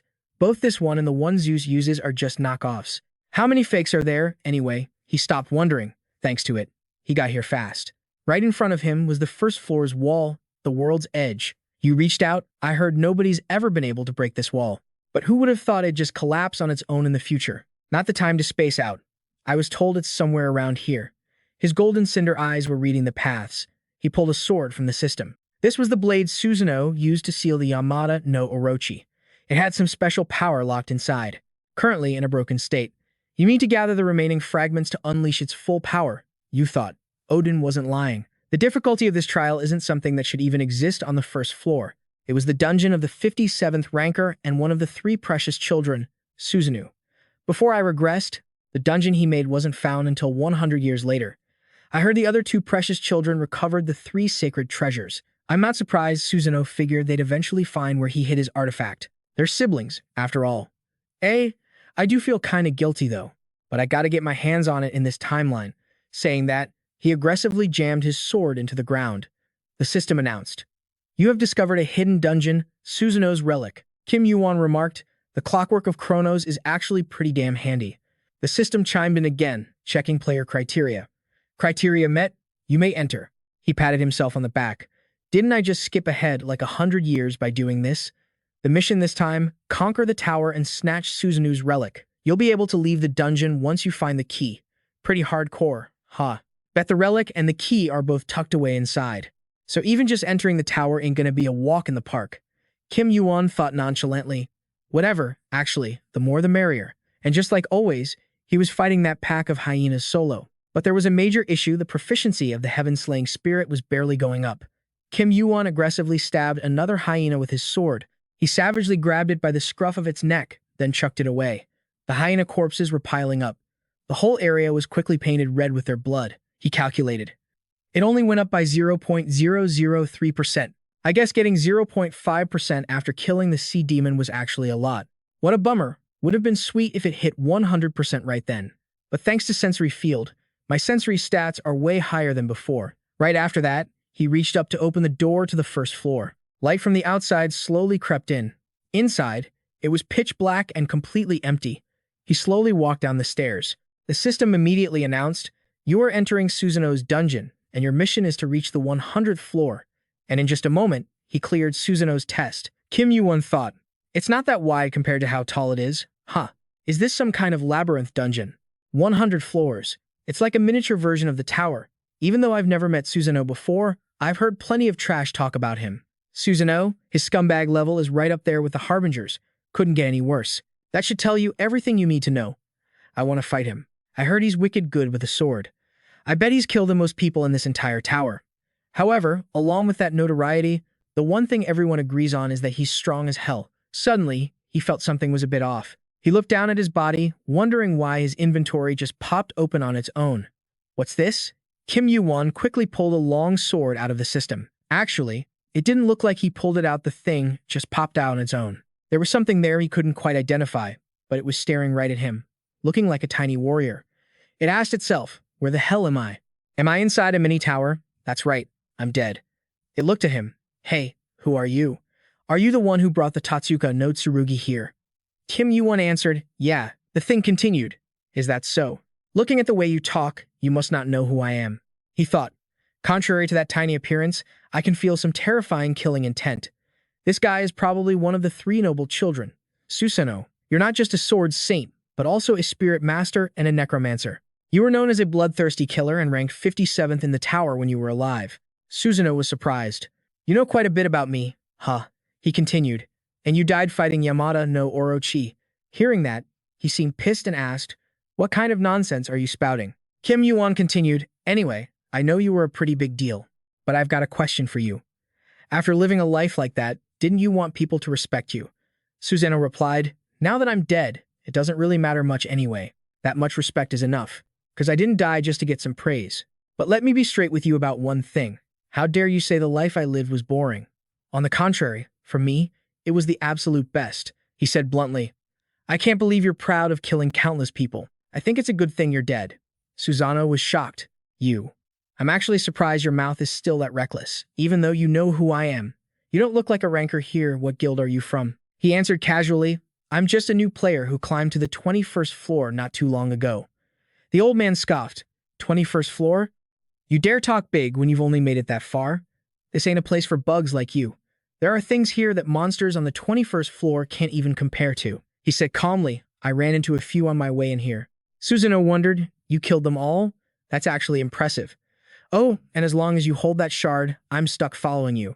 That's just how I'm programmed. Kim Yuwon didn't care. Do whatever you want. The old man asked, you got any teammates? Are you a pureblood? You don't really look like one. Kim Yuwon said, I don't have any teammates, and I'm not a pureblood either. Susanoo kept grilling him. Where do you live? How did you find this place? And where did you get the shard of Tatsuka no Tsurugi? Kim Yuwon's face darkened. This guy talks way too much. Susanoo got annoyed at the silence. Why aren't you answering me? Kim Yuwon said unhappily. You're distracting me, so quit asking. He persisted. In that case, just answer this one question. Where did you get the sword shard? Kim Yuwon proposed a condition. If you really want to know that bad, at least guide me. Nothing in life is free. I hate labyrinth dungeons because they waste so much time. Susanoo thought for a bit and finally agreed. Fine. He continued, you're going to have to go pretty far to get to the door for the next floor. For now, just head straight that way. He calculated. This is a pretty big and complicated maze. Wait, maybe I can use that method. The old man interrogated him again. There, now answer my question. Where'd you get the shard? Kim Yuwon said. I got it on the first floor. during the Colosseum test. Susanoo was surprised. The Colosseum? Are you saying it was given out as a reward for the first floor's test? Kim Yuwon explained. That's because that guy showed up in the final round of the test. Susanoo listened to this and started thinking seriously. He asked back, that guy. Thinking about it, he couldn't help but shudder. Could it be Yamada no Orochi? As soon as he finished speaking, the kid smashed down the wall in front of him, causing rocks to crumble down. Susanoo looked at him in bewilderment. Did this brat actually beat Yamada no Orochi? By now, his hand was gripping the sword tight, starting to channel his power. Kim Yuwon's aura was absolutely insane. He stood there like a total tank, a real warrior on the battlefield. Suddenly, Susanoo cracked a smile, God knows why. Kim Yuwon was like, what's with the grin? Susanoo replied, nah, nothing. Just keep moving. Inside, he was thinking, this brat took down Yamada no Orochi with some weird item. Just who the hell is he? Interesting. I'm dying to see how he handles this place. Gonna be a show. Then Susanoo asked, hey, why'd you smash the wall when I already pointed out the path? You got some special reason? Yuwon's face went dark. I did it because I felt like it. You talk way too much, you know that? The system announced, you have leveled up. Your constitution has increased by 1. Your perception has increased by 1. Agility increased by 1. Yuwon thought, these monsters, they've all got demon or undead attributes. No way. Realizing something, he asked out loud, are these the people who died by your hands? Susanoo shrugged. Could be. He was shook. The old man looked tiny, but the guy standing there wasn't just a sword master acknowledged by Asura himself, he was also one of the strongest spirit masters and necromancers in the tower. For him, trapping the souls of the people he killed right here, that's barely a warm-up. Yuwon imagined it. Climbing this tower, feels like I'm walking over corpses. It's messed up. Susanoo scoffed. What? Are you some ally of justice or something? He shot back, justice my ass. I've met all kinds of trash, but you're a first, old man. The old man replied, you're only on the 21st floor, yet you talk like you've seen it all. Huh. In a flash, the system chimed in. You have arrived at the 10th floor. The moment he entered, a figure was already waiting.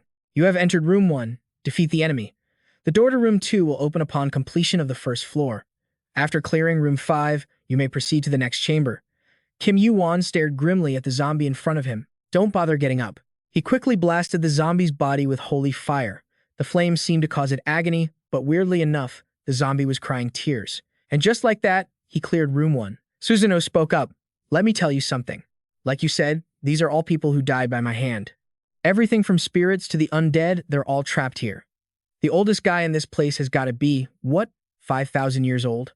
Unless your necromancy and spirit arts are better than mine, you can't save them. But hey, if you kill them, at least they're free from this hellhole. Watch out, though, at room 6. The difficulty spikes like crazy. So, what's the plan? Mr. Alley of Justice, you gonna just abandon the ones in the back rooms? Just gonna skip to the next floor after room 5? Yuwon's face darkened. They weren't kidding. You really are a piece of trash. Susanoo gasped. How dare you? Yuwon cut him off. Even if you didn't say anything, I was gonna try it anyway. Better hang on tight, and don't blame me if you get left in the dust. In no time, he blazed past the 15th floor, then the 20th, the 33rd. He slaughtered countless undead, liberating their souls in the process. The undead wept, begging Kim Yuwon, save me. No, please, just kill me. I want out of here.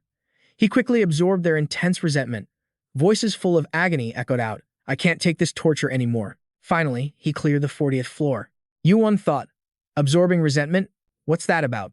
He breezed through the 50th floor and finally found Susanoo's first artifact. He grabbed the robe and threw it on. The system popped up. You have obtained the robe of the 4 great elements. Covered by the fabric, Susanoo yelled out, annoyed. You bastard. That's the robe of the 4 great elements. It's blessed by the elemental kings of fire, water, wind, and lightning. It's got massive resistance to all of them. You can even pump mana into it to boost the resistance. Now get this thing off me. Yuwon checked it out. Not bad. Physical resistance dropped a bit, though. But I can make up for that by using sensory field to dodge. Susanoo watched him, actually impressed. Barely started and you already picked up something this good? Actually surprising. All right, let's keep moving. Time flew by. It had been 42 days since they entered Susanoo's trial tower. Yuwon was exhausted. I don't know when it started, but every time I kill something in here, I hear their voices buzzing in my ears. Then that weird message popped up saying I absorbed resentment. What the hell is that? Hearing the dead is something only high-level necromancers can do. Does this have something to do with Kaini? Either way, The feeling is awful. Like it's gnawing at my mind. Susanoo caught on quick. You look tired, kid. Your clearing speed is slowing down. This dungeon's no joke, after all, but considering you're just a newbie who only reached the 21st floor. Not bad. Anyway, that gauntlet. Looks like it's got some special ability. Huh, why aren't you using it? Saving it as your ace in the hole? Yuwon looked confused. What are you talking about? Susanoo smirked. You and me, we're the same. That's why you aren't using it. Oh, wait. It's not that you won't use it. It's that you can't, right? Kim Yuwon asked, what do you mean? How am I supposed to use this? Susanoo shrugged. Hell if I know. Yuwon looked at him with pure disdain. You act like a know-it-all, but you don't know jack, do you? Susanoo snapped. You little punk. I gave you a hint. Kids these days have zero respect. Despite the insult, Yuwon thought seriously about it. Use it the right way? I haven't used hell since I got in here. Is there something else? I really don't have enough info on Kaini. It's in a different form now. Plus, it's not like I was buddies with its original owner, Hades. Out of the big three gods of Olympus, he was the most mysterious. There's got to be more to this thing than just mana amplification. At least the old man gave me a decent lead. Susanoo continued. By the way, you're a bit stronger than when we first came in, but compared to a high ranker, you're still totally green. For a newbie on the 21st floor to get this far is a miracle, sure, but you're still lacking. Yuwon sighed tiredly. Stop buzzing around me like a fly, would you? He walked toward another door. Yuwon paused in front of it. Susanoo warned, this one's gonna be tough. Oh, finally paying attention to me? Whatever, I'm just saying. See for yourself, Yuwon teased. Oh, are you mad? You're so petty, old man. As he stepped inside, the system announced, you have entered the 60th floor. Kim Yuwon looked around, scoping the place out. The hell? Why is it totally empty in here? Suddenly, he felt something off, and it made him jump a little. Nah, wait, there is something. Out of the shadows, this huge figure started creeping toward him. The dude's eyes were glowing blue, staring daggers at Kim Yuwon like he was public enemy number one. But this time was different. The aura radiating off this guy was so intense, Yuwon couldn't help but take a few steps back. Yuwon was freaking out on the inside. That killing intent was insane. No way this guy was just some average player when he was alive. Boom. A massive explosion shook the whole area. His mission? Defeat the Death Knight, King Arthur himself. Unlike the trash zombies on the lower floors, this dude was decked out in armor and holding a wicked-looking sword. Yuwon was stunned. Arthur? He started remembering the first time he met the guy. It was right when Arthur became an official player. His sword skills were god tier. Just from his vibe alone, I knew he wasn't someone to mess with. His teammates trusted him with their lives, too. Flashback time, a young guy's voice called out, Merlin. The kid ran up to his friend, panting, You heading to the library again? Quit reading so much and get some exercise, man. But the other guy wasn't having it. Nah, I'm good. But the energetic guy wouldn't take no for an answer and dragged his buddy along. Come on, let's go. Arthur's loyalty was stronger than anyone I ever knew. I miss him. My friend. That was Merlin's memory of Arthur, from way before he ever met me. Back to reality. The guy standing right there is Arthur, King of Knights, King of Britain, and the head honcho of the Round Table. Arthur slowly stood up, and Yuwon got into his fighting stance. Yuwon felt a pang of sadness. I can't believe Arthur got killed by Susanoo and ended up trapped in this hellhole. Wait, is that thing still intact even though he's a zombie? He was talking about Arthur's weapon, the legendary greatsword, Excalibur. Arthur wasn't a high ranker when he was alive, but rumor has it he climbed the ranks at insane speeds. Just then, Arthur gripped his sword and charged at Yuwon like a freaking rocket. Arthur unleashed a lightning-fast strike. Yuwon flinched. Ice attribute magic? Obviously, he could dodge it. But where the sword hit, boom, huge explosion. Yuwon used Hermes' treads just in time to jump clear, activating Skywalk midair. They clashed instantly, silence falling between them. Holy fire ignited on the tip of his blade as the dark divine crystal triggered the arcane sword. Yuwon thought, normally, I wouldn't stand a chance against Arthur. But Susanoo, the master of these undead freaks, managed to take him down. That means Arthur's power is way weaker than it used to be. Seeing Arthur zone out for a split second, Yuwon taunted, Yo, where you looking? And launched a massive attack. Suddenly, Yuwon froze. Something was seriously wrong. He was totally shocked to see a wall of ice in front of him, not Arthur. The guy had vanished. Yuwon gritted his teeth, on high alert. He was too fast. Arthur's sword was already thrusting straight at him. Luckily, Yuwon managed to dodge, but the blade grazed his shoulder and blood started gushing out. He was shook. King of Knights wasn't just a fancy title. The guy was the textbook definition of perfect swordsmanship. Now I get how he climbed to the 60th floor when he was alive, Yuwon thought. Out of nowhere, ice swords rained down from the sky, blasting freezing cold air everywhere. Another massive impact blew everything up again, kicking up a ton of dust. Then the system pinged. Your body temperature is dropping rapidly. You have been inflicted with the frostbite status effect. Snow started piling up on his body, but thank God his robe of the 4 elements was fighting off the chill. Yuwon thought, I dodged the ice barrage using golden cinder eyes and sensory field, but the cold is unavoidable. Feels like I just swallowed a block of ice. Attacks kept coming from above. Yuwon realized Arthur's moves looked simple, but they were actually flawless, literally zero wasted movement. Arthur didn't let up for a second. The whole place was getting covered in thick smoke, like someone lit a massive bonfire. Suddenly, a weird purple light flashed in the void. The system chimed in again. Your body temperature is rising rapidly. Resisting frostbite status. Resistance successful. Yuwon smirked. Smart move. Right then, his arm bulked up, surging with the power of a giant. Constitution will be temporarily converted to strength. Your constitution is low. Partial gigantification activated. This time's gonna be different. Yuwon gritted his teeth and yelled at his opponent, you don't have to fight anymore. As soon as the words left his mouth, he slammed his sword down at Arthur with everything he had. Arthur's armor cracked under the heat of Yuwon's flames. The strike was so heavy it sliced Arthur's arm clean off. He didn't stop there. He followed up with another slash, knocking Arthur off balance. Just to be sure, he kept hacking away at him. Finally, the fight was over. Yuwon won. He walked over to Arthur, who was lying motionless on the ground. You can stop fighting now, man. Yuwon quickly absorbed Arthur's lingering resentment. He looked off into the distance, solemn. It would have been nice if Merlin could have seen you one last time. That name triggered something. Merlin? A voice rasped. Yuwon blinked, surprised. Arthur sounded urgent now. Did you just say, Merlin, if you do this one thing for me, I'll sign any contract you want. I'll be your servant for eternity if I have to. Just, please help me see Merlin again. I have to tell him something. Arthur's voice was shaking. Lancelot. He betrayed Britain. Yuwon froze. Lancelot. Yuwon had heard that name a million times. The new master of the Round Table, the high ranker who turned that guild into a massive empire. That guy betrayed Britain? Arthur spoke up again. Will you help me? Yuwon replied, look, I'm not a necromancer. I can only hear you because of this item I have. I can't bring you back as an undead or anything. Arthur sounded desperate. How? How is that possible? Yuwon cut in. But I'll still do what I can. I don't think we're totally out of options. I was going to go see Merlin anyway. He started calculating in his head. Sounds like I might actually pull this off. Gotta ditch Lancelot for the UK's sake. So teaming up with Arthur actually sounds dope. Kim Yuwon speaks up. I accept your request. A satisfied voice rings out. Thanks. I owe you one. The system pops up. You've accepted King Arthur's request, commencing the purification of Britain. Upon completing this quest, you'll earn King Arthur's absolute loyalty. You have obtained the soul of the King of Knights. Yuwon's shocked. Absolute loyalty? For real. I totally thought this was just a casual ask. Didn't expect some heavy strings attached like this.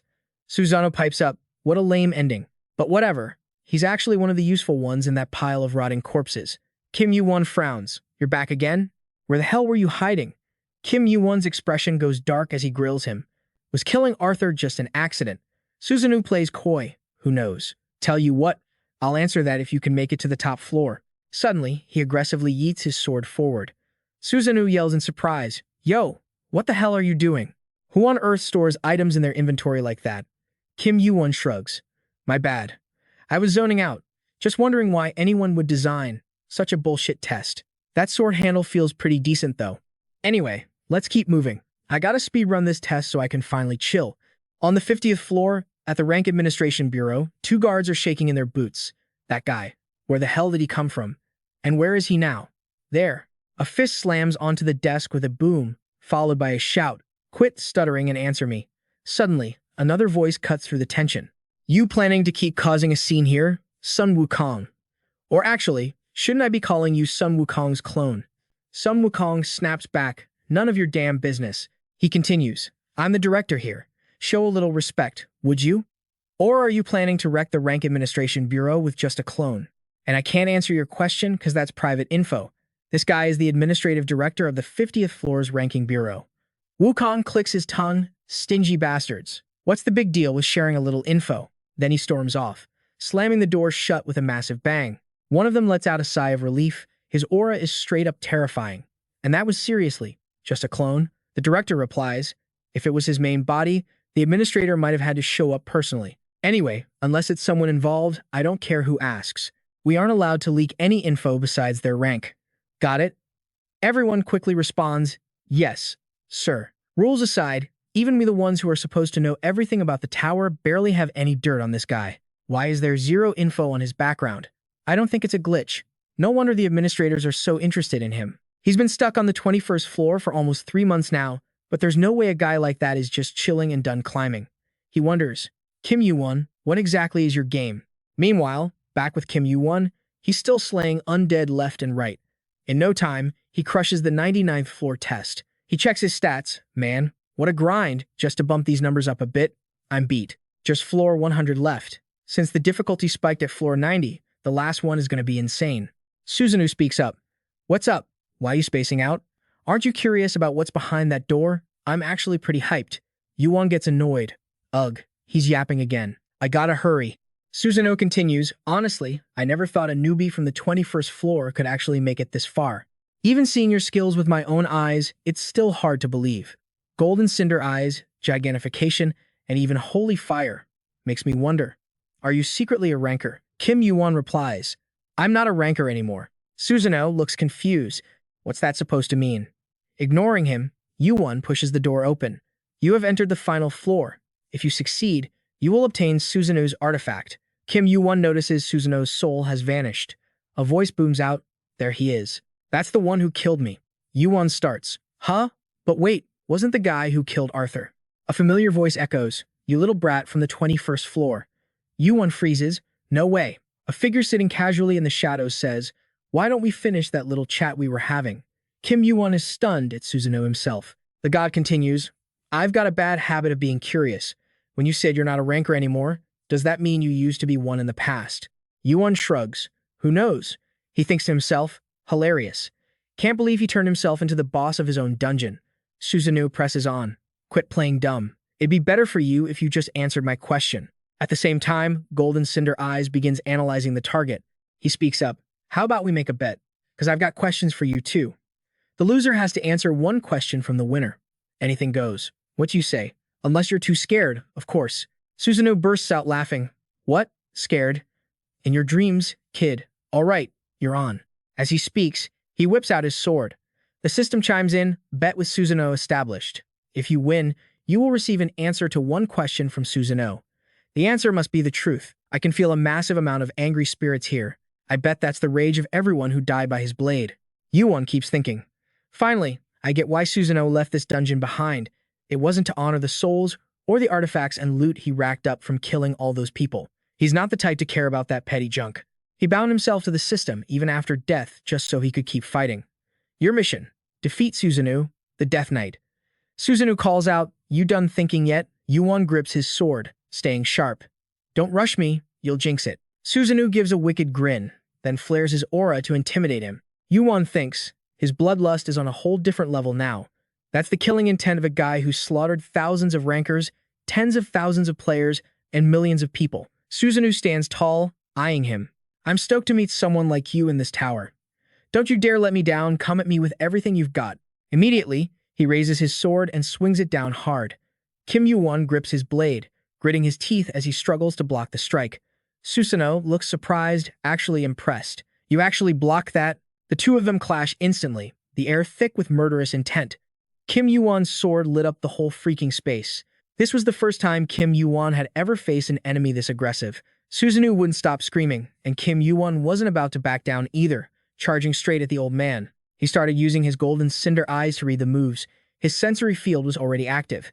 Kim Yuwon was honestly shook. Is this guy seriously this strong even though he's just a rotting corpse? He had to stay on high alert. If he zoned out for even a second, he was dead meat. Looks like standing in front of a beast like this, he was still struggling to land a decent hit. Kim Yuwon didn't waste time, quickly using his arm that was buffed with the power of a giant. The two of them kept crashing into each other, fighting like total maniacs, and there was still no clear winner. But it was obvious Susanoo was a cut above him. The death aura radiating from that guy was so nasty, Kim Yuwon couldn't help but cover his face. Out of the darkness, a bony arm suddenly snatched him up. Susanoo got all cocky. Gotcha now. Kim Yuwon quickly fired back with holy fire to blast Death Knight Susanoo. His fire raged aggressively across Susanoo's side. The old guy was quickly surrounded. Kim Yuwon thought to himself, the gap in power and skill between me and him is just too massive. He was panting like crazy. Power, speed, mana, everything, even the holy fire wasn't doing jack squat to him anymore. Susanoo looked at his holy fire, totally chill. This fire again? What a joke. He scoffed. But it's fun though. Actually pretty interesting. How long has it been since I felt this hyped? Ah, I remember now.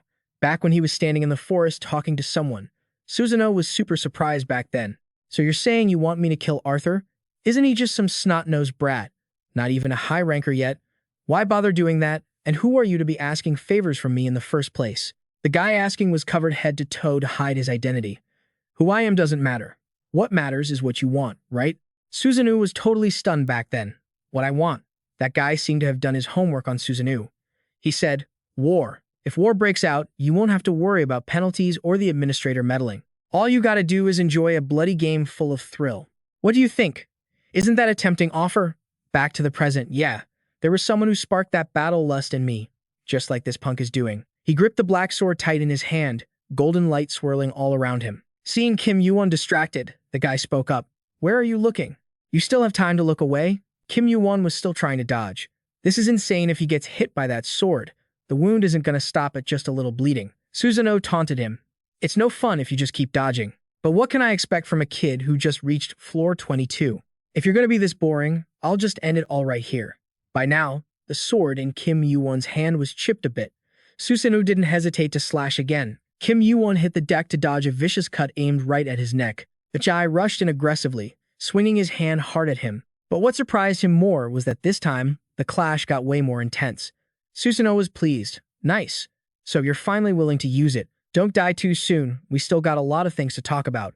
Kim Yuwon gritted his teeth. The reason he could hear the voices of the wandering souls here, even though he wasn't a necromancer, the reason Kaini absorbed those souls, and what Susanoo said when he saw Kaini remembering he said that Glove had a very special ability. Why aren't you using it, huh? Is this your trump card? You and me, we're really alike. He thought. The sea stone rules over all life in the ocean. The sky stone controls everything in the heavens, and the dark star stone. Saying that, his eyes changed color, and a massive amount of power poured out of his body. Susanoo got aggressive. That's it. Now the real fight begins. Kim Yuwon. And right then, finally, Kaini opened its eyes. He looked at Susanoo with burning intensity and commanded coldly, obey. Just then, a raging aura burst out like a storm, covering the whole area. His power right now felt a bit like Zeus. Susanoo raised his sword, satisfied. Great. Let the real battle begin. Suddenly, in the air, fierce eyes snapped open, staring right at Susanoo. He couldn't believe his eyes, screaming in panic. What is this? The undead are breaking my control. It's just a brat who barely climbed to floor 22. Susanoo shouted, You! What did you do? Kim Yuwon was chill. You told me Kaini's real power was something else, right? Absolute dominion over death. Thanks to that, I awakened that power. Susanoo was dumbfounded. I shouldn't have said that. But do you think you can subdue me with just that? Keep dreaming. Right after saying that, he aggressively attacked those spirits, then swept his sword at Kim Yuwon. Kim Yuwon wasn't weak anymore. He rushed forward aggressively to block Susanoo's longsword. And just like that, they fought for who knows how long, Susanoo losing his overwhelming edge. Kim Yuwon smiled slightly. Dreaming? You're rating yourself a little too high. The system announced, Your arm has been reinforced with the power of a giant summoning hell. Thanks to Kaini's help, he could talk a bit more smack. You're just a weed by the roadside, old man. Susanoo silently assessed him. He's so different. No, not just different. Even high rankers can't keep their cool when facing me. But this kid, Kim Yuwon. Seeing the overwhelming aura of the young guy in front of him, he was actually shocked. Thinking that, they went back to close combat. He kept throwing attacks, but Kim Yuwon blocked every single one. Kim Yuwon's power right now, according to Susanoo, was beyond even high rank. He glared at the kid, frustrated. Damn it. Why can't I control the spirits? Suddenly, Susanoo realized something was wrong here. He looked into Kaini's eye, confused. Susanoo shouted in panic, What is up with that eye? That purple fire immediately rushed into Susanoo's body, burning him up.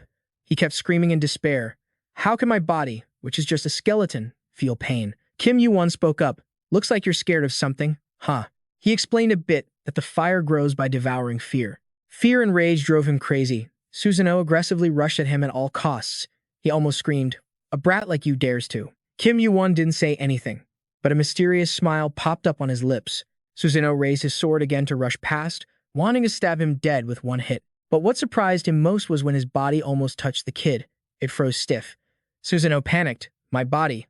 Why won't it move? No matter how legendary of a ranker you used to be, right now, you're just some dead guy's ghost.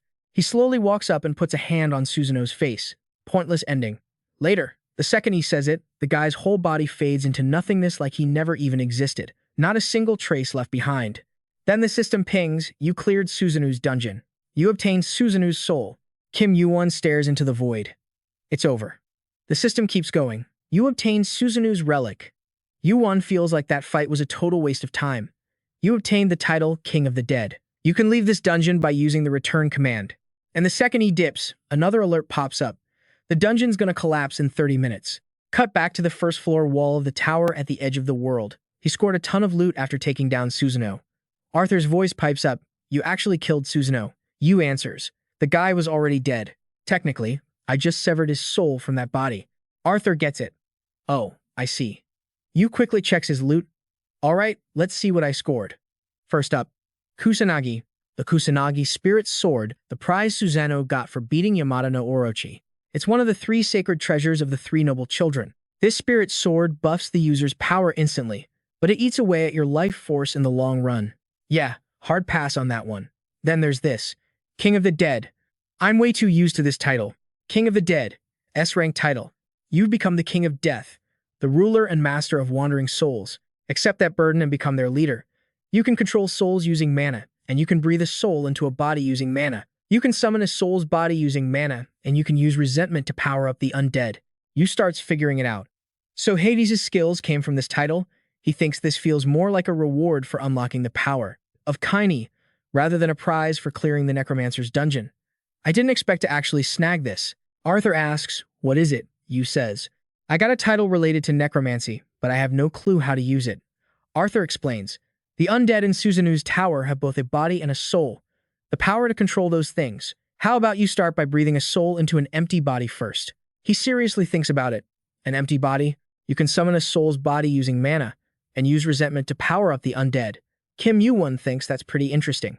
It's like you've become my necromancy tutor. Thanks, man. Arthur gets annoyed. What kind of nonsense is that? A necromancer? Don't lump me in with that low-class trash. I'm Arthur, the King of Knights. Yu gives a sly smirk. Arthur, obviously, I know you're the King of Knights. Arthur, right? Immediately after, Yu tests his new power by summoning his first undead spirit. The system pops up. Do you want to name it? Kim Yuwon says. Arthur. And just like that, Arthur gets named.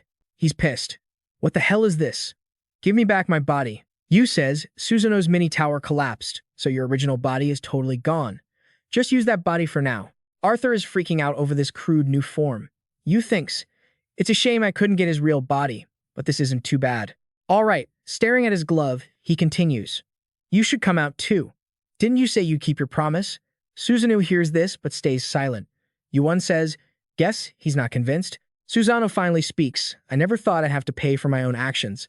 Disgusting. Fine. What do you want to know? Does it involve that idiot behind you? Arthur snaps. Idiot, Yu says.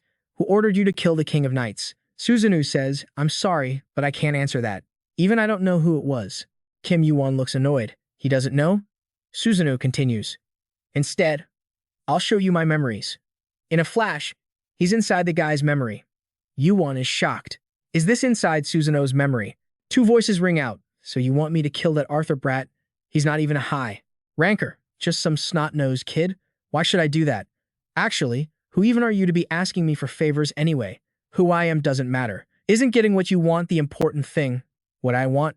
Chaos. If war breaks out, you won't have to worry about penalties or the administrators meddling anymore. All you have to do is enjoy a bloody, thrilling game. Kim Yuwon thinks, I know him. An entity that can become anything and do anything, and the oldest god who infiltrated the tower from the outer world, the god of deception and calamity. He continues, so, isn't that a tempting offer? The other guy replies, yeah, it really is. The trickster keeps baiting him. The death of the King of Knights is just a small seed, but that seed will soon spread all over the tower. That was Susanoo in the past. He grins slyly. A seed, huh?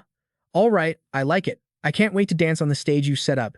Kim Yuwon gets deep in thought hearing that. He snaps back to reality after seeing that savage conversation in the memory. He stands there in silence for a while. Arthur is still totally clueless about what's going on. Susanoo asks him, well, did you see it? Kim Yuwon scoffs. He enjoyed it. That's lower than trash. Susanoo continues, I don't know who he was, but not long after we met, the great disaster Gigantomachia broke out. It's a shame I couldn't bathe in the flames of war because that bastard Hades interfered. The bloodlust. Seeing Kim Yuwon acting weird, Susanoo asks, what's with that face? I guess you know who he is? Yuwon says, I know exactly who he is. He killed my friends, and now I'm going to take him down no matter what. Cut back to Kim Yuwon's place. The afternoon vibes are kinda depressing. Lying on his bed, he thinks. After turning back time, I thought things were smooth sailing. But the outer gods are already one step ahead of me. It's been 1,000 years since Susanoo killed Arthur. It's time to harvest what those seeds grew. Lancelot, the current king of Britain, is also tied to Arthur's death. What the hell else is Britain hiding? Anyway, Arthur has become a trump card for Britain. Guess I gotta keep climbing. I'm gonna flip the script, no matter what, for everyone's sake. Kim Yuwon slowly closed his eyes, and the painful images of the past flashed back crystal clear. Back then, he was frozen, staring blankly at the horror show around him. Kim Yuwon thought, Merlin, Asura. Except for me, everyone is gonna die here today. When that brutal battle popped off, a ton of soldiers swarmed him. Kim Yuwon stepped over body after body, the blood turning the whole area red. He and his crew fought like hell against those outer gods. One of them laughed, mocking him. Didn't see that coming. You're actually leading the pack. Yuwon stayed chill. I know. I should have done this from the jump. He gritted his teeth. Damn it. If I knew this back then, I could have saved so many more people. He made a vow. Doesn't matter what world you live in, or what timeline you show up in. I'm gonna find you and kill you. For everyone. In the dream, he charged forward like a beast, swinging his sword. That dream made Yuwon jerk awake, startled. He was pissed. Damn nightmare. He got dressed fast. Yeah, it's way too early to say those outer god bastards got the jump on me. This is just the start. Before hitting floor 21, I should go see Hephaestus, right? Nah, his temper is super short. He's probably done with the thing I asked for. I might get an earful cause I haven't visited in a while. At the smithy, soon as Hephaestus saw him, he chucked his hammer straight at him. Kim Yuwon didn't think he'd be that wild, so he didn't even dodge. Pain shot through him, and he dropped to his knees. Wait, so it wasn't just a lecture? Hephaestus screamed. What the hell have you been doing, showing your face just now? Get lost, you rotten brat. Kim Yuwon didn't even get mad. You feel better now? Hephaestus. Hephaestus was annoyed. Why didn't you dodge? Yuwon was shaking from the pain but explained calmly. Cause, I figured you'd cool off after beating me up. And consider it my apology too. The old man was speechless at that logic, but still mad. Haven't seen you at the 4 tests lately. What have you been doing for months? Yuwon thought. Looks like he was actually super worried about me. He even knows I skipped the tests recently, he explained. I went to clear a hidden dungeon. The difficulty was kinda high, so it took a hot minute. Hephaestus thought. This kid's always wandering into some weird place. Then Yuwon asked, Hey Hephaestus, what about the thing I asked for? Hephaestus cut him off. It's done. Check it. Every time I think of your face, I want to smash it. Lucky for you, I held back. Inside the box was pure sea stone, a crystal created from water, containing water attribute magic. Crafting material class, Ocean Ruler, can switch magic to water attribute and summon the ocean. Kim Yuwon was confused. Except for the attribute, it's basically the same as the Dark Star Stone. But what's this Ocean Ruler thing? Hephaestus continued, Give me your glove. He asked, My Kaini? Why? To attach the sea stone so you can carry it, obviously. Kim Yuwon buttered him up. You're the only one who looks out for me, Hephaestus. The old man denied it fast. I'm just finishing the job. Wait another half-month. Hephaestus worked and talked. Wish Kaini could use both powers at once, but an item can usually only handle one type. Yuwon replied, Got it. He thought, should I give him a hint? Then Yuwon asked, Can you upgrade Kaini itself? Hephaestus asked back, Upgrade the item itself? Yuwon said, Yeah, like adding other materials or magic into it. Hearing this, Hephaestus was shocked by the bold idea. Yuwon looked at his reaction, confused. Did he figure out what I'm planning? Was that hint too obvious? Hephaestus muttered, Is this kid a genius? Yuwon didn't get it and asked, Huh? He glared at the kid. Nothing. He said, Good idea. Sometimes you're actually useful, you brat. Kim Yuwon teased, Did you just call me a genius? Hephaestus grabbed a knife and pointed it at him, screaming, When did I say that? You rotten brat. Back at the forge, Hephaestus seriously thought about Yuwon's words. He was surprised. Upgrade. He remembered Kim Yuwon asking, "Can you upgrade Kaini itself? Like adding other materials or magic?" He had a headache thinking about it. Totally possible for a mage, but that's temporary. Can't change gear functions permanently. But still, my blacksmith instincts are telling me it's not totally impossible. He frowned. Can't believe that kid. Before he could finish thinking, loud banging on the door annoyed him. He walked over, yelling, "Who the hell is banging on people's doors this early in the morning?" Suddenly, Hephaestus froze like he sensed something, not those Olympus jerks. Through the smoke and dust, footsteps walked in. "What the hell? Is this your house, old man?" Hephaestus cursed. "Stupid monkey. Just looking at that pathetic state, I know it's a clone. What are you doing here? Your main body busy arguing with the guys in the heavenly realm?" The Monkey King smiled. "Why so grumpy? Been a while since we met. Relax your face a bit, will ya?" The Monkey King sighed. "It's hot in here." "You still doing good, old man?" Hephaestus asked. "Where's the weapon I made you? What's that stick on your back?" He answered casually. "Found something better, so I tossed it. This used to belong to the Dragon King. Heard it wasn't even a weapon originally, or something like that." Hephaestus was pissed. "You threw it away." The Monkey King continued. "Yeah, but I'm not here for that. I'm looking for someone. Do you know a guy named Kim Yuwon?" Seeing Hephaestus' face, the Monkey King caught on fast. He cheered, "Aha. So you do know him." Hephaestus thought, fiery golden eyes. Divine eyes that see through souls and spot lies. It might be weaker since this isn't the main body, but it's still a clone of the great sage, Sun Wukong. If I lie, he'll know instantly. But if it's about that kid, that's different. The Monkey King asked, something funny. He decided to hide it. "I don't know who he is." The Monkey King was surprised. "What? You're lying." Hephaestus kept going. "I said I don't know. Why do you keep making me repeat myself?" The Monkey King's expression went cold and his voice changed. "Old man, I really don't want to do this. Spill it, or you're actually going to die by my hand, old man." He starts fuming with rage. "Even if you threaten me 1,000 times, how the hell am I supposed to spill something I don't even know myself? Let me say this one more time." Right after, he grinds his teeth in fury, growling out every word. "I don't know him, you little punk, got it." The scene shifts to a cave where players are buzzing nonstop. Is that seriously him? Look, you see that red cloak over there? That item costs a whopping 60,000 points. Who else could it be but him? But hey, I heard he was dead. Is he planning to keep climbing the tower, or what? His face darkens as he shoots straight. You got the guts to gossip about someone when he's standing right in front of your face. You guys tired of living or something? One of them swallows hard, terrified. Is that really Kim Yuwon? He looks decent enough, but his mouth is straight up toxic. Huh. This is the player named Renha. Huh. Right then, the system announces the 21st floor test has begun. A crystal has spawned, protect it from the horde of monsters rushing in. There's an unknown number of doppelgangers in the team, and they're itching to destroy the crystal. If the player count hits 0 or the crystal gets wrecked, the trial is a bust. Find the doppelgangers and take them out. The trial ends when you've eliminated every single one of them. The players are shocked. Doppelgangers? It's saying there are fakes among us? They start buzzing with chatter. No way, it can't be him, right? Kim Yuwon scoffs with contempt. Bunch of morons. You guys scared of a lame trial like this? He grips his sword and steps forward. You seriously that terrified of a few doppelgangers? Suddenly, he stands right in front of someone in the crowd, and they stare at each other in silence. The guy wonders, what is it? At the same time, a twisted smile creeps onto Kim Yuwon's lips. He doesn't say a word, just grips his sword and slashes violently at the guy. But something's weird the moment the head flies off. It turns pale, white, looking just like a wax statue. All the players are dumbfounded. Was that a doppelganger? Kim Yuwon speaks up. I'll stay here and guard the crystal so the doppelgangers can't get near it. You guys deal with the monsters and keep them away from here. And don't get in my damn way. The crowd shivers without planning to. Holy she, look at that killing intent. That's the real deal, Kim Yuwon for sure. No way, that's a doppelganger. He flashes a dark, cunning grin at the players. All right then, let's get this party started. Immediately after, a swarm of monsters aggressively rushes toward Kim Yuwon and the players. Everyone screams in terror. Here they come. Damn it. There's twice as many as the last wave. Everyone get ready, get into position now. One of them struggles to charge forward. Anyone got buff skills? Tanks, get your asses to the front. I'll back you guys up. Another person panics. Over there, more of them are coming. On this side, a guy tells the rest.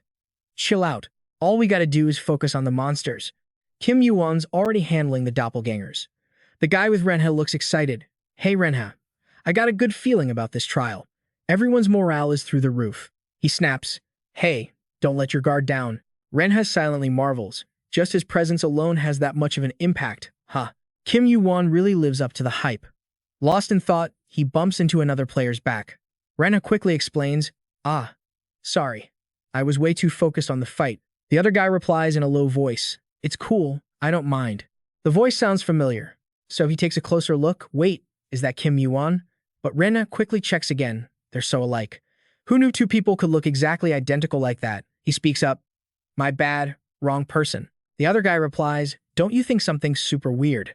Renha asks, surprised, what do you mean? The guy continues, Kim Yuwon, that guy. He hasn't found a single doppelganger since he killed the first one. It probably takes some time. Wasn't finding one right at the start pretty awesome? Renha asks back, is that what you think? Don't you think that was just a coincidence? The other guy stays suspicious.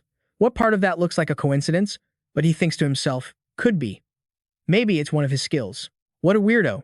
Is he suspecting Kim Yuwon as a doppelganger? But doubting like that is a waste of time. Thinking that, Renha continues, whatever the case, as long as Kim Yuwon is standing there, nobody's gonna get near that crystal. So stop wasting time doubting him and focus on the monsters in front of you. The guy who looks like him thinks to himself, this feeling is so weird, but kind of fun. He glares at Kim Yuwon with eyes full of jealousy. Let's see how far this Kim Yuwon everyone trusts will actually get. The system pops up a notification.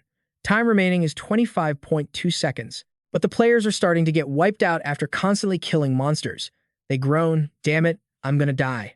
How much longer do we gotta do this? We gotta catch all the doppelgangers if we want this nightmare to end. A guy in the group, looking totally pissed, glances toward the center and says, but that Kim Yuwon guy has just been standing in the same spot this whole time. Is he actually doing his part or what? The person next to him explains. At least, thanks to him, nobody dares to get near the crystal. The guy huffs, annoyed. So what? At this rate, the monsters are going to kill us first. The fake Kim Yuwon pretends to hear and sighs. He walks over to the gathered group and speaks up. Those rats are hiding pretty well. After seeing me brutally kill the first one, they're probably planning to wait until we're exhausted while they hide in the crowd. Hearing the fake Kim Yuwon say that, they look confused. Huh? What do you mean? Are you saying you can't find the doppelgangers? The fake Kim Yuwon brushes past him. No, I'm going to beat this trial no matter what. He raises his sword and makes a suggestion. Everyone point out one person you think is suspicious. Then the fake Kim Yuwon smiles and adds, if we just kill the person everyone finds most suspicious each time, this trial will be over in no time. Hearing that, they can't help but tremble. Are you crazy? What kind of suggestion is that? Another adds, how can we kill someone just because we feel suspicious? There's no clear proof. Suddenly, someone in the crowd raises a hand. Excuse me. I actually saw someone acting suspicious while we were fighting earlier. The person next to him chimes in too. Me too. The guy in front hears that and whips his head around, shouting angrily. Have you guys lost your minds? Why the hell are you doing this? Then they start arguing fiercely. If you want to die, go die alone, count me out. But others don't see it that way. Meanwhile, the monsters are swarming in thicker and thicker. If we keep this up, we're going to be dead meat before we even find the doppelgangers. Round up everyone who looks sus in one spot. The players got split up fast, some talking, some screaming. You guys are crossing the line. You seriously think everyone here is a doppelganger? Do we really gotta go this far? The fake Kim Yuwon cut in, all right, since most of you agreed to my plan, it's about time we sniff out the fakes. Huh. As soon as he stopped talking, he walked up to a player. Wait, don't come closer. The fake Kim Yuwon didn't hesitate and swung his sword, making the guy scream. Arg. Just then, the real Kim Yuwon stepped in and grabbed his sword tight. The fake Kim Yuwon whipped his head around, eyes wide in shock. He caught the sword with his bare hands. The real Kim Yuwon stared right at the guy with his face and said in a low voice, so you finally crossed the line. He continued, I was going to let it slide, because you seem harmless. But if you're going to mess with the trial, that's a whole different story. The players' jaws dropped. What the hell? Wait, why do they look exactly the same? One of them gasped. No, it's not just that they look alike. They're like carbon copies. The fake Kim Yuwon suddenly got a bad feeling. He thought, wait, so this guy is the real Kim Yuwon? Kim Yuwon didn't wait for him to finish thinking. He smirked and said, I'll deal with you later. In a blink, his eyes turned red, activating Cinder Eyes to reveal the truth. The fake Kim Yuwon's body suddenly glowed and went back to its original form. He covered his face and groaned, ugh, damn it. Watching the two of them face off left the players totally confused. Hold on, Is he a doppelganger? But isn't that weird? That other doppelganger turned into sand and mud earlier. So what is he? Just a copycat. The fake Kim Yuwon kept insisting. This guy's the fake. I'm the real Kim Yuwon. Kim Yuwon played along.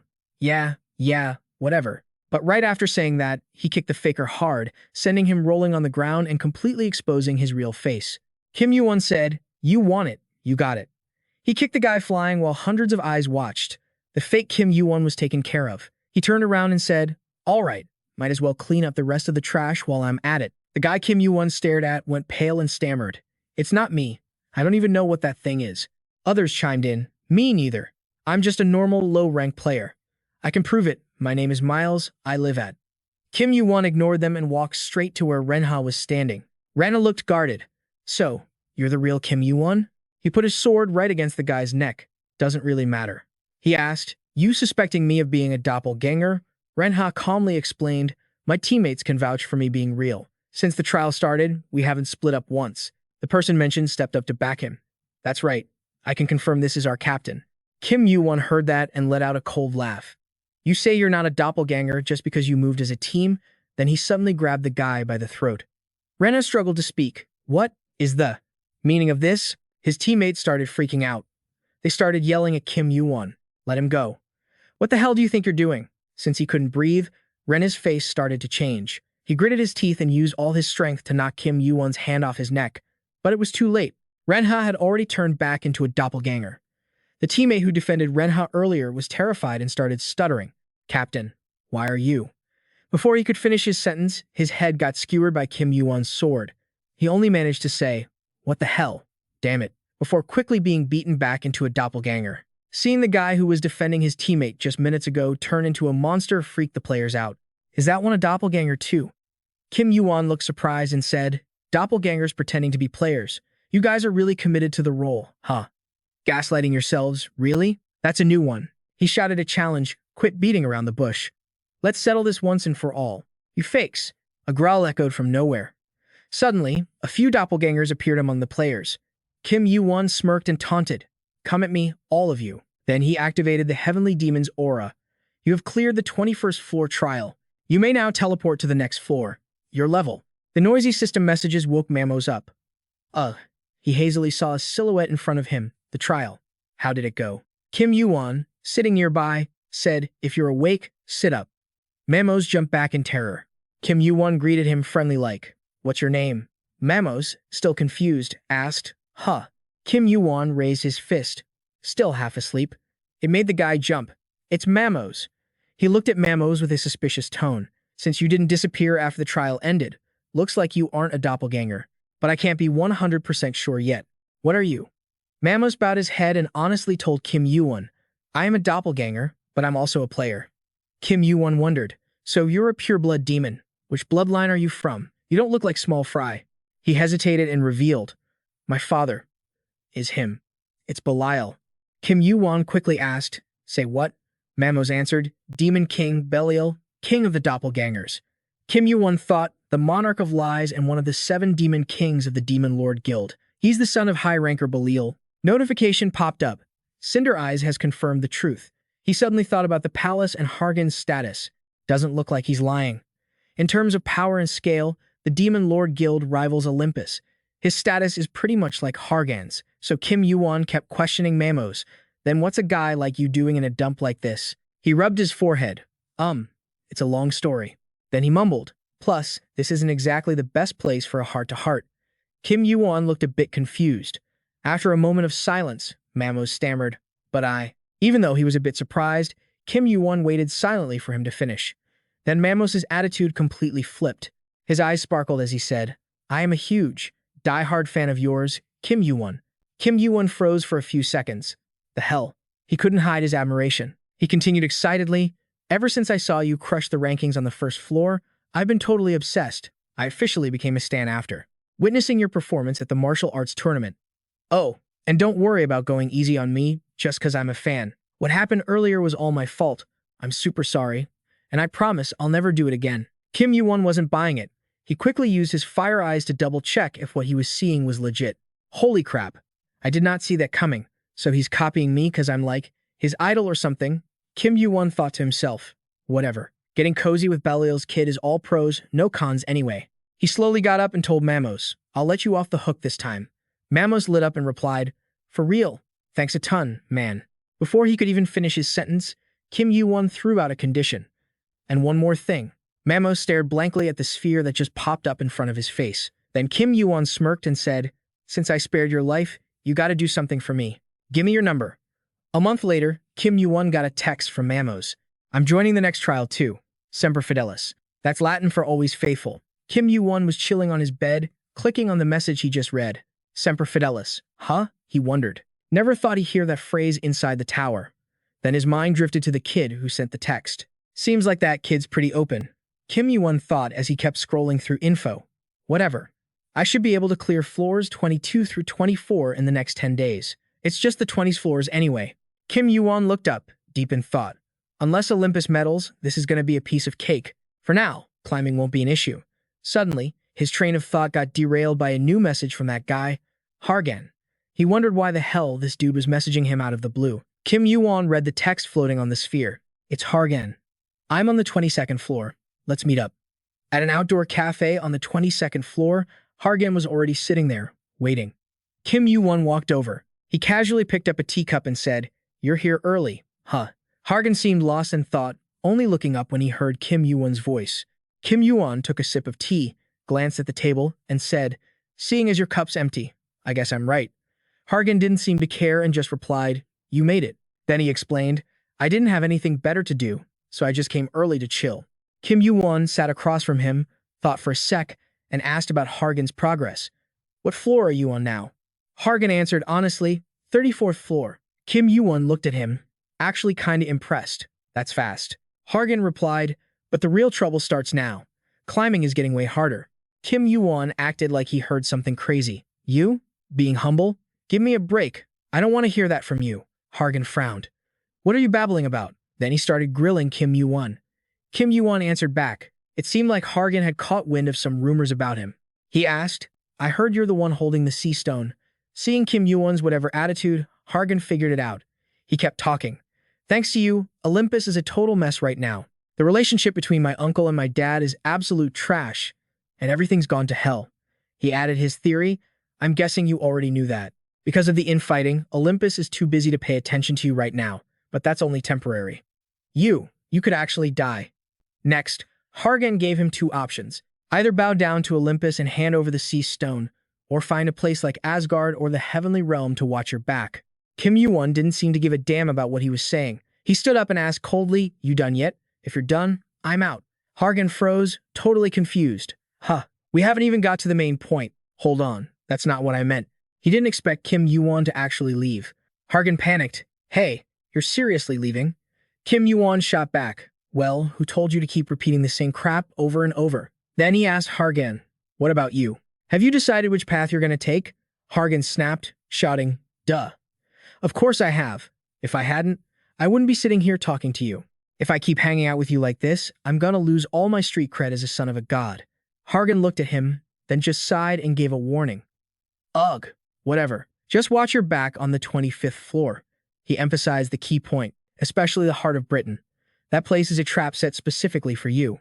After Kim Yuwon left, a new message popped up on Hargan's sphere from Apollo. How'd it go? Still ticked off, he recounted the whole conversation with Kim Yuwon. That guy is so stubborn. Apollo asked, So does he actually want to die? Hargan grumbled. Who knows what the hell is going on inside his head? Then he asked about Apollo's situation. How's it going with Uncle? Apollo replied, Seems he's still thinking it over. You know how it is. This is a huge deal, so it's not an easy decision. Hargan asked Apollo seriously, Bro, are you sure you won't regret this? But it seemed Apollo had made up his mind a long time ago. I'm sure. But that doesn't mean I'm just going to stand on the sidelines and do nothing. Apollo reminded Hargan, For now, just focus all your energy on becoming a ranker. Now's the time you need to level up your strength. Hargan, who was already planning on it, replied, I know. I'm on it. Then he voiced his worry. I warned Kim Yuwon to watch out for Britain, but it looks like everything I said just went in one ear and out the other. Apollo just chuckled. This isn't a game where some lowly player can just do whatever they want. It's foolish. But Hargan thought differently about Kim Yuwon. Who knows? Look at Chronos and Hypnos. No one saw that coming. Hargan laughed to himself. I know I sound like a dreamer saying this, but I have a gut feeling he won't let us down this time either. Meanwhile, Kim Yuwon started the trial on the 24th floor. The mission was to stop the bulls. Then, the system drops some more info. As each stage clears, the number of summoned bulls will increase. You'll earn 10 times the points at the end of each stage. You get 5 points for every bull you kill. You can summon a bull to attack the opposing team by spending 10 points. Teams are not allowed to leave the designated area. You'll be eliminated if you step out of the zone or surrender. The last team standing wins. The first stage starts in 5 minutes. Mamos ran up to Kim Yuwon, super hyped.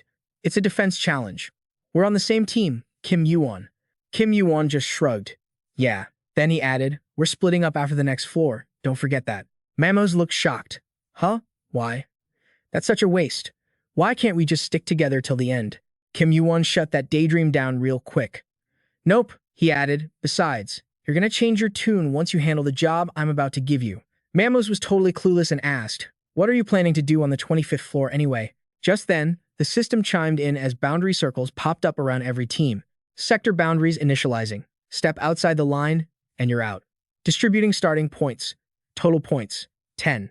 Kim Yuwon thought, so everyone starts with 10 points, just enough to summon one bull. His teammates immediately let their guard down. Haha! Looks like this challenge is an auto win. Since Kim Yuwon was with them, they started hyping it up. We're so lucky. We got Kim Yuwon on our squad. We're totally getting carried. Damn. I can't even remember the last time I didn't have to stress over a challenge. Hearing that, Mamos put his hands on his hips and turned to the guy everyone was bragging about. Looks like everyone's counting on you, boss. But Kim Yuwon hit back with something that totally confused Mamos. Let's just hope they don't regret it. A million notifications started popping off, all saying the same thing. A bull is being summoned. Suddenly, hundreds of bulls appeared. Yuwon's teammates turned pale as ghosts. They freaked out, yelling, what the hell? Why are there so many? Is this seriously stage 1?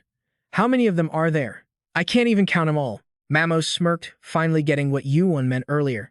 The other teams must have blown all their points to summon bulls to attack their squad.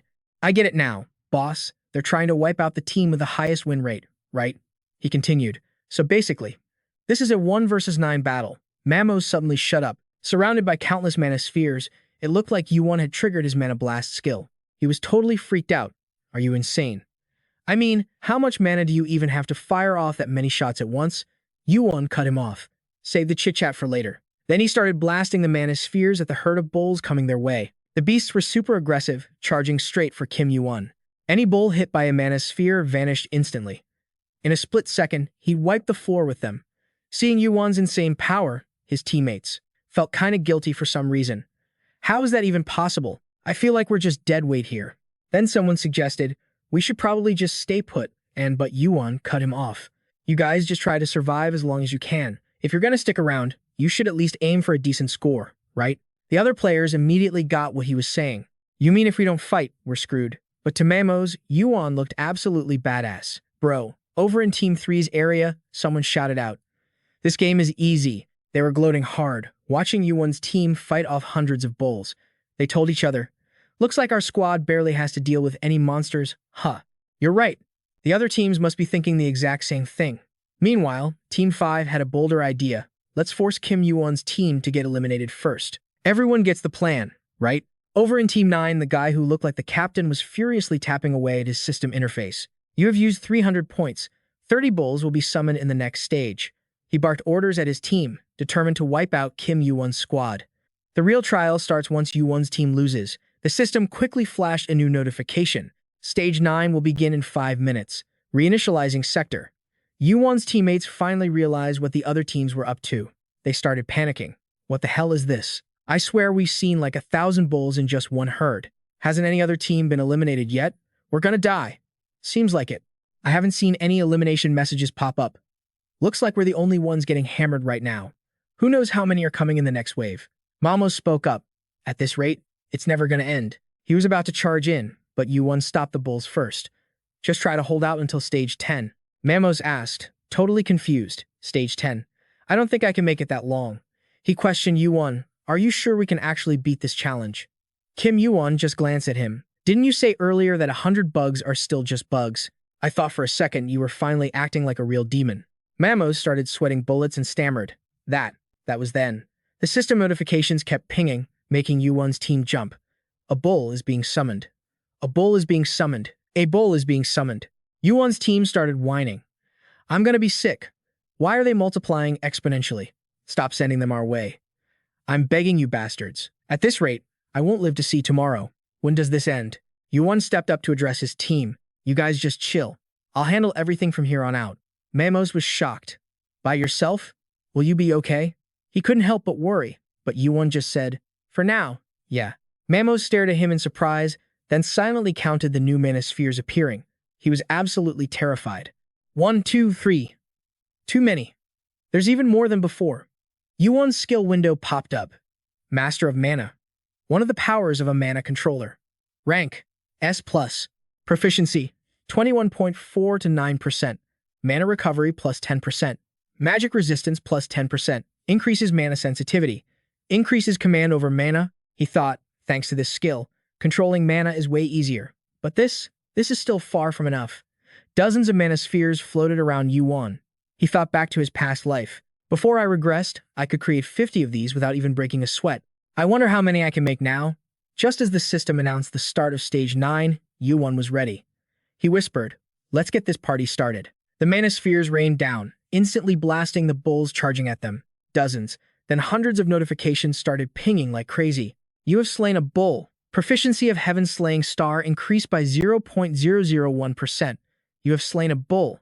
You have slain a bull. Proficiency of Heaven Slaying Star increased by 0.001%. You have slain a bull. You have slain a bull. Proficiency of Heaven Slaying Star increased by 0.001%. Stage 11 starting. Stage 12 starting. Reinitializing sector. The system announced Stage 13 was beginning. While Kim Yuwon was controlling those mana spheres, his Heaven Slaying Star proficiency shot up like crazy. Rank A+, 99.994% complete.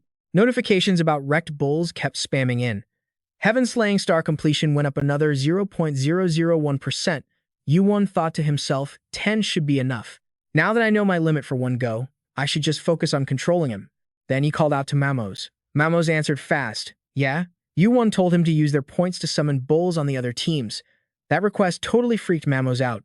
Huh, I thought you were saving up points to go all out later. Yuwon grilled him. We gotta send a little return gift so they get hyped up, don't we? But Mamos was like, there's gotta be 1,000 of them rushing us right now. You good, bro? Do you even get tired? Yuwon acted like he didn't care. Not tired yet. Even if it's a drag, I gotta hold out till the end. Everyone was getting more and more shook by what Yuwon was doing.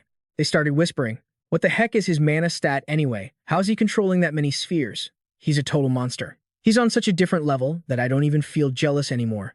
How is this guy not a ranker yet? Only Mamos really got what was going on. Yeah, the guy was overwhelmingly strong. Ridiculously OP, even compared to a pure-blooded demon. I grew up seeing tons of players who broke all the rules, but watching Yuwon's power from here, I'm still totally blown away. He figured the destructive power might be lower than a high ranker, but has any regular player ever shown this kind of infinite potential? The more Mamos thought about it, the more he looked up to Yuwon. He's even cooler than when I watched from a distance. So dope. Yuwon kept knocking down the endless stream of bulls.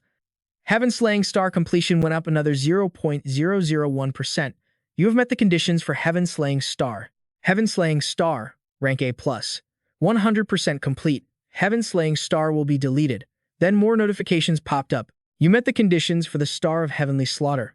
Star of Heavenly Slaughter, rank A+. 100% complete. Star of Heavenly Slaughter has been deleted. Yuwon was pretty shocked. The system showed you obtained Demon Body. A new stat, Demon Force, has been added. Your Demon Force increased by 20 points. Demon Body, a demon's physique that can control Demon Force, rank S, mastery 0%. Can acquire unique demon race skills. Demon Force, plus 20. Special Demon Force 20 cannot be increased by leveling up. Can be applied to all skills. Yuwon clenched his fist, feeling the new skill. He didn't expect the endgame of Heaven Slaying Star to be such a high-tier ability. He raised his hand high to control a mana sphere. Demon Force is the unique power of the demon race. It's kinda like mana, but the nature of it is different. Its destructive power is way more insane. Yuwon used the skill he just got, and in a flash, he wiped out every last bull in one go. Everything happened so fast the team was just standing there like idiots. Oh my god, bro. Mamos turned pale and started shaking, asking Yuwon, Do you have some demon race artifact or something? How the hell can you use demon force? Yuwon just laughed. I dunno either. Then he told him. I just got a new skill and suddenly could use it. Hearing that freaked everyone out even more. How is that even possible? So he is a demon. No wonder he doesn't look human at all. But is he okay just casually spilling that? Yuwon kept talking to the group. All right, I got what I wanted, so let's end this game. Mamos looked confused. Huh? What game? What else is there? Yuwon told him to look at the mission board in front of them. This damn challenge, obviously. Total points, 24,355. The number on the screen dropped fast. Then a notification popped up. Use all 24,350 summon points. 2,435 bulls will be summoned in the next stage. Please select the team you want to summon against. Meanwhile, the other teams had no clue Yuwon had a return gift ready for them. They were yawning and complaining. Damn. Why is that Kim Yuwon guy so persistent? The guy next to him sighed, resting his chin on his hand. What stage is it now? No idea. He lay back with his hands behind his head, whispering, why hold out so long? Just give up and save us the trouble. Suddenly, a system notification popped up. Huh? Team 2 used their summon rights. He sat up straight, annoyed, telling the others. They still have time to counterattack? Suddenly, thousands of notification spam flooded the screen saying bulls were being summoned, leaving them jaw-dropped. Huh? Wait a sec. What the hell is this? In a blink, they were surrounded by a dense mob of bulls, terrified. Did Kim Yuwon send these? They started questioning their whole existence, never imagining Yuwon could pull a sneak attack like that. That demon. How many freaking points did he save up? Then someone yelled, grab your weapons. Hurry. I'll take the front. You guys handle the back. The guys in the back wanted to cry hearing that. What back? They're rushing us from everywhere, then defend every direction. System notifications rang out. Team 1 eliminated.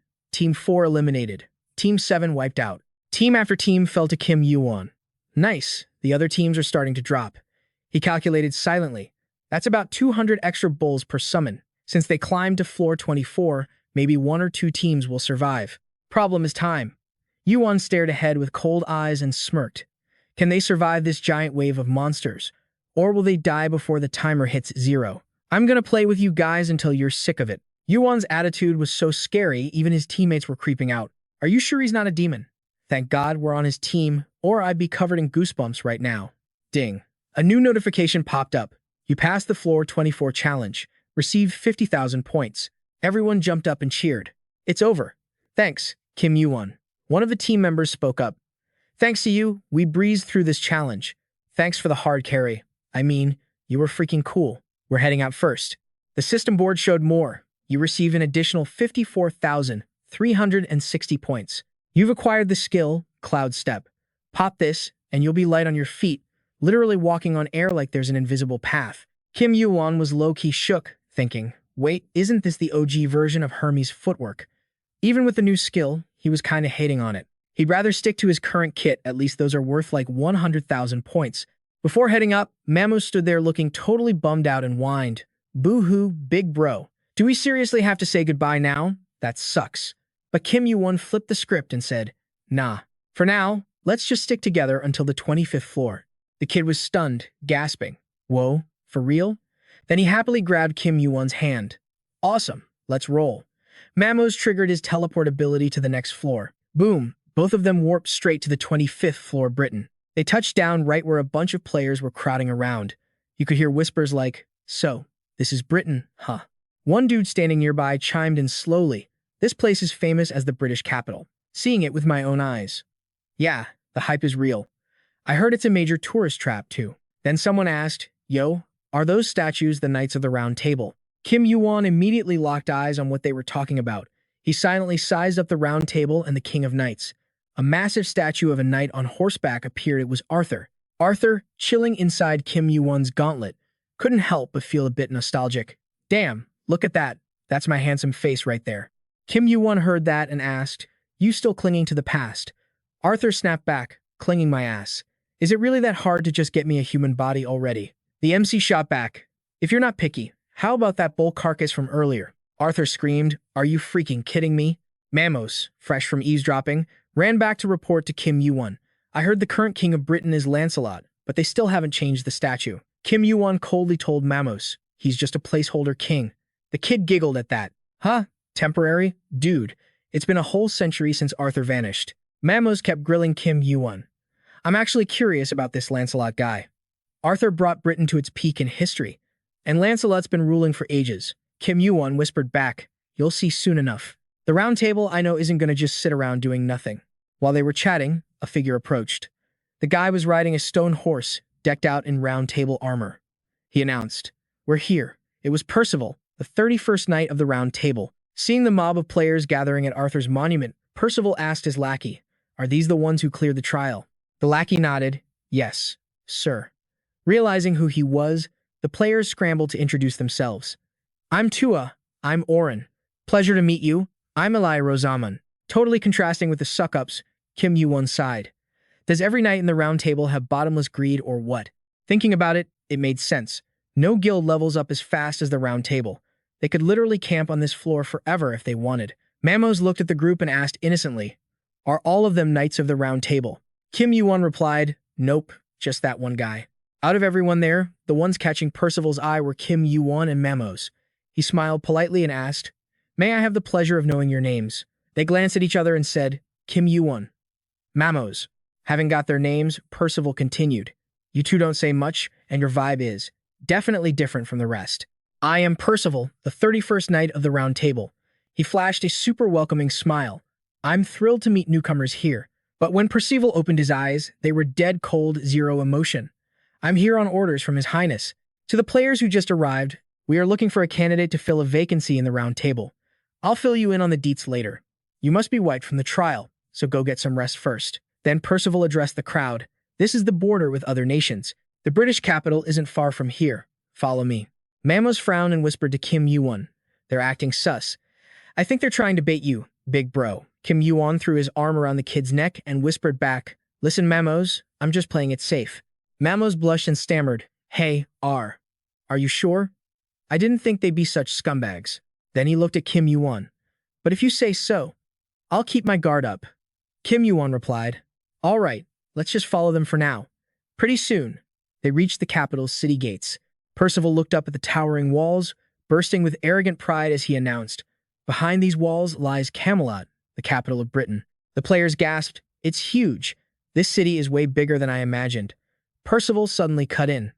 But before we enter, I have one requirement. Everyone went from hyped to confused. A requirement? You need to check something? He lowered his gaze, voice completely void of feeling. It's nothing major. Percival paused slightly before continuing. It's just that Britain is very strict regarding the demon race. So, it's extremely difficult for unidentified demons to enter or leave this place. Mamos blinked, asking blankly, say what now? Then he immediately snapped, screaming, what the hell are you talking about? What century is this? You're still doing this racist crap. Kim Yuwon asked the guy, does Britain seriously have a law like that? Percival started explaining, that is a law we debated and passed after the first king disappeared. Since it is a sensitive issue, I hope you understand. His eyes then shifted to Kim Yuwon as he made an offer. However, if Kim Yuwon can vouch for that kid, then that's a different story. Kim Yuwon's face went dark. What's that supposed to mean? Mamos was practically catching fire with rage. What exactly are you trying to say? Who needs to vouch for me? My existence alone is proof enough. Do you have any idea who my dad is? Percival didn't give a damn. How would I know? I don't care who your father is when in Rome, do as the Romans do. Mamos was so mad he looked ready to incinerate Percival. He screamed, my dad is Belial. You senile old freak. He's one of the 7 demon kings who leads the demon guild, one of the top 100 rankers in the tower. And his son is me, Mamos. And you dare question my identity? The guard hearing this started sweating bullets. Belial, does he mean? Mamos pointed a finger right at Percival. You, I'm telling my dad about this. Who's your daddy that you're acting so high and mighty? An attendant quickly stepped in to warn Percival. It's really not a good idea to keep this argument going, sir. We know who he is now, so let's just let them through, please. Ahem. All right then. The city gates open up, and the view of the capital appears right before their eyes. Suddenly, a new text pops up from Memos. He starts whining to Kim Yuwon like, hey bro, I seriously can't believe those scumbags didn't want to let me in just because I'm from the demon race. They dared to ask who my daddy is. But the second I dropped my old man's name, they shut their mouths real quick. Hilarious, right? But how did you know that would happen? Did you study the laws of Great Britain or something? A reply comes from Kim Yuwon. I just had a feeling. Some people look around and gasp. So this is Camelot? It's huge. Is that the royal palace over there? Kim Yuwon takes a few steps when suddenly a notification pops up. The egg has grown teeth. The egg is hungry. The egg is starting to scream and cry. The egg is squirming. He gets it now. He knew it. There are remnants of the outer gods here. He quickly calculates. I've already perfected the heaven-slaying star, so now I just gotta worry about this egg. He decides he needs to speed up the hatching process and figure out what's inside, fast. Kim Yuwon can't help but feel a little anxious. Will it be a companion that fights the outer gods with me, or will it stab me in the back when I'm at my weakest? Another notification pops up. The egg is urging you to hurry up. Kim Yuwon walks while trying to calm it down. Yeah, I know. Shoot up already. The egg urges you to hurry up. The egg urges you to hurry up. Kim Yuwon gets so pestered he gets annoyed. Is it because the hatching rate is higher? Why is it so chatty now? Inside the grounds of Great Britain's Camelot, on a balcony, Kim Yuwon is dressed in formal royal gear, chatting with Arthur. Ever since we entered Camelot's territory, you haven't said a word. Why are you being so quiet? A part of Arthur's spirit manifests from the gauntlet and replies, even though Camelot has changed a lot, it still feels the same. Then his spirit detaches from the gauntlet and floats around the room. Kim Yuwon watches him and says, you mean this palace? It just looks like an old castle to me. Arthur seems to agree. True. It's even older than I am. He can't help but wonder. But why did you come all the way here? They might have already reported your movements to Olympus. Kim Yuwon isn't worried at all. You heard what Percival said on the way here. He told me to follow him because Lancelot wants to meet me. Because earlier, after entering the capital, Percival made an offer. Kim Yuwon. His Highness wants to see you. Why don't you and your companion follow me to the palace? Mamos refused, saying, is it really okay for a filthy demon like me to set foot in the esteemed royal palace? So, I had to go alone. Arthur loses interest and says, you know that's not what I'm asking. Kim Yuwon replies, you're the one who told me there was someone you needed to see. You mean Merlin? Did you come all this way just to help me reunite with my old friend? He replies, he wants a favor, so I wanted to meet him too. Arthur is moved to tears. He says, I'm so touched. When you gave me that orc body, I thought you were just a heartless jerk with 0% emotion. Kim Yuwon chuckles. Is that really what you think of me? Arthur continues, it's not just that. Then he comments on his demeanor. You always overthink the purpose and reason for everything. You look like someone who always plans everything in advance. And you've got the skills to back it up.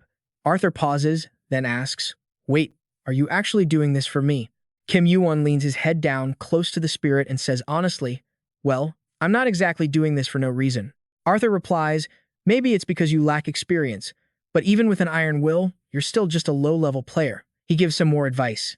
If you want to become a ranker, you gotta throw away those soft emotions. You need to keep a mind as unshakable as a diamond and a heart that's steady and pure. Kim Yuwon cuts him off.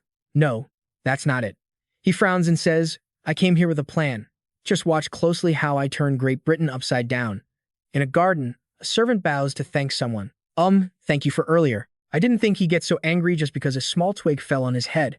Turns out she was being threatened by a knight earlier. You dare dirty the armor of a knight of the Round Table? You'll pay for your sins with those hands of yours. She bows, clenching her hands tight. If you hadn't stepped in, I would have been in big trouble. The person hears this and replies, the Round Table still has rotten apples like that. It turns out the girl's savior is an old man with long white hair and a beard. After speaking, he kindly adds, if you keep getting scolded for ridiculous things like that, you won't be able to handle it for long. The servant thanks him profusely. Yes, thank you, sir. While he admires the flowers, she stands behind him and hesitates. I haven't been working in the palace for very long, but that knight looked terrified when he saw you, so it seems like you hold a very high position. May I ask your name? I hope I didn't cause you any trouble. He reaches out to touch the nearby flowers and speaks calmly. So, you want to know this old man's name. If you're really grateful, then take care of this flower garden with all your heart. And as soon as he finishes speaking, the beautiful flowers instantly bloom. Then he continues, I often take walks here when my mind is troubled. I'm Merlin. After leaving the garden, he walks down the stairs saying, knights these days. I don't know where they sold off their chivalry. He shakes his head and sighs. The dignity a Round Table knight used to pride himself on is gone. It wasn't like this in my time. Then he glances to the side and asks, don't you agree, Kim Yuwon? He stands there and replies, who knows?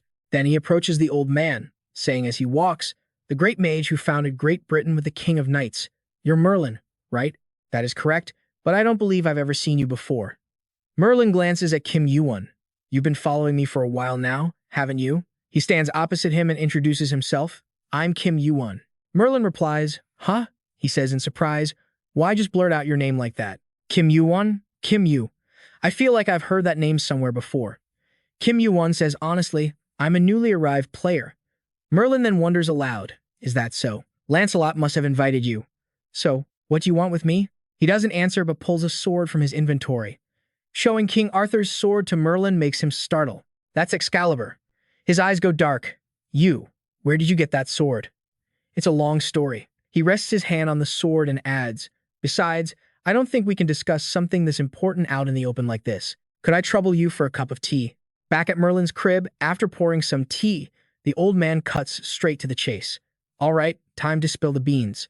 Explain yourself, why the hell do you have my buddy Arthur's sword? Kim Yuwon keeps his cool and replies, let's just say fate led me to this relic. Merlin echoes him, looking confused. Relic? Hearing that triggers a flashback for the old wizard. Merlin gets lost in memory lane. I never knew if he just vanished or if he straight up abandoned Britain. After 1,000 years of radio silence, I wasn't just pissed off. I was consumed by endless grief. Arthur was a homie I could never forget. I miss him so much. That's how much he meant to me.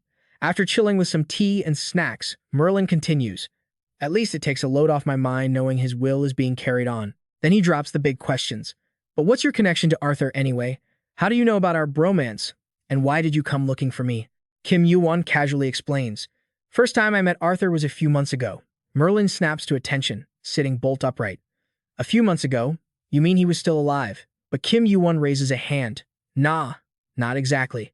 Then, boom, he summons Arthur straight out of his gauntlet. Merlin's eyes go wide as he glances at Arthur. Necromancy. Huh. That's a serious skill you got there. But how did this happen? Facing a giant goblin, the old man stays surprisingly chill and asks, you summoned that thing to kill me? Kim Yuwon replies coldly, of course not. Instead of me having to explain every little detail, I figured it'd be better if you two just talked it out directly. Merlin frowns. You want me to chat with that? Right then, King Arthur, trapped in that goblin body, speaks up. Long time no see, old pal. Silence hangs in the air for a moment. Then Merlin gasps, eyes welling up with tears as he calls out to the soul inside that beast.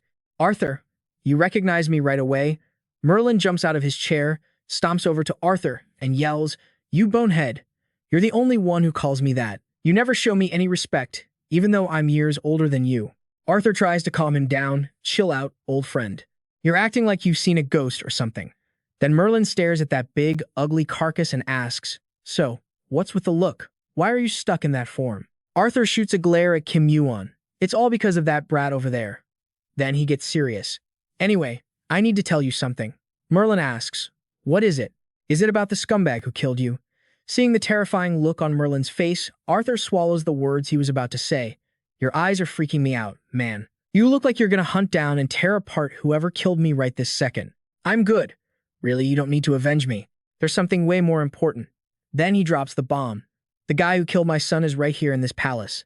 Hearing that shocking news, Merlin's face instantly goes dark. He asks, say what? Arthur looks him in the eye and spits out the name. Lancelot. He's the one who killed my son. Merlin goes deadly silent, but his mana feels like it's about to nuke the whole place. A hand lands on his shoulder. Please, keep it together. Kim Yuwon warns him, if you flip out now, it's just going to bring more heat and unwanted attention on us. Merlin's face is pure shadow as he snaps. How the hell am I supposed to stay calm after hearing that? Kim Yuwon replies, even so, you gotta suck it up. Merlin takes a deep breath, shoving down the rage that's about to boil over, and glances at the giant Arthur. So, Arthur, he hesitates. Did Lancelot kill you too? Arthur scoffs with total disdain. In his dreams. You think I get taken out by a punk like him? Merlin nods. Right. I figured you were way stronger back then. But he's a high ranker now. He continues breaking it down. Even if it's temporary, he's still the king of Britain. If we just off him without a plan, then both Britain and the Round Table could crash and burn. That's why I think you need to show your face personally, Arthur. But Arthur just looks at Kim Yuwon, who's sighing and clenches his fist in frustration. I would if I could. But if I show up in this busted zombie body, he'll just make up some excuse that I'm being mind-controlled to assassinate him. Since undead slaves have to obey their masters, the conversation hits a wall. Merlin asks, so, what are we supposed to do? It's not impossible. Kim Yuwon turns to Merlin. When's the next round table meeting? About 10 days. Kim Yuwon asks, are outsiders allowed to crash the party? Merlin thinks for a sec. Usually no, but if I pull some strings, it's doable. Perfect. Then he lays out the plan. The day that meeting goes down, we're going to flip the round table upside down. Meanwhile, inside the castle, a knight in a red cloak struts toward the throne, with two others hurrying behind him. They ask, "You finish your business, my liege. We are relieved to see you return safely." "Your Highness." The knight takes off his cloak and says, "It is thanks to you both. I've been gone a while. Did anything happen while I was away?" "No, sir." The man touches the throne and preaches, "I see. We must always prioritize the welfare of the people." Then he sits himself down on the throne. That is the will of the King of Knights that we must always remember. The followers kneel down to receive his orders. "We understand, your Highness." His face is revealed. It's Lancelot, the acting King of Britain. Then the two knights, Lalit and Thal, look up to report. The player named Kim Yuwon. "Percival has brought him into the palace as you ordered." Then they ask for Lancelot's call. "Do you wish for us to summon him to the Great Hall?" Lancelot replies, "Yes, meeting him face to face is better." He clenches his fist. "While I was away on business, I heard about him through Asgard." While most mid-tier guilds are scrambling to recruit Kim Yuwon, Asgard, a massive guild, is playing it cool and staying cautious. Sitting on his throne, Lancelot shares the intel. A player with no backing, a shady background, yet climbing the tower at breakneck speed. They found it too suspicious, so they launched a secret investigation. And that investigation is still ongoing. Lancelot starts twisting the truth to fit his narrative. And I received some shocking intelligence. The person backing Kim Yuwon is connected to the death of King Arthur. He emphasizes the master of the Round Table and the Pillar of Britain. Lalit and Thal down below look shocked and furious. "What?" They clench their fists, asking, "Is that true?" But Lancelot stays deliberately vague. There isn't concrete proof yet. However, considering the intel came from Asgard, it is highly credible. Their eyes burn with hatred as they grit their teeth. So that is why you summon him to the palace. As Knights of the Round Table, we cannot sit idly by. "Please, give us the order." "Your Highness," Lancelot sighed, faking that whole sad vibe. "When I first heard the news, man, I was just as pissed off as you are. But as the king of a country, I'm worried. If this truth gets out, Britain is going to plunge into total chaos." Then he acted like he didn't want to get his hands dirty. "Plus, the administrator is going to hate us if a ranker starts beefing with a player. That would seriously mess up our relationship with Asgard, since they're the ones feeding us info and doing the secret investigation." The act continued, but obviously, we can't just let him do whatever the hell he wants. Lancelot and Thor looked absolutely furious while Lancelot was talking. "I'm sure you guys get what I'm saying. As Knights of the Round Table, keep your mouths shut. No leaks. No matter what happens, they follow orders." Lancelot sat on the throne, then spoke up loud and clear. "Your efforts will be remembered forever. With me, currently sitting on this throne, and the late King Arthur watching over us, don't ever forgive anyone who dares to point a sword at King Arthur in Britain." Still inside the palace, Lancelot's creepy laugh echoed everywhere as he slapped the armrest of the throne. He mocked them, saying, "Unbelievable. Those idiots are still blinded by a grudge from 1,000 years ago. Haha." His scummy attitude just kept going when no one was around. What a bunch of airheads. They're so blind they didn't even bother checking if he's a friend or enemy.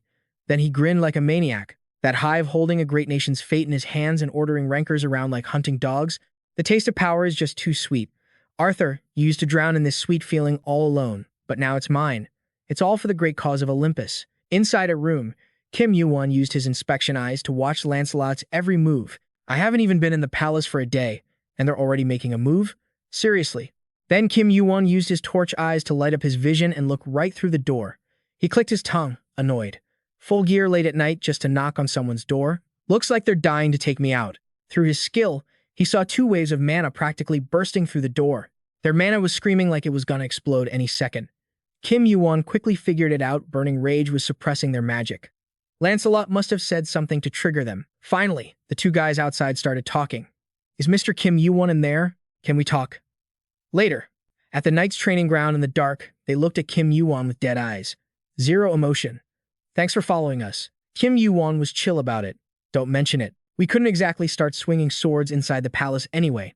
Thor's face went dark, quickly pulling out his sword and telling Kim Yuwon, "Guess your guilty conscience is keeping you awake." "Huh?"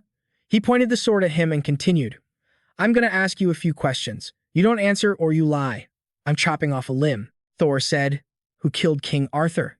Kim Yuwon frowned and asked back, "Why are you guys asking me that?" As soon as he finished, he realized what was up and quickly dodged the incoming slash. Kim Yuwon complained, "Is this how a ranker greets a player?"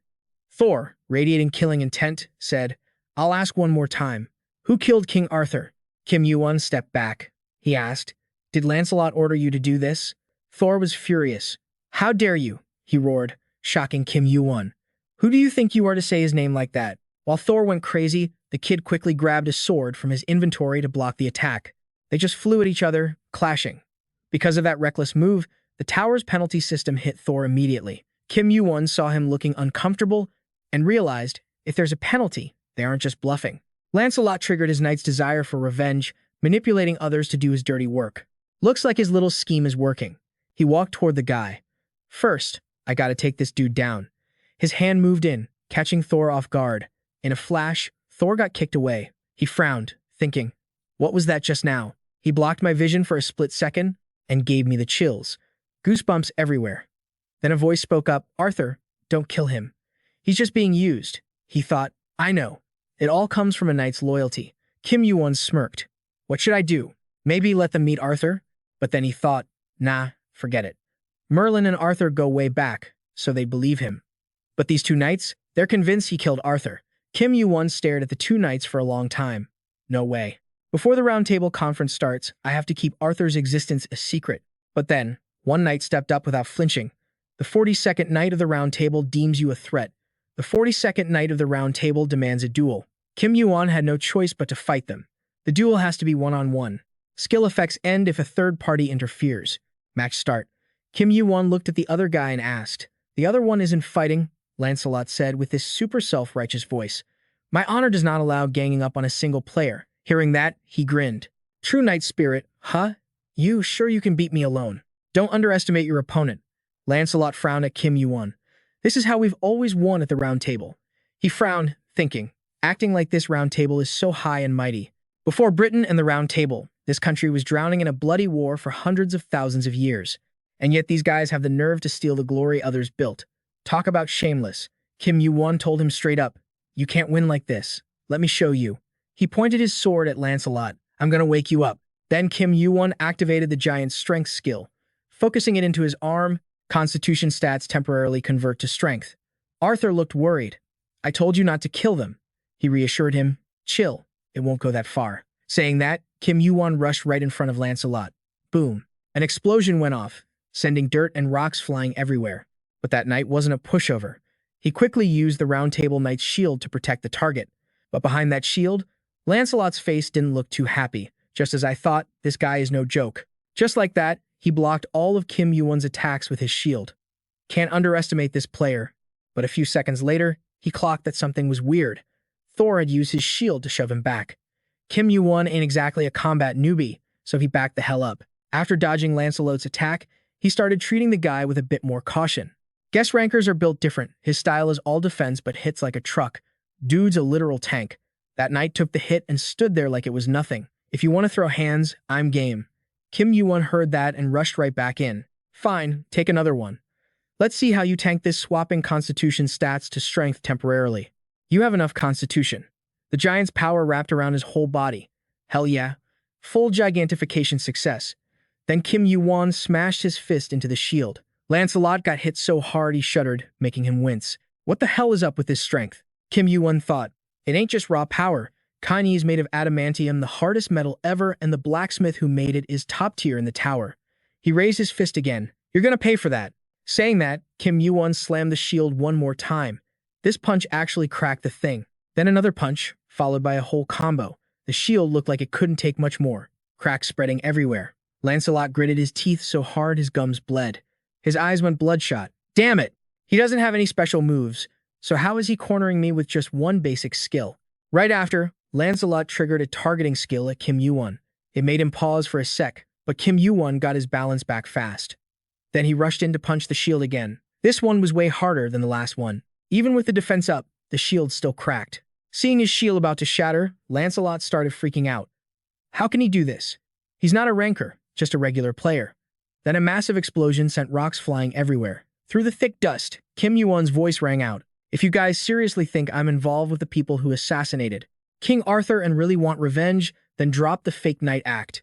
Meanwhile, the 1v1 arena effect got cancelled because the one-on-one rule was voided by third-party interference. Thor quickly stepped up to cover Lancelot.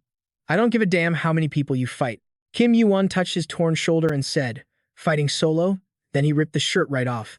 That just means you're being stubborn. Thor quickly clapped back. I know I'm stubborn. He pointed his sword at the kid. But if you say you want to take on both of us, don't come crying later. Saying that, he used his skill to buff his sword into a giant one. Kim Yuwon quickly grabbed his sword from his inventory and charged at him. Thor's giant sword slammed into the ground hard. Kim Yuwon jumped out of the smoke into the air, locked onto his target, and triggered Heavenly Step. He dodged a few mid-air slashes and popped Airwalk. Your speed increases by 100% for 5 seconds. You can move freely in the air for 5 seconds. Golden Cinder Eyes activated to map the route. 5 senses enhanced. Once he got close to Thor, Kim Yuwon slashed down. The two swords clashed, sending both of them flying back. Even though he blocked the hit, he couldn't dodge the penalty damage. Then they rushed each other again, causing a massive explosion.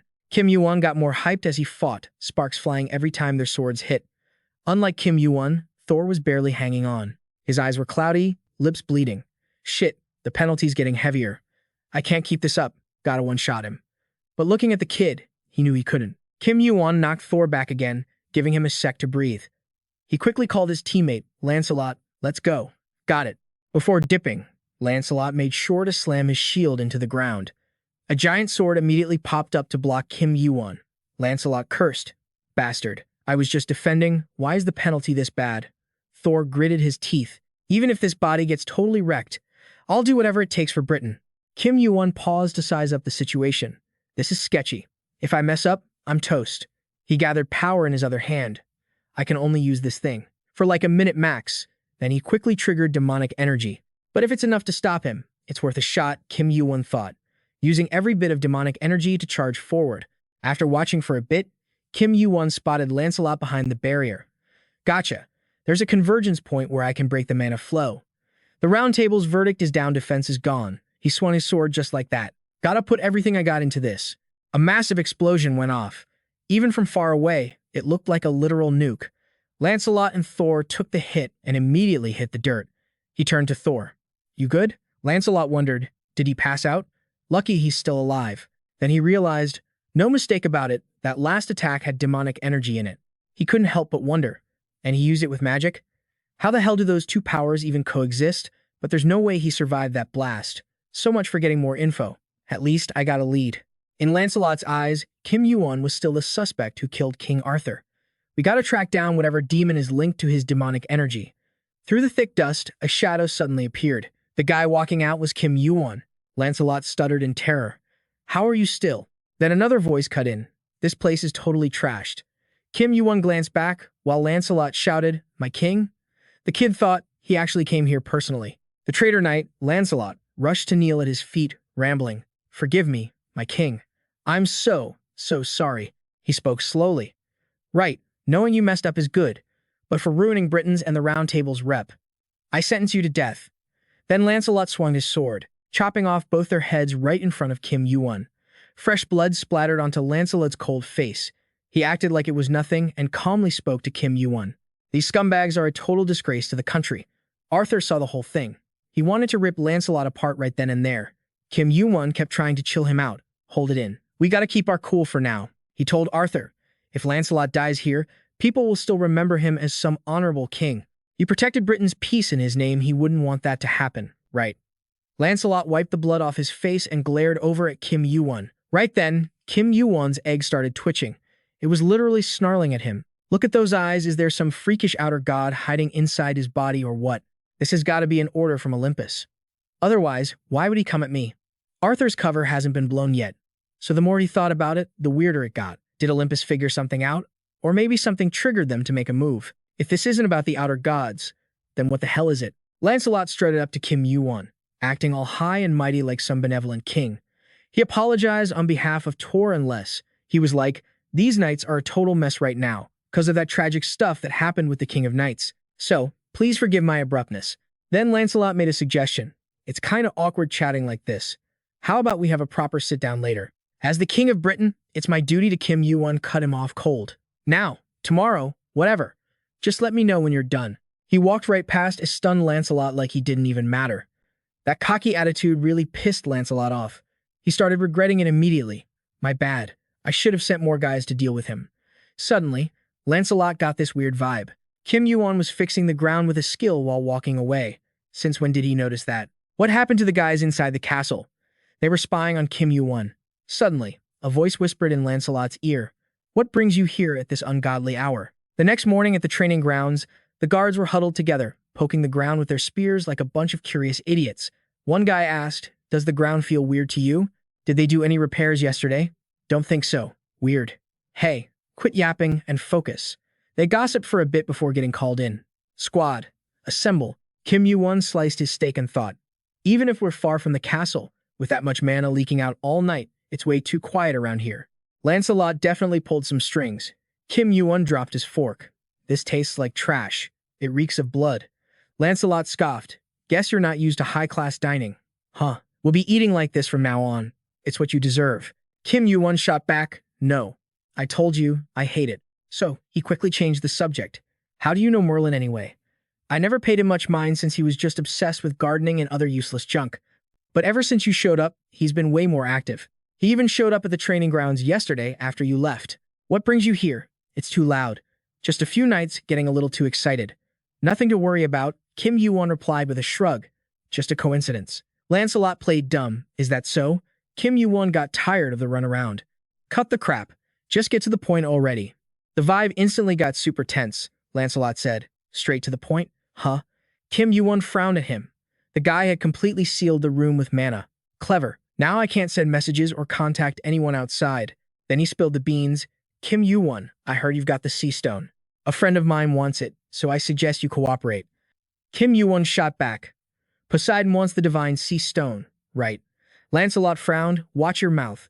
Don't just throw that name around." He laid out his plan. "I was going to take it by force. From the moment you stepped into Britain, I could have killed you and burned the body. I've got options." Kim Yuwon had already figured as much. Just like he thought, the plan was to put Mamos in danger. But using knights for that, he probably didn't know Mamos is Belial's kid. Lancelot gave him an ultimatum. "It seems the power of the sea has been very useful to you. If you give me the stone and become my ally, I'll let everything slide and back you up in the future." Kim Yuwon just smirked. "Yesterday, you were ready to slice me open, and now you want to be best buds." Kim Yuwon stood up, mocking his sudden generosity. "You're so generous, it warms my heart." "What?" Kim Yuwon kept going. "Maybe I should bow down to you. With that kind of generosity, who knows what else I could get out of you." Lancelot's face twisted in rage. He snapped, "You bastard. Who do you think you are?" Before leaving, Kim Yuwon dropped one last bomb. "I know exactly who I am. You're the one who doesn't realize what kind of monster you've become." He walked out, his mind racing. Why did Poseidon reach out to me first? A guy with his status could squash me anytime, but he suddenly changed his tune. There's got to be a reason.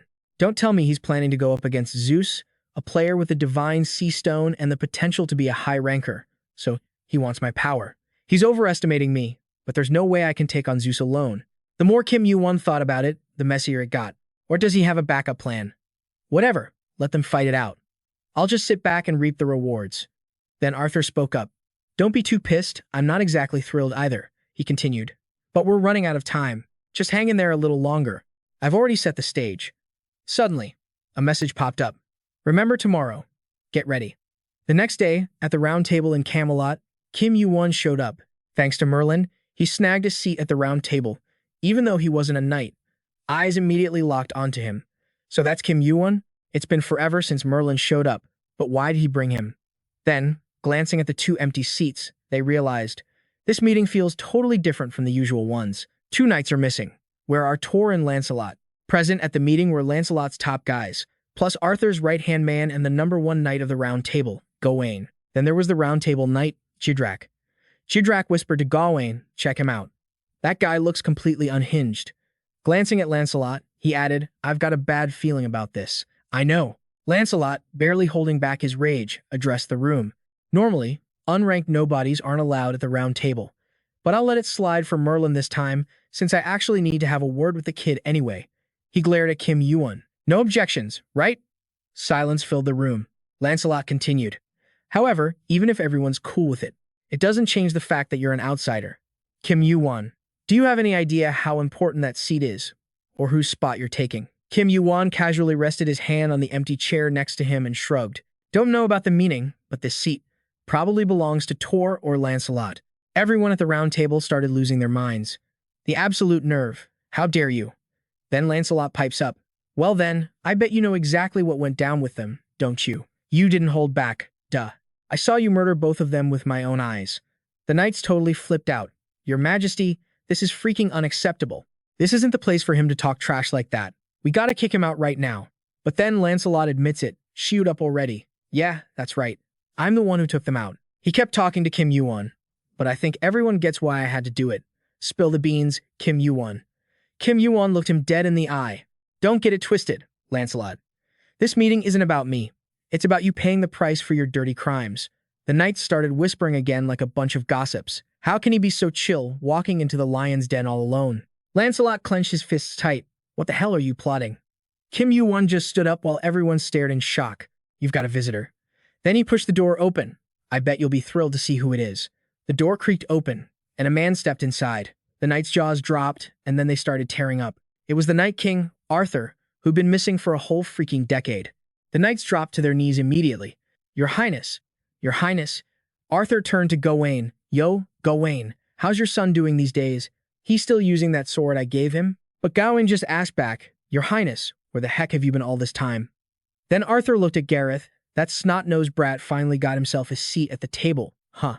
Your Highness, do you have any idea how long we've been waiting for you? Everyone there was getting super emotional over Arthur. Only Lancelot couldn't keep his cool. The guy was shaking like a leaf. What's going on? Arthur is definitely dead. How is this possible? If that's really him and he wants the throne back, my life is over. I can't let this crazy stuff happen. Think, how do I handle this mess? Think, damn it, think. Lancelot suddenly snapped and pointed right at Kim Yuwon's face. Kim Yuwon came to Camelot with a demon. He's got the blood of Belial.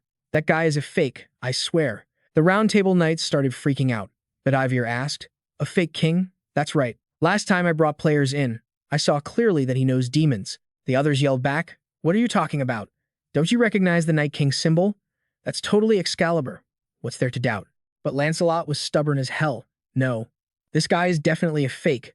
Then he whipped out his sword. The guy next to him shouted, it's already come to this. What are you trying to do now? Then he looked at Kim Yuwon standing nearby. Crappy plan. Kim Yuwon. No matter how good his disguise is, I can expose this fraud right now. Lancelot lunged forward to slash Arthur to prove he was a fake, but Merlin popped up out of nowhere and blocked it like it was nothing. Arthur standing behind him started melting. Whoa, fast hands, old man. Arthur suddenly turned into Mose. He smirked. I thought my head was going to fly off for a second there. He really is a fake. The knight's attitude flipped, and they rushed to order an arrest. Mose spoke up on purpose. Hold up, aren't you guys drawing your swords a little too slow? It's like you knew for sure this wasn't him. Huh, it's the guy you actually know.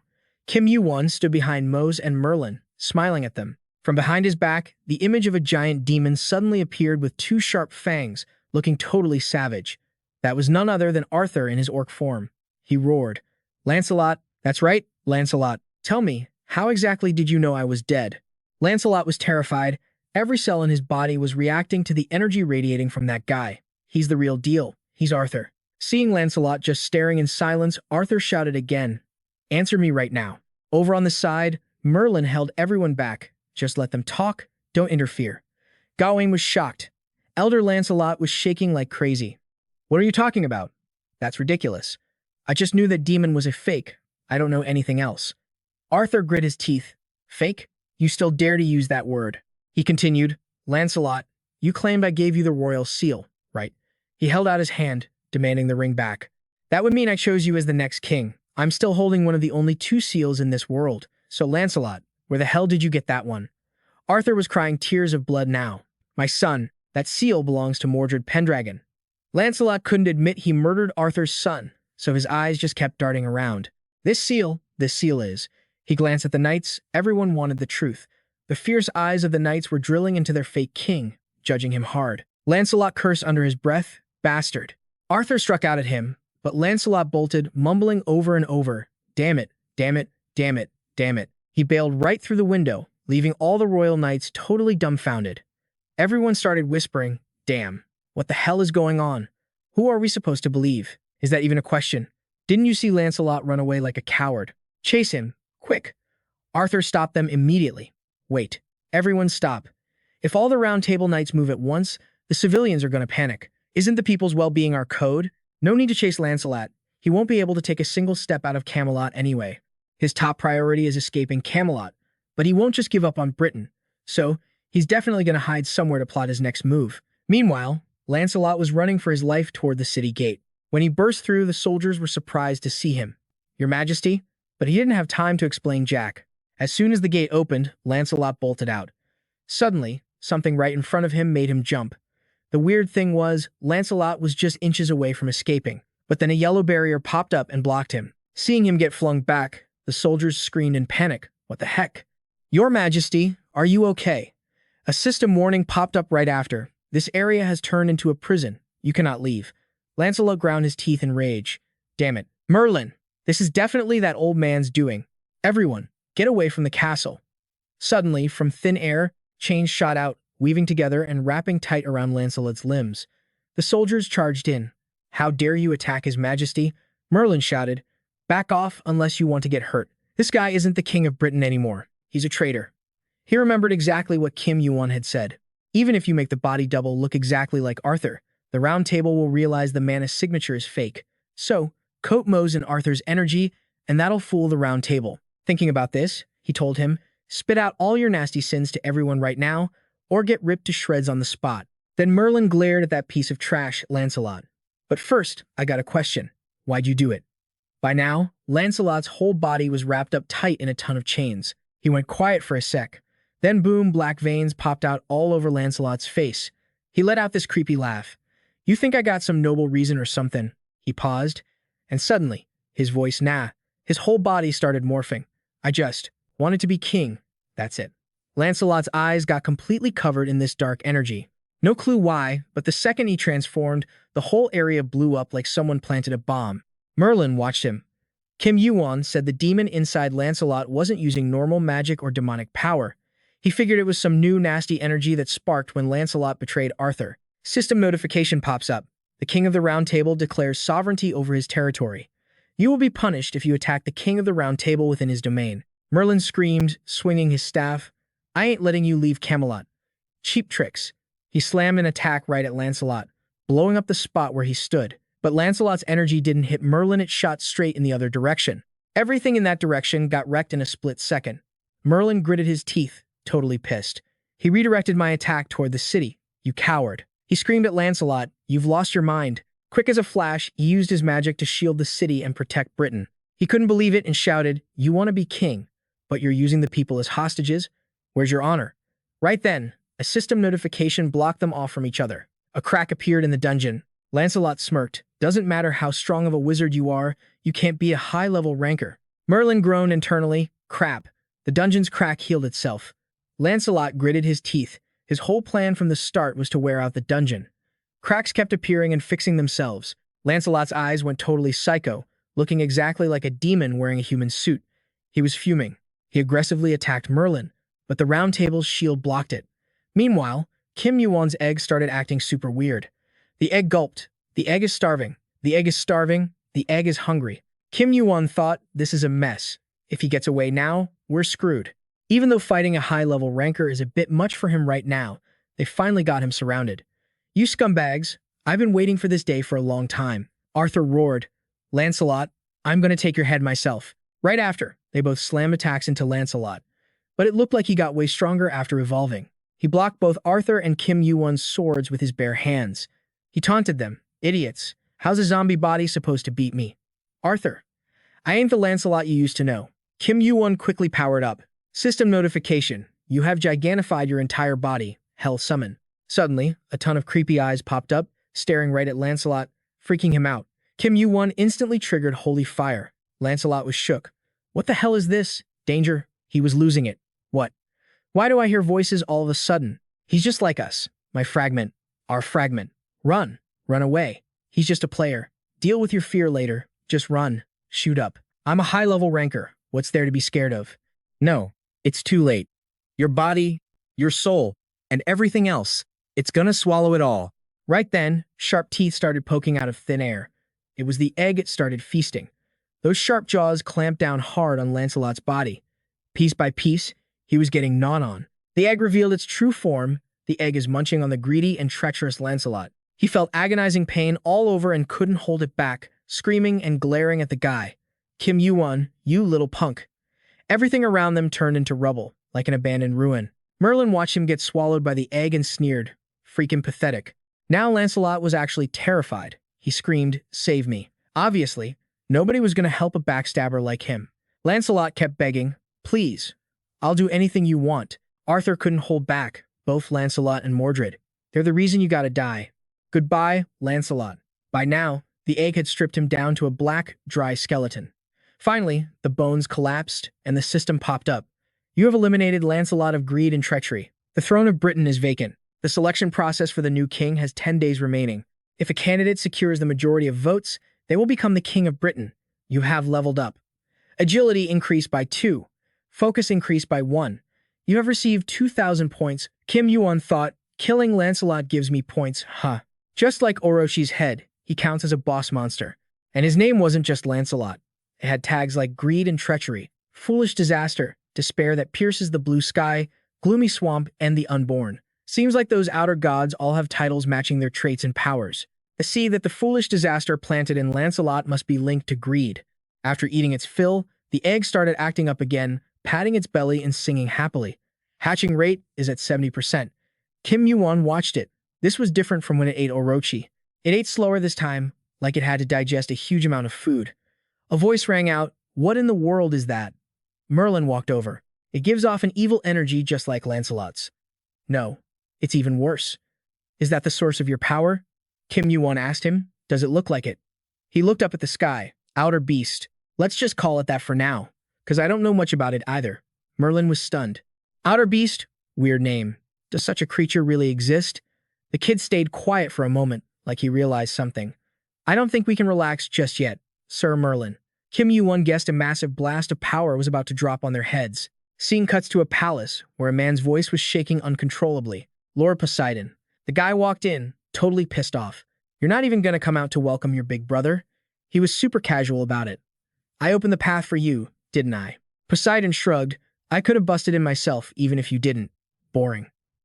"I don't want to waste breath on you. Spit it out what's happening in Britain." Zeus cut him off. "Lancelot got smoked? That's what you're getting at, right?" Poseidon was totally shook.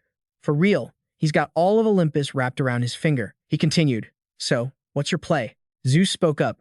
"Best not to blow this out of proportion. We gotta eat this small loss. Can't leave any proof linking us to Britain. So, the best move is to just wipe everything out." As soon as he said it, he didn't hesitate to prep a lightning strike on the city, just like Kim Yuwon predicted. Poseidon thought if he drops that thing, all of Britain is toast. But thinking about it, he added, the administrators aren't gonna let this slide. But Zeus had already calculated every angle. "I already cleared it with them. One shot is allowed." Down below, Kim Yuwon and Merlin were still watching the situation up top. The old man didn't get what he meant by one shot. "You explained." "It's the thunder god, Zeus. Looks like he's gearing up to attack." Right then, the system announced a new trial popping up right in Camelot. "A lightning bolt will strike Camelot in 10 minutes. Survive the strike." You scoffed, "So that's how you want to play it." The trial notification popped up, meaning he got the green light from the admins. That bastard really thought of every trick to dodge the penalty. Merlin couldn't believe it. Even if Olympus really was behind Lancelot, why would someone like Zeus use that much power on us? He looked up. Zeus isn't stupid.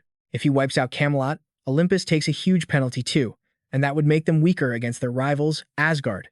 On his side, the system quickly warned that the bolt would hit Camelot in 5 minutes. Kim Yuwon didn't deny it. Yeah, even mighty Olympus is wary of Asgard, especially Odin. But that's exactly why they gotta scrub all the evidence like this, even if it costs them big time. Merlin snapped back. "It's confusing, sure, but now's not the time for pointless arguing. Save it for later." Right after that, he slammed his staff on the ground, casting a barrier over Britain. The kid was impressed. Awesome. He really lived up to the title of the Great Mage, who knows tens of thousands of spells. But just this won't be enough to stop the lightning. Seeing him standing still, the old man yelled, "If you can help, then lend a hand. Don't just stand there staring at the sky like an idiot." You spoke up, "I'm not just looking." He immediately activated his cinder eyes. You recalled getting a message a few days before arriving in Camelot. He wasn't just surprised that the guy found him so fast, but he also wasn't confident he could pretend he didn't know him. "So I just ignored the message. But now, I can't ignore it anymore. And real quick, The lightning was set to hit Camelot in 3 minutes. Kim Yuwon sent a mental message. "You're watching, right? Help me out." At that moment, the great sage's fiery golden eyes were tracking Kim Yuwon. He teased, "Help with what exactly?"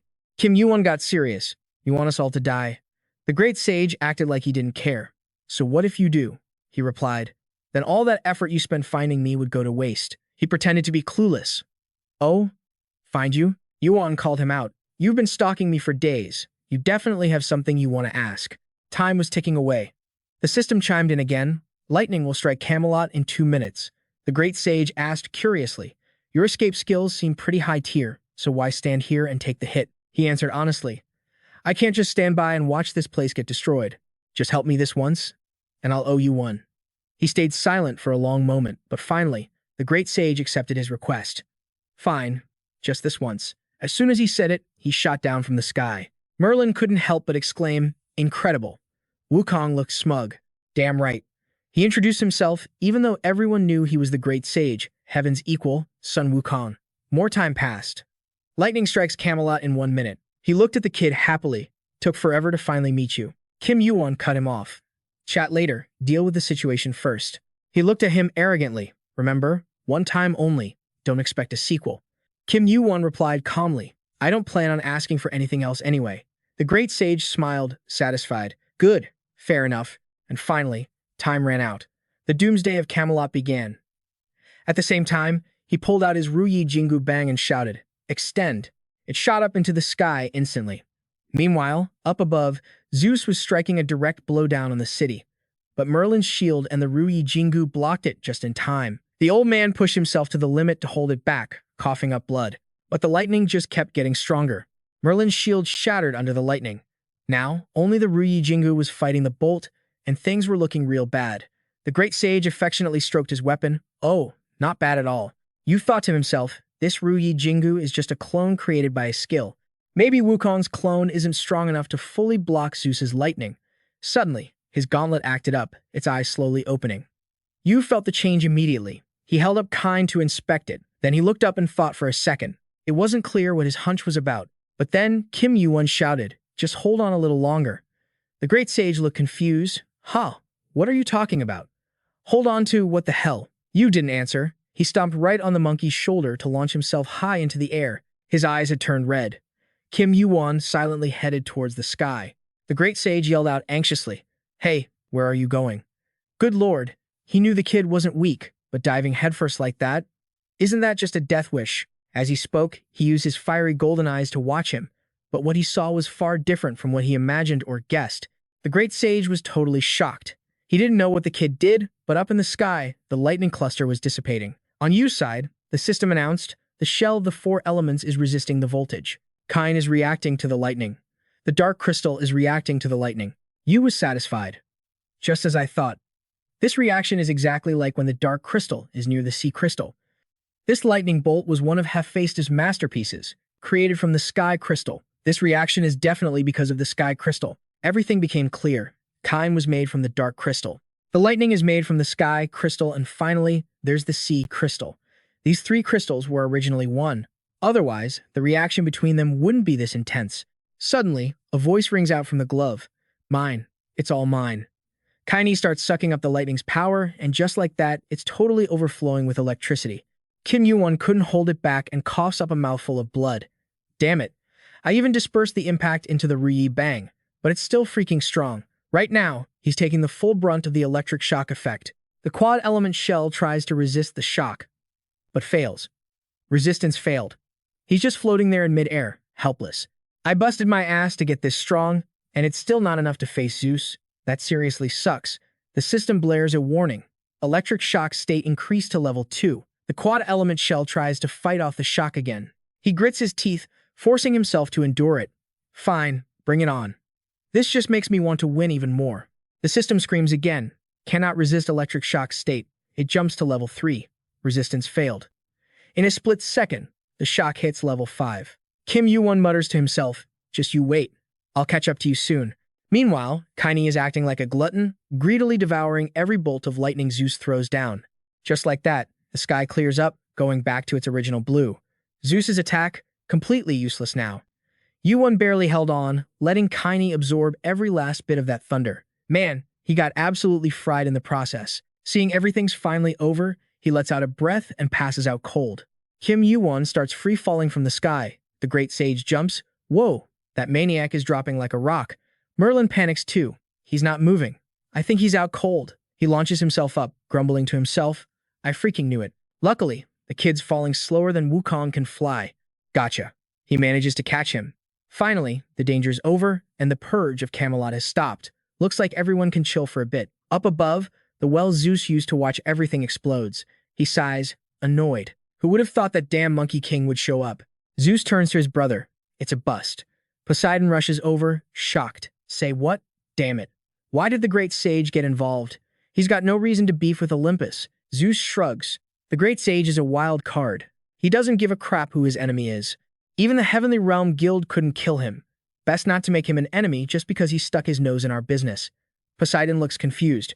But his main body must have taken a serious hit from that last attack. How could a mere clone block your lightning, brother? Zeus narrows his eyes. This Kim Yuwon kid. He's a variable I didn't account for. Poseidon is stunned. Zeus actually giving a compliment? Just how strong is this Kim Yuwon guy?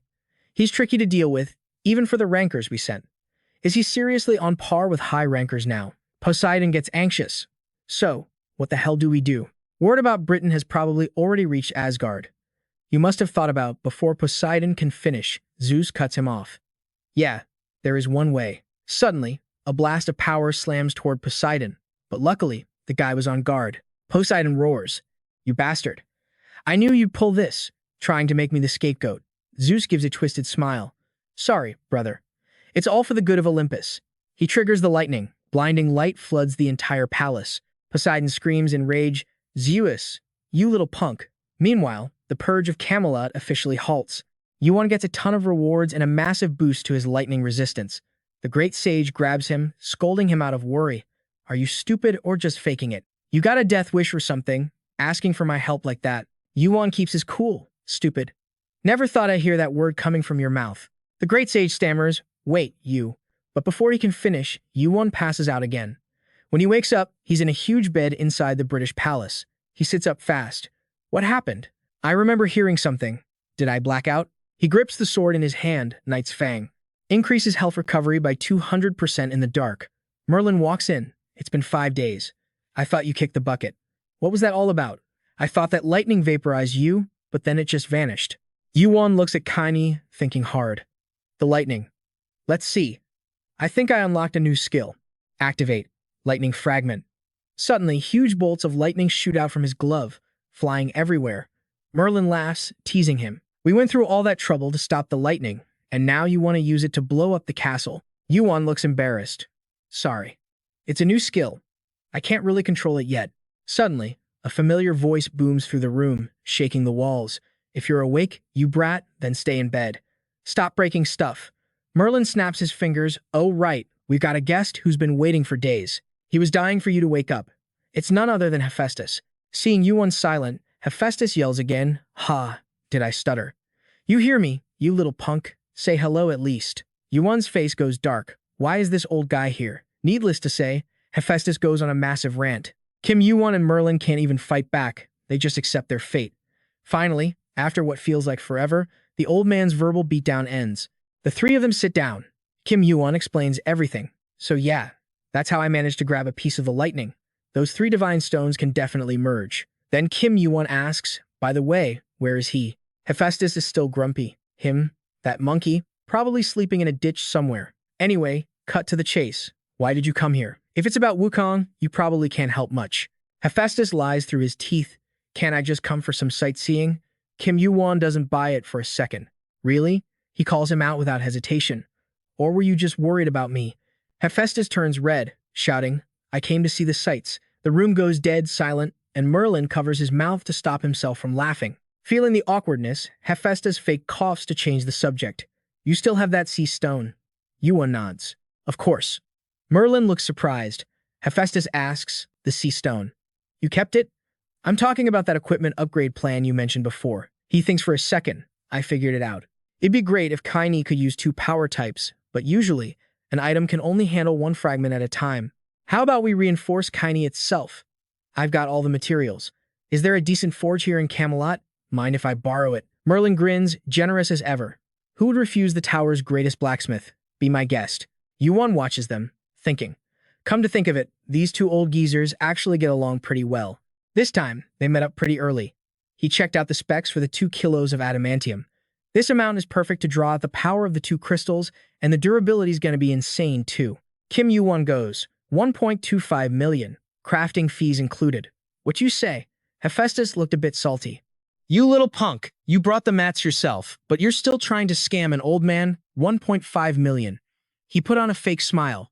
Let's settle on 1.4 mil then. The old man glared at him, thinking, if he wasn't injured, I'd probably snap his neck. But even saying that, whether in this life or the last, he's always the one the old man cares about the most. Finally, Hephaestus caved. He let out a sigh. Fine, it's a deal. Enhancing the item will take about 4 days. Come find me then, and don't be late this time. Kim Yuwon chirped, got it, Pops. As soon as he healed up a bit, he went out for a stroll. Merlin said. After the king disappeared, the whole country fell into chaos. Kim Yuwon guessed the round table must be stressing out big time. He replied, exactly. No way they can chill when news of this betrayal gets out. You saw them at each other's throats at the conference about whether Arthur was real or fake, and if Lancelot was actually a traitor, didn't you? Lancelot's clout isn't small, you know.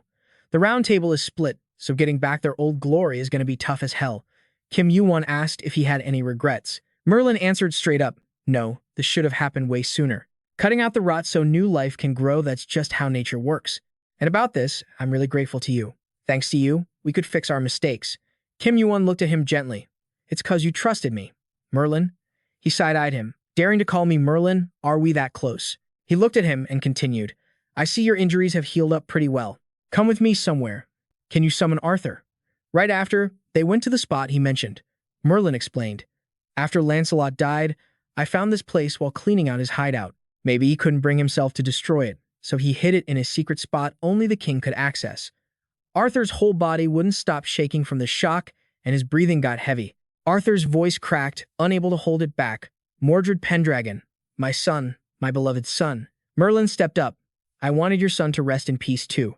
But a prince deserves a proper funeral. If we make a big scene, Britain might get even more chaotic. So I kept him safe here for now. Kim Yuwon looked up at Pendragon's body, and a crazy idea popped into his head. Kim Yuwon immediately threw out a suggestion. Why don't you use his body? Arthur was shocked. What? No way. He died because of me. If I do that, how can I keep whatever conscience I have left? Merlin chimed in. Yeah, that's a bit too harsh on Arthur. Even I think that's not right. Kim Yuwon called him out. Are you thinking that if your son's body becomes a zombie under my command, his reputation will be trashed? Arthur admitted, of course. Only I deserve the shame of being a zombie. Kim Yuwon explained, you got me wrong. Let me rephrase what I'm gonna do in the future.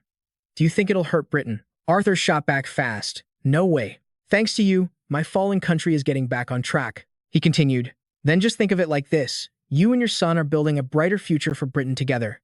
This is the son you expected to inherit your throne, right? Then he definitely trusts you and follow his dad's path. Hearing this, Merlin didn't argue back. He just felt a wave of sorrow. Arthur looked at his baby boy. My son really did love Britain. Even if I tried to stop him, for Britain's future, he'd happily do what you say. Kim Yuwon smiled slightly. I won't let you regret this decision. He quickly raised his hand to let Arthur's soul enter his son's body. The corpse started moving immediately.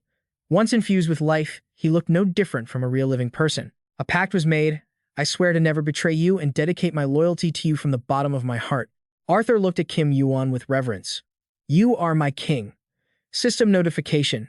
You have received the oath of death, Knight Arthur. The power of the underworld king has increased. Death Knight Arthur's power has been restored. You have received the absolute loyalty of the king of knights, Arthur. Cut to the great sage, heaven's equal. He was replaying a memory about the guy. Is he actually dumb or just acting? If he wanted to die, why ask for my help? Moron. Never thought I'd hear that word coming from your mouth. Wait, you know me? Did we know each other before? Hey, wake up. He looked at his hand, lost in thought. It's like he's known me for ages. No matter how ballsy someone is, when meeting the great sage like me, to show zero fear and talk so casually, just like two old pals. The words old pals kept spinning in his head. It put the great sage in a super bad mood. Kim Yuwon came back to the present and asked Arthur, how does the new body feel? Arthur continued.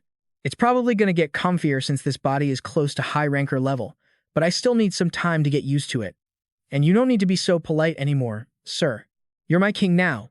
Kim Yuwon cut him off. All right. Right after, Arthur vanished, leaving Kim Yuwon surrounded by a swirl of black smoke. Suddenly, a familiar voice rang out. I can't believe my eyes. The great king of knights is now bowing down to someone else.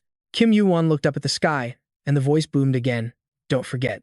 If I hadn't helped, you'd be a dried-up corpse. But it's weird, though. What made you think I'd actually help you back then? I just couldn't get it. But thinking back on it, it all makes sense. You know me way too well. Hearing this, Kim Yuwon went quiet for a sec, staring at the great sage in front of him. He thought, I only figured he came to help because of the golden cinder eyes. Is there another reason? Everyone knows the golden cinder eyes are Sun Wukong's signature skill. But to be exact, it's an innate ability of his clan, the monkeys of Mount Huaguo. At first, I thought he'd save me just to grill me about the eyes, to figure out how some no-name player with no monkey blood got this skill. Kim Yuwon said casually, is there any player who doesn't know your rep? Sun Wukong, Great Sage Heaven's equal, a high ranker who once wreaked havoc in heaven. Heard you went into hiding ages ago. The Great Sage shouted. Cut the crap. He was annoyed. Quit playing dumb. You deaf or something? Do I gotta spell it out for you? Kim Yuwon shot back. Dumb. If someone else said it, fine, but coming from you, that's rich. He snapped. See that? You're doing it again. You just called me stupid twice in a row. The more they talked, the Great Sage became more convinced. You definitely know me. My eyes can see things those half-assed peepers of yours can't even dream of. Don't try to pull a fast one on me. The system chimed in, fiery eyes attempting to dispel golden cinder eyes effect. Dispel failed. Kim Yuwon spoke up. So, what exactly do those designer eyes of yours see? He retorted sharply. That you know me. I see my true self standing right next to you. And you don't just know him. You two are tight. Like, really tight. Kim Yuwon let out a long sigh. How the hell should he answer this? No matter what excuse he cooked up, those golden cinder eyes would see right through it anyway. Guess I can't wriggle my way out with this idiot. Thinking that, Kim Yuwon reluctantly came clean. Yeah, you're right, we knew each other. In a world where I used to live. The Great Sage tilted his head. A world where you used to live? So, how did we know each other? Kim Yuwon continued. We were friends. Hearing that, the Great Sage actually flinched. The fiery eyes began to resonate. He corrected himself. Well, friends. But calling us arch-rivals might be more accurate. Suddenly, the past came rushing back. The image of a sassy monkey with hands on his hips popped clearly into Kim Yuwon's mind. He used to lie on a big rock, and the Great Sage would always stomp over and demand, What the hell is this? Oi, you sleeping, punk? Kim Yuwon had answered calmly, Nope. The monkey screamed in his face, then beat it. That's my spot. Kim Yuwon kept his eyes closed, totally unbothered. No way. The sun is best right here. The Great Sage didn't waste breath arguing. He just blasted a wave of internal energy straight at him. Rocks and debris went flying everywhere. He glared at Kim Yuwon with cold eyes. I said, Beat it. But Kim Yuwon had already leaped off the rock, dodging the attack in a split second. Now Kim Yuwon was getting pissed off too. So, he fired a massive blast of energy right back at the Great Sage's face. The force knocked the monkey back a few steps. Right after that, they both charged, clashing violently, looking more like mortal enemies out for blood than friends. But Kim Yuwon couldn't keep up with the Great Sage's insane speed. The monkey unleashed a barrage of heavy strikes, one after another. It left Kim Yuwon reeling, totally dazed. Finally, the Great Sage landed the finishing blow. A massive boom sent birds scattering into the sky in terror. Lying on the ground, annoyed as hell, Kim Yuwon heard the monkey scoff. Just as I thought. Weakling, with those skills, you'll never make ranker in a million years. Consider yourself lucky I didn't kill you. Suddenly, for some reason, Kim Yuwon burst out laughing. The Great Sage frowned. Something funny? Funny? Kim Yuwon gasped. This is actually interesting. The monkey looked at him like he was staring at a total lunatic. And then bam, they were at each other's throats again. Time passed, but neither of them would quit. Explosions echoed, sweeping through the mountains and forests, churning up the water below. They battled from the dirt up into the sky and down into the water. Two figures zipped through the air at lightning speed. Kim Yuwon's body was covered in black and blue bruises. He gritted his teeth in frustration, thinking, score is 9 losses, 0 wins. I have to win this one. I have to. The Great Sage couldn't help but be surprised. This kid's actually pretty sharp. Before he could finish, Kim Yuwon's fist came swinging wildly at him. The punch sent the monkey flying back. Kim Yuwon was getting faster with every strike. Rain started pouring down as Kim Yuwon stepped forward, beaming with pride. 9 losses and 1 win. The great sage was speechless at the comment. Kim Yuwon was a mess, eyes swollen shut, clothes in tatters. Looking closely, it was clear that beating a monster rancor like this had cost Kim Yuwon everything he had. Sun Wukong was covered in dirt too, but he just grinned happily. Fair enough. Then, Kim Yuwon reached out a hand and pulled the great sage up. It was a warm moment. He shared this beautiful memory so the great sage could see it too. The sage was surprised. Looks like we were both having a blast. Kim Yuwon narrated. It wasn't that fun at first, I guess. I was just so used to being alone. The great sage asked, but why hang around me then? You like being alone but scared of being lonely? Kim Yuwon shrugged. I met a guy I couldn't beat. What else was I supposed to do? I had to tag along. But those days were actually pretty memorable. I really opened up to you. Memories of them joking around after every fight flashed by. Kim Yuwon continued. And then, I learned about the outer gods, the gods outside the tower. So, I decided to go in. Saying this, he couldn't help but recall that dark day. The great sage watched the scene unfolding in Kim Yuwon's memory. He asked blankly, those things, they're all gods? Kim Yuwon nodded. Their power earns them that title. The great sage quickly put it together, so that's why you fought alongside me. Kim Yuwon replied, not just you. Our whole group stood up to fight, and we lost. Miserably. As he spoke, a terrifying rage began to leak out of him. Even with a second chance at life, he could never forget that nightmare. The blood of his comrades had flowed like a river. Bodies were piled up everywhere. By the time Wukong and Kim Yuwon arrived, it was already too late. The few survivors from Kim Yuwon's group huddled together to figure out a way to save this hellish situation. And that's when the reason for his regression was revealed. Odin spoke up. We must decide now. Who among us will return to the past? Who has the potential to grow strong enough, fast enough, to lead us and destroy those outer gods? He looked around the circle, then fixed his eyes on him. Kim Yuwon, it's you. You go. Suddenly, the memory faded, and they were back in the present. Kim Yuwon couldn't hold back the grief anymore. He covered his face with his hand to hide his emotions. The great sage spoke quietly. I get it. You came back from the future. At that moment, the proficiency of the fiery eyes surged.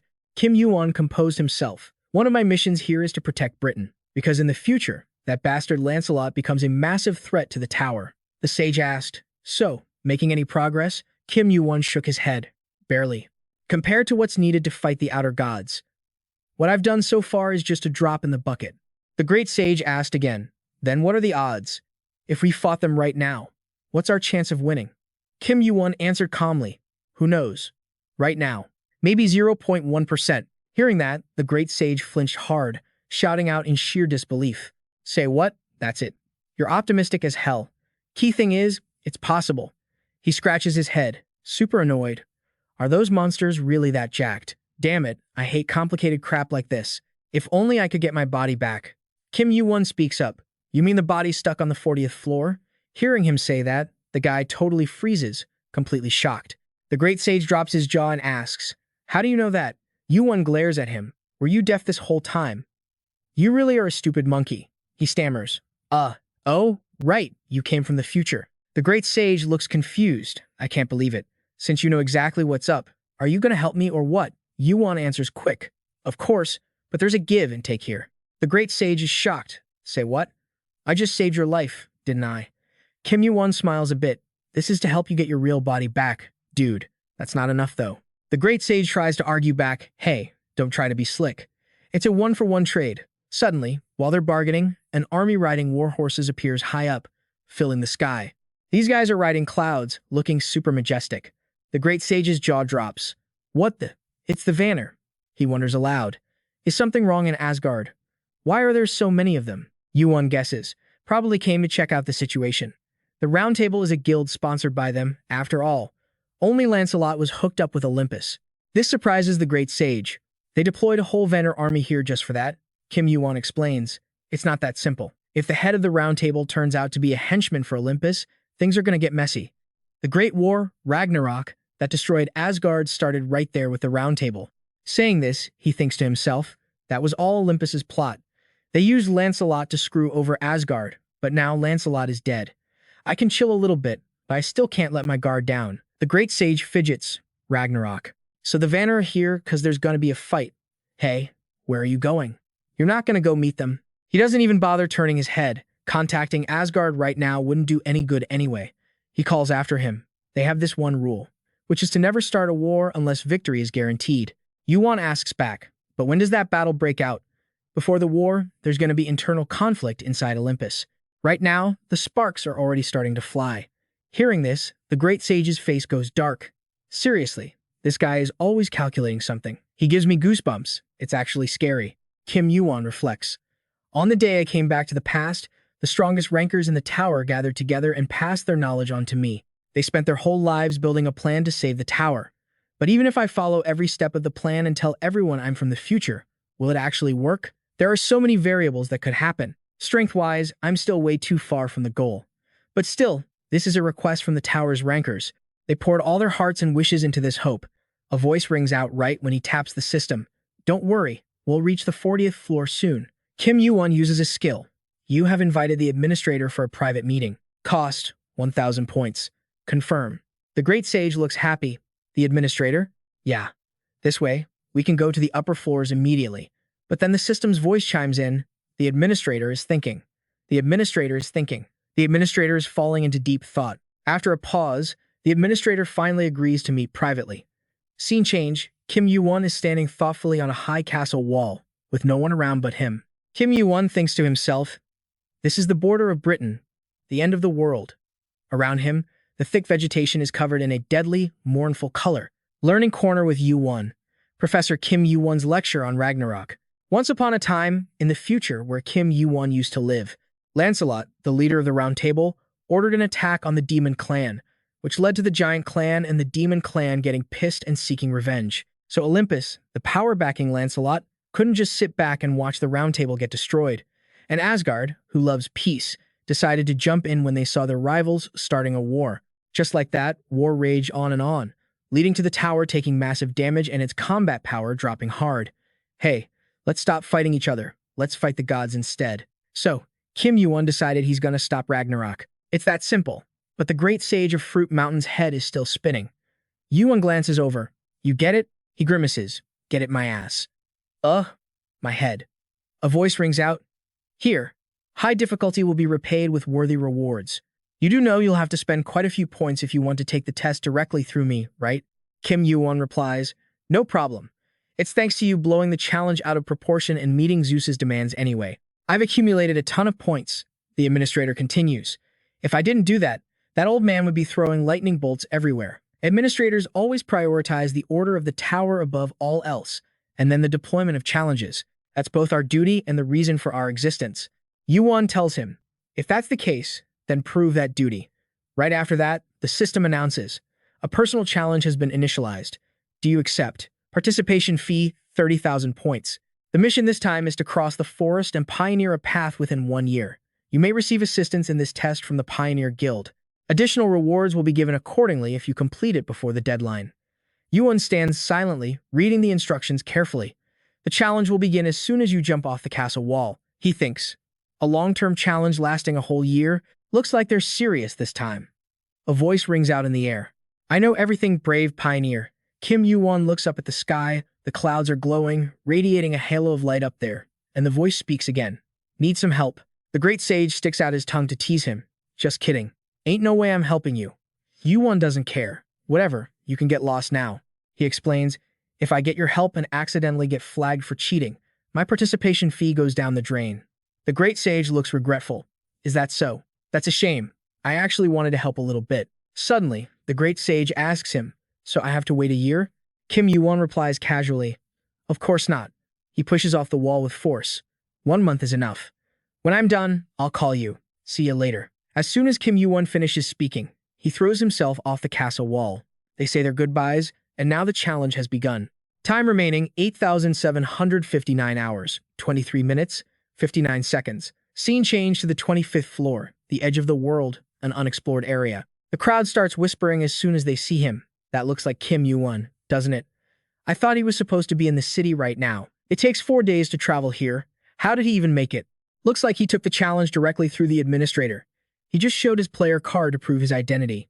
Is that even allowed? First up, we got the vice captain of the Pioneer Squad's Team 3, high ranker Wallace. He steps up to Kim Yuwon and goes, look, Having a hotshot like you help out is great and all, but aren't you kind of taking this challenge too lightly? Just to get through this forest, we're talking at least a year, maybe even 3. So how the hell can you say you're gonna crush a challenge like this in just 1 month? Kim Yuwon just walks off, totally blowing him off, leaving the dude standing there looking stupid. He shoots back. It's fine. Wallace is freaking out a bit. He's taking point. I thought a hyped-up player like him would play it safer. Really hope this doesn't go south. Meanwhile, Kim Yuwon starts charging up his power, and this intense golden light just explodes out of him. The other players see this scary aura and totally jump. What the heck? They scream out, "Yo, what are you doing all of a sudden?" But Kim Yuwon's just busy thinking, "I'm still feeling kinda beat, but man, the energy rushing through me makes up for it. Is this cause my stats leveled up or what?" Kim Yuwon asks Wallace, "This your first time leading a pioneer squad?" The guy starts stuttering. Yeah. Kim Yuwon keeps going. Just 1 second of you hesitating or freaking out could cost your teammates their lives. If you're gonna be captain, you gotta keep a cool head no matter what crazy stuff goes down. Right then, a scream echoes off the cliffs. Kim Yuwon instantly uses his power to crush the dark energy rushing towards them. At the same time, the system pings. Fragment of lightning is reacting to Kaini, divine. Stone is reacting to the fragment of lightning. Activating skill, fragment of lightning. Due to low proficiency, activation time is 30 seconds. He doesn't say a word. Kim Yuwon's face gets super aggressive. He grips his sword and slashes hard. Sparks fly everywhere from where he's standing, lighting up the whole sky. Right now, he's standing tall like a legit warrior, totally fearless. The energy he's putting out is massive. The other players are too scared to even get close. Those fierce sparks slam straight into the monsters, giving them zero chance to dodge. The crowd is whispering, totally freaked out. Wallace is just like, "This is insane. I don't think he was joking about clearing this challenge in a month." Suddenly, Kim Yuwon calls out to him, "What are you standing there for? Let's move." Wallace looks kinda terrified. Day 4 of the expedition, the knights are totally wiped. Everyone's covered in scratches and bruises. Someone walking with Wallace says, "Captain, you're going too fast. At this rate, we're gonna lose Kim Yuwon." Wallace snaps back. The march ends at sunset. "I know you guys are exhausted, but just push a little harder." The soldier thinks about Kim Yuwon's power. He's a total monster. I heard about a high ranker with similar skills once. Zeus, with the power of the heavens, the guy who calls himself the ruler of the tower. He silently admits Kim Yuwon is strong. Obviously, Kim Yuwon isn't on a high ranker's level yet, but his level has got to be ranker tier. But just like every other player on the 25th floor, he's an idiot. We're not going to speed things up in the next 2 weeks like this. Doesn't matter how talented he is, this place is just too huge. How's he supposed to finish this challenge in half a month? Suddenly, the knights get blocked by a giant monster, cutting his train of thought right off. Some purple goo splatters on Wallace's face, making him go pale. Instantly, a massive python pops up right in front of them. It opens its huge mouth, showing off those sharp fangs, staring at the knights with glowing eyes like it wants to swallow them whole. Wallace stands there frozen, thinking, "Damn it, it's too late." In a flash, Pung Baek-lim charges in and chops the monster's head off, spraying blood everywhere. Some of the pioneer squad rush over to Wallace, all worried. Captain, you okay?" Wallace answers, "I'm fine." He looks curious. "Thanks for saving me. But who are you?" Pung Baek-lim speaks up. "You lot the pioneer squad. I'm Pung Baek-lim, the Fist King of the Heavenly Demon Cult." He stares at Wallace, looking super intense and scary. "I'm here on the young leader's orders." "Where is he?" Wallace freezes. "Heavenly Demon? The Heavenly Demon Cult. One of the 4 great lords representing the cult, plus the young leader, who's second only to the cult leader and rules over thousands, is here too." He asks, "Why are you looking for the young leader here?" Pung Baek-lim booms, "'Cause I heard he's here." Wallace is shocked. "Huh? But it's just us here. You can only get in here with the Pioneer Squad's permission. So who could it be?" He's confused, then suddenly remembers that guy from earlier. Wait, no way. Just then, a figure walks out of the woods. Pung Baek-lim lights up. "There he is. So you were nearby." Kim Yuwon says, "I came back because it looked like you were barking up the wrong tree." He looks at the old man seriously. "Don't tell me you came alone." Pung Baek-lim replies, "Of course, I'm not alone. It was your order after all." Wallace is floored. "Say what?" Kim Yuwon is the young leader of the Heavenly Demon Cult. He kicks himself. "Maybe I was being narrow-minded. Maybe this challenge actually will be done in 2 weeks. Suddenly, a whole crowd appears and chants, "We of the cult pledge our lives to the young leader." We greet the young leader of the Heavenly Demon Cult. Hearing that, Kim Yuwon cuts them off. "All right, enough." He thinks to himself, "This challenge says I gotta clear it solo. I can't get help from anyone but the Pioneer Squad. A system notification pops up on his screen. Sender, Kim Yuwon, requesting support for the Pioneer Squad on the 25th floor. Pung Baklim shouts, please mobilize as many troops as you can, sir. He keeps thinking. But if I use my authority as the young leader of the Heavenly Demon cult, it still counts as using my own assets. Decision made, he commands. As the young leader, I order you, from now on, help the Pioneer Squad clear this forest as soon as possible. The crowd obeys instantly, shouting respectfully, yes, sir. The sky is starting to brighten up, and the clouds are clearing out. They finally found a spot to set up camp and crash after the exhausting march. A small light flashes from Kim Yuwon's hand. New message. Merlin, I was wondering where you went. Oh, so that's where they're chillin'. Huh, wait, hold up. The Pioneer team, and even the Heavenly Demon cult are crashing the party? Yo, answer me right now. New message from Kim Yuwon. It is what it is. I just figured I needed to flex my title as the Vice Lord of the demonic cult to mobilize some extra muscle. I heard you're repping the king now, so can I call in some backup? The other side hit back with a reply, in your dreams. Britain's a total dumpster fire right now, so I can't spare a single soul. Blue lights flash from the sky, lighting up the forest. Someone shouted out, Spear King, we're done with this zone. The Spear King replied, good job, now clear the path. He turned to Kim Yuwon, Vice Lord, you can take the finishing blow. Yellow lightning crackled into existence. Kim Yuwon blasted the monsters into oblivion in a split second. The system screen popped up again. Day 14. You have cleared the world's Pioneer Hero Trial. You will receive additional rewards based on completion time. Your next additional reward is temporarily delayed. You may now proceed to the 26th floor. Right after moving up to the 26th floor, the system sent a notification. You have acquired 50,000 points. Total points earned are now 5,450. You will receive a reward based on your completion time score. The system chimed in again. You have acquired 150,000 points. You have transferred 50,000 points to the Fist God, and what comes, must come. A handshake sealed the deal. The system chimed with that familiar sound again. You have transferred 50,000 points to the Spear God. The Spear King raised his hand, grinning like he won the lottery. So much money. Thank you very much. Kim Yuwon watched the scene unfold and thought to himself, there's nobody more annoying than a boss who hesitates to give their subordinates a fat bonus. Without the help of the Heavenly Demon cult, I couldn't have pulled this off. Guess I gotta head back to Camelot now. They're rushing me like crazy. An image of an angry old uncle, fuming with rage, popped into his head. The old man was growling those same old lines. You've been gone way too long. What took you so forever? I'm not letting it slide this time. Suddenly, Bakelim stepped up, his voice ice cold. Vice Lord, if this counts as a reward, then I want something else. While Kim Yuwon was wondering what was up with this crazy dude, Bakelim grinned excitedly, clenched his fist, and continued. Forget the ranks for a second. Fight me, one-on-one. The Spear King couldn't take it anymore and yelled out in frustration. What kind of attitude is that? Of course, Kim Yuwon was already used to Bakelim's nonsense. He waved his hand to calm the Spear King down and said, it's fine. He immediately let his actions do the talking. Shall we get this party started? Bakelim was thrilled and seized the chance instantly. Really? Thank you. Kim Yuwon replied just as cheerfully, no problem. Then he glanced at a soldier and added, hey over there, clear this area out so nobody interferes with our fight. Bakelim was fired up, wearing a cocky grin as he prepared for battle. The system announced, the duel has been agreed upon, penalties are temporarily lifted. Kim Yuwon thought, the power of the Fist God, the last one to reach the title of king among the four, ranked highest in the Heavenly Demon cult and possessing martial arts symbolized by the fist. Kim Yuwon raised his fist slightly and said, I won't use the Heavenly Demon skill.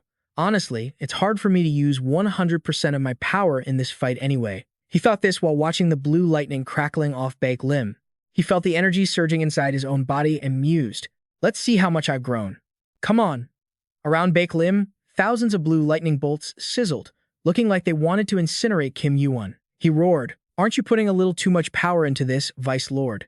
They crashed into each other like two massive waves, fists colliding to create a raging storm. The ground cracked and swirled like a hurricane. Bakelim laughed. Aren't you going to use the Fire God power? Kim Yuwon smirked. I developed a different move. That comment hit Bakelim's pride hard. He gritted his teeth. You're gonna regret saying that real soon. Countless lightning bolts with insane power blasted toward Kim Yuwon, climaxing in the Destruction Thunder God technique. It looked absolutely terrifying. Bakelim looked shook after seeing Kim Yuwon dodge the move. He thought, how did he block that attack? I mean, it's been a long time, so obviously he's leveled up. But to improve this much, Kim Yuwon tanked Baek Lim's entire lightning punch, a faint smile still playing on his lips. The system chimed in, the power of the giant flows through you. Constitution stats are converted to strength stats at a higher rate. Kim Yuwon grinned broadly. Now I'm gonna go all out. He unleashed his full power, double jumping 3 times at 100 kilometers per hour, then smashed all that force right at Baek Lim. Baek Lim clenched his teeth in terror, thinking, my arm bones feel like they're shattering. He's too strong. He was totally shocked, because after that unexpected loss to him, a player who climbed 10 floors in a row, Baek Lim had trained nonstop until this very day just to fight him. Just to get a rematch that was fair and square, with no barriers or limits. Seeing how strong he had become, Kim Yuwon's eyes burned with an unyielding determination. Even though Baek Lim was losing, he was secretly satisfied. His wish had finally come true. Kim Yuwon didn't hold back at all, and punched him straight in the face, hard, making Baek Lim spit out a mouthful of blood. But now, his aura boiled even hotter. Don't think it ends this easily. Right after that, Baek Lim gritted his teeth and channeled his internal energy. He launched himself into the air, sending rocks and debris flying everywhere. Baek Lim's hands moved wildly in the air, raining powerful lightning bolts down on Kim Yuwon. This was the heavenly thunder fist. Suddenly, a deep voice echoed from the sky, Baek Lim. He didn't understand what was happening, but suddenly, a purple aura swirled around him, and that voice spoke again, Baek Lim. Baek Lim, speak to me. Can you see me? Turns out, that face and voice belonged to the heavenly demon, Mujin. He looked furious as he stared at Baek Lim, but Baek Lim didn't care and slammed his attack down anyway. The impact started cracking the ground apart. Baek Lim gasped for breath. What did I just see? Such terrifying, oppressive power. He's been recognized by the heavenly fire. At the same time, Kim Yuwon struck. What did he just witness? Baek Lim was a little scared. Heavenly demon. I saw the Lord. Kim Yuwon chuckled softly. I see. The people of the heavenly demon cult always fear the heavenly demon the most, don't they? Right after that, Baek Lim hit the dirt, his power slamming down so hard the ground cracked open again. Baek Lim looked up at him and shouted, I lost. Thank you for accepting this insane request from a nobody like me. Kim Yuwon was totally chill. No big deal. Scene cuts to the palace. Merlin talking to Kim Yuwon. You've been out on the front lines for ages. Why come back now? Better get ready to run some errands in the next few days. Did the great sage drag you away or something? Yuwon sat down to rest, frowning in annoyance. You look wrecked. I thought you wouldn't make it back alive. Remembering the past, those two had a totally chaotic trip the whole way. Hey, slow down. You psycho. Merlin continued. Honestly, you owe the heavenly demon cult. Actually, the whole Murim owes you. Can't believe the heavenly demon cult actually joined the Murim alliance. The Murim can stand toe-to-toe with the major guilds now. Kim Yuwon replied, yeah, exactly. What about the round table? Merlin got salty. Don't get me started. It pisses me off just talking about it. After picking a fight with Asgard, some gutsy idiots are actually planning to leave the guild. Don't know exactly who yet. It's all because of that bastard Lancelot.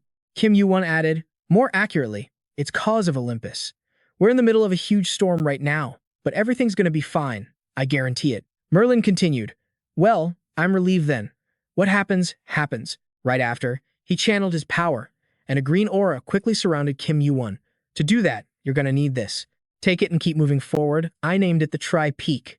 Make sure you use it well. I don't know exactly what you need to save here, but I think you can pull off whatever you're aiming for. Kim Yuwon thought to himself, the Sea Stone. If I get it and forge it into equipment, it's gotta be defensive gear, not a weapon. Right then, Kim Yuwon thought of Hephaestus. Hey, old man, you won't regret it this time. Merlin explained, I figured you'd want something comfy rather than heavy armor, so I made that. Kim Yuwon put it on and replied, yeah, fits perfectly. He felt it out bit by bit, so light, it covers almost my whole body. If Kaini compresses adamantium, this thing spreads it out evenly. Just to explain a bit, this Tri-Peak is a set outfit made from pure sea stone and adamantium. It holds the power of the ocean, water armor, ocean manipulation, converting water attribute mana, and calling upon the sea. Right after that, Kim Yuwon grabbed his sword. Merlin stared at him, totally blanking out. Kim Yuwon didn't stop moving. The old man was shocked and couldn't help but blurt out, huh, what are you doing? Right then, Kim Yuwon slashed his own sleeve hard, sending fabric flying. Merlin jumped, screaming, what the hell are you doing? Kim Yuwon didn't answer. He just took the sword and slashed his own arm hard, fresh blood pouring out non-stop. He looked at him in panic. Have you lost your mind? Why would you do something crazy like that? Yuwon smiled calmly. Chill. I was just testing the defense and effects of this gear. The old man was speechless. How can you just slash your own arm with your sword like that? Yuwon reassured him. I'm fine, don't worry about it. He evaluated it. It looks like a normal shirt. Even though it's made of adamantium, it's super durable. When I tried to cut it, it didn't even get a scratch. Even though it's thin as paper, it won't tear easily. Looks like I caught the attention of another entity from this gear. Just as he thought that, he warned Merlin. This is gonna get dangerous. So back off a bit, old man.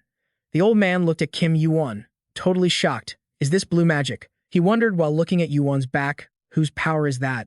At the same time, the system announced, the egg is reacting to you. The egg is baring its fangs. Thinking about the egg, he wondered if it was a creature like those eyes he saw inside the tower before. It has an ego and consciousness. The whole thing gives off a dangerous, oppressive vibe. What are you? You don't have a name. You're not a monster, and you're not human. What the hell are you?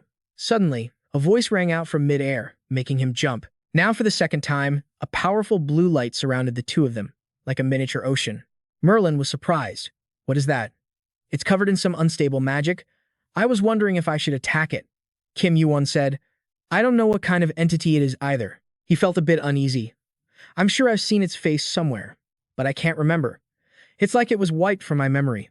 So is it plotting something with the lightning god Jade that Zeus has, the one I knew about before? I want to know and ask how it possessed the power of an outer god to get this strong and why it showed up as a piece of gear. The egg hatching rate had gone up quite a bit too. Merlin asked him, You leaving already? Yeah, I should get going. The old man was a bit surprised. In such a rush, you can't even rest a bit, he said cheerfully. Stop by next time if you have time. There might be a statue of you here by then. He quickly agreed. Okay, I'll come back when I get the chance. I'm heading out. The system quickly popped up a notification.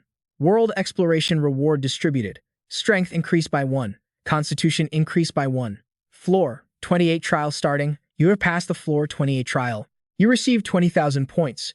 You passed the floor 27 trial. And just like that, trials kept popping up and he had to conquer them all. Time flew by while he did missions. Half a year passed just like that. At the floor 41 trial area, Kim Yuwon was sitting there chilling, grilling a delicious fish. Suddenly, he heard strangers from far away. He's over here, the one-eyed guy said. I activated the silence skill so he won't hear anything.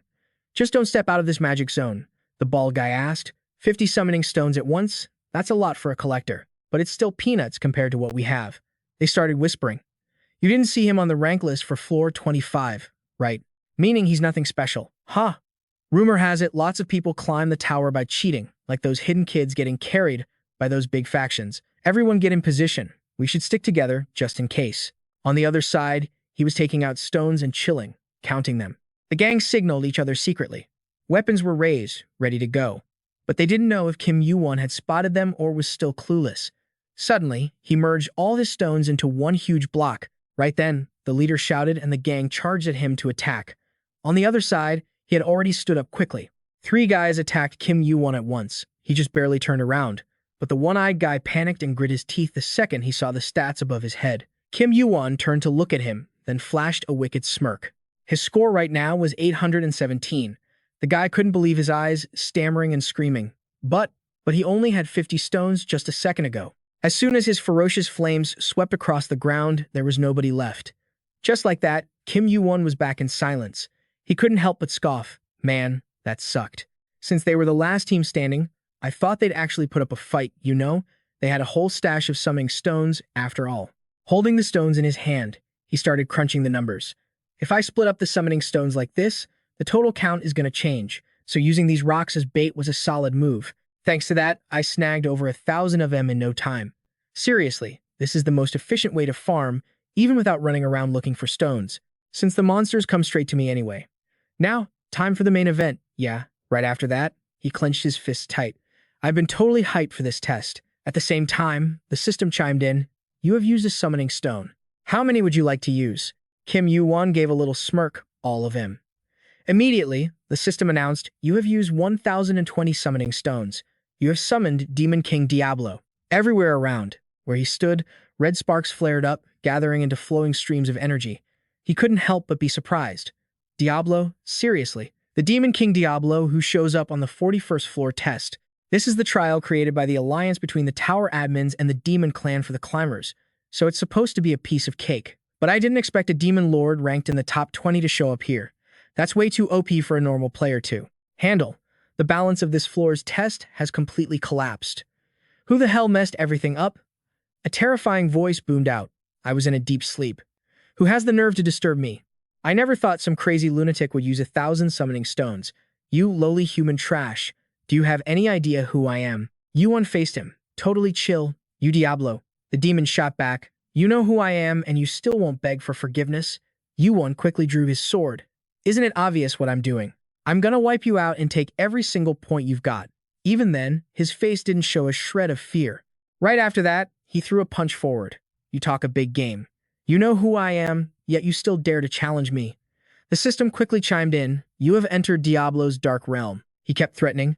I will turn every bone in your body to ash. At that moment, your senses are being paralyzed. You are resisting the domination status effect. Defeat Diablo. Kim Yuwon calculated. A debuff status effect, huh? Doesn't sound like much fun. I'll start by countering this dark realm. Right then, his fire eyes resisted the dark realm's effect. Resistance successful. Holy fire is burning up the dark realm. You could say his flames and the demon kings were going head to head. They both slammed into each other with blazing attacks. He thought to himself after launching his attack, did that actually work? Suddenly, a hideous red hand swung aggressively at him. The ground cracked and debris flew everywhere, but luckily, he dodged the hit. The demon king looked at him with a wicked grin. Interesting. His sharp, nasty teeth were fully exposed. Seeing Yuwon charge in got him all excited. That's what I'm talking about. You shouldn't go down that easily. Then he blasted more fire straight at Kim Yuwon like a maniac. Kim Yuwon swung his sword up, striking hard at the demon king. Moving so fast the demon couldn't even dodge.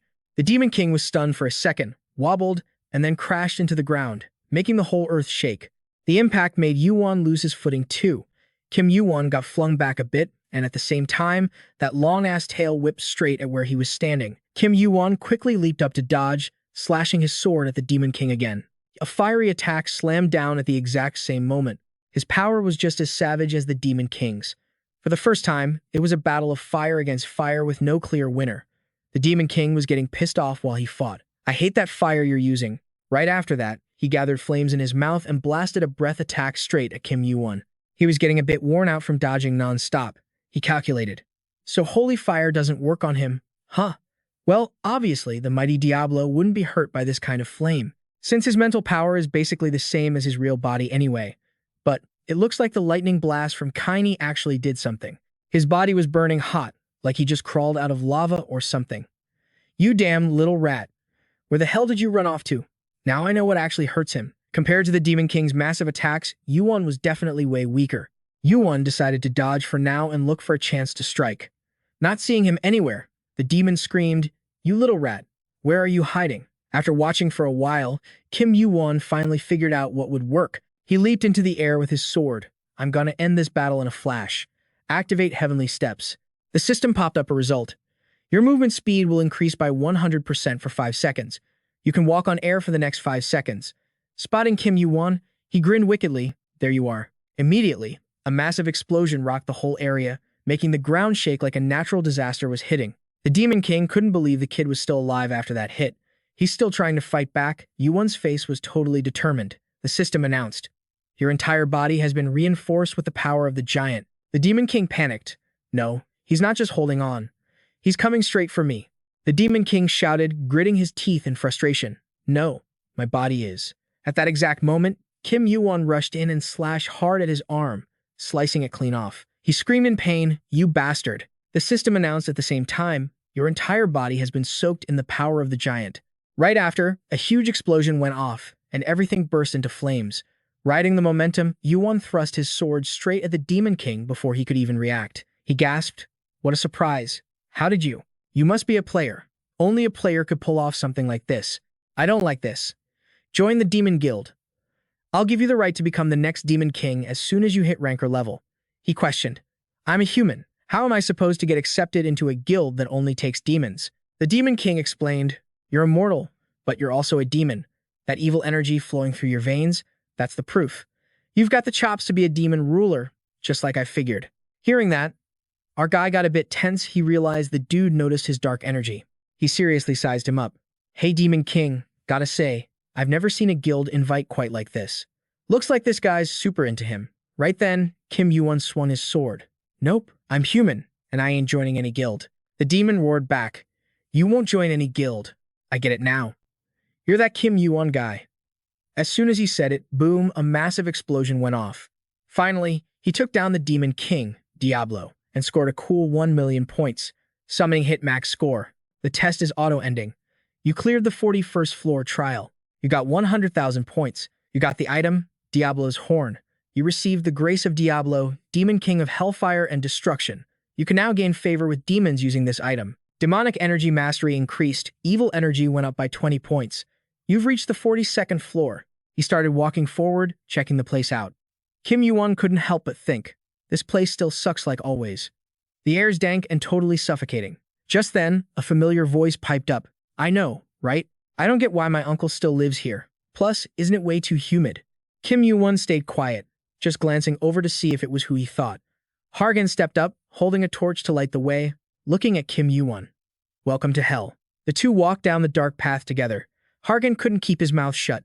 Thinking about it, you're still super difficult. You said hell? This isn't even the 42nd floor proper yet. I was just so happy to see you. Kim Yuwon made a face. So that's how you react when you're happy to see someone? Weirdo. Hargan hummed, welcome to hell. That's the nickname for the 42nd floor, you know. He thought silently.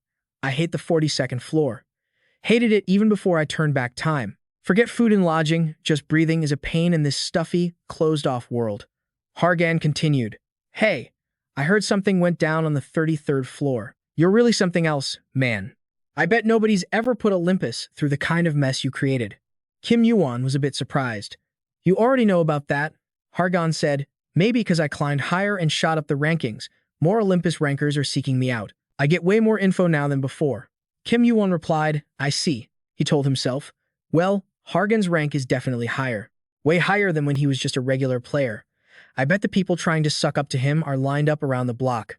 Looking at everything ahead, Kim Yuwon wondered, You sure this is it? We passed a ton of paths just like this. Hargan insisted, I'm sure. This is an iconic spot for Olympus. Besides, I've been here a few times. Let's go. This is where hell really begins. They both looked down into the darkness.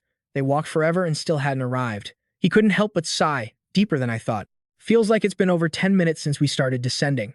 Suddenly, something made them slow down. He turned to look at his buddy. Hargan flashed a light, brightening up the whole place. Over by the pit, it looked like something was staring at them. Kim Yuwon watched silently, thinking, there's a lot of him. Dunno what he was talking about, but it doesn't look good. He still felt a bit uneasy. I feel like someone's scrutinizing me from somewhere.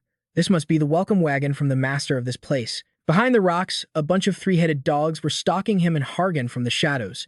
Kim Yuwon didn't let his guard down and started powering up. Dunno if this'll work, but doesn't hurt to try. Seemed like they sensed they were busted, so they stopped hiding. One of them lunged out aggressively. Kim Yuwon threw a massive punch, sending the three-headed dog flying. He glared at them. I don't have time to play around here, so let's wrap this up quick. As soon as Kim Yuwon said that, the whole pack barked loudly and charged at him viciously. These dogs are from hell, so they're no joke. But how could he be scared of a pack of mutts? Kim Yuwon unleashed another strike at them. Safe to say they'd never been hurt like that by a human before, so they yelped in pain and terror. He grabbed its mouth with both hands, clamping it shut so it couldn't bark anymore. The three-headed dog was totally shocked by this move. It seemed to be trembling a bit, but also kind of curious. Right then, a notification popped up. Cerberus is wondering about your identity. Cerberus feels fear toward the giant's power. Kim Yuwon scoffed. What's wrong? Did I remind you of the past? The image of Hercules flashed before the big dog's eyes. He remembered that Hercules once taught hundreds of Cerberus dogs a lesson with his strength for days on end. Those memories must be etched deep into their bodies. Otherwise, they wouldn't be reacting like this to the giant's power. Right now, Golden Cinder Eyes is scanning their nature. Scan failed. Kim Yuwon calculated, this should be enough. Suddenly, a gloomy voice echoed from the depths of hell, startling the dogs. What do you think you're doing? Hearing that voice, he tossed the dog aside aggressively. Finally showed up. Kim Yuwon knew at a glance. Second in command on Olympus, the most reliable one, and the only high ranker among the three gods. The most key factor in saving Chronos, who's trapped on Olympus. Hargan bowed respectfully the moment he saw him. Greetings to the god of darkness and knowledge of Olympus, Hades. He stood there, towering over them, looking at the two young guys with a complicated expression. Shortly after, they were invited to Hades' place, He didn't say a word. Everyone waited in silence while tea was poured. The cups were filled quickly. Kim Yuwon politely picked his up but paused. The water was pitch black. Hades saw his hesitation and explained, "It's good for your health. Drinking it restores mana and stabilizes your body and soul." Saying that, he lifted his cup and took a sip himself. Kim Yuwon followed suit immediately. Right then, the system notified, "You have consumed Hell's green tea. Mana recovery speed will increase for 1 hour. Your mind has become clearer." He was totally surprised. Hell's green tea? That's a rare item. I can't believe he gave me something so precious. Seeing him finish the drink, Hades continued, "I still can't believe it. Can't believe a brat like you actually blocked that insane lightning bolt from Zeus. Hargan, you should team up with this kid from now on." He answered with zero hesitation. "You got it. I'll give it everything I've got.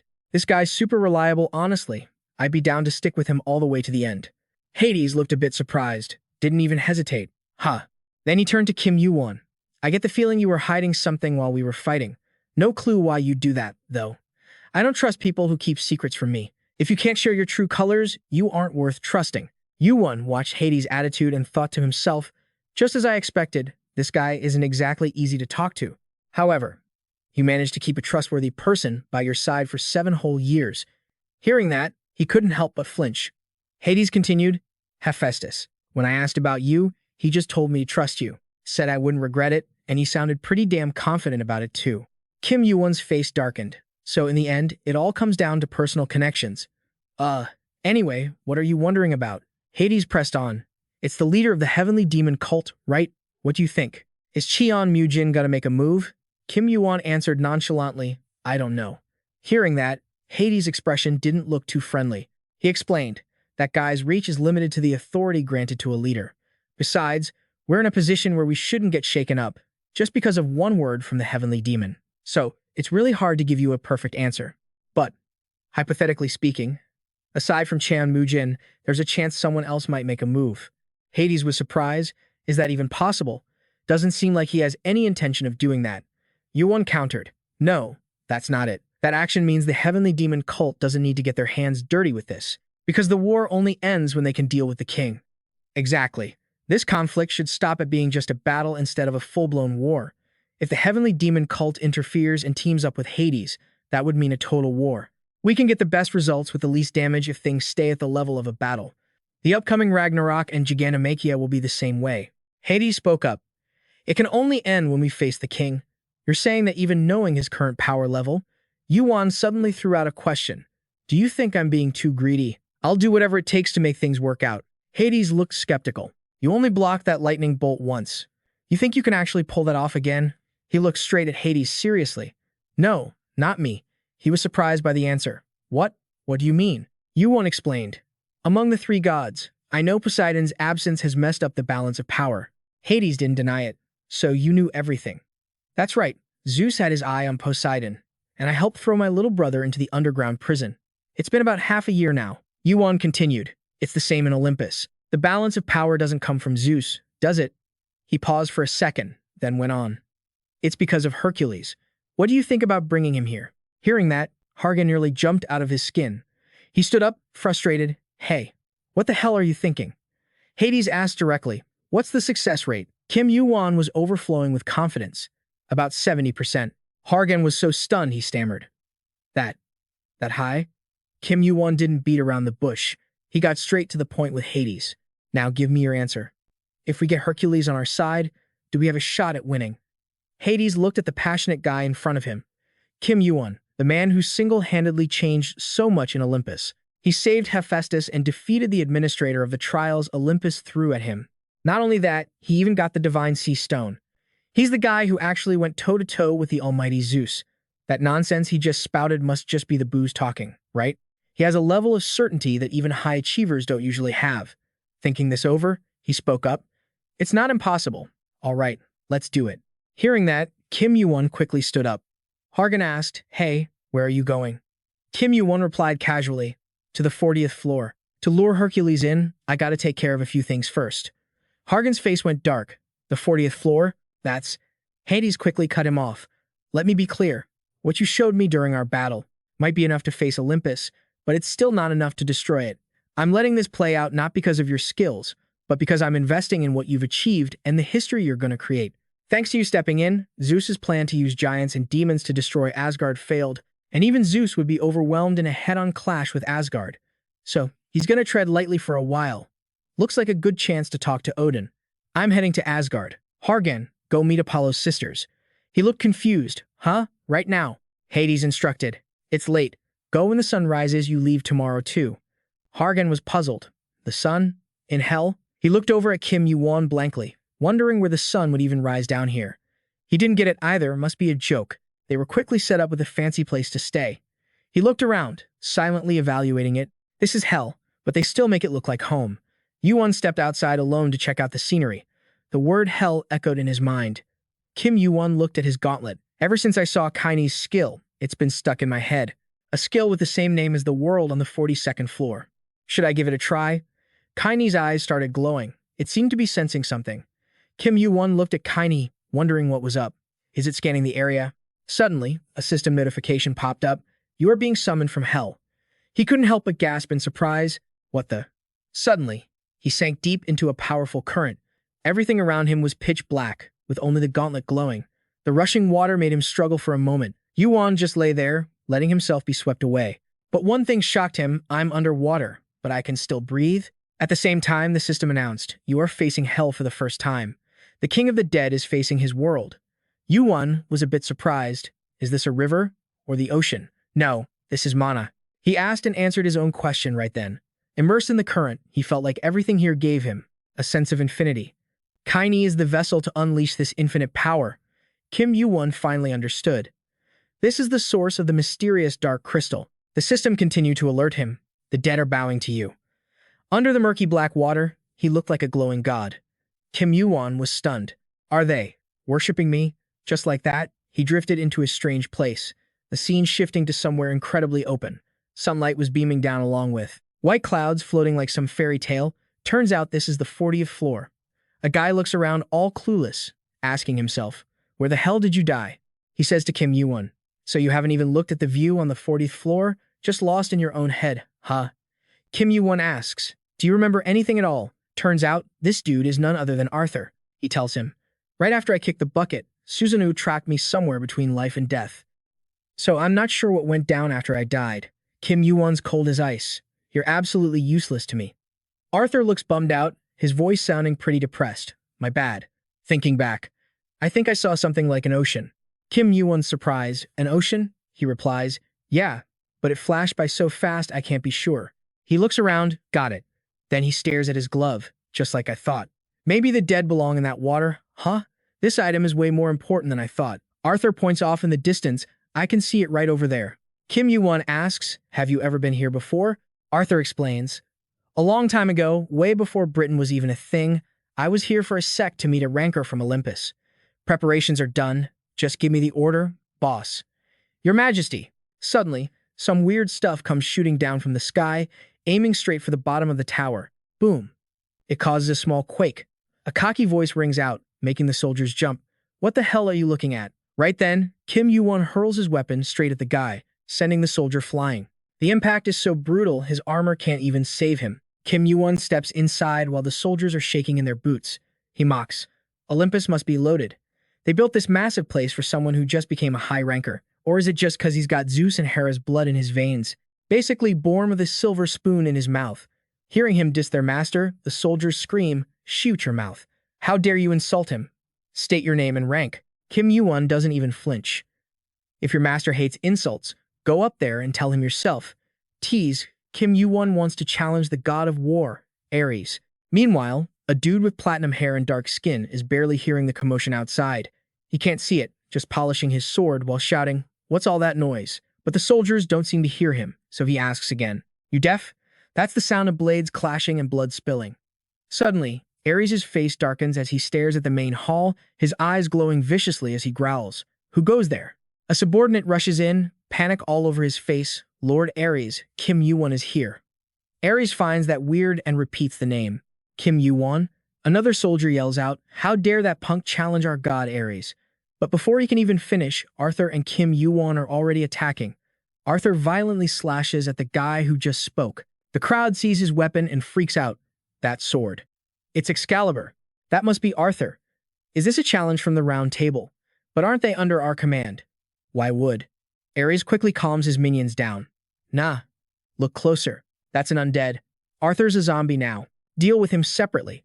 He figures it out fast. Seems that cocky intruder did this on purpose. But the one pulling the strings is someone else. Kim Yuwon steps closer with his sword, teasing him. You catch on quick, I'll give you that. Ares eyes him. So you're Kim Yuwon. You sure you can beat me? Everyone here is a high ranker, not like those losers outside. Kim Yuwon doesn't give a damn. Forget the small fry, let's go one-on-one. One of the soldiers can't believe he just said that. He blurts out, how can a player be so freaking arrogant? Kim Yuwon replies, I didn't just come here to fight. Winner takes everything the loser has. Ares scoffs, excuse me? He raises his voice, but I don't want a damn thing from you. Kim Yuwon smirks. You're not very bright, are you? You have no idea what I'm holding. He shows the item right as he says it. Ares takes one look and senses the aura of the item he needs. Is that the sea stone? A soldier steps forward. Master, you don't need to dirty your hands. Let us handle this punk. Ares raises a hand to stop him. No one interferes in my fight unless I say so. You guys know what I hate the most. He looks at the kid. If you brought the sea stone, you must be pretty confident you're gonna win. Kim Yuwon shrugs. Yup. Ares summons his weapon and shouts, fine, I accept your challenge. Looting after war is a must anyway. He looks at him like a bug. I'm gonna kill you and take the stone. Kim Yuwon orders, Arthur, deal with those goons. Arthur rushes in. Yes, master. Immediately, the kid channels his inner power and charges straight at the war god with insane speed. Kim Yuwon's aura right now rivals anyone on Olympus. They clash instantly, unleashing waves of raw power. Ares is super cocky, grinning like a villain as he keeps attacking. They fight so hard the ground around them keeps exploding because it can't handle the impact. Ares strikes, but Kim Yuwon dodges fast, keeping a safe distance. He asks, you got a zombie ally, you a necromancer or something. At the same time, punishment strikes down, but Ares is still chilling. Whatever, this is interesting. Having Arthur is basically cheating though. Kim Yuwon can't stand his rambling, quit stalling and bring it. Ares gives him a nasty grin, full of contempt. You're way too full of yourself. And boom, they rush each other again. This is the first time a player has thrown hands with a high ranker. Meanwhile, his fire eyes are tracking the enemy's sword moves. Senses are maxed out, and giant strength is flooding his body. Ares jumps for a heavy strike, but Kim Yuwon isn't backing down. It's an intense brawl. Kim Yuwon quickly sidesteps, dodging a massive hit from Ares, who immediately slashes back at him. But he doesn't stop there. When his attack fails, he leaps up, aiming his sword right at the kid. The palace around them is already trashed from the fight, nothing but rubble left. Looks like the god of war is actually struggling. He can't even hold it back, dude just spat out a mouthful of fresh blood. The system pops up a notification. Stamina temporarily swapped for strength. Kim Yuwon channels his energy fast, grits his teeth, and smashes a heavy punch right down on Ares. Ares throws his sword up to block, fast. He's totally shook by that power. He looks at Kim Yuwon, and yeah, he's definitely feeling a little terrified deep down. Gigantification, man, that hit, hurt, and it was fast too. Kim Yuwon smirks at him, all cocky and challenging. This is the power you're so jealous of, isn't it? Talking about gigantification, I mean. Obviously, Ares can't stand being looked down on like this, but facts are facts.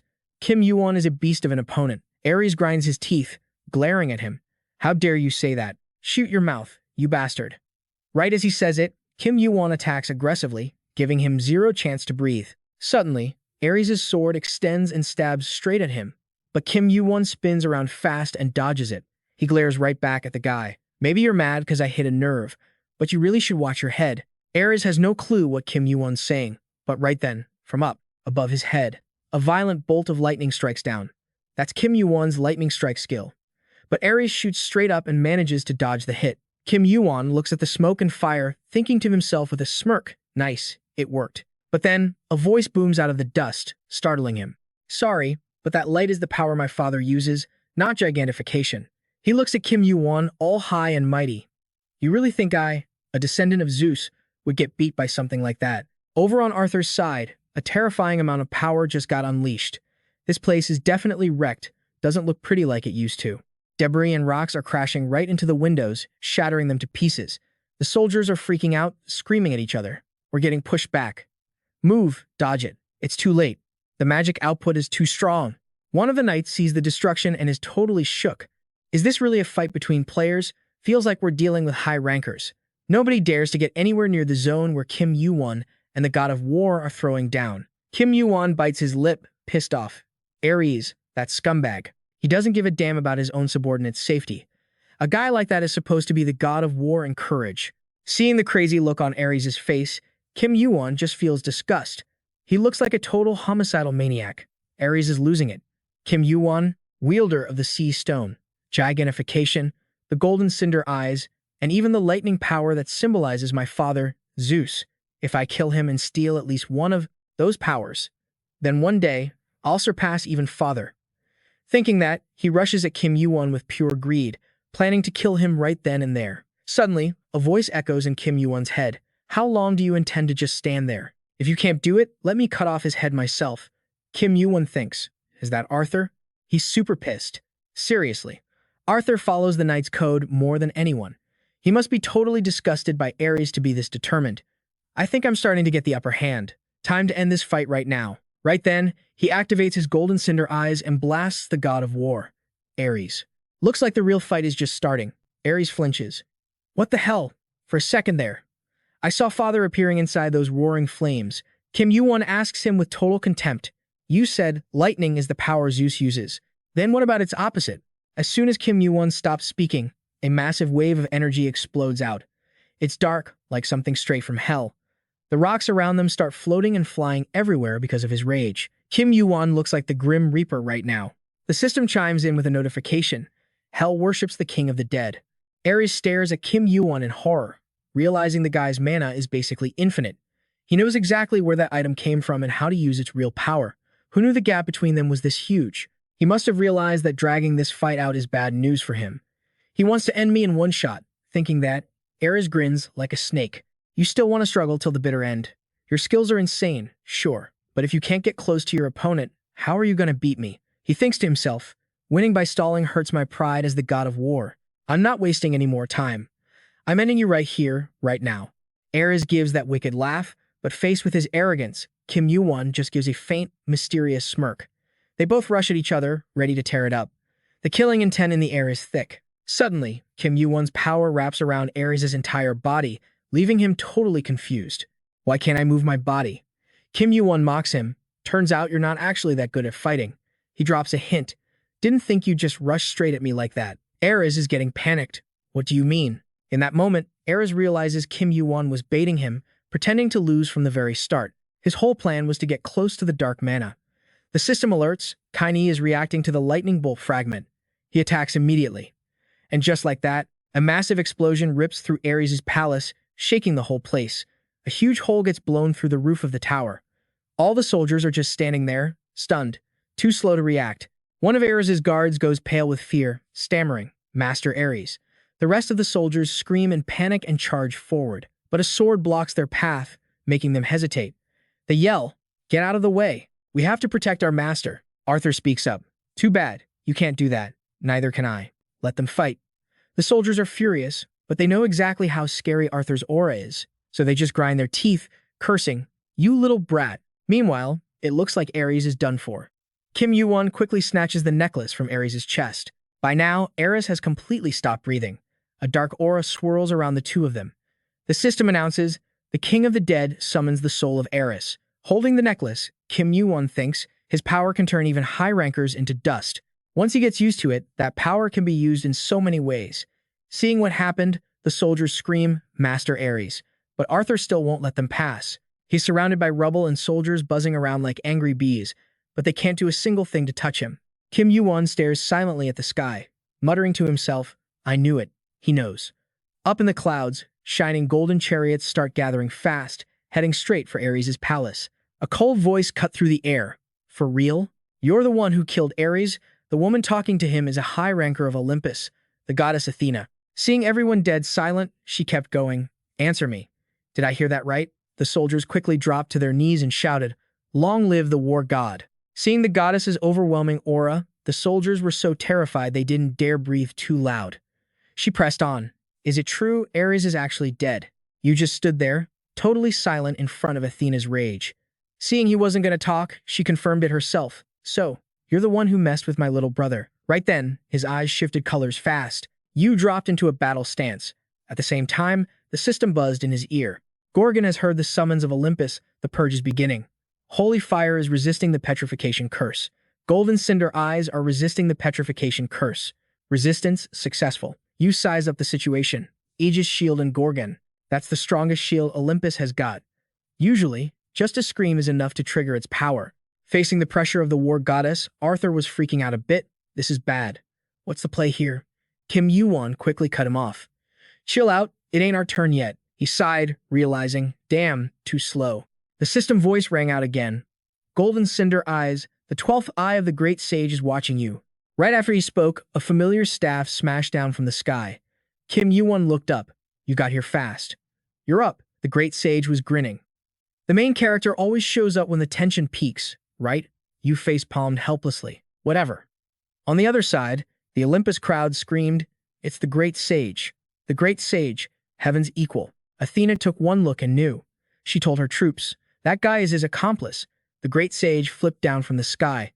I am definitely not his ally. So, what's your plan? You glanced over. Nothing's changed. Don't block my grind, he continued. Since everyone's aiming at Kim Yuwon right now, you should worry about saving your own skin. The soldiers were confused. Great sage, are you seriously starting a war with Olympus? Right then, Athena barked an order. Everyone, punish the enemies of Olympus. The great sage sneered, get lost. Immediately, the great sage's massive staff slammed hard into the goddess's shield, making a huge boom. He was annoyed. Hephaestus's gear is annoyingly tough. How much adamantium did you dump into this thing? But it ain't nothing compared to my staff. Teased, he looked at the kid with excitement. This is way more fun than I thought. Kim Yuwon, you handle the scrubs. I'll take care of the heavy hitters. You can handle that much, right? Kim Yuwon smirked. Why ask something so obvious? He immediately ordered Arthur, protect the weaklings. Leave the rest to me. Arthur quickly obeyed.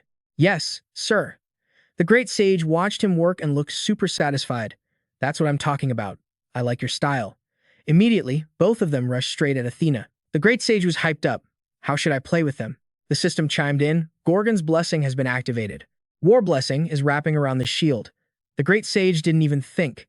He just smashed right into that shield from point-blank range. Athena was actually scared for a second.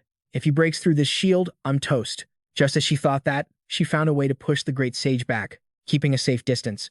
Right then, Athena flew up, stood on the tip of the great sage's Rui Jingu staff, and rushed in to attack.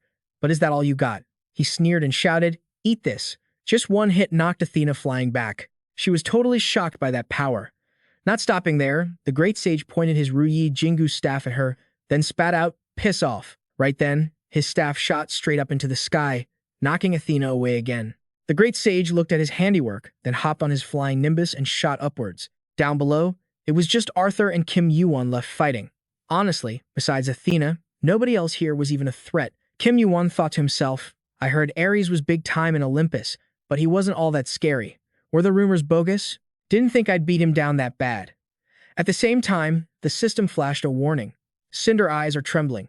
Battle senses have been enhanced. You considered his options. Looks like I hit my limit fighting Ares. I can't hold out here much longer. Thinking that, he moved in to wipe out the Olympus soldiers quick. Blessing of the sea is wrapping around you.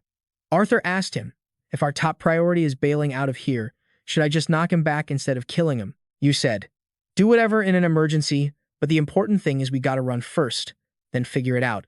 He sighed casually. One day, I'll be strong enough to face the outer gods, but for now, we dip. Arthur was shocked. He couldn't believe the word escape actually came out of that guy's mouth. Then he said, got it. On the other side, the soldiers screamed, stop them. Don't let him get away. You spoke up.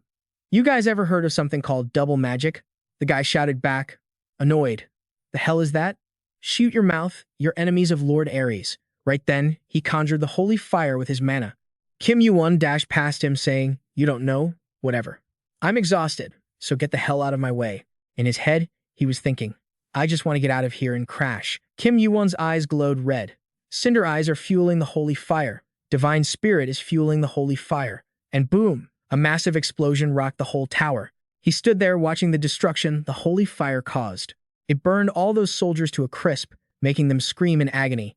Kim Yuwon remarked, holy fire is wicked strong.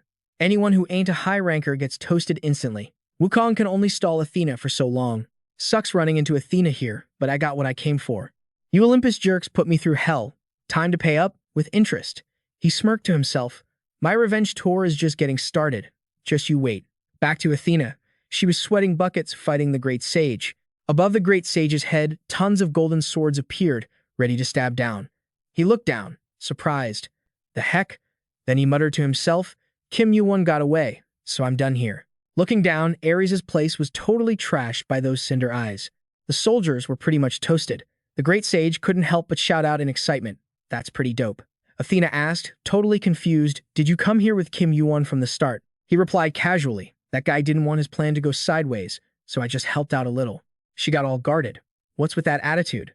Did the great sage get involved because he knew I'd show up? A huge question popped up in Athena's head. Why though? The great sage stuck his tongue out teasingly. My job here is done. He gave Athena a mischievous, sly grin. Hanging out here was actually kind of fun. I'm out. Catch you later. As soon as he finished speaking, he hopped on his cloud and zoomed off, vanishing instantly. Athena stood there dazed, watching his fading silhouette and muttering to herself.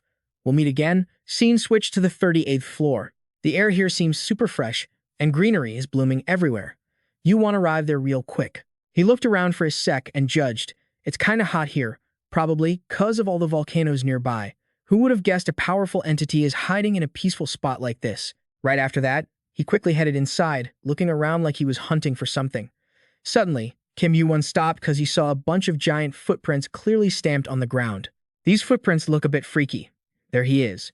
He kept following the tracks, carefully using his sword to clear the blocking jungle leaves. Kim Yuwon walked and thought, if I just keep following these tracks, will he actually be nearby?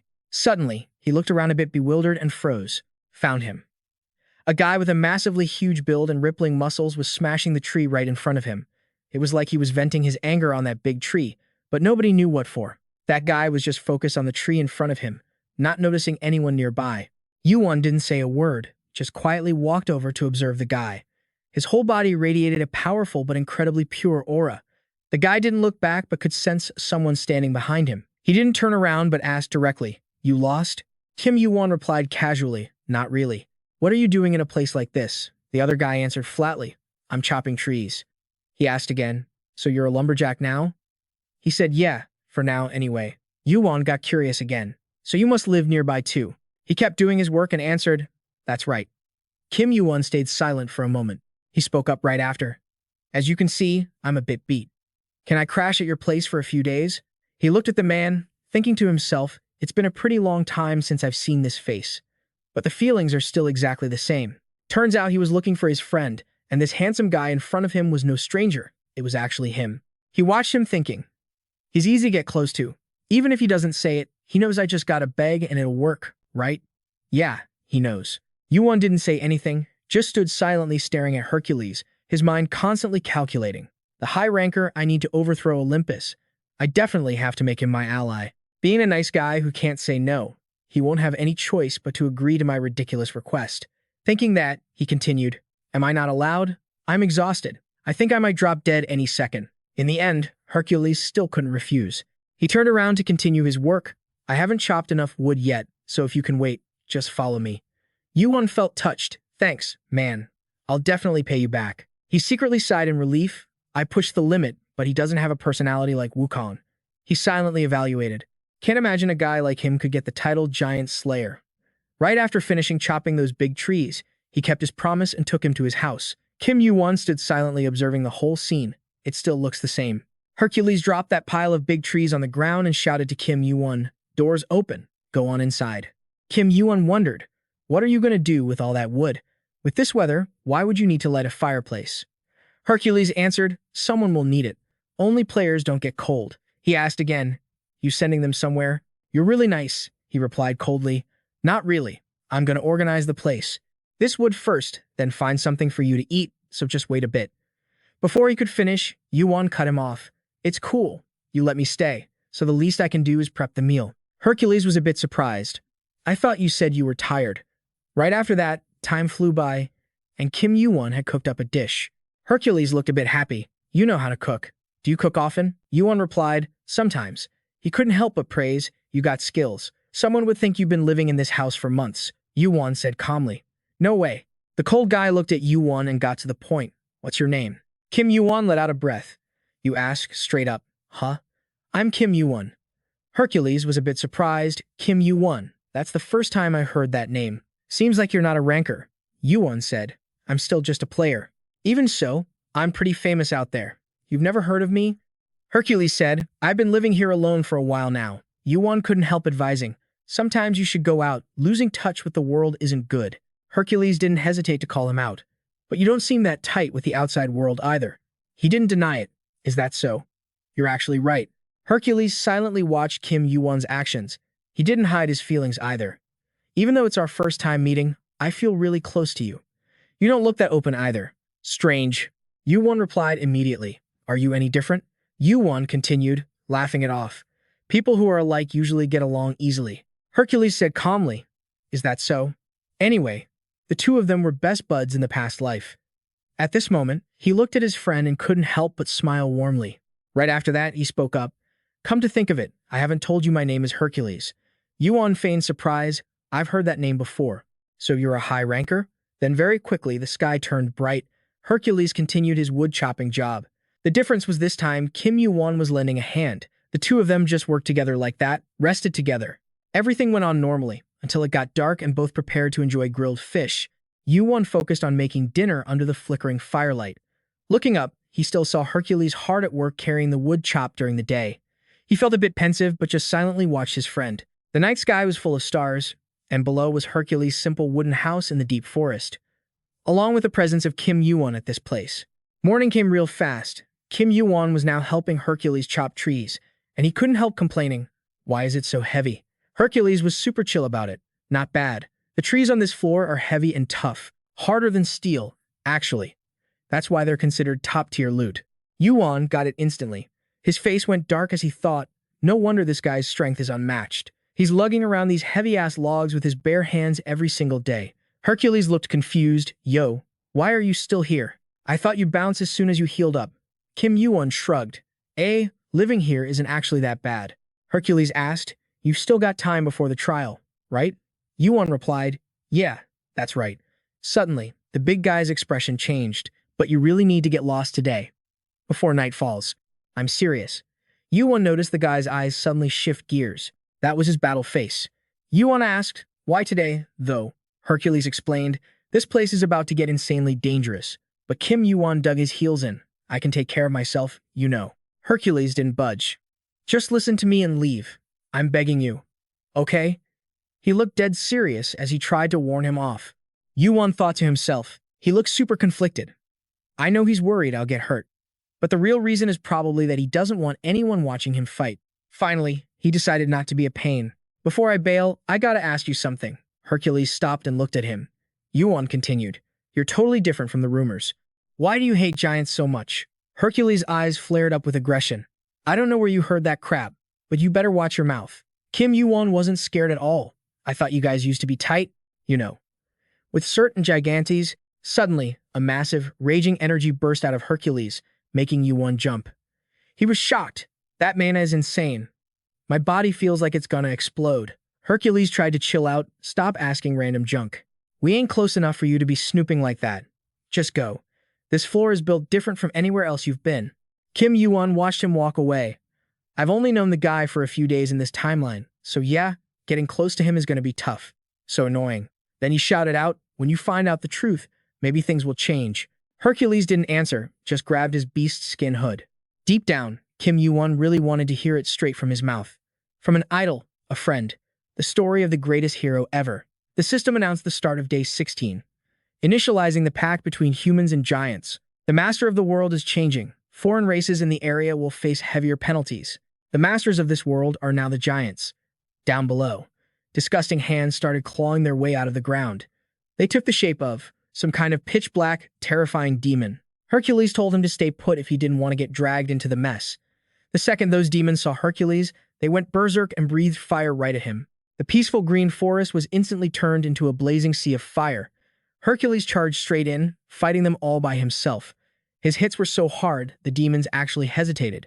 In the middle of that inferno, he stood like an unshakable tree, constantly pushing back no matter how many demons rushed him. The system was flashing warnings like crazy, but Hercules was laser-focused on the fight. Yuwon just stood there the whole time, not lifting a finger, even though the demons were getting absolutely wrecked. No sharp weapons, nothing. Hercules was just using his bare hands and massive tree trunks to smash them, over and over again, radiating this suffocating pressure. A huge explosion rocked the entire forest, and the flames just kept spreading. Even though he killed a ton of them, those demons kept crawling up from the ground. Hercules didn't flinch. He gritted his teeth and kept charging forward, swinging wildly. Yuwon remembered what Hercules told him. Once you raise your fist, you need a clear purpose. Fighting without an ideal, that's just mindless slaughter. Back then, he was confused and didn't get it, just replaying the word purpose in his head. But looking at this, it seems Yuwon finally understood what he meant. It was hard to believe. Even watching it with his own eyes, the mindless slaughter Hercules warned about is exactly what he's doing right now. First, let's choose the ruler of this world. For half the month, it'll be humans. For the other half, giants. Invading each other's territory is strictly forbidden. Gigantes, king of the giants, and Zeus, god of Olympus, swear your oaths now. That's what the giant race declared back then. Back in the present, Hercules was still fighting like a maniac. Yuwon couldn't believe his eyes. A mindless slaughter with no purpose, coming from Hercules himself. Is this his fate after the great giant war? Throwing himself into battle, fighting like a madman for thousands of years, shouldering a war that should have ended ages ago. Hercules gripped the tree trunk so hard his fingers dug deep grooves into the wood. The sky was glowing hot red from the fire, and the lush forest was totally gone. After he finished them off, he turned to Kim Yuwon. This area is safe now. If you want to live, go find a safe spot or just stay put right here. Yuwon's mind was racing with thoughts. He's enduring a punishment way beyond what a normal ranker could handle. That strength is no joke. Kim Yuwon quietly followed Hercules without saying a word, which seemed to surprise the big guy. Hercules finally asked, "You don't even know where I'm headed, so why are you tailing me?" Yuwon answered casually, "True, I don't know the destination, but I know the mission. You're gonna wipe out the rest of the giants, right?" Hercules didn't deny it. "Not just any random giants. I'm hunting Gigantes, one of the 3 strongest giants in existence. This trip is gonna be hell. I can't promise you'll survive when I fight him." Kim Yuwon repeated the name, Gigantes. Then he got serious. "I know where he is." The heat from the battle was still radiating off the forest. Fire was flowing everywhere, like a literal river of flames. Kim Yuwon didn't wait for permission. He stepped forward to take the lead. "Need a guide?" Hearing that, Hercules clenched his fists until they shook. "What? Why?" He looked agitated. "How the hell do you know that?" Yuwon stayed totally chill. Kim Yuwon tapped the angry hand gripping his shoulder. "Let go, man. You're gonna crush my bones." Realizing he was losing it, Hercules backed off. "My bad. You said you know the way. Where is he?" "In the lava river?" "I checked down there but didn't see him." Kim Yuwon shook his head. "Nah, he's even deeper. Way below the red-hot lava. Down where anything that falls in gets instantly incinerated." Hercules looked worried and told him, "Back up a sec. Put this on." Kim Yuwon just stood there looking blank, letting him handle it. Immediately after, Hercules' solid foot stomped right onto the lava, and he didn't even flinch from the heat. Kim Yuwon stood still, watching Hercules like he was searching for something. Suddenly, Hercules crouched down and smashed the ground, sending lava splashing everywhere. Those rocks quickly blocked the flowing lava. Kim Yuwon thought to himself, "This much should be enough to shield me. But just in case, I better wear this and wait for him right here." Hercules couldn't help but ask in surprise, "Even deeper than this? Are we there yet?" Kim Yuwon just calmly pointed forward. "Do exactly what you just did 3 more times." Right after, following the kid's orders, he smashed the ground hard, causing lava to pour out endlessly from inside. Just like that, he kept smashing, causing cracks to spread all over the ground. Pretty soon, a streak of light shot up, illuminating the whole space where the 2 of them were standing. Hercules stared in disbelief. Is this underground? Covered in greenery, the scenery was incredibly cool and fresh. The 2 of them headed down together. Hercules asked in surprise, "How did you even know this place existed?" Kim Yuwon simply replied, "I have my sources." Hercules wondered aloud. "Sources?" Kim Yuwon's expression darkened. "You wouldn't believe me even if I told you, and you couldn't meet that person even if you wanted to." Hercules got curious. "What does that mean? Is it someone from a higher floor that I've never been to?" He continued. "Let's just say that." In his head, he thought, "I actually heard it from your mouth in the future. Of course, you 2 can meet, but saying that sounds crazy, so it's best to just ignore it." Kim Yuwon quickly brushed it off. "All right, enough questions. Just follow me if you want to know the truth." Staring at Kim Yuwon's back, Hercules couldn't help but think, "I thought that after all this time, I had finally met someone I could talk to, maybe even become friends with. But is this a trap? Could he be a spy for the giants? What is this truth he's talking about? Have I been deceived all this time? Well, even if this is a trap, I'll just destroy everything. Kim Yuwon turned his head to look at him. You seem pretty guarded. Huh? Why are you walking so far away from me? Hercules fell silent for a moment. Seeing him stop, Hercules asked curiously, why did you stop? Kim Yuwon suggested, can you throw a really strong punch in that direction? Just do it and you'll see. Hercules was puzzled. There's no path, and I don't sense anyone else here either. What's the point of punching there? Oh, whatever, let's just see what happens. Hercules threw the punch, and his power instantly shook that entire massive mountain. He was shocked as he felt it. This vibration. This power. There you are, Gigantes. Kim Yuwon recalled that in the future, Gigantes would be killed by Hercules' own hands in this very place. The Second Giant War also started from this event. Following that, so many people lost their lives, which led to a decrease in combat power to deal with the Outers. I have to stop this from happening at all costs. Kim Yuwon asked Hercules, are you feeling excited? Does getting revenge make you feel satisfied? Hercules radiated killing intent as he glared at him. Revenge? How do you know about that? Why did you come here? Who are you? I was just wondering who it was. Before he could finish, a terrifying voice rang out. So the giant slayer went through the trouble of coming all the way here. It roared, channeling its power, staring intently at him. Hercules, I know why you're here, enemy of the giant race. The blood of countless giants who died by your hands has stained every corner of this land red.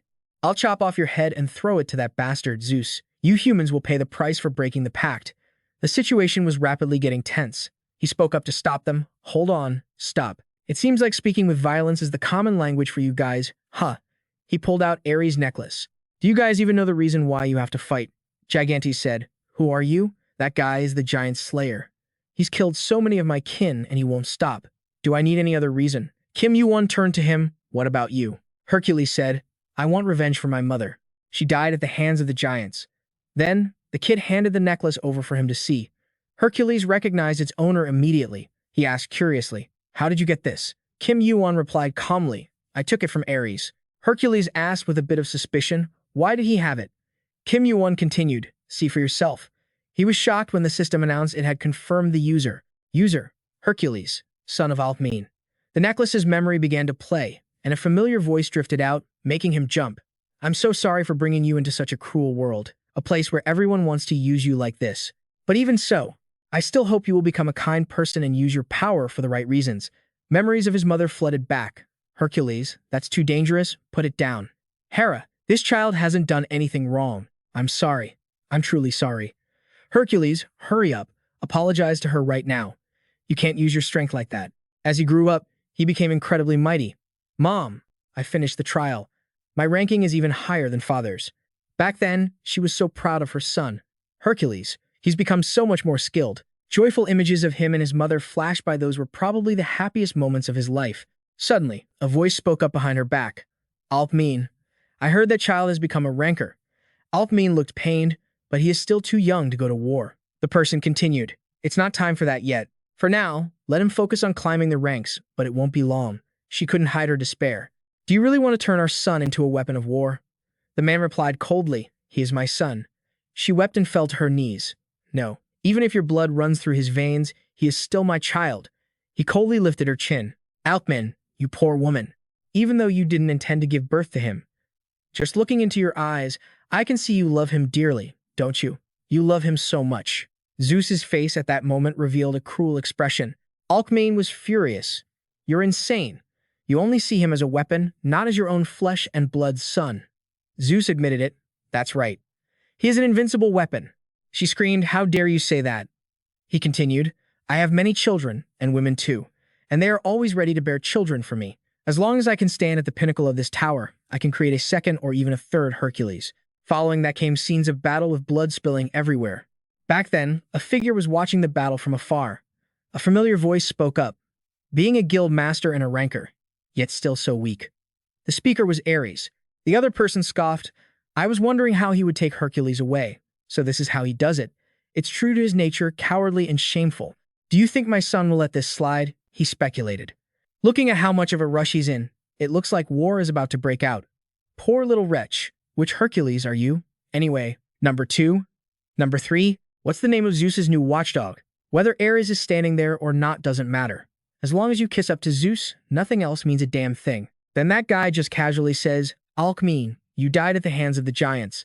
That's all Hercules needs to know. Hercules' hopeless screams kept echoing as he watched that memory replay. Stop it. Just stop.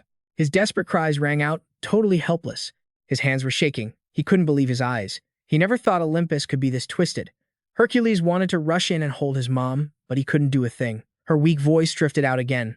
Helena, there's a high chance I'm gonna die. He's raising this child to be a weapon. He'll never let him live a peaceful life in my arms. Zeus is going to kill me. He'll drown that child in hatred.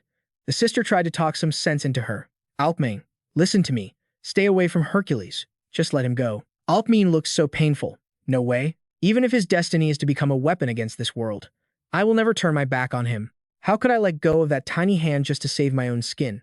Helena was trembling. Alcmene, is this because of a mother's duty? She gently rubbed her sister's hand. No, I just remember my sweet little boy. She paused for a second, and tears started falling like rain. Alcmene whispered, I just really, truly love this child. She spoke to him. There wasn't a single moment where I didn't love you. Every second with you made me happy. Watching you grow up every day gave me so much peace. Right then, even as she was dying, she was thinking of her son. Hercules, thank you. Thank you for being born as my child. Then, Alcmene took her last breath. The memory ended. After all those years in a pool of blood, she never got to see her little boy again.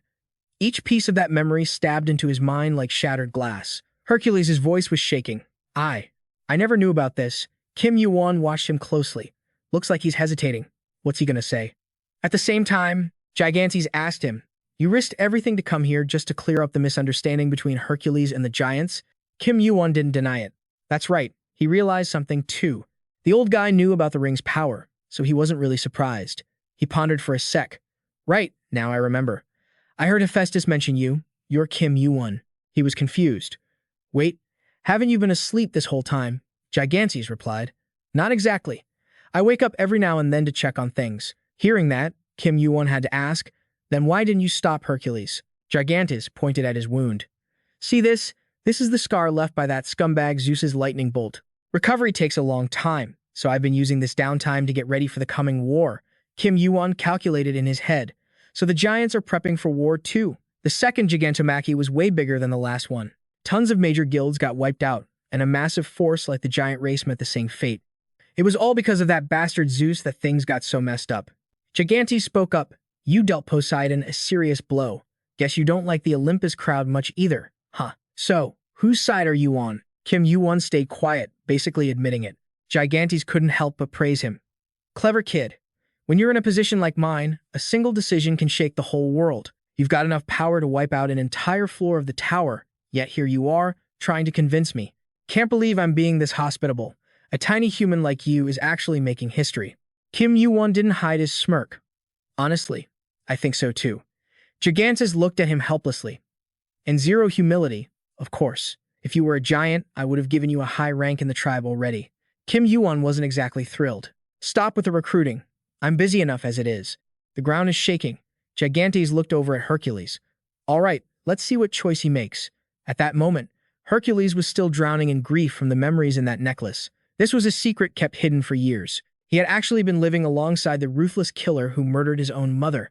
Now, he was sinking into self-blame and pain that no one could describe. It felt like someone was carving his heart out with a knife. The pain was unbearable, so he started punching himself in the face. Then Hercules collapsed to the ground, totally helpless. The tragic past with his mother kept tormenting his mind, and he couldn't find a way out. He felt like he couldn't forgive himself, so he kept smashing his own face until it was a bloody mess. Kim Yuwon saw him going crazy and stepped in to stop him. Stop it. That's enough. Luckily, he still had a shred of sanity left. Kneeling on the ground, he growled, Ares. That bastard. Where is he? Kim Yuwon answered calmly. He's dead. I killed him. Hercules quickly stood up. Then I have to take revenge on Zeus. He knelt down in front of Gigantes. I'm sorry. Because of a misunderstanding, I killed your people. I'll offer up my life and do whatever you command to make up for my mistakes. But not right now. Gigantes knew exactly what he meant. You planning to go find Zeus? Hercules looked sad. Yeah. I'm going to kill my father, and then I'll come back to pay for my sins. Gigantes challenged him. I won't be able to forgive you. Do you have any idea how many of my people died by your hands? He paused for a moment, then continued. But you and your mother were just victims of Zeus too, so I won't punish you. But if you want to atone, even just a little bit, then listen up. Destroy Olympus. Hearing that, Hercules relaxed a little. He stood up, put his mother's keepsake necklace around his neck, and said firmly, "Done. In the name of my mother, I will definitely do it." That shell necklace was finally back with its rightful owner, so it started glowing like crazy. Hercules looked over at Kim Yuwon. "Thanks. I owe you one. If it weren't for you, this battle never would have stopped." Kim Yuwon got straight to the point. "If you feel like you owe me, then how about this? You planning to go hit Olympus right now?" Hercules didn't deny it. "Yeah." He looked at Hercules with determination. "Then let me give you a gift." Right then, a powerful golden energy started swirling around the two of them. Hercules was wondering to himself, that shadow looks so familiar. It looks just like father. He couldn't hide his curiosity. "What is this?" "Kim Yuwon, who is that?" Kim Yuwon asked Hercules. "You don't recognize him?" At the same time, the system chimed in. "The god of death is happily entering your world. Hell summon." And then he realized it was none other than Ares. As soon as Ares saw him, he screamed in rage, "Kim Yuwon, you bastard! It's Kim Yuwon!" Ares gritted his teeth, glaring at him like a mortal enemy, ready to pounce. The system announced again, "The dead are worshipping you." Kim Yuwon swung his sword. "They say the spirit is weaker than the flesh, but in some cases, it's the opposite." Hercules guessed, "Is that willpower?" Kim Yuwon explained. When he was alive, Ares was a high-level ranker. A normal person would be writhing on the ground in agony by now. But a high ranker is built different. Immediately after, Yuwon pointed his sword at Ares and told Hercules, "So go ahead, beat the crap out of him until you're satisfied." Hearing that, Hercules' eyes instantly went cold. He stared daggers at Ares, unblinking. His fist was trembling with pure rage. "Beg for mercy?" Ares shouted, "In your dreams." The moment the words left his mouth, a fist brutally smashed into his face, rearranging his features. That attack even caught Kim Yuwon off guard. His expression darkened. He didn't expect Hercules to go that hard. After landing that hit on Ares, Hercules let out a breath, looking totally satisfied. That really does feel better. But obviously, he wasn't going to stop at just one punch. Hercules kept swinging, and this time was even more terrifying than the first. Ares ate blow after blow as Hercules vented his endless fury on him. Kim Yuwon stood on the sidelines, silently watching the brutal beatdown. Why hasn't he vanished from a beating like this yet?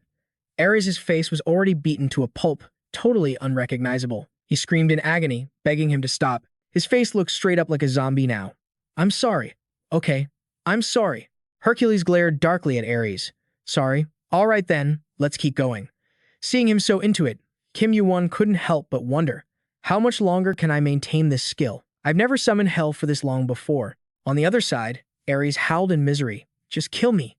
Yuwon bit his lip, hesitantly making up his mind. I gotta stop him. Finally, he managed to put a lid on Hercules' rage. Ares lay flattened on the ground, looking absolutely pathetic. Yuwon added, "If you're not satisfied yet, just let me know. You can beat him as much as you want." Hercules replied, "That's enough. He deserves worse, but there are others who deserve to die even more." Yuwon sighed. "True that. Need a hand? I got some useful intel." Hercules was surprised. "You know something else?" Yuwon's expression darkened. "Who's conspiring together? Who was okay with killing Alkman? Who's a friend and who's an enemy right now?" Hercules clenched his fists. "Hades, Hargan, Kim Yuwon, and these people." "My mother." Kim Yuwon interrupted his train of thought. "Don't alert Zeus yet. You can't take him down on your own." Hercules continued, "Destroy Olympus, right? I know that's your goal, but I hope you're not planning to tell me to just suck it up and wait until your plan is in motion." Yuwon spoke up, "Of course not. Aside from Zeus, feel free to destroy whatever you want. I won't stop you. Just give me a call when you need me." Hercules looked satisfied. "Sounds good. I'll get started right now." Yuwon added, "Then I'll handle things my way." Hercules didn't say a word, just shot him a silent glance. He quickly leaped up and vanished into thin air. Ares cursed angrily. "I forgot you're a necromancer, you bastard." Kim Yuwon looked at him with disdain. "Watch your mouth." Ares snarled. "How dare you?" Yuwon immediately shouted a threat. "Hey Hercules, looks like this move is really working." Ares panicked and backed down. "Wait, hold on." Kim Yuwon's face was dark, emitting a murderous aura like he was about to call Hercules back to beat him up again at any second. Ares was terrified like a little puppy. "Please forgive me." Yuwon looked satisfied. "That's more like it. I could wipe your mind and use you like a puppet, just like the other undead. but having some free will is better, right? Ares worked up the courage to speak. You want me to serve you? I refuse. You're an enemy of Olympus. I can't point my sword at my father and mother, no matter how terrifying Hercules is. Since he couldn't negotiate, Yuwon switched to threats. Then I've got no other choice but to force you to fight in your current state. But no matter what you think, I'm going to use your power to get what I want, and then I'm gonna destroy it all, whether it's Olympus or Zeus. He looked him dead in the eye, his face totally determined. But if you agree to help, I won't make you fight against Olympus. I swear on the name of the system. Ares was shocked. What? The reason Yuwon was coaxing him like this was because the soul of a high ranker like Ares is incredibly rare. Even if the convincing part was a hassle, he still wanted to turn him into an undead with his own consciousness. Finally, Ares caved. Fine, let's sign the contract. Just saying that won't stop you from stabbing me in the back. Kim Yuwon held out his hand. Guy was already thinking about betrayal. Deal. Both of them quickly signed the contract. Contract established. This soul now completely belongs to the player. This soul cannot participate in battles against players belonging to Olympus. In the event the contract is broken, the soul will be set free.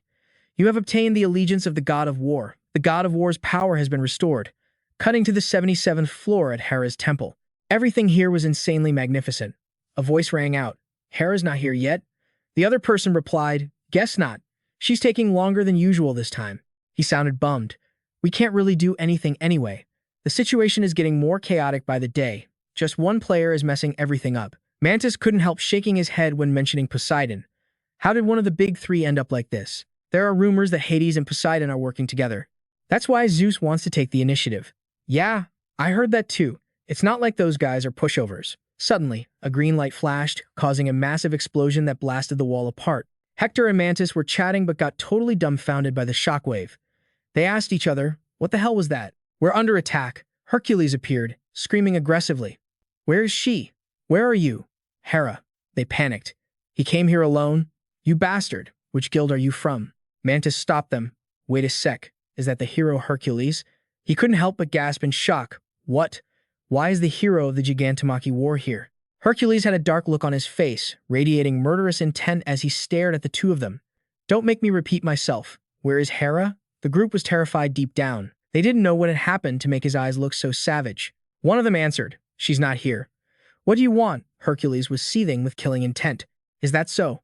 The moment he said it, he aggressively charged forward. She'll have to come back once I destroy this palace. One of them ground his teeth in anger. So disrespectful. Being a war hero is ancient history. Why should rankers of Olympus be afraid of an old relic like that? The person next to him tried to stop him. If we can solve this with words, don't rush to violence. Our opponent is Hercules, for crying out loud. He hadn't even used his full strength yet, and everything here was already wrecked. One of the soldiers aggressively charged at Hercules with his weapon, but he never expected Hercules to dodge the attack so quickly and effortlessly. And of course, right after that, he launched a counterattack at the soldier. Hercules said darkly, if you want to stop me, then all of you just come at me at once. The sight in front of them had the soldiers shook. Calling him the giant butcher wasn't a mistake at all. Catching his cold glare, the mob was screaming inside, we're totally gonna die here. Hargan glared, shouting, all of you, get over here. Kim Yuwon was texting Hargan, who couldn't hide his shock. Holy crap, Kim Yuwon, you actually pulled it off? You replied, Hercules just raided Hera's palace. Hearing that, Hargan teased, did you egg him on or something? Kim Yuwon was chilling on his bed, waiting for updates on Hercules. Kim Yuwon thought to himself, Hercules, you're already causing a scene. Then he told Hargan, I just suggested he start there. We're on the same side now. Hargan kept making a fuss. Hold up, what did you say to get him on board? Don't go silent on me. You ghosting me? You didn't reply, just rolled over to rest. Getting no reply, he yelled again, hey, don't tell me you're asleep. Kim Yuwon hadn't even closed his eyes when another message popped up. It was from Hades. He was ready. As soon as he saw the text, he jumped up. Looks like their plan is about to kick off. Kim Yuwon looked at the message with his satisfied grin. Here's the message I've been waiting for. Hargan kept spamming him. Hey Kim Yuwon, I asked what you did. Also, what floor are you on? Let's link up. He stretched lazily. Everything's in place. He figured the only thing left was to push the final domino to bring Zeus down. He immediately texted Hargan, get to the 42nd floor, I need a favor. They met up there fast. This was hell, Hades' turf, so everything was secure. Hargan stared blankly at Kim Yuwon and asked, say that again. Kim Yuwon continued, the war against Zeus. Hargan, I want you in. Hargan was shocked. War? Why? You asked back, didn't you already steel yourself to fight your dad? He stammered. No, no. Those are two totally different things. Hargan talked about his dad, the king of Olympus, ruler of the skies, the Thunderlord, currently sitting at number 9 on the rankings. You know better than anyone what being ranked 9th in this tower actually means. Even if I'm climbing faster than the other players, when it comes to raw power, I ain't shit compared to dad. With my current strength, I really won't be much help. What's the point of me joining? You cut him off. A lot, actually. Hargan frowned. I know you don't talk trash, but I gotta hear the reason first. You asked. There are 2 reasons. Which one do you want first? Actually, the first one leads into the second, and the first one is gonna blow your mind. Hargan got quiet. Everything you say is always shocking. Quit stalling. Just spill it. Kim Yuwon quickly replied, fine. Zeus only truly loves one of his kids, and that's you, Hargan. Kim Yuwon knew this would happen. Hargan was so shocked he just froze in place. It felt like the whole world stopped, his mind screaming. Hargan covered his face. This is freaking insane. He continued, so what? Fine, if you say so. Then rank doesn't matter if the only kid he loves turns traitor. But even so, that sounds like total bullshit. Even coming from you, it makes me mad.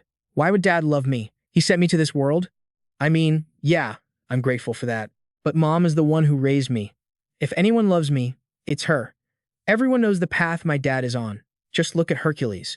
The Olympus, I know, cares about results, not what's right. They'll use any dirty trick to win. And you're trying to tell me he cares? Kim Yuwon said, if you don't believe me, I don't know what else to say, but I'm not lying. Hargan replied, I figured. Everything you've said so far has been magically true. It's like you're from the future or something. I need to think about this, give me a few hours. Actually, make it a few minutes. Telling him this was cruel. He had to see if Hargan would make the same choice as in the past life.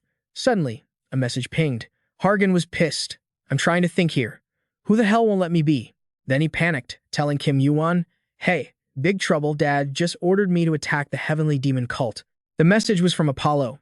Dad just ordered an attack on the heavenly demon cult. Heard your buddy is the vice lord over there. Right after that, Olympus's signature fiery chariot tore through the sky. Hargan didn't say a word the whole trip. Kim Yuwon glanced back, finally speaking up. You ready yet? Hargan looked downcast. Nope. But he added, we have to stop this war, no matter what. I can't just sit here and watch hundreds of thousands of people die for nothing. Kim Yuwon nodded. Good mindset. Hargan asked, did you contact the heavenly demon cult? This looks bad. You said, just told them I'm heading to the 10th floor and to stay sharp. Cheon Mujin is there, so they should be fine. There are other high rankers there, too. He reassured himself. Right, nothing crazy is going to happen. He said it. But deep down, he felt uneasy. Yu was confused. Why do I feel so anxious? He calculated. Apollo and his brother were targeting Hades, so if Zeus mobilized the others, it'd be Athena, Hermes, and Dionysus, right? Or did he call in support from other guilds? I don't think anyone wants to get mixed up with Olympus right now. You ask Hargan, is Zeus going to play that card? Why do you look so shocked? Is this another thing only you know about? Kim Yuwon explained, there's a high ranker who's been locked up in Olympus for a long time. Even in Olympus, you can probably count the people who know about him on 2 hands. Hargan snapped. So how do you know, Mr. Mystery? And why do you think Dad would use him? You said, because he's not useful anymore. The next Gigantomachy isn't gonna happen. Hercules switched sides and the 3 great gods are split up. Zeus couldn't even recruit Hephaestus, which means losing huge weapon support. War might still happen, but Olympus needs another few thousand years to rebuild its forces, so it's not hard to guess that Zeus is gonna use him. Even if it's a double-edged sword, that's gotta be his trump card. Hargan spoke up, but even so, how does that put Dad in danger? You told him. When it goes down, you'll understand. Kim Yuwon thought as he moved, I need to hurry it up a bit. Scene shift to the Olympus battleship, successfully invading the heavenly demon cult's territory. Leading the troops was Athena. She stood inside, aggressively watching the situation, her face unable to hide the sheer malice. She immediately. Order. Take out Kim Yuwon first, then wipe out the heavenly demon cult.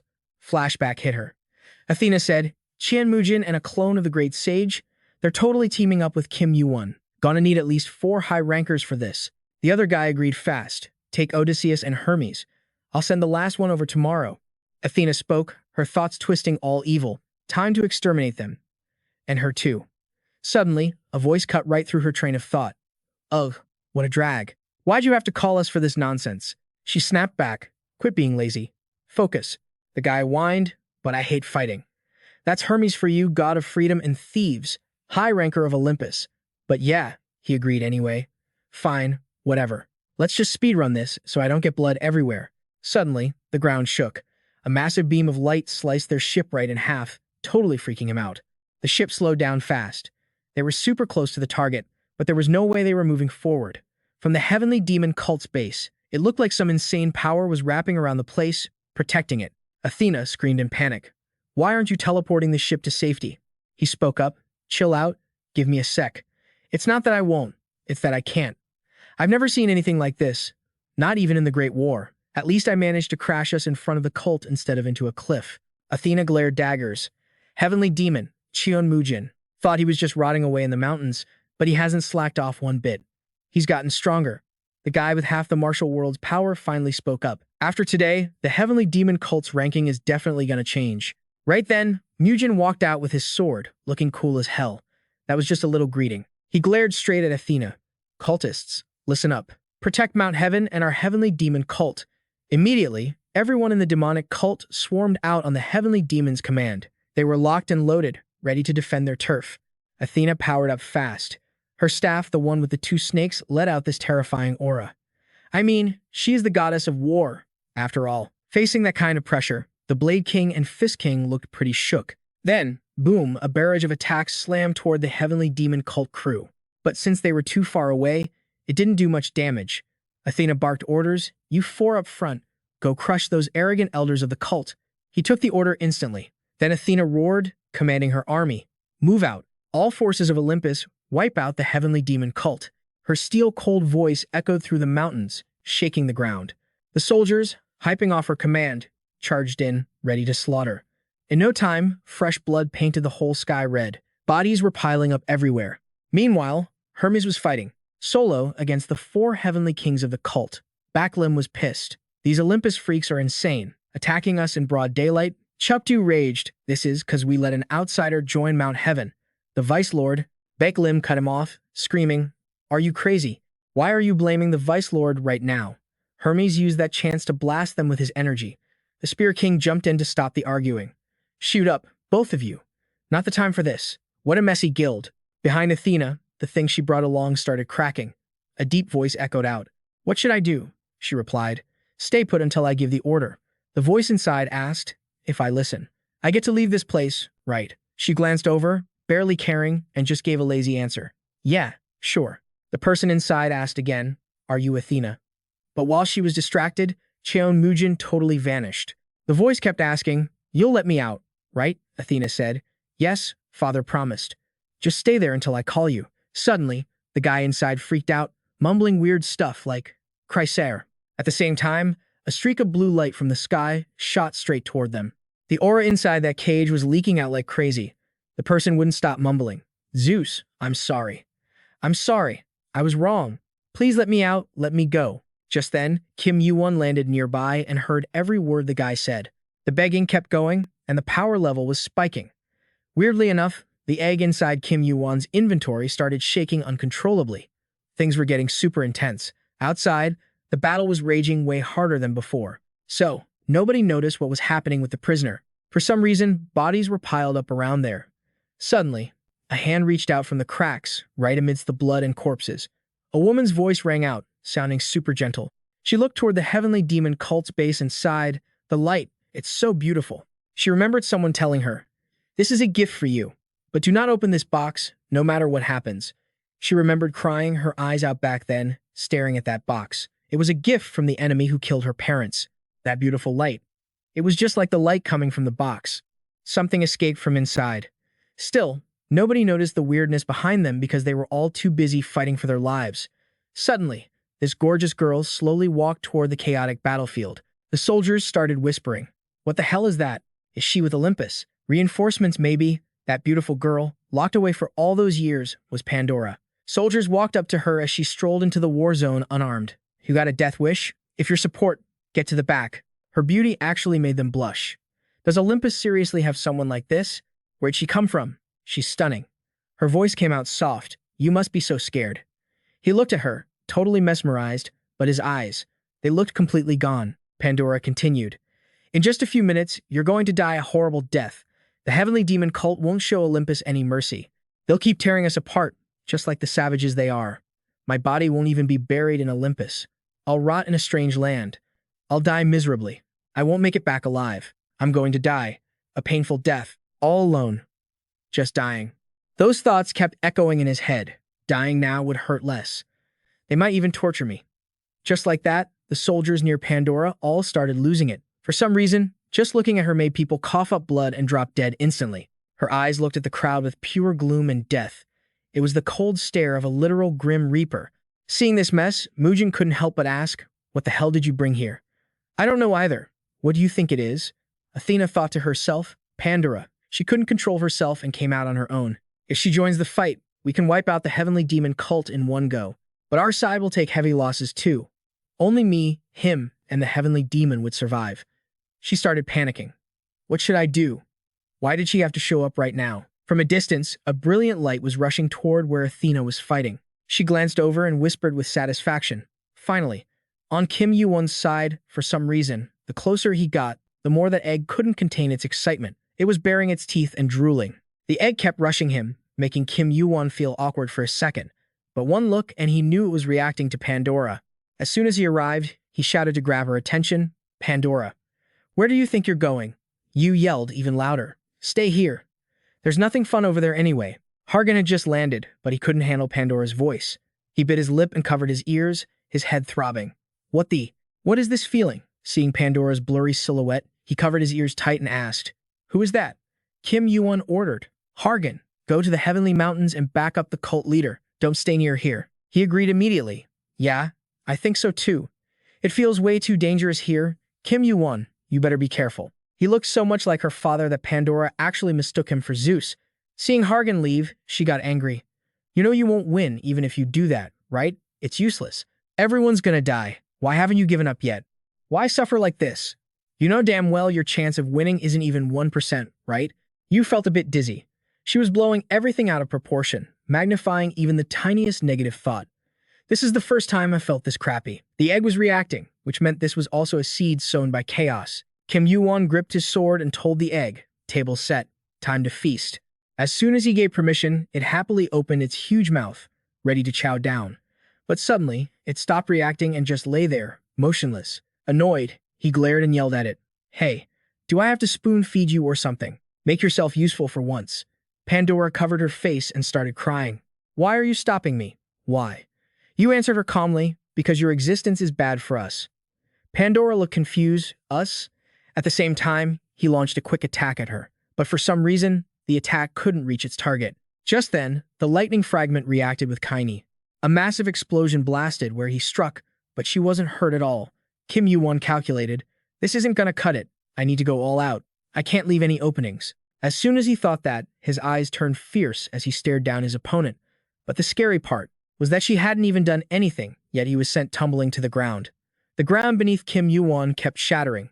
Pandora just used her gaze, and he was already struggling. She was seriously a tough opponent, but Kim Yuwon didn't show any fear. He smirked. "She's strong. But this is a fight I have to win." Thinking about that, his face suddenly went pale. That was the theory, but how the hell was he supposed to win? Not letting himself stay down, he quickly sprang back up. After Pandora's surprise attack, Kim Yuwon immediately gripped his sword and dashed toward her. But Pandora didn't even flinch. She easily dodged all of Kim Yuwon's attacks. He was trying his hardest but just couldn't get close to her. Her eyes looked like they held some terrifying secret. Pandora just had to glance over, and the surrounding rocks exploded like bombs. You covered his bleeding wound. "Close combat isn't working. My stamina is getting drained." Frustrated, he lashed out, "Hey, egg, if you have any conscience left, come out and help me." That's when it finally poked its head out. His face darkened. "I seriously want to hard-boil you right now." Kim Yuwon quickly activated his fire eyes and his combat senses. He calculated. Pandora's rank is higher than Athena's was when she was active. It's not much different now, so a head-on clash won't work. Just then, the lightning fragment reacted to Kaini and activated the demon spirit. He was a bit thrown off. "What should I do?" Suddenly, Pandora spoke up, sounding heartbroken. "Why? Why are you trying to kill me? What did I do wrong?" She seemed to lose control, mumbling over and over, "No, I don't want to." As Pandora spoke, everything around her kept getting destroyed. Seeing everything spiraling out of control, he forced himself to focus. There has to be another way. Think. Calculate. Pandora's power was based on her negative emotions. In a fight like this, Pandora's power scales with her emotions, so she's definitely gotten stronger. If I can get rid of the thing fueling her power, I might have a shot at winning. Wait, what if I still have something that can devour negative emotions? That thing. Meanwhile, Athena and Mugen were facing off, and neither side had the upper hand yet. Their relentless attacks and intense pressure were shattering rocks and sending debris flying everywhere. It was truly a clash of titans. The mountains wouldn't stop shaking violently, but it seemed like their strength was pretty evenly matched. For now, neither warrior looked seriously injured, and just like that, the heavenly demon and the god of war fought without rest as time flew by. Mugen couldn't help but be impressed. She's fast. I can't believe she can release that much mana, moving at that speed. It's actually amazing. On the other side, Athena was also surprised and praised him internally. He really lives up to the title of Heavenly Demon. Just as they finished their thoughts, a massive explosion went off, throwing the whole area into chaotic shaking. Dust and smoke blanketed the sky. Athena was feeling a bit drained after fighting an opponent of equal strength. She thought, Kim Yuwon will collapse soon. There's no way he can beat Pandora. The problem is the Heavenly Demon. I need to save my stamina to heal Pandora. But against someone this strong. Mugen quickly stepped forward. You keep looking away. Mugen asked, do you see something over there? Like the cult leader's battle. Athena scoffed, that's funny. Both you and that little cult leader are going to die here. Today marks the end of the Heavenly Demon cult. You're going to regret getting involved with Kim Yuwon, even in your next life. Merlin smirked like a total fox. Guess the Heavenly Demon cult's been chilling too long if even some bug-level guild thinks they can diss us. Kim Yuwon's skills are totally next level compared to other rankers. That's how he snagged the cult leader title. But wait, there's more. His real superpower? Insane grit and muscle. Dude always finds a way to crush it, no matter how messed up the situation gets. He never quits. And you losers will never get it, so prepare to get wrecked. Meanwhile, Kim Yuwon figured out a hack using holy fire to fix Pandora's busted mind.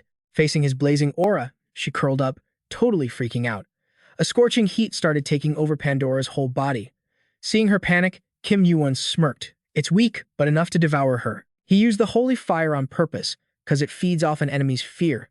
All those messy emotions Pandora is feeling, total munchies for the holy fire. As long as she keeps freaking out, the fire just gets stronger. Suddenly, she lashed out. She threw a massive hit at Kim Yuwon while screaming, catching him off guard. Pandora's power is no joke. He coughed up blood. She screamed, put it out. But lucky for him, the egg finally woke up. It was drooling like crazy. Kim Yuwon gave a satisfied grin. Finally decided to hatch? Huh. About time you got ready to chow down on them. Then boom. The egg grew sharp teeth and swarmed around its master, protecting him. Pandora looked totally stunned, unable to move. She just lay there frozen while the egg gnawed on her. Meanwhile, the hatching percentage kept climbing. Looks like it's finally popping. Kim Yuwon watched closely. The stats were skyrocketing. It was feasting. He thought, shocked, is it actually devouring Pandora's power? This is totally different from when it ate Yamada, no Orochi, or Lancelot. If it hatches, will an outer god appear? Now that it's full, it's finally breaking out. The egg floated up, glowing bright. A crack appeared in the middle, and two glowing eyes peered out, staring right at him. It was hatching, and Kim Yuwon was the first thing it saw. A super cute voice piped up. Huh? Where am I? Did Chrysaor bring me here? Curious, Kim Yuwon used his fire eyes to peek inside. I can't see a thing. But something was definitely coming out. Finally, the egg hatched for real, and he instantly formed a contract with it. The thing hadn't fully developed yet. It was just a tiny, angel-like figure, starting at level 1. Kim Yuwon stared, totally confused. This wasn't the horrific monster he expected, it was just a tiny kid. This is an outer god? The kid looked at Kim Yuwon with pure love. Papa, but then his eyes flashed, and a wicked little smirk crept onto his face. Boom! A massive blast of energy slammed into Kim Yuwon, knocking him back. His fire eyes flared up as purple energy swirled all around him. He touched his chest, feeling where something had just absorbed into him. Sitting on the ground, he looked over at Pandora, totally dazed. She was lying still, glowing with a gentle blue light. Honestly, she didn't look hurt at all anymore. He wondered, is it over? Just then, a voice shouted, what the hell? What kind of monster did you just summon? Hermes stared at the scene, totally shook. He turned pale, shaking like a leaf. Dude was covered in goosebumps. Kim Yuwon looked over. Hermes. He hadn't sensed any mana guess the guy had zero killing intent. So he asked, you not gonna fight? Hermes hesitated. Kim Yuwon spoke up. You probably don't know this, but I don't do pointless fights. Didn't they send you here? Hermes glanced over. Pandora is done for, so why keep fighting? Also, those shoes are mine, but I won't grill you about them. Long story short, I lost them ages ago, and turns out you had them. Kim Yuwon made a face. Who knew? He wasn't lying. He legit didn't know whose they were. Hermes looked annoyed. Why say that? Suddenly, a voice cut in. Step back, please. Bam! A huge explosion shook the whole place. Merlin stepped in front of him, pissed off. You sneaky rat, trying to sneak attack after pretending to bail? Hermes stood up, acting cool. Damn, you guys are fast. But hey, I surrender. Merlin blinked, totally surprised. Huh, Hermes grinned. I don't want to keep fighting. I'm already drained. And what if that weird monster comes back? Right then, another quake shook everything, causing total chaos. A new voice boomed out. Kim Yuwon, you again? He rolled his eyes. Why does everyone just drop from the sky? Athena raged. You're behind the Hercules incident, aren't you? What did you do to make an Olympian betray us? He sat there, shaking his leg, totally chill. Not my fault. That's on you guys. I just spilled the tea on what Zeus did. Athena cut him off. Stop insulting my father. You'll pay for the chaos in Olympus. He just sighed, talking to a brick wall. Seriously.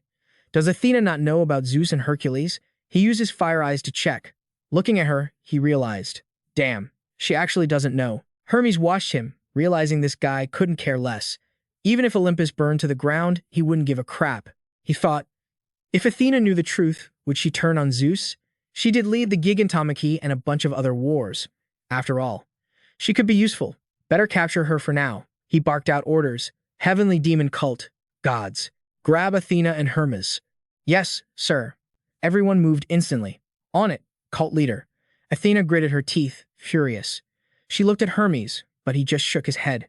Sis, it's over. We lost. The cult members rushed in. Get him. Round up the survivors too. Pandora was waking up, but that crazy rage in her eyes, gone. The first person she saw was him.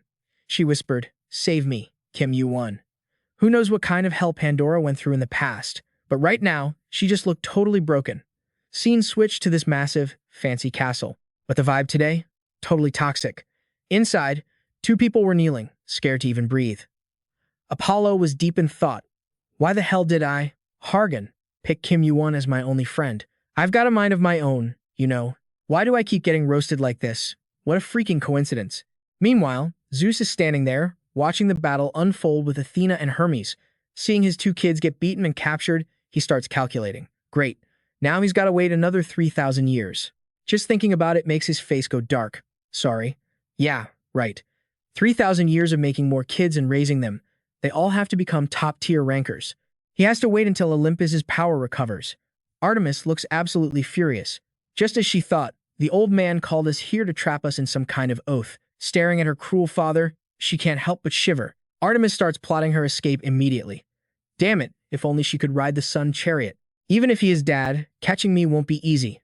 Right then, she and Apollo exchange a silent look. It's here. The fiery red chariot swoops down toward them, but Zeus just aggressively blasts it apart with his lightning bolt. Both of them panic as he speaks up. How disappointing. It's been so long since we had a family reunion, and you guys already want to leave. He doesn't stop there. He shifts his target and attacks his own two children.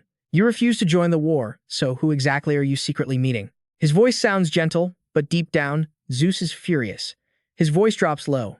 I'll ask you one more time. Whose side are you on? The scene shifts fast to nighttime.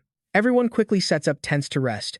Inside one tent, a familiar noisy voice just won't stop. Hargan stammers and yells, pointing straight at Pandora. Why is this chick even here? She won't leave even if I chase her.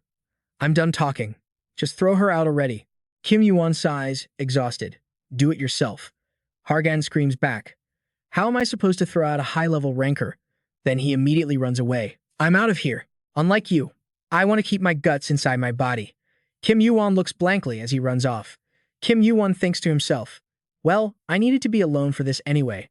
The little egg quickly touches his face. The kid nuzzles up close to him, all excited. Papa. Kim Yuwon looks helpless. Arthur. Suddenly, a voice responds, I am here. Kim Yuwon continues. Guard the camp entrance. Don't let anyone in. Meanwhile, the little egg keeps babbling. Papa, Papa. Arthur immediately obeys. Understood. Kim Yuwon calls out to Pandora.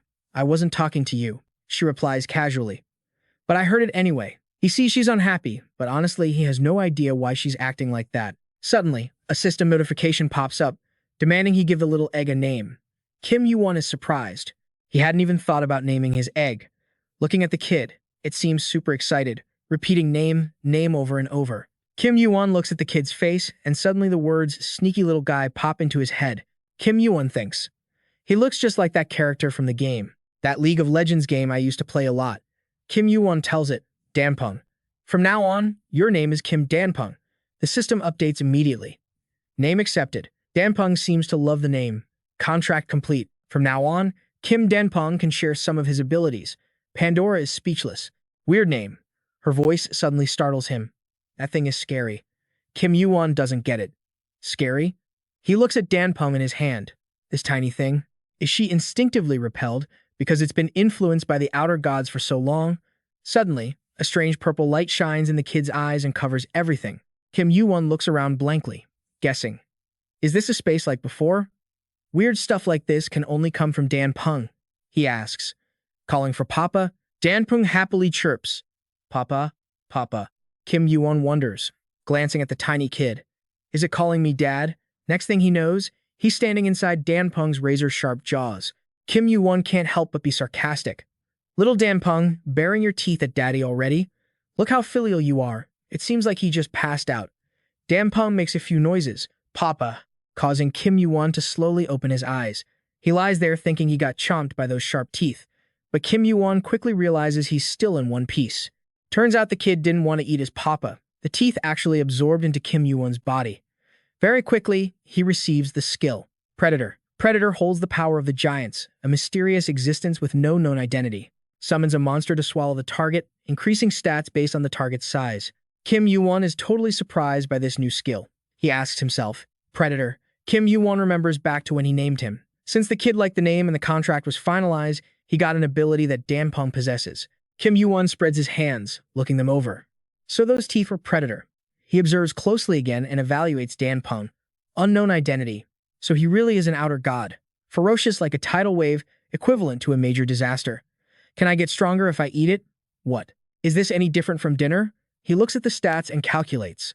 Danpeng has levels and stats that look more like a player than a divine beast. Kim Yuwon can't help but be satisfied with getting Danpeng. This is a skill that can completely flip his original plan. He remembers his chat with the great sage. Heaven's equal. What are the odds of winning? Temporarily 10%. Back then, Wukong was totally shocked. What? That's it, you said. The important thing is that there's a chance. Now, he can't hide his satisfaction. Like I said before, we only just cracked the hole open. Suddenly, it's like he sees all his friends gathering right here.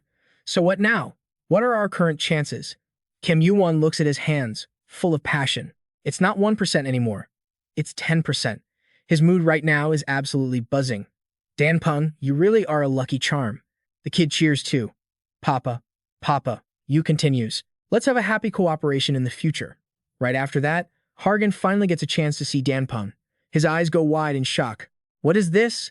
Hargan keeps cooing and fussing over him. It's so cute. Kim Yuwon thinks to himself, should I be glad they believe my random lies, or are they just really stupid? He remembers bragging to Hargan that the egg he carried around finally hatched into a divine beast. Thinking of this, he quickly pushes Hargan away with a warning. Don't get too close or you'll get bit. Hargan is surprised. It can eat me? I just cuddled it a bit too much since I'm an only child.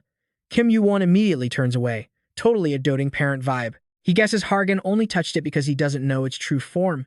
If he knew, he'd probably run for the hills. Both of them quickly get serious about the main business. Kim Yuwon speaks up. Sit down. I want to get straight to the point. Kim Yuwon continues. Tell me about your mother. Hargan's eyes go wide, totally confused. Why all of a sudden? Why? Yu explains. Zeus is going to make a move himself, so I need to get familiar with every card I can play in this battle. He still doesn't understand what his mom has to do with any of this. Speaking of which, he put his hands on his hips, all sassy like, yo, hold up. Don't tell me I'm your ace in the hole. Kim Yuwon looked at him dead serious. You've got half of Zeus in you. He didn't get what half meant. Kim Yuwon went on. Your powers aren't fully baked yet, but right now, you're definitely at 50%. How you use that juice is going to be the key to winning this thing. Hargan grumbled. Don't get why it's such a big deal, but a calculator like you will find an edge anyway. Then he started his story. My mom was drop-dead, gorgeous, super chill, and she only loved one guy her whole life. Saying that, he flashed back to how pissed his dad looked when he struck that well. Zeus stared at the still water, talking to himself. You dare act like you don't know? This pond reflects the truth. It's the only way I can see through it. The faces people show me and their reflections are totally different. He didn't get it. Is wanting to be loved really such a given? So many people have walked into my life. But only two people had the exact same expression inside and outside the pool. Hera, who always looked down on me, was the only one smiling. Zeus felt confused. I must be losing it, falling in love again, sucked in by that sincerity. Enough to give away half of myself like this. As Hargan retold this, his face looked deep in thought. Kim Yuwon couldn't help being curious. So she's the only woman who actually loved Zeus? Hargan didn't deny it. Yeah, that basically sums it up, he continued. Dunno if it was just them, though. Nemesis was there too. And Thetis. Kim Yuwon mentioned, did you hear they both sided with Hades? Hargan was pretty shocked. Huh. For real? If it were my mom, she'd stick by dad even if the sky came crashing down. Kim Yuwon was blunt. You're really different from your mom. He nervously interlaced his fingers. Cause love conquers all, right? Even if mom knew what was right, she was blindly in love. Kim Yuwon spoke up. You okay talking about your mom like that? Hargan explained. Those were her own words. That's why she didn't want me living like that. Olympus was originally built to bring order to the chaos in the tower. I want to inherit that foundation because that is the real Olympus. Kim Yuwon shouted, all right, get up. We wrapped up that other thing. I'm dead tired. Hargan looked at Dampung, startled. When did you climb up there? Shoo. Kim Yuwon checked his messages and notifications. Let's move. Your boy Hades is already on the move. Hargan was surprised. Say what? He affectionately plopped Dampung back onto his head. Now it's our turn to hit Olympus where it hurts. Dad's gonna make a move soon too. It's about time Olympus started sweating. He was a bit worried. Is this gonna be the final battle? Kim Yuwon said, maybe. The war with Olympus will be the last one. Hargan blinked. Olympus, looks like you've already got plans for what comes after. Oh yeah. Remember what I told you when we first met? I'm gonna smash the ceiling of this tower. Hargan looked blank. Oh right, I did say I'd punch a hole in the ceiling, didn't I? Didn't think I'd meet someone with the same goal as my dad during the tutorial. He got curious. Kim Yuwon, what the hell is actually up there? What's so important that both you and my dad are obsessed with it? Kim Yuwon's face darkened. You don't need to know yet. Hargan didn't argue. Yeah, guess not yet. He figured Kim Yuwon would tell him when the time was right. Scene shift to the 32nd floor, a peaceful world. Hercules was on a rampage, killing non-stop. That corpse on the ground? Poseidon's third son. Orion looked on with contempt. Now he's even using his own nephew as a weapon. Ah, he recalled Kim Yuwon's words. After you wreck the second temple, nobody's gonna bother stopping you from the third one onwards. Since they've lost anyway, at the fifth temple, they'll send the whole Olympus army down to wear you out as much as possible. Only when you're about to drop will you get to face Zeus. Kim Yuwon warned him strictly. You know better than anyone how cunning and cautious Zeus is, so don't let your thirst for revenge blind you. Just stick to the plan, stall for time. Doesn't need to be long, just enough. Hercules couldn't help but be amazed. Everything is exactly like he said. It's like Kim Yuwon is even above Zeus. Above that damn old man. Thinking that, he rushed forward to slaughter. Suddenly, a massive blast of power slammed straight toward Hercules. From the distance, a dark figure stepped out, calling Hercules' name like he was seeing an old friend. Hercules recognized him immediately. It was Dionysus. He grinned wickedly at him. Take a lesson from father. Right after, a deafening explosion crashed right onto his head. The ground shook violently around them. He aggressively deployed high rankers and was now using his power directly. Finally, stop hiding your strength. Huh? It's starting. Let's sing the song of the war that decides Olympus's fate. Up above, Zeus was staring intently at his powerful son, unable to stop thinking. How long has it been since I stepped out of the temple? Thought I'd only come out for the next gigantomachia. Looking at Hercules, Zeus couldn't hide his satisfaction. He withstood so much lightning without using any special skills or moves. Not bad. Truly my greatest masterpiece. But now I'm curious. How many bolts can he take before he drops? Hercules, how far will your struggle to reach my level take you? Suddenly, a voice rang out. You still won't show your face yourself, huh?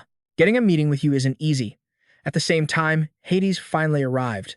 Zeus didn't turn around, just replied flatly, aren't you the same? His big brother Hades, dripping with the stench of death from hell, looked at the supreme god with pure contempt. Hades asked, so, you sparked a war? Zeus didn't admit it. You call this a war? Please, it's just a family squabble. He mocked his younger brother. Not surprised, though. You do have a huge family. Zeus glared. Looks like now it's turning into a war between brothers. But wasn't this fight destined a long time ago? Right then, a sly smile crept onto Zeus's lips. You've never beaten me anyway. And just like that, a violent lightning bolt struck straight at Hades. His whole body radiated death energy. Yeah, I know that. But you can't call it a war between brothers without this guy. The moment he finished speaking, a massive wave surged beside him, opening up a path. That wave looked super familiar, like seen it before familiar. It was crystal clear but carried a vibe of pure rage. It was Poseidon, the brother Zeus screwed over ages ago. He looked at his precious little brother, fury flaring up again. I've been waiting for this day for a long time. Zeus. Seeing him brought all the memories flooding back. How dare you throw me in a dungeon? The trident thrusted violently, but Zeus quickly dodged to the side. Hades couldn't help but be impressed. Even though it's just part of a bet, everything is playing out exactly how that kid planned it. He remembered what was said. We have to break Poseidon out of Asgard's prison. If they won't let him go, try negotiating with Asgard. We need Poseidon to team up and take down Zeus. Zeus is definitely a pain in the ass for a lot of people over there. He's the internal conflict the Alliance is most paranoid about. Plus, if this sparks a beef between the big three, the faces of Olympus, they'll have zero reason to say no. Back then, Hades said Odin probably predicted the three gods would gang up on Asgard. We can't waste time trying to talk him into it. Kim Yuwon explained, if we can get Hercules on our side, they won't suspect the three gods are teaming up. I mean, everyone knows the tension between Zeus and Hercules is totally toxic. Back then, he was totally shocked. You think you can get him to join us? Kim Yuwon didn't hesitate. Yeah, I'm confident. Meanwhile, the sea god and Zeus were going at it full throttle. One blasting lightning, the other shooting water. The pressure from these two was insane. Poseidon surged the water forward, smashing it towards Zeus. Zeus quickly sidestepped to dodge. Suddenly, something freaked Poseidon out, making him grit his teeth hard. Lightning bolts were weaving through Poseidon's raging waves, catching him off guard. In a split second, that massive blue wave was completely engulfed by vicious thunder. Poseidon thought to himself, is he conducting electricity through the water? And just like that, he got fried by his own attack, his whole body going numb. Ignoring Poseidon's rage, Zeus continued, seems like you forgot we're polar opposites, brother.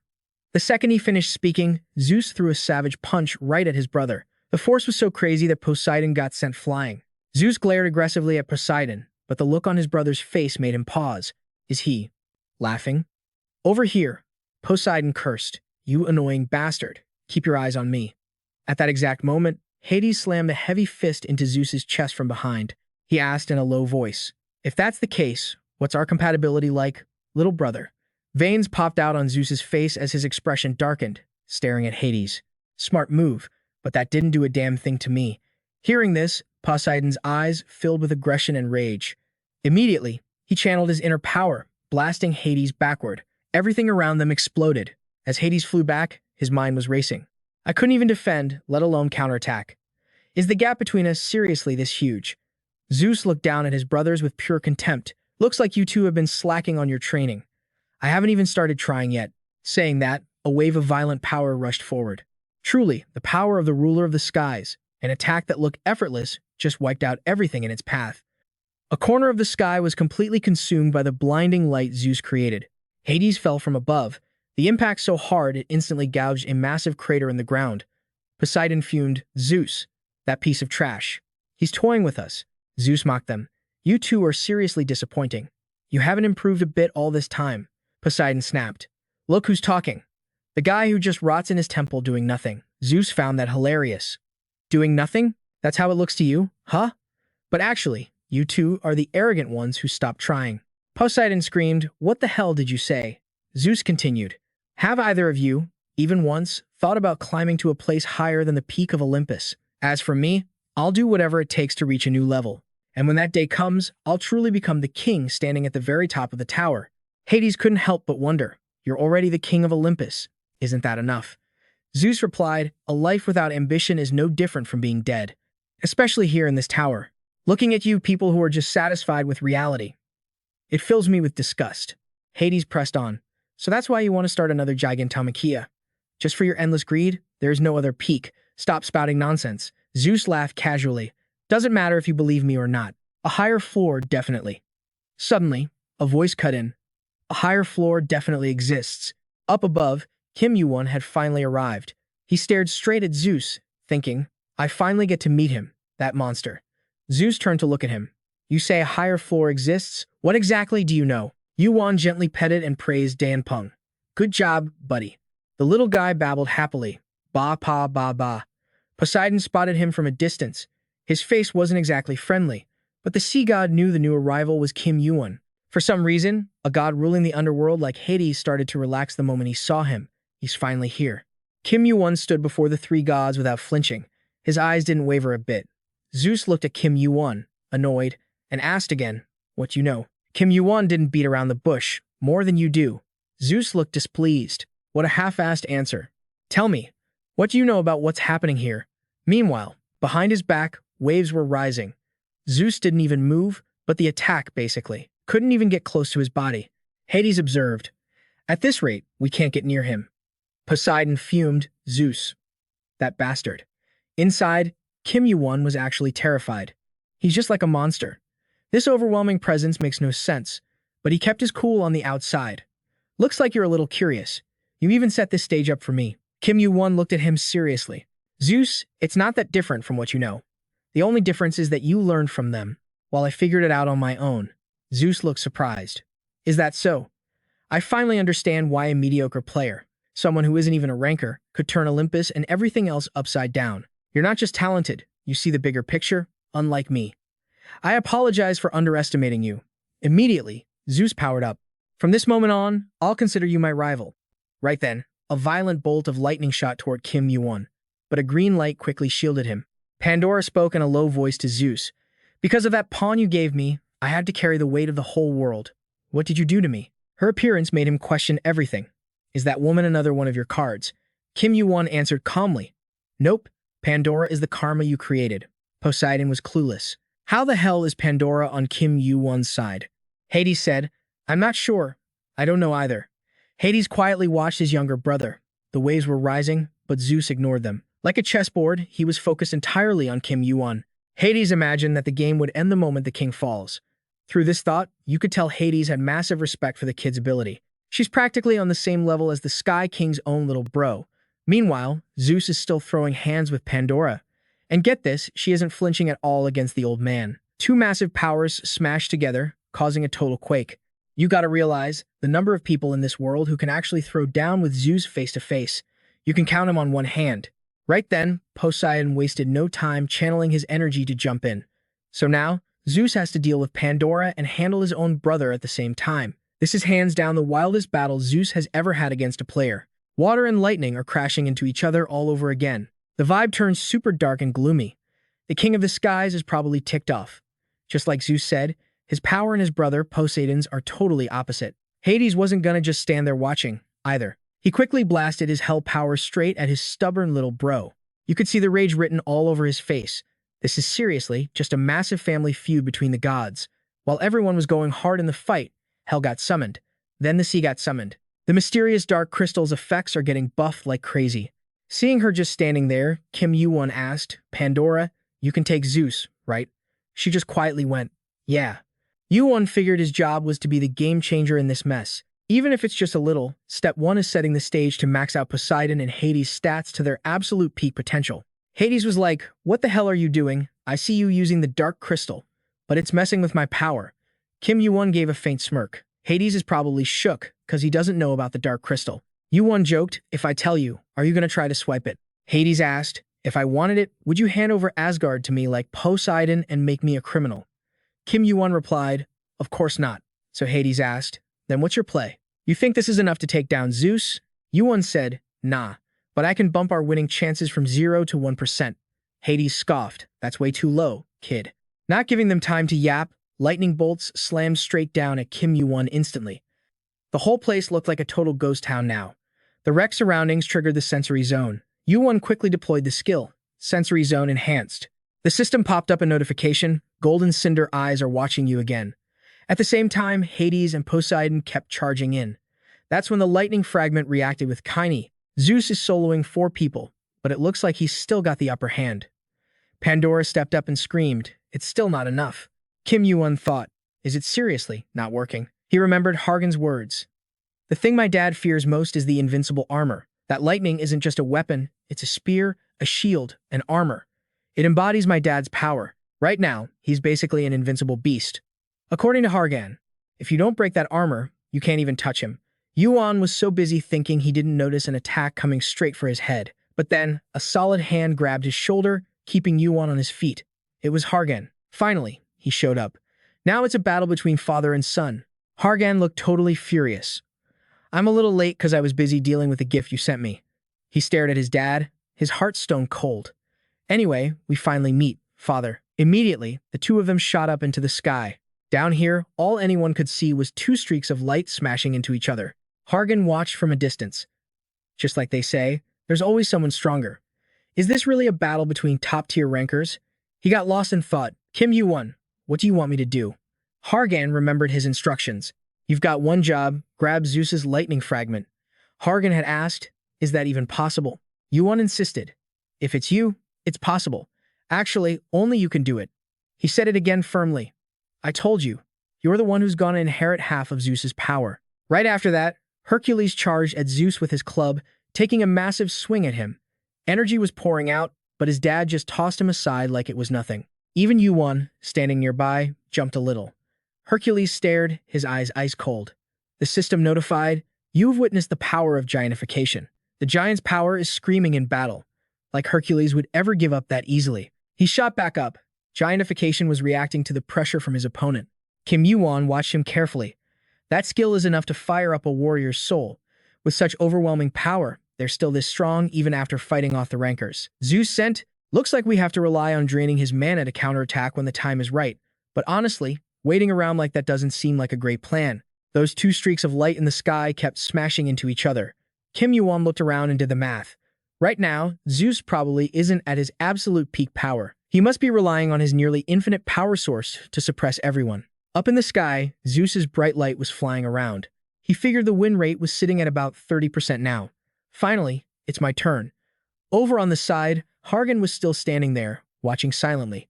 His heart was pounding fast. He frowned, remembering what Yuwon told him. You need to do one thing, grab Zeus's lightning fragment. If it's you, it's possible. You're the only one who can pull this off.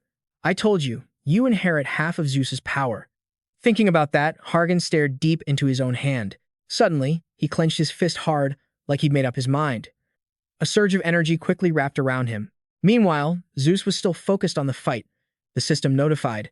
The lightning fragment is reacting to other fragments.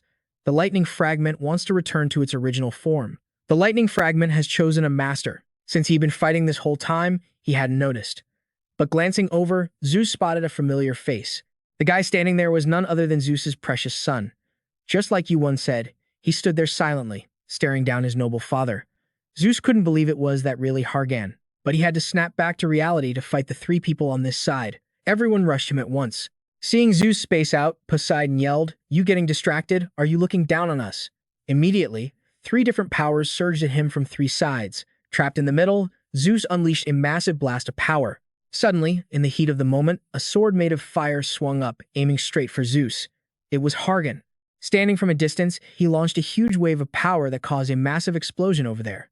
It looked like releasing that much energy took a serious toll on him, though. The chariot is shaking violently. Hargan feels like he is about to hit his limit, letting out a rough groan. Kim Yuwon looks up, totally satisfied. Nice, we got him. Hargan is doing a killer job as bait to provoke the enemy, but Kim Yuwon grits his teeth. Doesn't matter how strong Hargan is, he can't maintain that high ranker power for long. If I miss this split second, I might never get another shot. Right then, the spot where Zeus is fighting turns into total chaos. As the energy Hargan unleashed comes flying in, Zeus is struggling hard to fight off the combined power of Hercules and his two brothers. Seeing the three of them struggle a bit, Pandora immediately jumps in to back them up. She is insanely fast, and she is not even slightly scared to face off against the strongest ranker. She spins around and drills straight toward him. Of course, Zeus is not just going to stand there. He catches Pandora's leg in a flash. Channeling his internal energy, Zeus crushes her ankle tight. Then, bam! He slams Pandora's whole body into the ground, smashing a crater into the earth. But right then, Zeus feels a pang of regret. He glares intensely, thinking, I shouldn't have given half my power to that bastard. If I hadn't, I wouldn't be feeling this useless right now. Pushing that thought aside, Zeus corrects his stance and plants his feet firmly on the ground. What's done is done. No point in regretting it now. I just need to keep fighting. But the second he thinks that, Poseidon launches a rapid attack. Zeus dodges, but he is slightly off balance. He is actually having a tough time fighting his talented younger brother. Poseidon grits his teeth, glaring daggers at Zeus. Another massive explosion rocks the area as water and lightning clash violently. A normal person would not last a second in this battle. Poseidon's trident keeps expanding, thrusting hard against Zeus's attack. But this time, it looks like the god of the sea's trident is actually getting through to Zeus, digging in deeper. Zeus can't dodge in time, but suddenly, a hand reaches out and grabs his arm. Zeus is in a seriously bad spot, surrounded on all sides by people who want him dead. He screams out in rage, Hargan. His eyes are burning with fury as his suppressed energy explodes outward. The blast of power Hargan fires at Zeus gets stronger and stronger. It looks like he poured every ounce of strength he had into this one attack. This is the first time he has ever done something like this. Hargan bows his head, struggling just to stay on his feet. Meanwhile, Poseidon and Hades grit their teeth, their eyes fierce and radiating endless killing intent. Over with Hercules, he is gripping his weapon tight, trying not to let Zeus knock him back. Zeus's hand is still busy blocking Hargan's attack, his own beloved son. Taking so many hits at once, Zeus loses it and screams, "How dare you!" The image of a little boy and a beautiful, gentle woman flashes through his mind. It all plays out like a slow-motion movie, that gentle smile reserved only for him. He sees Hargan back then, hugging his mother so happily as she talked about his father. A family of three, just like any normal family, suddenly appears and then shatters like a broken mirror. This was probably the only wife and son Zeus ever truly cared about and kept in his heart. Remembering this brings a sharp pain. Zeus bites his lip hard, his body trembling involuntarily. Suddenly, a familiar hand shoots out right in front of his face. Kim Yuwon sees him distracted and instantly seizes the moment. He dashes in, aiming straight for Zeus's eye. Blood immediately gushes from Zeus's eye, but it keeps sparking electricity like a short-circuited doll. Kim Yuwon stares him down without flinching, and right after, another explosion goes off, filling the air with smoke and fire. He quickly flies back to create distance. Having lost an eye, Zeus looks at him like he wants to eat him alive, screaming internally in pure rage. Kim Yuwon. Over here, Poseidon is totally shocked. Why the hell did he go for the eye? Is he seriously joking around at a critical time like this? Amidst the ruins and gloom, Zeus' massive energy source starts to flicker. Kim Yuwon remembers something Hercules once told him. My father never hid the secret of his lightning. Actually, he always showed it off to us. Kim Yuwon smirks triumphantly. Golden cinder eyes. Think about what that really means. The lightning stone. Who would have guessed he would hide something like that inside his own eye? In his hand right now holds that very eye of Zeus. He looks at the eye and explains, we have secured the power of the lightning, so our win rate just jumped to 70%. Hades is completely stunned. What? That thing is the lightning? Then he looks over at the supreme god standing weakly on the other side. You don't have much time left, Zeus. Zeus looks like a headless chicken now, just clutching his empty eye socket, staring dead at Kim Yuwon. Right after that, Hercules aggressively swings his club at Zeus. He uses his remaining weak strength to raise a hand and block. Hercules can't hide his disdain. Totally different from a few minutes ago. You look so small now, father. As soon as he says it, Hercules leaps up and smashes down on his father. It really is different. Now he can land hits on Zeus with ease. Zeus feels overwhelmed by Hercules' power for a second and stomps his foot hard into the ground. Even though his aura is fading, Zeus refuses to submit. He aggressively channels his energy and strikes back at Hercules. An explosion rings out, shaking the ground from Zeus's attack. Hades wonders, did he really steal the lightning bolt? It is the essence of Zeus's power, Kim Yuwon explains. You can't become a high ranker just by relying on a single item. He examines the eye closely. It really is completely different from before. At the same time, a system notification pops up. The lightning bolt refuses to be used. The blessing of the sea failed to resist. He falls silent, thinking, can I not control the lightning bolt fragment? Is it impossible to activate without Zeus's mana? I didn't see this coming. Suddenly, a thought strikes him, freezing him in place. Wait, Zeus's mana. Kim Yuwon looks up at the sky, where lightning is covering everything, clearly plotting something. He looks over at Pandora. Throw me up there. She asks, in surprise. Throw you? Seriously? He nods. Yeah. Use full force. Aim for the clouds. Kim Yuwon figures. Getting thrown by Pandora is way faster than using sky steps to jump up there. Considering she can knock me out with one hit, her physical strength must be insane. Right then, Pandora grabs his hand tight, channeling her energy with a serious look on her face. Here goes. He panics a little. Ah, wait, go easy. She stays silent, and in a split second, Kim Yuwon is hurled straight into the air. For Pandora, it was effortless. Her strength really isn't something to mess with. Now, as he gets close to Hargon's chariot, Kim Yuwon popped his cinder eyes to map out the path. Finally, the target was in sight. He didn't waste a second and triggered Flash, step right there. Kim Yuwon shot forward like a bullet. His movement speed doubled for 5 seconds, and he could walk on air for 5 seconds too. Hargon was watching like a hawk and totally freaked when Kim Yuwon landed right on his chariot. He gave Kim Yuwon a serious look. "You done yet?" Kim Yuwon was totally chill about it. "Almost. You did great. Now just go take a nap." The system popped up a notification. The lightning edge is reacting to its own afterimage. Kim Yuwon grinned. "Perfect. It's reacting just right." He steeled himself, clenched his fist, and gathered every scrap of power he had. A vicious bolt of lightning blasted down from the chariot at god-tier speed. The power behind it was honestly too much. Kim Yuwon gritted his teeth hard. System flashed. Mana Master is fighting the lightning edge. Mana damage reduced. The fragment is resisting the main edge. Electric resistance is leveling up. He struggled to close his hand. Just as he thought, controlling the root of the lightning edge is a whole different ballgame. Just holding this thing right now is basically a miracle, so he's got to tough it out even longer. He forced his hands to lock together. He's got to endure it if he wants to crush Olympus, something he thought he'd only do after becoming a ranker. He glared daggers, raised his hand high, and hyped himself up. The goal is literally right in front of his face now. The system kept blowing up with notifications. "You have created the first lightning edge." The lightning edge acknowledges you a little bit.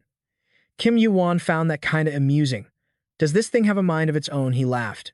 "Even I didn't know that. With his current stats, he can only fire this bad boy once." A massive blast of lightning shot out. Kim Yuwon screamed, "Eat this, Zeus!" As soon as he said it, he dove straight down. "This is the power you used." Zeus couldn't dodge in time and took Kim Yuwon's attack right to the face. Zeus looked like he wanted to murder someone, his whole body radiating pure rage. Boom! The ground shook like crazy, and the heat cranked up everywhere. After the smoke cleared, there was a massive crater stamped into the ground. Looks like Kim Yuwon's hit actually did some damage this time. Poseidon stared at Hades, totally blanking out. What kind of insane power is that? The ruler of the underworld got quiet. It's not just about being strong or weak. A top-tier item against a top-tier ranker like Zeus.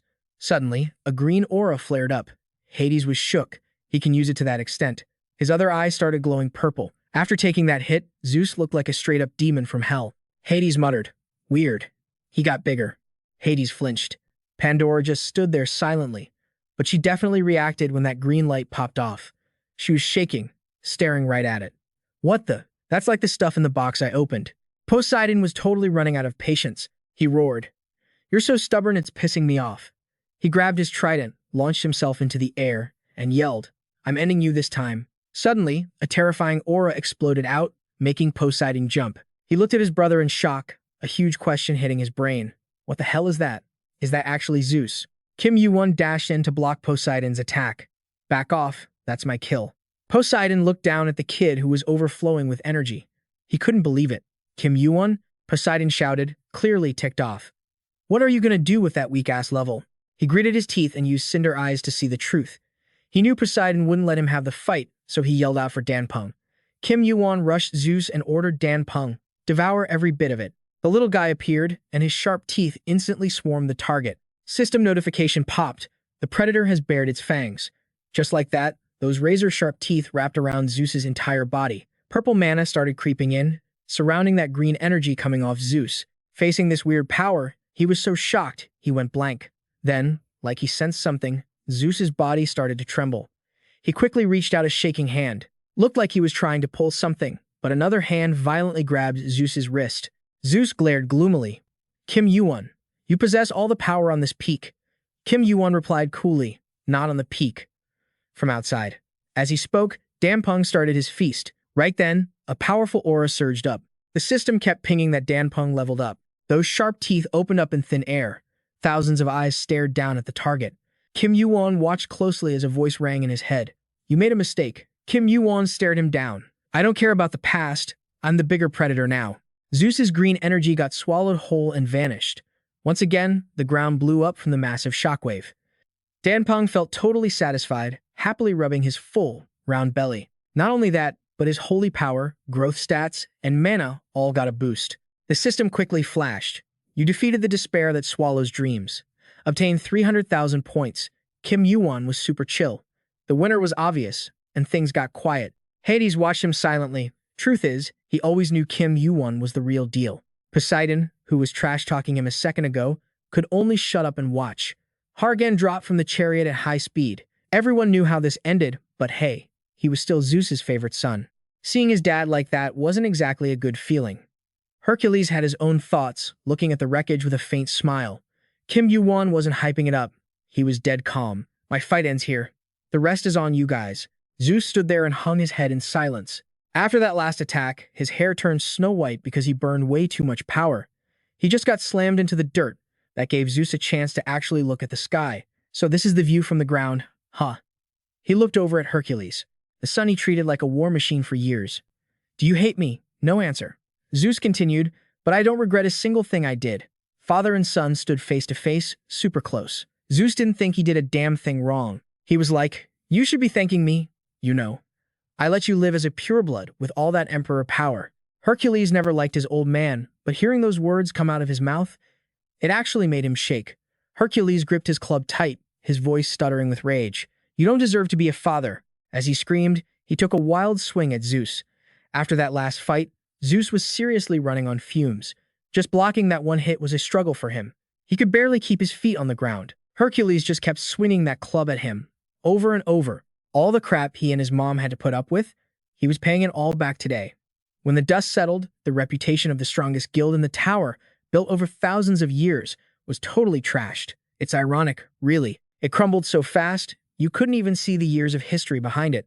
Right then in Asgard, the guy most interested in this fight showed up with a Valkyrie. Suddenly, this massive burst of aggressive energy slammed into the ground, shattering the rocks all over again. This time, Thor stepped up to take their place. Poseidon glared at him, totally pissed, and screamed, Kim Yuwon, hand over the sea crystal right now. Yuwon sighed. Come and take it if you think you're tough enough. Meanwhile, Zeus, with his magic sealed, was dragged off to the deepest prison in Asgard. The old man looked like a total mess. Kim Yuwon asked Hercules, you sure you won't regret not killing Zeus? Be honest with me. Hercules looked satisfied. I just wanted to end here, right here. Besides, Zeus has already lost his power, his dreams, and his future. Yuwon listened quietly as he went on. I'm gonna live without thinking about revenge now. I'm too tired. Kim Yuwon replied, that sounds like the right call for you. But he knew Hercules was still carrying a deep sadness. That shining glory? Maybe there was some happiness there once. That bright castle was built on bricks of unfinished memories. Hades stood there in silence for a long time, staring at the ruins of the castle. Zeus had destroyed it with his own hands. The survivors in the castle tried to comfort themselves in their own way. Hargan clenched his fist, looking determined. Olympus will rise again and be reborn in glory. He looked a bit more grown-up, ready for a fresh start. As soon as the battle ended, Kim Yuwon took off his cloak and gloves, then pulled out the Eye of Gigas. Back at the smithy, Hephaestus stared at the stuff Yuwon left behind. He remembered what the kid said. It's okay if you mess it up completely. Just do whatever you want with it. Yuwon had smiled happily back then. That's how we find the best item. Back in the present, Hephaestus slammed his beer mug down on the table. An idea flashed in Hephaestus's mind. The mysterious dark crystal, the mysterious sea crystal, and the mysterious sky crystal. The ultimate item created by combining all three stones. The thrill of a new beginning gave them strength to move on to the next chapter. And Kim Yuwon felt exactly the same way. He was holding a golden badge shaped like a shining tower. This was the ticket to the sanctuary, Valhalla. Kim Yuwon stood there, lost in thought. He remembered when Poseidon handed it to him after the fight stopped. My father sent this. Take it. Kim Yuwon was surprised. Odin sent this? Poseidon explained cheerfully. It's like an invitation. If you survive this battlefield, he wants to meet you. He says he'll welcome you warmly as a guest. He gripped the badge tight. Asgard? Better skip that for now. Meeting Odin can wait. Yuwon remembered his best friend. Now then, Wukong, it's time to go save that guy. He scratched his head awkwardly. Ah, actually, there's one place I gotta go first. The scene shifted to a desolate mountain, covered in thick fog. It looked pretty peaceful there, with houses packed close together. But then came the sound of rushing footsteps and shouting. He's not a ranker, so what can he really do? They were whispering among themselves, but one guy cut in. No, he's using some weird skill. But he still looks like easy prey to me. Let's get him. But right then, the wall shook and exploded. The gang flinched, shielding their faces, and ended up sprawled on the ground, terrified. What the hell was that? He's here. It's him. A voice rang out. Don't run. I'm not here to fight. I just want to ask something. Everyone trembled, thinking, liar. Kim Yuwon cracked his knuckles and asked coldly, one of the 3 sacred treasures is here. Anyone know anything? This was the 44th floor, the land of the 3 precious children. The scene cut to a guy getting beaten until his face was unrecognizable.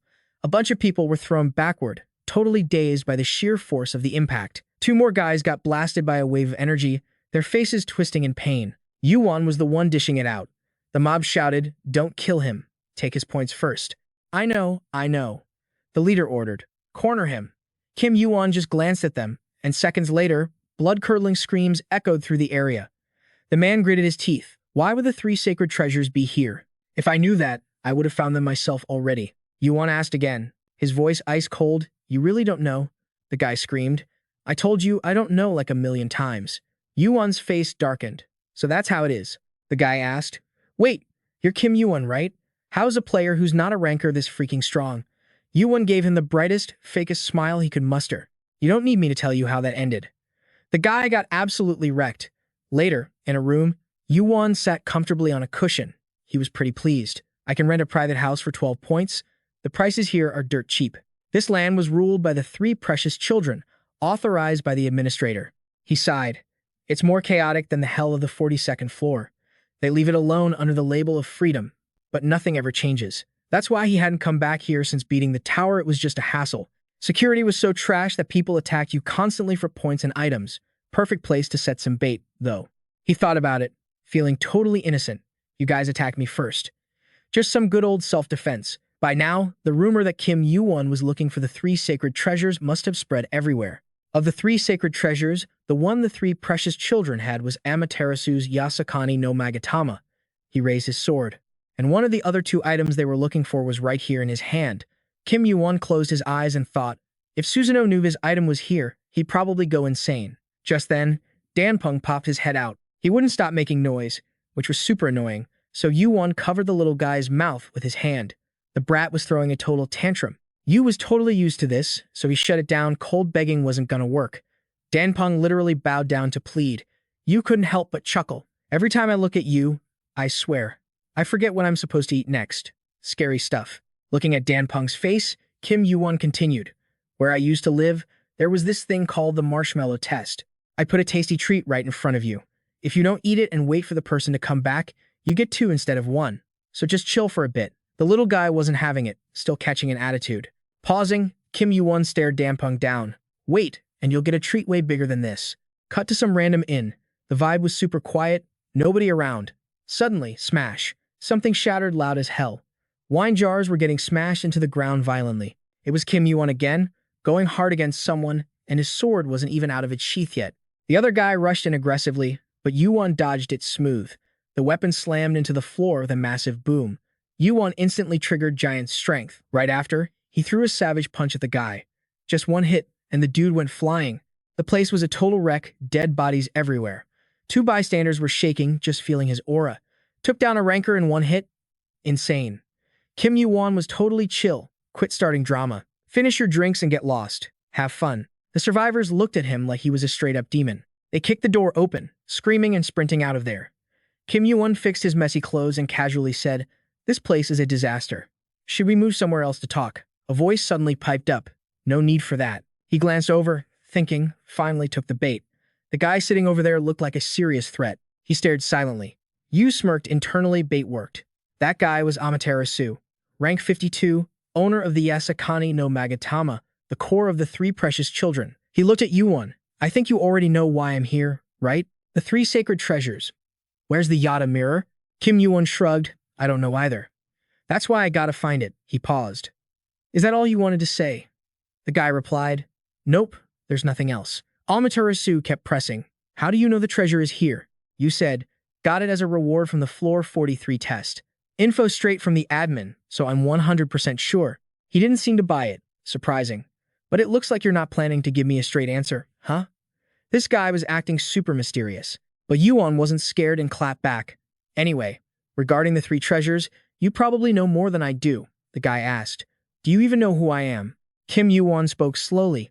Amaterasu, a high ranker, member of the 3 precious children, wielder of one of the 3 sacred treasures.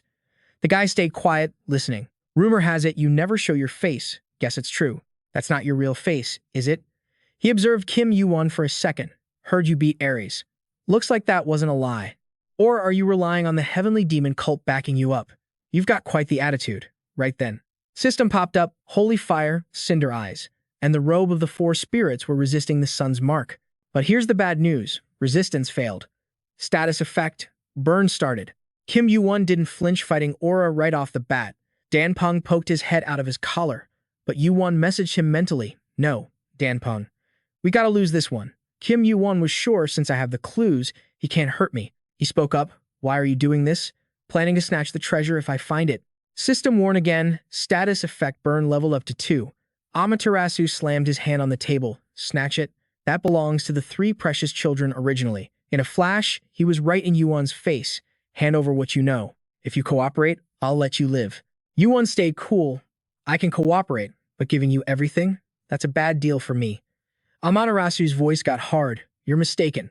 Even if you get it first, I'll wipe out the entire heavenly demon cult to get it back. Kim Yuwon didn't care. Is that so? He paused, then added, You think the cult is the only thing backing me? Right then, he pulled that golden tower out of his inventory. Amaterasu took one look and panicked inside. The mark of Valhalla. Not just anyone can own that, and he got it directly from them. He started worrying. Damn, this is messy. If Asgard is involved, things just got way more complicated. Amaterasu looked at him. I can't just force him anymore. Thinking that, he spoke up. Even so, I can't give up on the Yada mirror. Tell me what you want. You had 50% of the plan in the bag. He asked, Can you give me something worth as much as the treasure? Amaterasu went quiet, thinking it over. He looked pretty serious. Then he said, I'll kill 100 people you want dead. Basically, I'll be your sword until we find the mirror. You started calculating. Controlling a top-tier guy like a weapon? That's an insane offer. You're really desperate to get that mirror at any cost. Huh. He asked, What if I need you to save lives instead of kill? Amaterasu replied, For saving people, I'll only do 10. I seriously hate doing that goody two-shoes stuff. You agreed fast. Deal. They shook hands, and the agreement officially started right then. A surprised voice piped up, You actually trust Amaterasu's word? He replied, Nope, not at all. Susanoo was confused, and you're still teaming up with him? You continued, No reason to say no, both him and me. We're wearing the same mask. Susanoo thought, Oh, is this a Dakabi? Haven't seen one in ages. What a sly fox. Susanoo asked, You using the 3 treasures as bait to lure people? Is that why you keep starting these pointless fights? What do you want? Planning something huge like when you wrecked Olympus? Yu's face darkened. Pretty much. But you got one thing wrong. Fishing without bait is guaranteed to fail. Susanoo was shocked. Don't tell me the Yada mirror is actually on the 44th floor. He cracked a slight smile, finally not denying it. Yeah, it's right here. Susanoo wondered, the Yada mirror. Really on the 44th floor? You don't have it, but you're still using it? Yu checked his messages and said, Yup. It's the perfect bait to hook Amaterasu. And look, the fish already bit. Susanoo looked at him, amazed. So cunning? From how he fights to how he talks. I hate guys like you. Yu asked casually. Guys like me?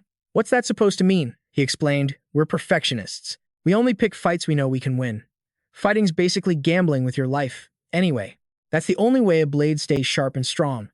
Kim Yuwon clapped back. Yeah, not buying it. Didn't you literally die fighting like that? Susanoo snapped. No, my biggest shame is that I didn't get to fight to the death. Kim Yuwon couldn't help but ask, What kind of lame excuse is that? Susanoo said, It's all cause of Amaterasu's shady schemes. He started spilling the tea. He hyped up that fight with Yamada no Orochi, promised he'd have my back, and then poof ghosted me. I knew it was a trap. He just wanted to swipe the Kusanagi sword from me. Meanwhile, Amaterasu was fuming. I've got the Yasakani no Megatama, so why the hell can't I beat Susanoo? He stared at the rankings, totally salty and unable to accept reality. The ranking bureau definitely messed up. Amaterasu started plotting. If I snag all 3 sacred treasures, I'll level up big-time power, rank, and influence. Thinking about it, he grinned like a total creep. It's almost time. Just a little longer. Scene switch. The weather was super gloomy, and rustling sounds kept coming from deep in the woods. Kim Yuwon sensed something. He scanned the area, decided to quit playing dumb, and shouted, Yo, how long are you creeps gonna stalk me? Footsteps crunched out of the bushes, and someone spoke up. This is an order from the 3 precious children. One of their reps said, We're not gonna jump you, so chill out. Just do your thing. Kim Yuwon looked them over and thought, looks like Amaterasu sent these goons. He's nowhere to be found, but sends 300 minions? Coward. He spoke up. That's a lot of people. I really don't need this kind of clout. Susanoo chimed in. Amaterasu is as scummy as ever. No kidding, Kim Yuwon shot back. That's the first time I've actually agreed with you. The crowd yelled, what the hell? What's with that attitude? You trying to fight the three precious children? Kim Yuwon shrugged. I don't work for them. We're just partners. And you think you can spy on me? What a joke. He was getting seriously fed up with these losers. A massive aura flared up, surrounding Kim Yuwon. The friendly act was over. Glaring at the annoying mob, Kim Yuwon asked, choose wisely. You guys want to live, or do you want to die? Just like that, the ground was painted red with blood. Kim Yuwon felt a bit bummed out, aside from picking up a few drops. Man, what a hassle. Artifacts really are important though. In seconds, bodies were scattered everywhere. A message popped up from Amaterasu. What is the meaning of this? Didn't we agree to team up? Kim Yuwon replied casually, I'm not dealing with trash like that. Amaterasu explained, I sent those people. He typed back, I know. Amaterasu raged. You knew and you still did it?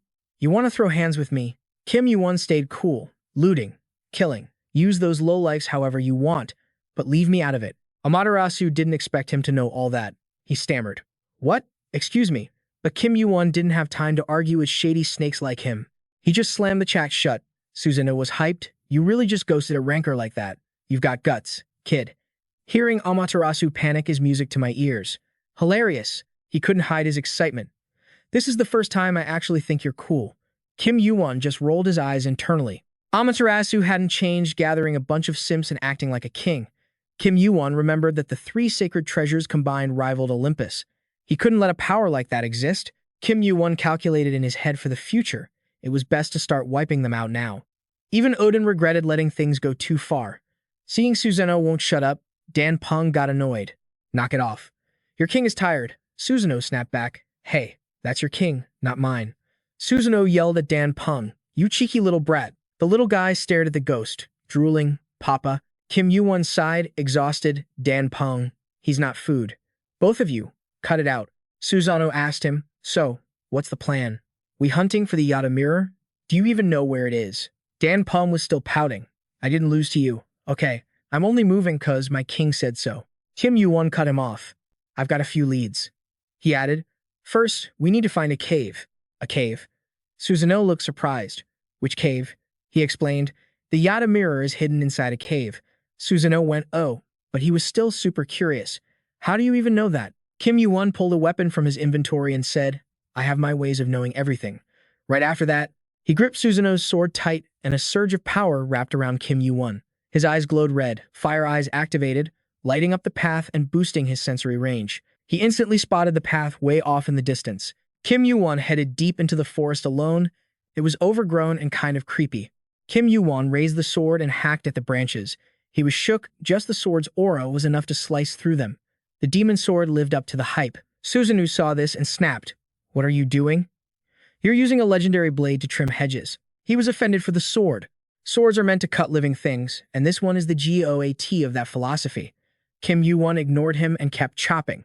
He yelled, hello, are you even listening to me? He kept walking and replied, these trees are alive, so technically, I'm using it for its intended purpose. Susanoo was totally speechless. You maniac. Suddenly, the wind picked up, sending leaves flying everywhere. Far off on the cliffside, a cave entrance appeared. Kim Yuwon spotted it and slowly walked over to check it out. In no time, Kim Yuwon was at the cave entrance. Susanoo was on guard. Isn't this a little too easy? The entrance was just right there. He stood there, analyzed the spot, and made up his mind. But the real issue was inside.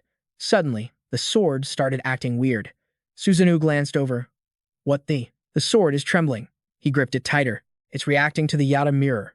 As he walked in, he said, the three sacred treasures look different, but they're basically one set. Only when they're combined do they unleash their full power. Amaterasu knows that, which is why he's losing his mind looking for them. Hearing him sound so knowledgeable, Susanoo was impressed. You know way too much, don't you? I give up. I can't figure you out. After a beat, Kim Yuwon asked, you never saw Amaterasu after you got Kusanagi? Susanoo scoffed, nope. If I had, I would have been caught in his dirty traps and lost Kusanagi for sure. They had walked pretty deep inside by now. He continued, "I'd rather die twice than let him get his hands on it." Kim Yuwon asked, "Is that why you hid it so well?" "I had a hell of a time finding it, you know." Suddenly Susanoo spoke up, "Kim Yuwon, you better not screw this up. Both the Yata mirror and the Kusanagi sword. If Amaterasu gets her hands on them, you're dead meat." His face got super serious. "That ain't happening. I'm gonna grab it myself." The old man was shocked. "Never thought I'd see the day I'd actually be rooting for you."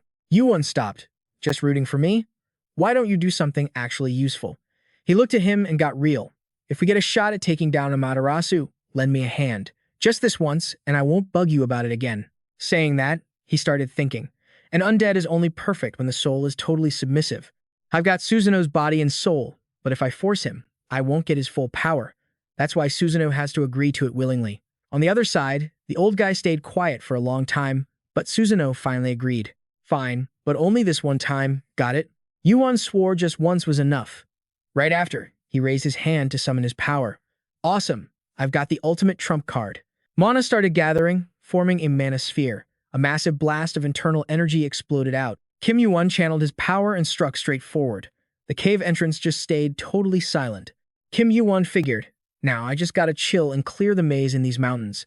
Susanoo replied, "Yeah, piece of cake." And this was day one of hunting for the Yata mirror. The destruction from Kim Yuwon's power was insane, smashing the rocks that couldn't handle the pressure. The whole massive cliff face crumbled outward with intense force, plunging the whole area into shaking and destruction. A few seconds later, Kim Yuwon walked out looking like a boss, energy still surging around him. This was the search for the Yata mirror. As soon as he sheathed his sword, he stood there, checking things out. The whole huge space was dead silent, nothing moving but flying dust. Sensing something was off, he started getting suspicious. Haven't seen a single soul for days. No monsters, not even a bug. The monsters on the 44th floor give 0 XP now anyway. It's not annoying, but it ain't exactly chill either. But not seeing stuff that's supposed to be here, that's trouble. He looked calm on the outside, but inside he was losing it. Where the hell are they? The sword in his hand suddenly vibrated hard. This reaction, it's definitely close. Do your job as a compass, buddy. Kim Yuwon's steps suddenly froze. Dampung's eyes popped open wide. Looks like the little guy found something. He dashed out looking super serious. Ah. Seeing him fly around him constantly babbling. Ba. He was confused. "What's up? You were quiet this whole time." Kim Yuwon's eyes turned red as he realized it. Wait, if he's reacting like this, the system must have sent a notification. Cinder eyes are capturing the entity. Sensory field activated. Placing his sword on the ground, Kim Yuwon noticed the floor felt totally different. Demonic energy activated, his power fluctuating like crazy, boosting his cinder eyes. Right then, the ground looked like a thick pane of glass reflecting his sword. Sensory field amplified. Turns out this whole giant space was exactly what Kim Yuwon was looking for. And just a second later, he got the notification. Yata mirror discovered. Yuwon stood there feeling tiny. He was a bit freaked out. This whole space was the Yata mirror. Looking ahead, he asked himself, a mirror this huge? A giant, blurry barrier started fading in. Yet a dungeon activated. Starting Yata's trial. The system sent a request that left him clueless about what was coming next. Defeat yourself. Taking slow steps, Kim Yuwon thought about the guys he was worried about right now. The Great Sage, monsters on the same level as Odin, a high ranker at the top of the food chain. He narrowed his eyes, looking dead serious. It's my future self. Suddenly, a familiar voice came from behind. Kim Yuwon, right? The Yata mirror didn't just reflect looks. It saw right through your soul. So that's my true form?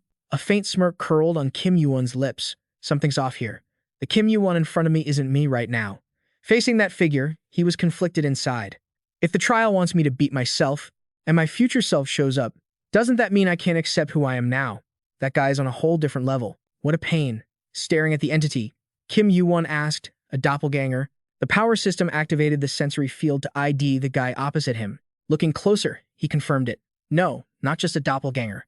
The guy spoke up with a jerky attitude. Who are you? Before Yuwon could answer, he gripped his sword tight and threatened. Don't answer, and I'll cut you. Yuwon did the same, feeling a surge of irritation. Knew it. He'd raise his sword instantly. It happened just like he guessed, which felt weird. Kim Yuwon thought it over for a while. Okay, now what? Best to find an answer that'll shake me up. Finally, he decided to speak. Kim Yuwon's answer totally shocked the entity. I'm Wukong. The guy scoffed. Wukong? You saying you're a clone of that monkey? He didn't buy a word of it. Cinder eyes, huh. If you were really that monkey's clone, there's no way I wouldn't know. He nailed it perfectly. Kim Yuwon's gaze suddenly got intense. Plus, no matter how I look at it, you ain't a clone. You're real. Without another word, Kim Yuwon rushed in. High-grade magic sword activated. Holy fire activated. Neither of them were pushovers, so the shockwave from the clash was massive. The entity dodged smoothly, their swords sliding past each other. He calmly lectured him, sneak attacks aren't a smart move. Suddenly, two more opponents popped out of nowhere, rushing the entity. He jumped back, a small cut appearing on his face.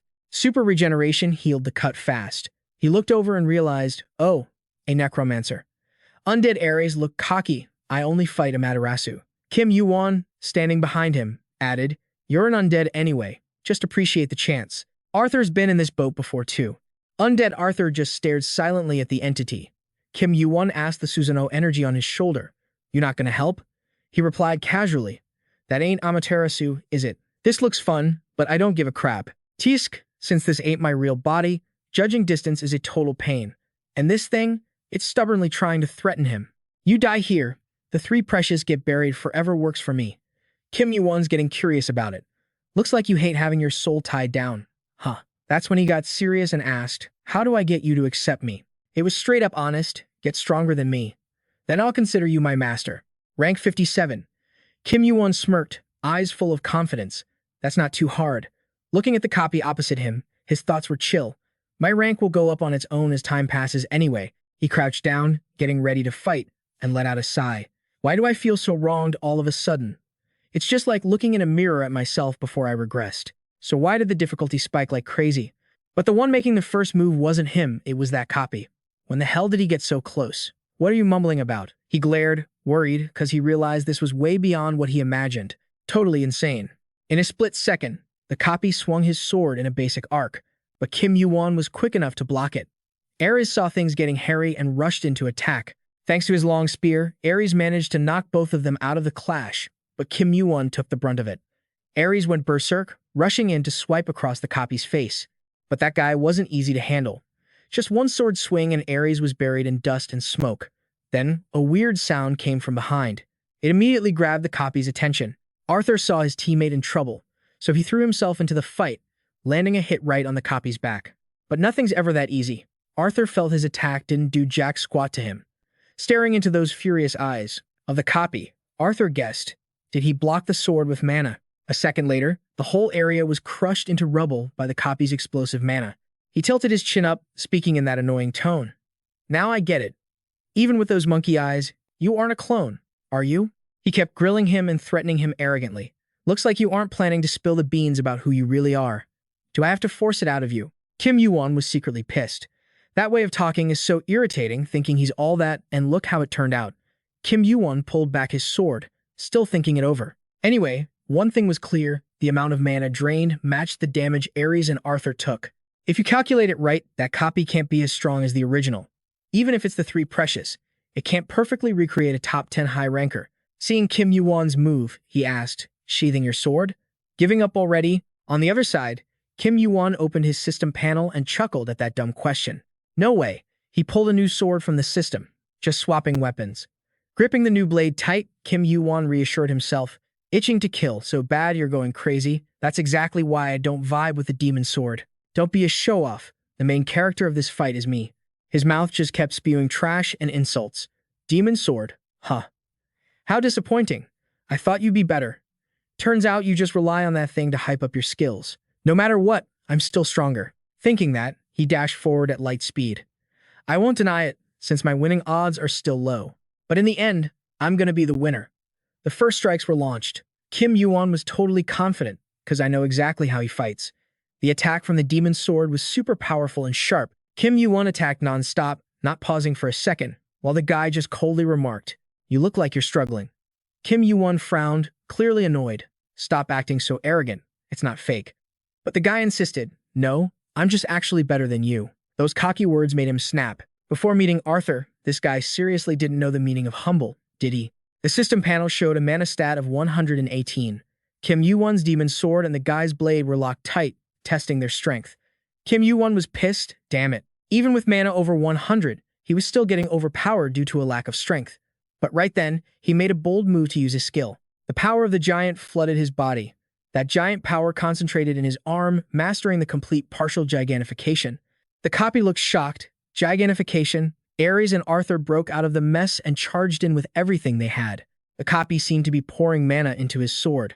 Before Ares and Arthur could do anything, they were surrounded by his sharp attacks. He blew right past them. In a flash, the copy got close to Kim Yuwon's, making him panic. His acceleration skill kicked in, and every move and strike got way faster. He had to try his hardest just to keep up. He couldn't take it anymore. Kim Yuwon gritted his teeth, feeling helpless.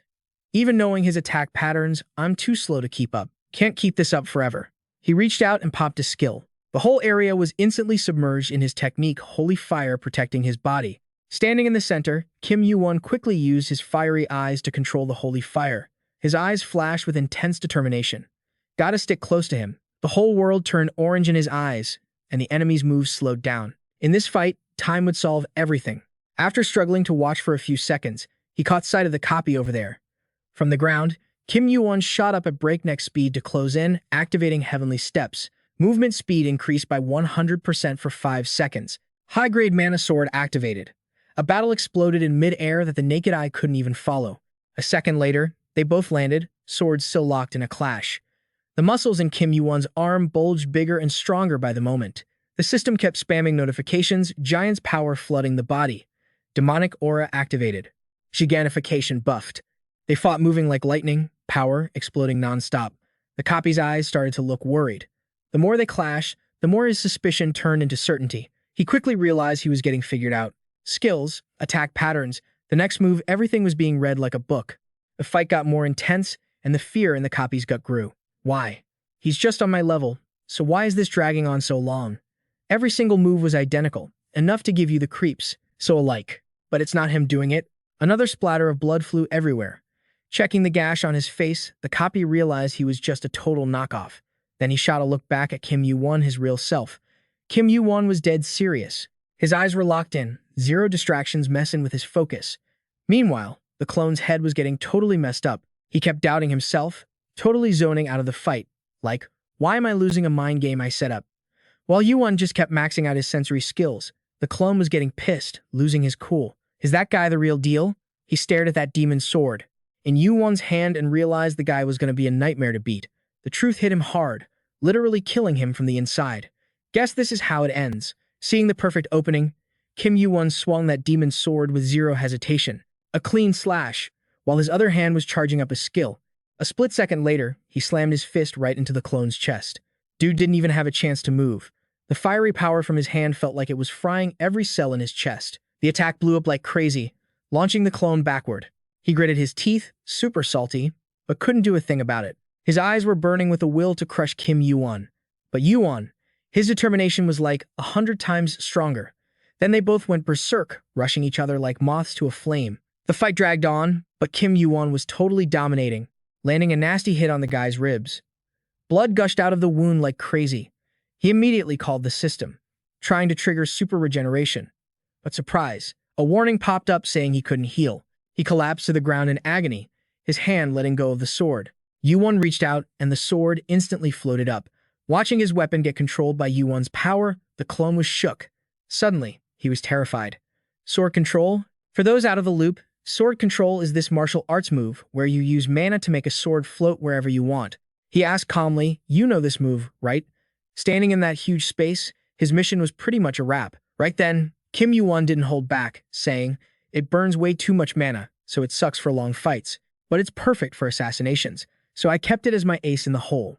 The clone hung his head, blaming himself. At this point, he had to admit it. If I lost the mind game against myself, then I'm the fake. Yuwon stopped the sword control and let the blade drop right in front of him. The guy reached out with a trembling hand to grab it. What happened next made Kim Yuwon's eyes pop. I can't believe it, the dude stabbed himself in the chest to end it all. Before logging out, the clone made sure to say, "I don't know what you're planning, but you better win." As his body faded away, Yuwon got the notification that he cleared the Yada trial. Putting the demon sword away, he was stunned. It's over? Looking at his hands, all scratched up from the sword, he let out a sigh. That sword really does drain the user's lifespan. Its killing intent doesn't care if you're a friend or enemy. Suddenly, he thought about what Chronos said. Once you leave, there's no turning back, so live it up there, and don't look back at this place. He stood there for a long time, feeling super heavy. Even though the time here was way shorter than before, he turned back the clock. I thought I was focused on the now, but I guess I'm still attached. Man, it's not easy. Suddenly, the Yada mirror fell from the sky behind him. Kim Yuwon finally breathed a sigh of relief. Finally found it. The system confirmed he got the Yada mirror. Meanwhile, Amaterasu was gripping his crystal ball tight, pacing around slowly but freaking out on the inside.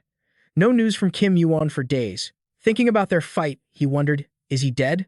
Nah, definitely not dead. That guy's got high ranker potential. But then, a scary thought hit him, making him super nervous. Did he find the mirror? Just thinking about it made his blood boil. I knew I couldn't trust a player. No way he'd betray me that easily. Did he trust Asgard from the start and plan to stab me in the back? The darkness around him made Amaterasu look even more evil. Does he think everything's gonna go his way? He was spiraling with all these negative thoughts about Kim Yuwon. He's definitely gonna try to climb the tower. With that power, he won't sit still. Activating the crystal ball, he ordered surveillance on the arena area. Do not let Kim Yuwon get to the next floor. But the reply came back. Kim Yuwon is still on the 44th floor. The water in the cup rippled as someone bumped the table.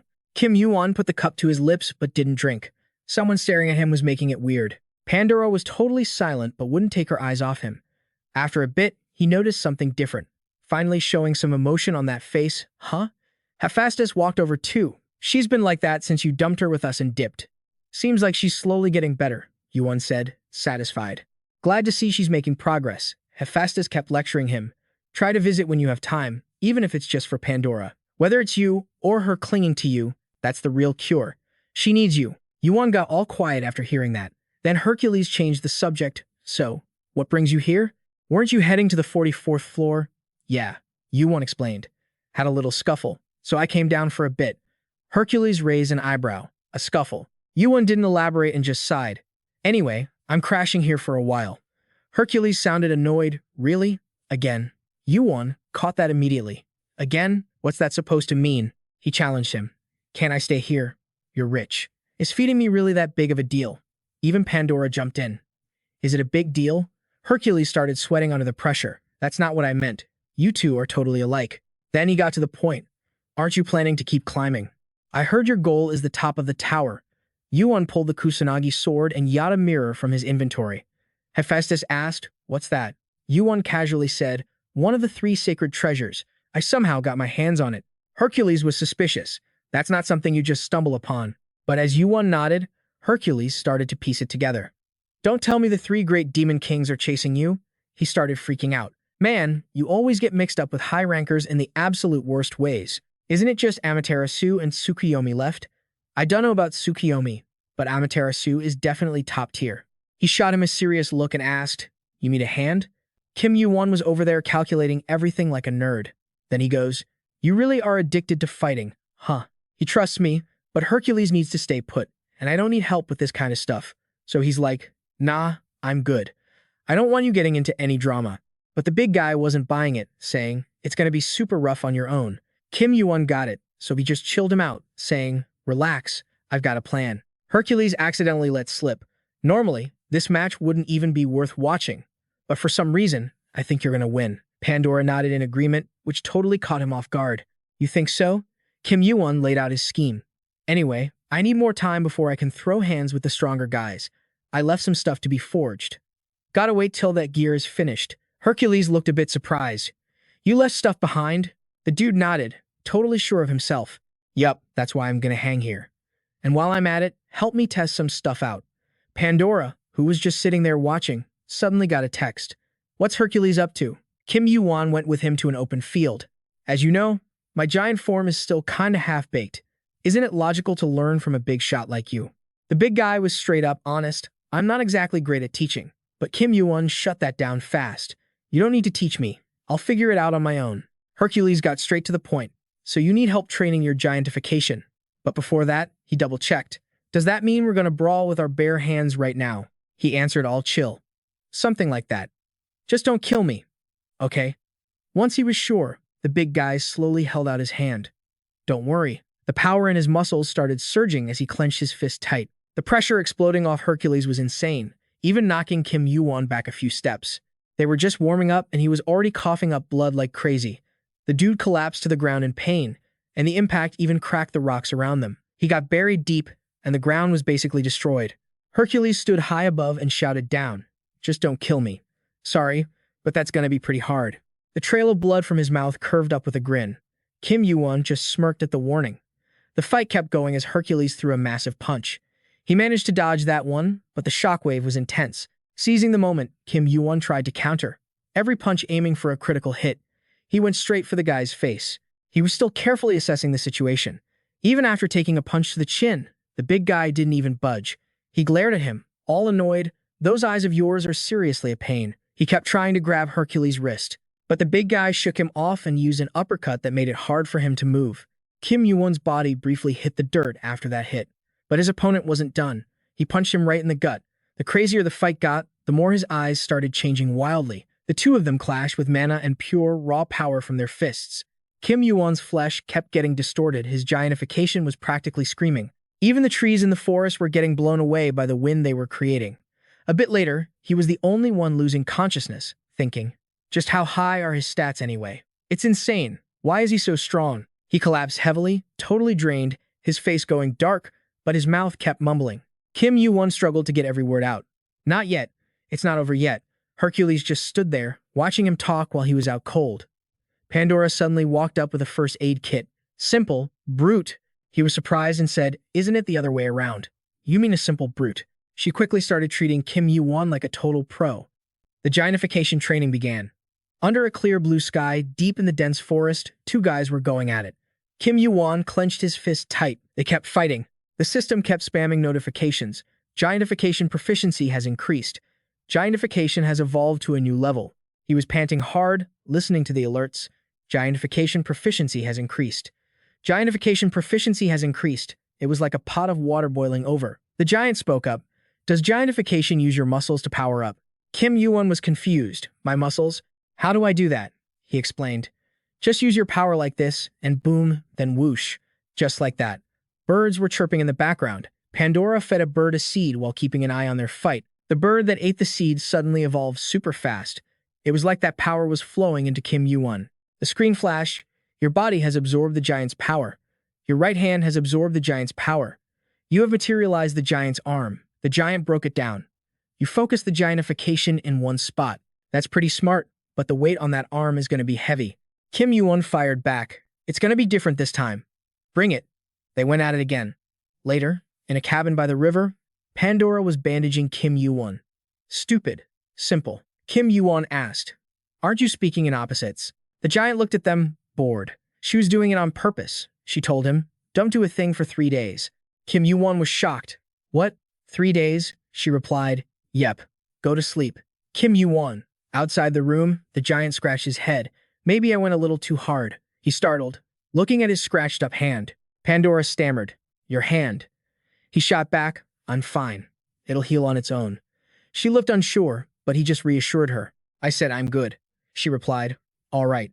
The giant looked at his hand, thinking, "I didn't think I'd get hurt this bad, even fighting actual giants." He mumbled to himself, "I wonder if I'm creating a monster here?" Pandora asked. "A monster?" He got all deep. "I mean, even though I suck at teaching giantification, he's learning with his own body and leveling up his skills. A normal player would probably only make it to level 10. If they spent the same time in the tower as he did, he's climbing high and trying to learn everything by just throwing himself into the fire." Pandora asked, "Is he scared?" The giant answered honestly, "A little." She was confused. "What?" He went quiet, then said, "Kim Yuwon's goal. He's looking at the bigger picture. Olympus and those 3 precious kids are just things in his way. But he never talks about what he's actually preparing for or what he really wants to fight. He doesn't want to get stronger just for that. I don't see the usual thirst of a player who just wants power inside him. He's got a goal, a massive one that won't let him rest for even a single day. I just can't figure out what the hell he's chasing."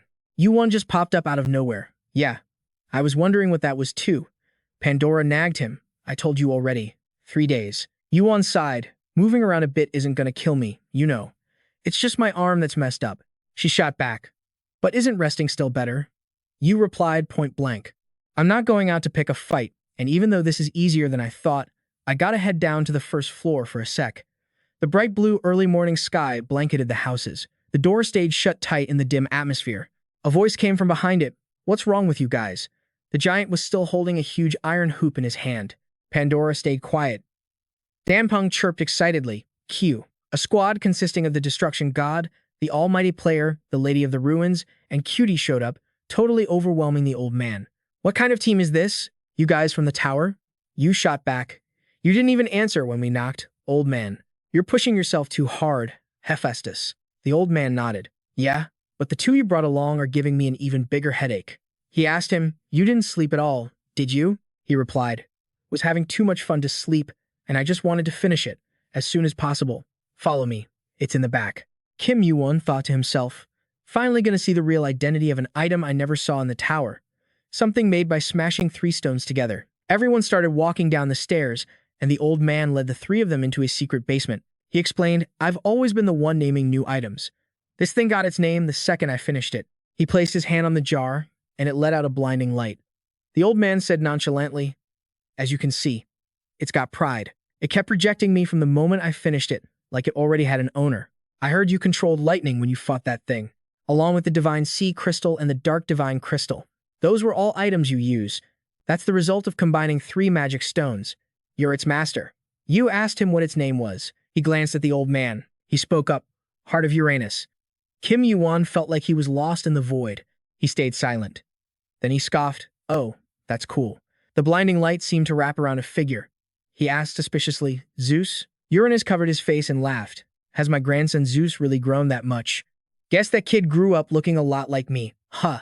Kim Yuwon remembered what Chronos used to tell him. Uranus, my father. Chronos, my father was a butcher. He ate his own brothers and used them to feed his power. He absorbed my uncle Pontus and devoured the giant trapped in Tartarus. I had to fight just to survive. Odin of Asgard, Vishnu of Veda. I gathered all the best fighters from ancient times, all to kill my father. A skeptical voice chimed in. Did we win? Eventually, yeah, but half the rankers in that battle died. Zeus? He can't compare to that guy. Chronos told Kim Yuwon. I, Chronos, am the cruelest and strongest in history. He was truly the sky of Olympus. Back to reality, Kim Yuwon broke the silence. So you're Uranus, he replied. First time seeing me? Yet I feel like I've met you a bunch of times already. Well, there's no way you'd know since this is the first time you're seeing my avatar, but since my grandson looks exactly like me, you're probably used to this look. Make yourself at home. You're my guest after all. What's up? You startled? It's nothing special. I'm just an old geezer stuck in this tiny room. You silently looked at Uranus, assessing him. At least he doesn't look hostile at all. He spoke up. Uranus. Do you know Chronos? He replied. Chronos. You thought about the side effects of the clock movement. Chronos' existence had been wiped from this world. He recalled when he started the clock. Go back in time and start over. I won't exist in the world you return to. This is the only way, and the price for messing with the flow of time. So don't waste your energy looking for me. Kim Yuwon had asked if that meant his existence would vanish. He answered, Even I don't know what I'll become. You pondered. But can he really forget the son who tried to kill him? Uranus casually admitted. Well, you worked pretty hard to collect those fragments. Never expected anyone could actually pull that off. Kim Yuwon mused. Just like I thought, he's been erased from Uranus's memory, his own father's memory. He held out an object. I heard this is your heart, Uranus replied. That thing. It really did pump blood for me when it was in my chest. He questioned, that thing? Explain it a bit better. He recalled. Well, it used to be my everything. He reached out to take it. He reminisced. Because of it, I ate my own brothers and craved even more. Greed really is a demon. Just a little more, just a little more. And chasing that power turned me into a monster before I even realized it. Kim Yuwon looked at him skeptically. What are you trying to say? He admitted, I realized I was becoming a monster. Anyone can turn into a monster. Well, go ahead and try using it if you're curious. A huge light flashed, and the system notified, you have obtained the heart of Uranus. You have obtained Uranus's desire. Kim Yuwon thought deeply. It feels familiar but strange. It's too unstable and primitive to be a seed planted by gods, like a kid raised just to get big. He asked doubtfully. So the monster you talked about is just this? Dampum popped out excitedly. Papa. The system notified. The predator has revealed itself. Uranus stared at him. You received that thing's blessing? You've got something pretty interesting there. Kim Yuwon suddenly spoke, startling him. Geez, looks like I worried for nothing. Are you asking if this little kid is protecting me? Uranus was surprised. Little? It looks little to you. He was confused. What? The system kept spamming notifications. Danpeng has leveled up. Danpeng has leveled up. Danpeng's divinity has increased to 8. Growth potential has increased to 9.12%. Your arcane power has increased to 2. You have defeated Uranus's desire. Kim Yuwon asked him curiously, what does it look like to you? Suddenly, Uranus stood up and walked toward him. He looked at the god, startled. Uranus? He mumbled. We'll meet again soon. Pandora's voice rang out. He's awake. The old man hurriedly asked, you okay? You got his bearings. Yeah, I'm good. He looked at Uranus's heart in his hand, the screen displaying Heart of Uranus. A heart completed by a high ranker through devouring. Tons of other rankers can use the power locked inside a heart. Kim Yuwon thought to himself, this description is way too short. Usually, items like this are either totally useless or pack so much power, the system struggles to describe them. No way it's the first option. Odin's staff was exactly like this, so this thing's gotta be on that same level. Since it mentions contain power, it's gotta be like an energy source. Guess there's only one way to find out just how much juice this thing's holding. The giant shot him a skeptical look. Pandora and the old man were chilling on the sidelines, watching the fight go down. The giant yelled out, you better worry about your own hand. I can tank anything you throw at me. I don't care how strong it is, so those two aren't gonna get a scratch.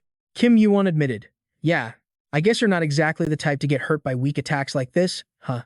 He stared down at his hand. I always call this training, but honestly, it just feels like I'm the only one struggling. Even after busting my hump for a whole month with everything I've got, I couldn't even make a single serious scratch on that body. But this time, things are going to be different. The system announced, using the Heart of Uranus. The ocean's blessing is evolving your body. Summon Tartarus, he pondered. The name changed from hell, so this is the ocean that swallowed me up on the 42nd floor. This unbearable pain. It actually makes me happy. Notifications popped up continuously, under the influence of corrosion status. Corrosion status has increased to level 2. Kim Yuwon muttered, just a little more. Just a little more. And then, right at that moment, he struck straight at the giant. The big guy went flying backward from the impact. A massive explosion ripped through the sky, making the old man cover his head and duck. So this is Uranus. I thought I crafted a masterpiece with my own hands, but this power is way beyond what I imagined. And yet, he can still handle it. This place is seriously full of monsters. The giant was deep in thought. I was pretty serious about blocking that shot, but it was still a struggle. What the hell did you do to get that kind of power? Huh?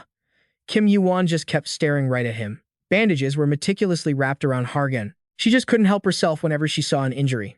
Do you know about healing or something? You bandage really fast. Pandora quietly replied, I do. Now, get some rest. He politely thanked her. Then, he looked over to the other side. You okay, man?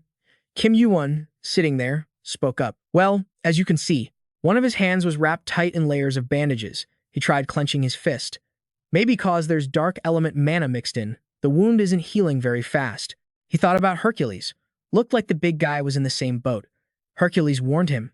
Judging by the way you're controlling that power, it looks like it could be poison to you. But Kim Yuwon insisted, failure is the mother of success. Hercules was confused. Even if it literally eats away at your flesh, Danpeng inside him was just chilling, enjoying the vibe. That's a risk I gotta take.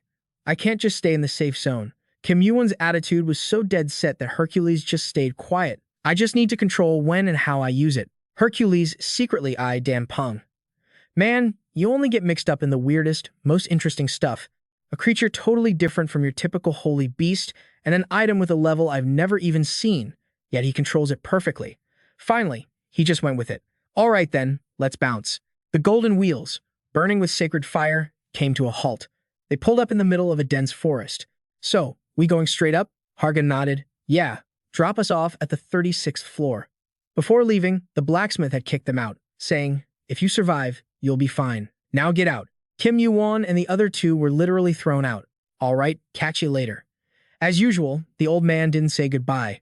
Hargan cautiously asked, you've trained enough with giantification, and you even got the item you needed. You gonna keep climbing the tower? As he answered, Pandora grabbed his shirt. Yeah. She whispered, Kim Yuwon, are you leaving? He hesitated before replying, guess so. But right after saying it, Kim Yuwon paused. He thought, at least I should tell her I'm not leaving forever. So he added, I'll still swing by the 38th floor pretty often, though I don't know exactly how often that'll be. Hearing that, Pandora felt a bit relieved. All right, I get it. The three of them quickly got back on track. Okay, let's hit the road. While sitting in the carriage, he checked for info on what happened to the Apollo siblings, Rumor had it they went missing before the match. Hargan explained what he knew.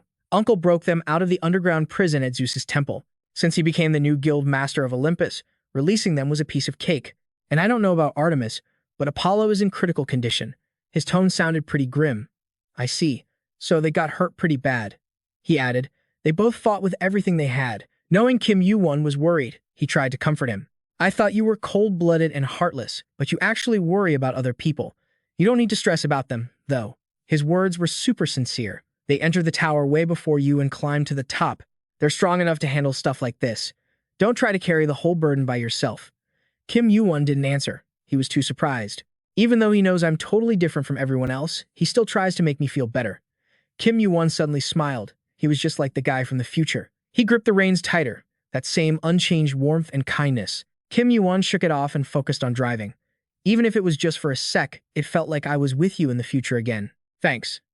On the 44th floor, the scenery was suffocated by a gloomy atmosphere. The trees looked like something had smashed them to pieces. Rooftops were empty, not a single bird chirping. Branches were dry and barren.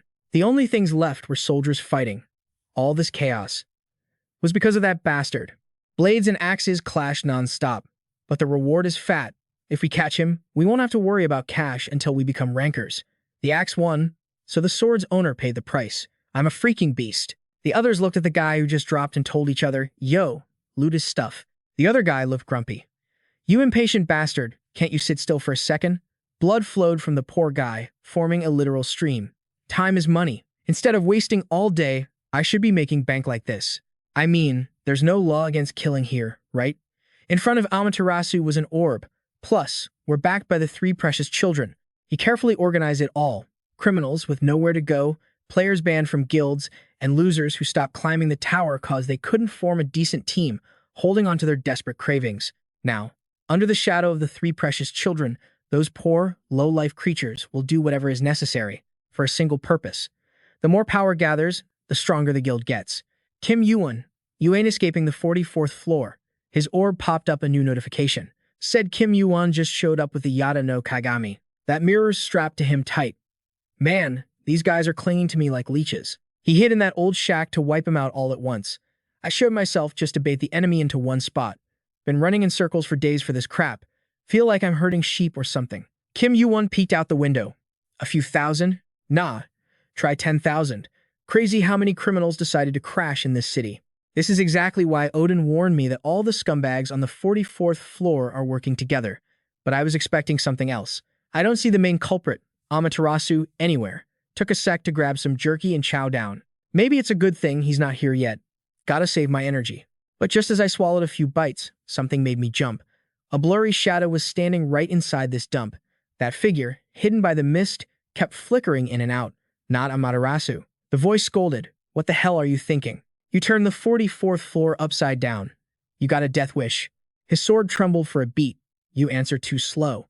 The rank 86 high ranker stepped up fast. What are you thinking? Her showing up totally caught him off guard. Tsukuyomi? Why is she here? Didn't see that coming. She mumbled something under her breath.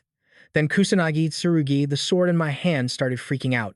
She's not into the Yada no Kagami. She wants the sword.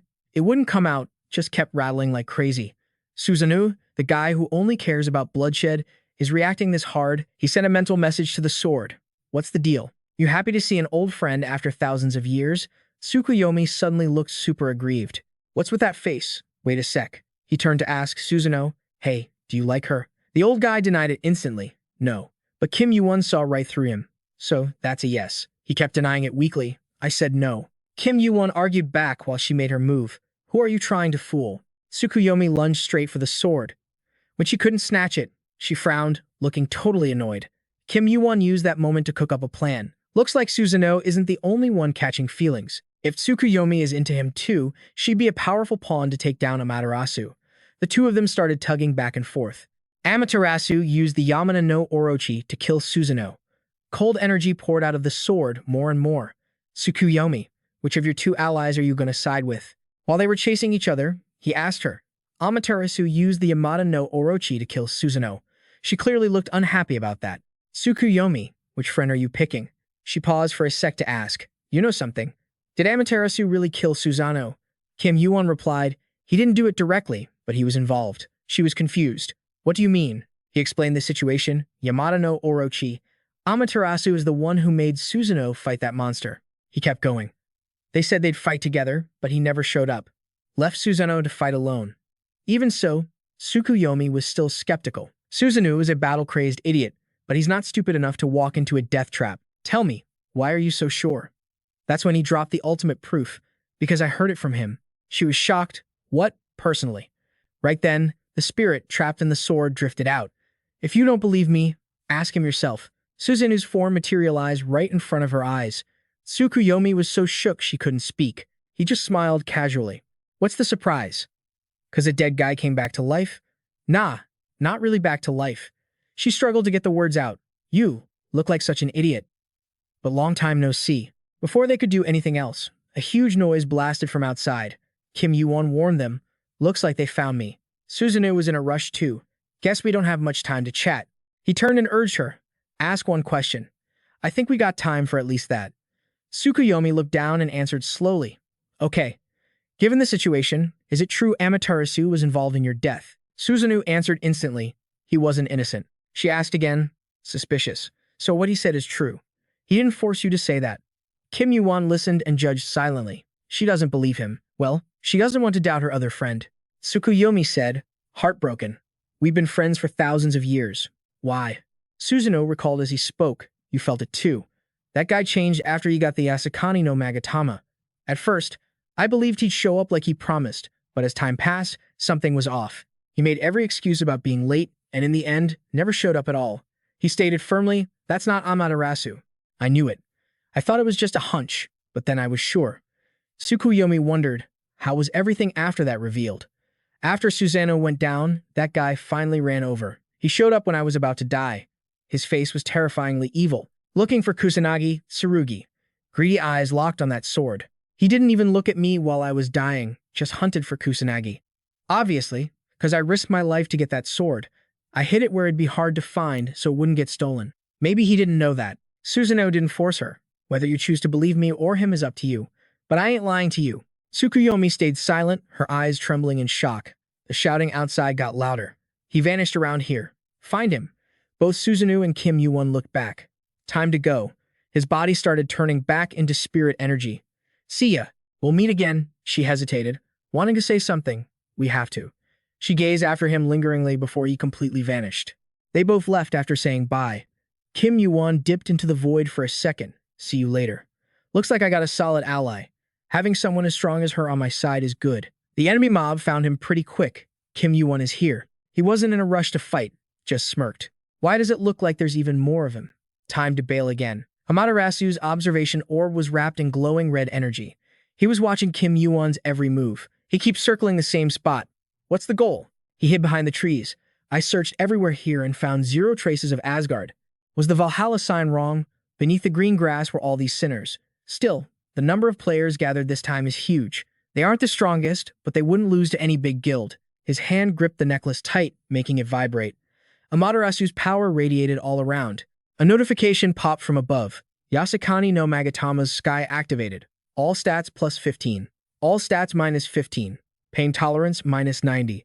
Pain tolerance plus 1000. Confusion status, check. Berserk status, double check. Those sinner scumbags are swinging their weapons like maniacs. And look at that, the Yasakani no Magatama. One of the 3 sacred treasures right here. Kim Yuwon's hidden eye skill kicks in. His cinder eyes totally resist the Magatama's vibe. He swings his blade, and bam, Predator shuts that treasure down cold. Resistance successful. Resistance successful. Now a whole swarm of those losers is rushing him. Die already. He breezes past them, slicing them into confetti. Every time a freak drops, his stats spike. The Kusanagi is drinking up all that blood, sucking up mana. Kim Yuwon's moving so fast, he wipes out the first squad in no time. Kusanagi's drinking blood, boosting stats by 10%. He can't help but smirk, even if the system warns. Consuming part of your physique. You have killed 100 people.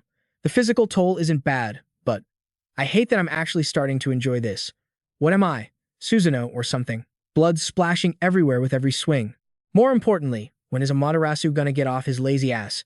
He should have recognized the Kusanagi Tsurugi by now. But nope, he's just watching from the shadows like a creep. Time to force his hand. Yuwon opens his inventory and pulls out a new toy. He grips a sleek black sword and just lets the kusanagi go. It spins around and stabs right into the ground. The criminals are freaking out like, what the hell did he just do? The sword gets sucked into the earth. Seriously, what's his play? Suddenly, a furious voice booms out, Kim Yuwon. The guy lands so hard the whole forest basically explodes in an instant. Amaterasu growls, Kim Yuwon, where the hell did you send the kusanagi? Yuwon just stands there in the smoke, thinking coolly. I knew he'd flip out and burn everything, but I didn't think he'd show up acting this insane. The weak prisoners are screaming, Lord Amaterasu, we're on your side, man. Then the system drops the hammer. Penalty activated due to high-ranker attack. A penalty. Kim Yuwon just shrugs it off. I didn't put the kusanagi anywhere. It just went back where it belongs. The guy snaps back, quit spouting crap. That sword moved to a place full of lava and rock. You better hand it over along with the Yada mirror. Do it now. And I'll pretend this never happened. Yuwon scoffs. Pretend nothing happened. Seriously. He flips him the bird but adds a little disclaimer. Not cursing you out or anything, just scratching my chin. You sent so many goons to kill me already. If you were me, would you buy that garbage? Amaterasu instantly loses it and conjures a fireball in his hand. He blasts his magic at Yuwon, blowing the spot to smithereens. But through the thick smoke, something zips past him. Yuwon's up on a tree branch holding something. The Yada mirror. He used it to block that magic blast. Yada mirror reflection active. You have been teleported to the designated location. Amaterasu summons a ton more fireballs around him. They rain down, tearing up the ground with deafening explosions. In that crazy chaos, the nearby criminals get caught in the crossfire. A light flashes inside the thick smoke lightning. It shoots straight into Amaterasu, slamming him into the dirt. Furious sparks burn in his eyes. You dare. He's losing patience, and his magic flares up even wilder. You think I'm a joke. Skills save him again. Sea curtain covering body. Fire resistance activated. Yuwon taunts him. Did you summon something beyond epic, rank, or what? You planning to gather everyone up and torch them? He's probably risking it because we're on a higher floor, so the penalty damage is lower. The monster he created raises its sharp claws high. Amaterasu still demands the kusanagi. Yuwon dares him. You want it? Come and get it, he adds. And stop using your friends like last time. Amaterasu's legs tremble. What? Suddenly, hard scales slide out, startling the fire monster. A tail slaps it right in the face, sending it flying. The monster crashes back, causing a massive tremor. A whirlwind of dust and debris swallows it up. Countless serpents pour out of the darkness. The Yamada no Orochi has woken from its long slumber. This is Odin's strategy, and there's Yuwon, standing right on top of one. Can't let the criminals on the 44th floor form a faction. I gotta use Orochi to wipe them all out. He frowns a bit. That was the plan. But why does it feel like you're following me? You just want to cause chaos, huh? Orochi suddenly asks him, You the master of the kusanagi? He's a little surprised. Kusanagi? The beast looks up and explains, The kusanagi was born from me. I am the kusanagi. There is no difference. Kim Yuwon gets curious. Orochi, are you helping me because I own the sword? Its amber eyes stare right at him. No, I am not helping you. Suddenly, something bursts out from behind him, squealing with excitement. Yuwon's surprised, it's Dampung. The little guy is grinning ear to ear. Nice. A mischievous light sparkles in his eyes. Then he points straight at the monster. Orochi seems to get it. Your enemy is that one? Fine, I'll handle him. Seems that was my purpose all along. It drops some deep thoughts, but that is all. Now, I have neither mind nor heart. Kim Yuwon suddenly feels a pang of guilt and looks away. Down below, Amaterasu is struggling to hold on. Kim Yuwon, you planned this with the kusanagi from the very beginning. He starts forming a small flame in his hands, but before he can finish, a cold sword slash cuts through. Susanoo manifests in human form and lands a massive hit on him. Amaterasu instantly recognizes him. Susanoo gives him a mocking smile. I've been dying to fight you to the death, so this makes me very happy. Both of them drop into a stance, keeping their distance. The first thing out of his mouth is an interrogation. Why did you do it? Why did you do that to me? His face goes dark. Why? He suddenly remembers what Susanoo used to say, Amaterasu, you're afraid. If you weren't so scared, you'd be so much stronger. It's too dangerous. Stay here with Tsukuyomi. Susanoo had marched ahead. I'll clear the path. Remembering that makes him grind his teeth in pure hatred. Why? Amaterasu lets all that rage explode. Because I don't need you anymore. His mask comes off. He reverts to his true form, his face and outfit shifting back to how they used to look. Small explosions pop off around them, screeching in the air. Susanoo looks pretty satisfied. I get it now. Thanks for telling me. Now I don't have to hold back. They start clashing blades, neither giving an inch. Amaterasu flicks his hand, launching the debris around them like missiles. Susanoo slashes through every single rock. He takes the initiative and charges right at him. The booming noise and pressure from their fight is practically blowing everything away. Amaterasu reached out, finna blast him with magic. You rushing in without a shred of fear. Same as when you were alive. I'm so over your lame strategies. He clenched his fingers tight, determined. Maybe that worked before, but nah, not anymore. His punch threw out these blazing red flames, but they just whooshed right past his opponent. He kept pouncing, relentless. Unlike you, stuck forever at the moment you died. I kept leveling up. He flooded the whole zone with intense heat. 3 fingers shot out, black smoke swirling around his hand. Amaterasu couldn't react fast enough to those tiny, invisible sword slashes, but the hit landed. Critical blood started dripping down his face. Susanoo slashed his head clean off from behind, but Tesk. It only hit a clone. Amaterasu screamed, attacking from behind. That's low, he just answered, super chill. Don't you get it? I'll do whatever it takes to win. What he didn't see coming happened next. That's exactly why I move like this. A bolt of lightning suddenly crashed down from the sky with insane power. A system notification popped up. Amaterasu's fire is absorbing the lightning. He looked shocked, saying, Kim Yuwon. The rest of that lightning is fading away. This lightning is weird. Is there a dark attribute mixed in? Controlling 2 elements at once? This guy's a psycho. He calculated carefully, but Susanoo was even more dangerous because he's a pro. Kim Yuwon can't keep an undead of that level going for long. Both of them were fighting while dodging the lightning strikes. Amaterasu's fire absorbs lightning. He'll burn out soon, so I'll just ignore him. Susanoo knew exactly what he was thinking and threw out a warning. You're gonna regret only focusing on me. That guy's way trickier than I am. That first attack? Probably just testing the waters to see how you react. Right as he finished speaking, lightning and darkness came crashing down in front of them. The system chimed again. Amaterasu's fire failed to absorb the lightning. Unabsorbed lightning has dealt damage. Over here, Kim Yuwon was casually controlling 2 elements. You planning on tanking attacks this heavy? He was still testing him. Maybe because Amaterasu uses dark attributes too, the damage wasn't hitting as hard as expected. Down below, it was total chaos from the skill's destructive power. I gotta decide, pull back for a sec and use Orochi to drag this out, or try to end the whole game right here with this opening. I'm burning through a ton of mana keeping Susanoo here, but he's definitely wasting a huge amount keeping that fire giant active too. As long as Orochi goes berserk under Dan Peng's command, my odds of winning go up over time. He clenched his fist, but for some reason, the next skill just triggered on its own. Heart of Uranus trembling. Open Tartarus. Kim Yuwon's fingers wouldn't stop shaking. I didn't want to do this. Magic started pouring out all around him. I don't know why, but I feel like I can pull this off. No clue where this confidence is coming from, but I got proof. He pulled out a new weapon. You have created lightning. Gungnir. This spear actually managed to wound the High Queen. After struggling for a bit, Amaterasu started paying attention to him. He was shook, turning his head while biting his lip. What the hell? While he was still confused, something launched straight into the fight. How does he still have that much mana? This time, Kim Yuwon jumped high into the air with the burning spear. He hurled it down with full force, aiming right at that guy. Amaterasu looked totally surprised by this sudden attack. He ground his teeth together. What? Why's he still got so much power? In a panic, he quickly threw his hand up. That hit is dangerous. I gotta dodge. But someone grabbed him and wasn't letting that happen. Tons of swords started flying around him.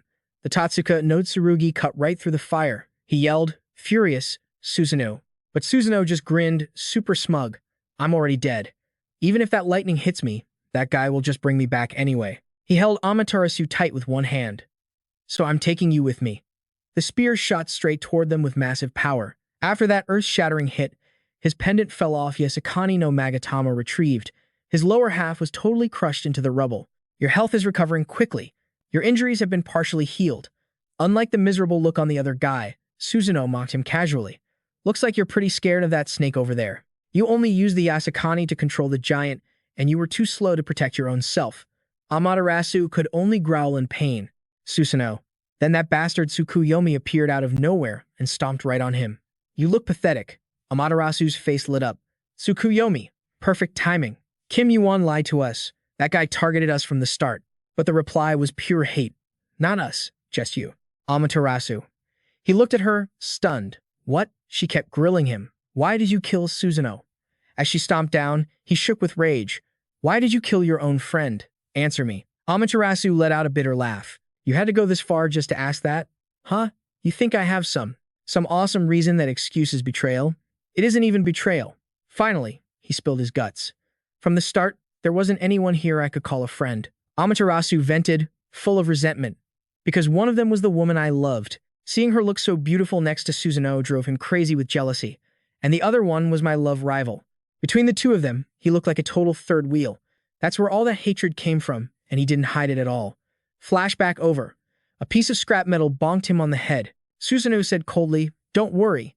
You ain't going anywhere nice, but dying isn't as bad as you think." The sharp blade rested on his shoulder. See ya. He slashed away his life without hesitation. One strike, and blood sprayed everywhere. Kim Yuwon walked over there too. Now that this place was handled, there was only one problem left. Orochi suddenly went berserk, biting and tearing at everything.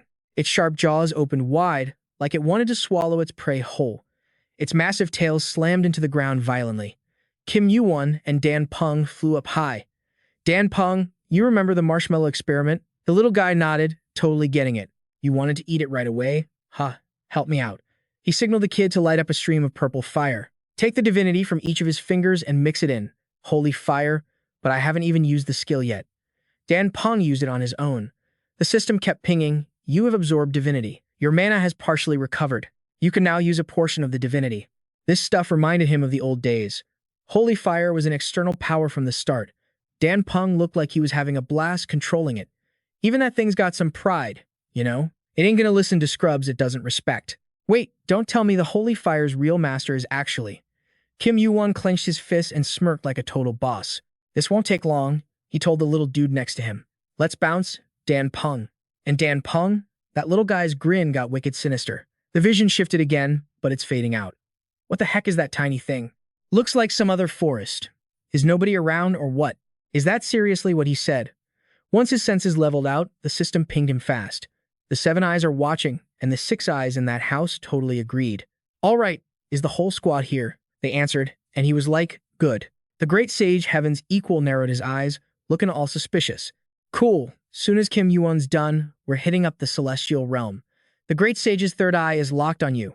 Meanwhile, Tsukuyomi's hand gently brushed over Susanoo's wound. Kim Yuwon totally passed out, guessed his master was running on fumes. He just answered like it was obvious. Controlling a guy like me drains all your mana. Duh. She suddenly got suspicious. What the hell was that thing earlier? Looked freaking weird. Never seen anything alive like that. Tsukuyomi tried to recall what it looked like. Infinite eyes staring at Orochi. Endless teeth chewing everything down to the guts. It gorged on everything like it was starving for ages. I can't believe Susanoo actually followed that creep. Where did a monster like that even come from? Kim Yuwon was clutching his face with a headache. But whatever. He's probably going to climb the tower with 0 issues anyway. Dan Peng inside him was stuffed. The fire eyes leveled up. The eyes leveled up. Divine power boosted by 7. Growth speed jumped like 10 to 11%. Mana up by 4. He thought, totally exhausted. Susanoo and the fire eyes were huge, but Tsukuyomi was no joke either. His eyes started turning gold. Time to summon the dude who's been watching from the start. He shut his eyes tight, fire eyes resonance. Boom! The great sage Heaven's equal appeared as an illusion of Kim Yuwon. He asked all cocky, "You're Kim Yuwon, right?" Kim Yuwon just stared him down. The guy didn't recognize him right away. Isn't this the clone he met before? Kim Yuwon asked, "Which number are you?" The great sage's clone said, "Number 3. Then he gave him a heads up about some stuff. Number 12 is busy right now. You told him to gather the clones, right? He's running around everywhere handling that." Kim Yuwon got the picture. The great sage got curious. You trying to save the main body. Except for 3 of us, the other clones are here. You good with that? The guy was confused. Good with what? The clone explained immediately. You're gonna clash with the heavenly court, bro. The guys who trapped my main body. Even with all the clones, it ain't gonna be easy. You got a plan. Kim Yuwon suddenly mumbled. Seems like number 12 is the smartest clone out of you guys. Hearing that, the clone stomped his foot and yelled. The hell did you say? This punk. But he let it slide fast and said, we don't have time. Looks like the heavenly court is starting to notice the clones linking up. He answered super chill. Of course I got a plan. Don't sweat it. The great sage raised an eyebrow, listening in. We'll talk about that later. First, let's focus on grabbing the clones. More power means we have the advantage. He bent down looking for something, totally sure of himself. As long as we save the main body, We won't even need to go to war with the Heavenly Court. The clone tilted his head. Ha! How? Kim Yuwon didn't bother explaining. I said I'll tell you later. He walked right past him. Climbing the tower won't take long. Just make sure you guys don't get snatched by the Heavenly Court before the 50th floor. He hummed, thinking it over. What the heck? He causes this huge mess and stays that calm? Is it because he's from the future and used to this crap? The scene switched to this desolate wasteland, barren rocks popping up everywhere, even some spooky mist swirling around. A lot of the stone pillars were totally wrecked. Because of that, this test is now a solo run. This is the 44th floor, the Hall of Victory Challenge. As you guys know, there was a jagged little incident on the 44th floor recently. Usually, this place is packed with players. But, well, we're screwed on that. The instructor clicked his tongue, annoyed. Damn it. If the head count is off, we gotta adjust the difficulty. Where's the logic in this? Being a solo player must be nice? Huh. Candidate Kim Yuwon, 44th floor, Polaris, threw his hands up. Anyway, hope you guys get it. The signal dropped. Now everyone prep yourselves, move out, and fight your own way through. The system notification popped up. The 44th floor's victory challenge starts right now. Breaking the sound barrier. While everyone else was freaking out, he just stood there watching. How many monsters are even here? Where do I even start? His palm started vibrating with the beat. Man, I mean, it is kind of my fault, so I can't really complain. Honestly, I don't know what to say. I hate sticking my nose in other people's business, but I'll make an exception today. A blinding light suddenly exploded from where he stood. The whole area turned into chaos, making the other guy freeze up. He looked bummed and said, "My workplace." The water wheel got clogged with dirt and sand. The monsters got sucked in, screaming their heads off, and fire erupted like a natural disaster. Players started scattering everywhere. Welcome to the 44th floor Hall of Victory, or at least, what's left of it. Kim Yuwon still had sparks of lightning in his hand. Looking at the wrecked hall, looks like the next test isn't gonna happen. So, let's just say everyone passes, yeah. The great sage up in the sky frowned silently. By the 45th floor, players were getting punched till their teeth broke. Kim Yuwon showed zero mercy, kicking the guy like a literal punching bag. The great sage's clones kept watching, looking pretty worried. Floor 46, floor 47 wiped out by lightning in a blink. The monsters were clutching their heads, screaming. And just like that, the clones gathered another member. On to the 48th floor, and his power was still going wild. The forest ate pure thunder, and the creatures got blown to kingdom come. Kim Yuwon was basically turning into a final boss, scaring everything on the floor. The great sages even threw on some super cool shades to enjoy the show. Finally, the 49th floor. Warm, rippling water was poured out. He waited calmly for the other guy to fill his teacup. A dude in a sharp suit was holding the kettle, serving him. The place was covered in roses like some fancy tea party, but they vanished fast, returning the room to normal. Kim Yuwon was fuming. Why do you guys keep increasing the numbers? Every time he cleared a floor, they showed up, and they looked pretty annoyed too. Since we don't have player kits, if you want to talk, you gotta come find me personally. Legit. He stood across from them and asked, "I'm so over this, just spit it out. What the heck are you guys curious about?" The clones kept cutting each other off. "Curious about you? Duh. I'm dying to know. Every single detail, everything," he immediately snapped. "One at a time. Talk." That finally got them to chill out and take turns. "We heard the gist from number 12, but we don't know the deets. Aside from you coming from the future, I know Zip." Kim Yuwon's headache got even worse. "Are you seriously going to talk in order like that? I'll explain later. The trial's about to start, so do me a favor and get lost." The great sages wondered, "Wait, when's the trial? Should we go one by one then?" "Hey, whoever wants to go first, follow the clone order." They started arguing. No way. It should be whoever met Kim Yuwon first. His eyebrows were about to knit together. These freaking demons. Just then, another great sage jumped in from nowhere. "You morons. How many times did I tell you not to group up? What if the Heavenly Palace finds out?" He mumbled too. "Sounds like he's talking to himself." The guy shouted, "I'm different." "Okay." Kim Yuwon recognized him instantly. "You're number 12, right?" He replied immediately. "Bingo." Clone number 12 quickly changed the subject. "Anyway, you guys clear out. And Kim Yuwon, I'm here to deliver the news you've been waiting for." He tilted his head. "What news?" Right after, a look of surprise flashed across his face. Everyone had fully gathered. His vision suddenly shifted to a locked arm, the pain making him let out a quiet groan. At the Five Elements Mountain, the great sage started screaming. "Humph, they really went all out, huh? Could have died." His eyes were still shut tight, not used to it yet. "They're insane, seriously. Didn't think I'd see this place ever again." His patience was hitting its limit. When are you going to get here, Kim Yuwon? Before that, let's talk a bit about Kim Yuwon's situation. The lower the Wukong clone number, the stronger it is. Plus, thanks to the fiery eyes, they can kinda communicate through sight. Where have you ever seen someone wait for me this patiently? Number 12 and Kim Yuwon were both speechless. Are you guys seriously worried about chatting right now? After the battle, the monkeys were beaten to a pulp and scattered all over the ground. The administrator dropped a few compliments. I didn't think you'd make it, but you're actually pretty savage. Kim Yuwon replied calmly. Taking down a few clones isn't exactly hard. The guy suddenly asked, This is the 50th floor, where the heavenly realm is located. What are you planning to do here? He looked up, giving him a confused look. What's that supposed to mean?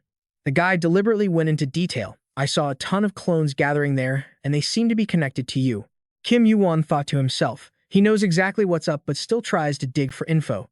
Sneaky as ever. Then he finally spoke up to explain. Please keep it a secret. You should stay out of it. Just watch like an audience member. The administrator narrowed his eyes. Are you telling me to just maintain my cover? Listen to that attitude. In the end, he didn't make it hard, but just gave him some advice. Even so, don't fight against the laws of nature. Administrators like me don't want to see the world collapse. He shot back bluntly. Laws of nature? That doesn't mean ignoring the parts that are rotting away. The bodies of the monsters around them slowly dissolved. The rotting parts are probably hiding a lot of secrets, but I don't have the right to point them out specifically. He made a proposal. So I hope you get it. If some justifiable trouble happens, depending on the sitch. If it's not justifiable, I'll take the heat. The administrator retorted, but there's no punishment here for people who aren't rankers. Sparkling lights slowly started appearing around them. The guys up here are super stubborn. If it's just a simple power grab, you better watch your back. The administrator's body quickly faded into the light.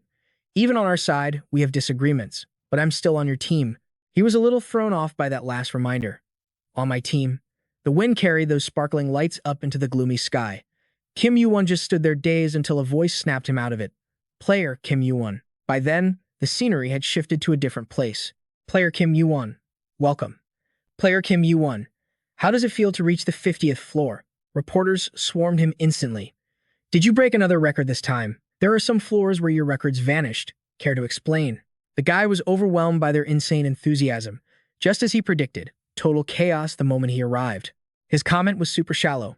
My results are probably worse than you guys expected. I don't feel anything special about reaching the 50th floor. He continued. This isn't my goal, just a place I'm passing through. However, what shocked them was his reaction. Kim Yuwon was actually answering. Last time I cried and he still totally ignored me. Seeing an opening, they immediately latched on. Player Hargan calls you his rival. What do you think about that? Kim Yuwon answered simply, ridiculous. Right after, another question popped up. We heard you've got beef with Olympus. What happened? His voice cut them off instantly. Next question. She read rapidly. Is there any ranker or guild you want to meet? If so, do you have anything to say to them here? The person next to him even predicted this.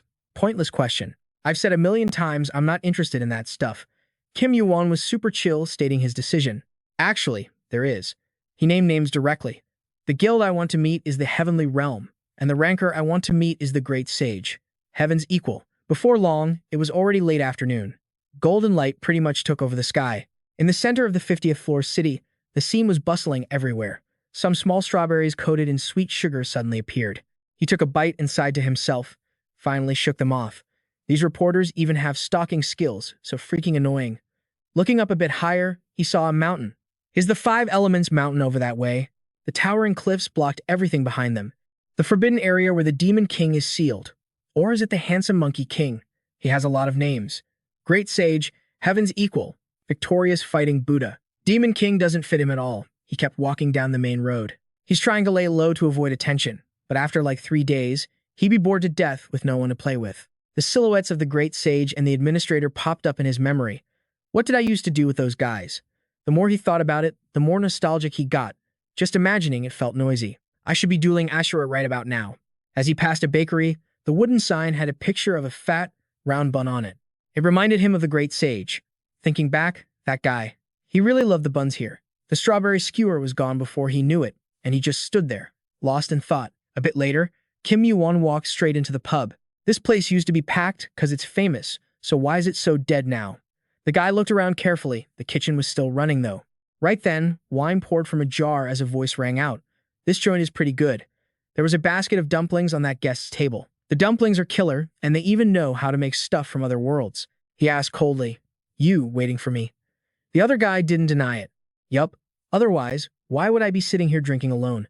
Erlang Shen, a top-tier master from the heavenly realm and the guy who fought the great sage the most, smiled chill-like. "I've been waiting for you, player Kim Yuwon. So, what's your deal with that monkey?" The chat between them was kept on the down low for a sec. Kim Yuwon went back to his usual spot.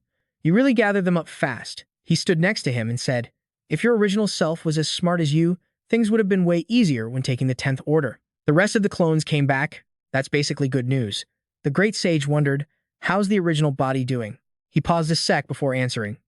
"You don't know the original?" He nodded immediately. "Nope, I got locked up right after I was made. Only saw him for a split second, so I don't really know. Clones inherit a piece of the original's memory, so I've only got a tiny bit of his.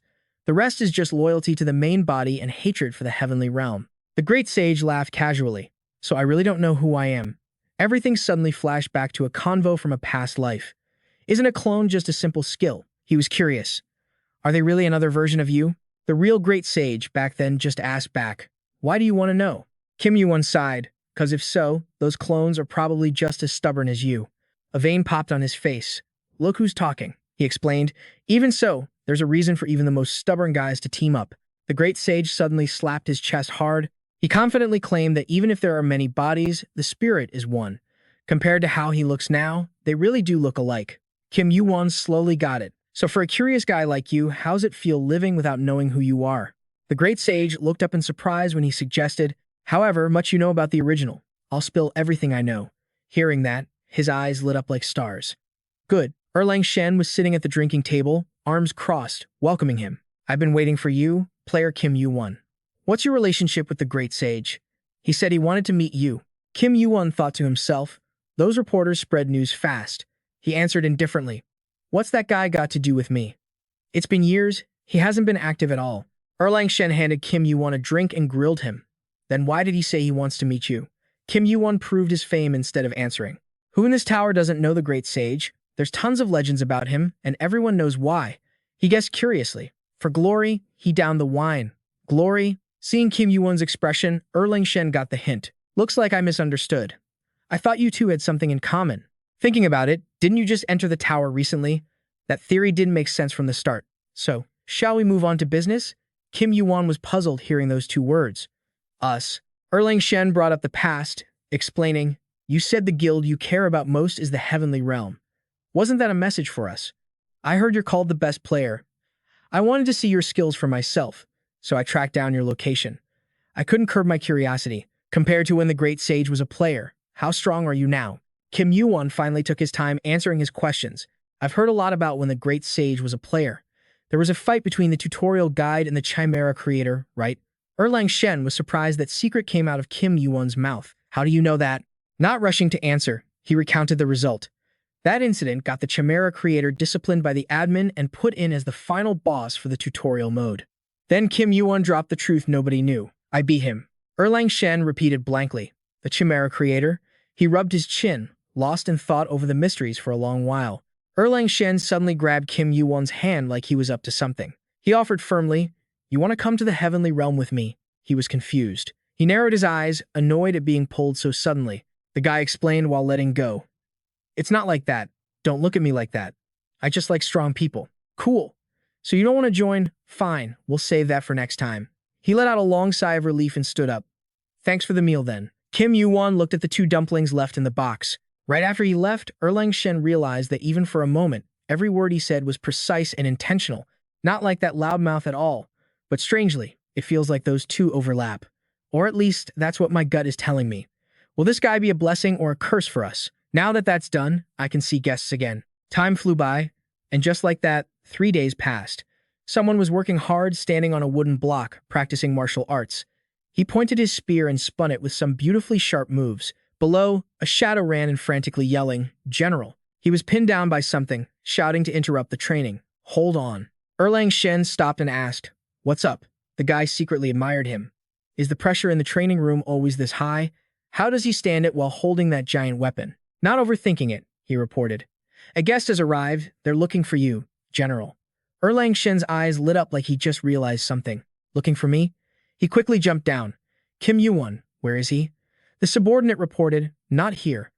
Erlang Shen, curious, repeated involuntarily, not here? He confirmed, yeah, I heard he's touring the heavenly realm right now. Down below, someone was introducing. This is one of the prides of the heavenly realm. Juicy Peaches welcomed them on the path to the peach garden. The guide kept rambling about their benefits. The peaches on the roadside are just decoration, so eating them won't do anything. If you look closely, you'll see some stuff hanging on the tall trees behind the gate. Kim Yuwon agreed. Right, but deep down, he was dissing them. What's the big deal about the great sage's leftover peaches? But still, this place was worth visiting, since he'd have to come back here soon. After introducing the peach garden, he asked, so where to next? Anywhere you want to go? Just speak your mind, wherever I take you is totally cool. Inside, this dude was buzzing. He thought, if I can talk Kim Yuwon into joining, I'm gonna score major points with the heavenly realm. I might even get a double promotion, get on the boss's good side, rank up, get rich, buy a house, buy some land. Suddenly, something slammed down from far away, grabbing their attention. As soon as he saw who it was, his face went pale with fear. The guy spoke up, Kim Yuwon, you finally showed up. The guide rushed over to greet him. General, I humbly greet you. Erlang Shen praised him. Enough. That's enough greeting. You did a good job bringing him here. Kim Yuwon responded like it was just another Tuesday. We meet again. The guy was super curious. What's the deal? Didn't you say you weren't interested in the heavenly realm? You shot back. Of course not. We're talking about the heavenly realm, after all. The guy twisted the logic to fit his own narrative. So it's not that you're uninterested. You just needed some time to think it over. He replied indifferently, you could say that. Erlang Shen looked pleased. I see. Being like that makes you a worthy choice. Then come with me. Since it's the heavenly realm, I'll give you a proper tour. That morning, Erlang Shen took Kim Yuwon everywhere for sightseeing. They passed by a crystal-clear lake with a stone corridor running right through the middle. Erlang Shen was guiding him so passionately his eyes were practically glowing. Yu just quietly followed behind, his mind totally in the clouds. He thought to himself, Erlang Shen, that guy's nuts. Memories from his past life came flooding back, the great sage pointing his spear at Hercules while bad-mouthing Erlang Shen. When he fights, he's even more terrifying than that guy. Zero mercy. He's not a musclehead like that dude, but his power is. The other guy got pissed and snapped back. Did you just call me a musclehead? He pulled back his spear and whined. And once he locks onto a target, he never lets go. Do you have any idea how many years he's been chasing me? What a stubborn jerk. His stubbornness all comes from his perfectionism. He can't be satisfied unless everything is absolutely perfect. Kim Yuwon was a bit curious about him back then. If an arrogant guy like you says that, he must be pretty formidable. Huh? The great sage recalled that battle with a shrug. I don't know. Don't ask me. There are tons of different opinions about Erlang Shen. I haven't met him much, but he seems super loyal and incredibly hardworking. He's the type who'd rather break than bend. This conversation is dragging on. Kill him or capture him alive.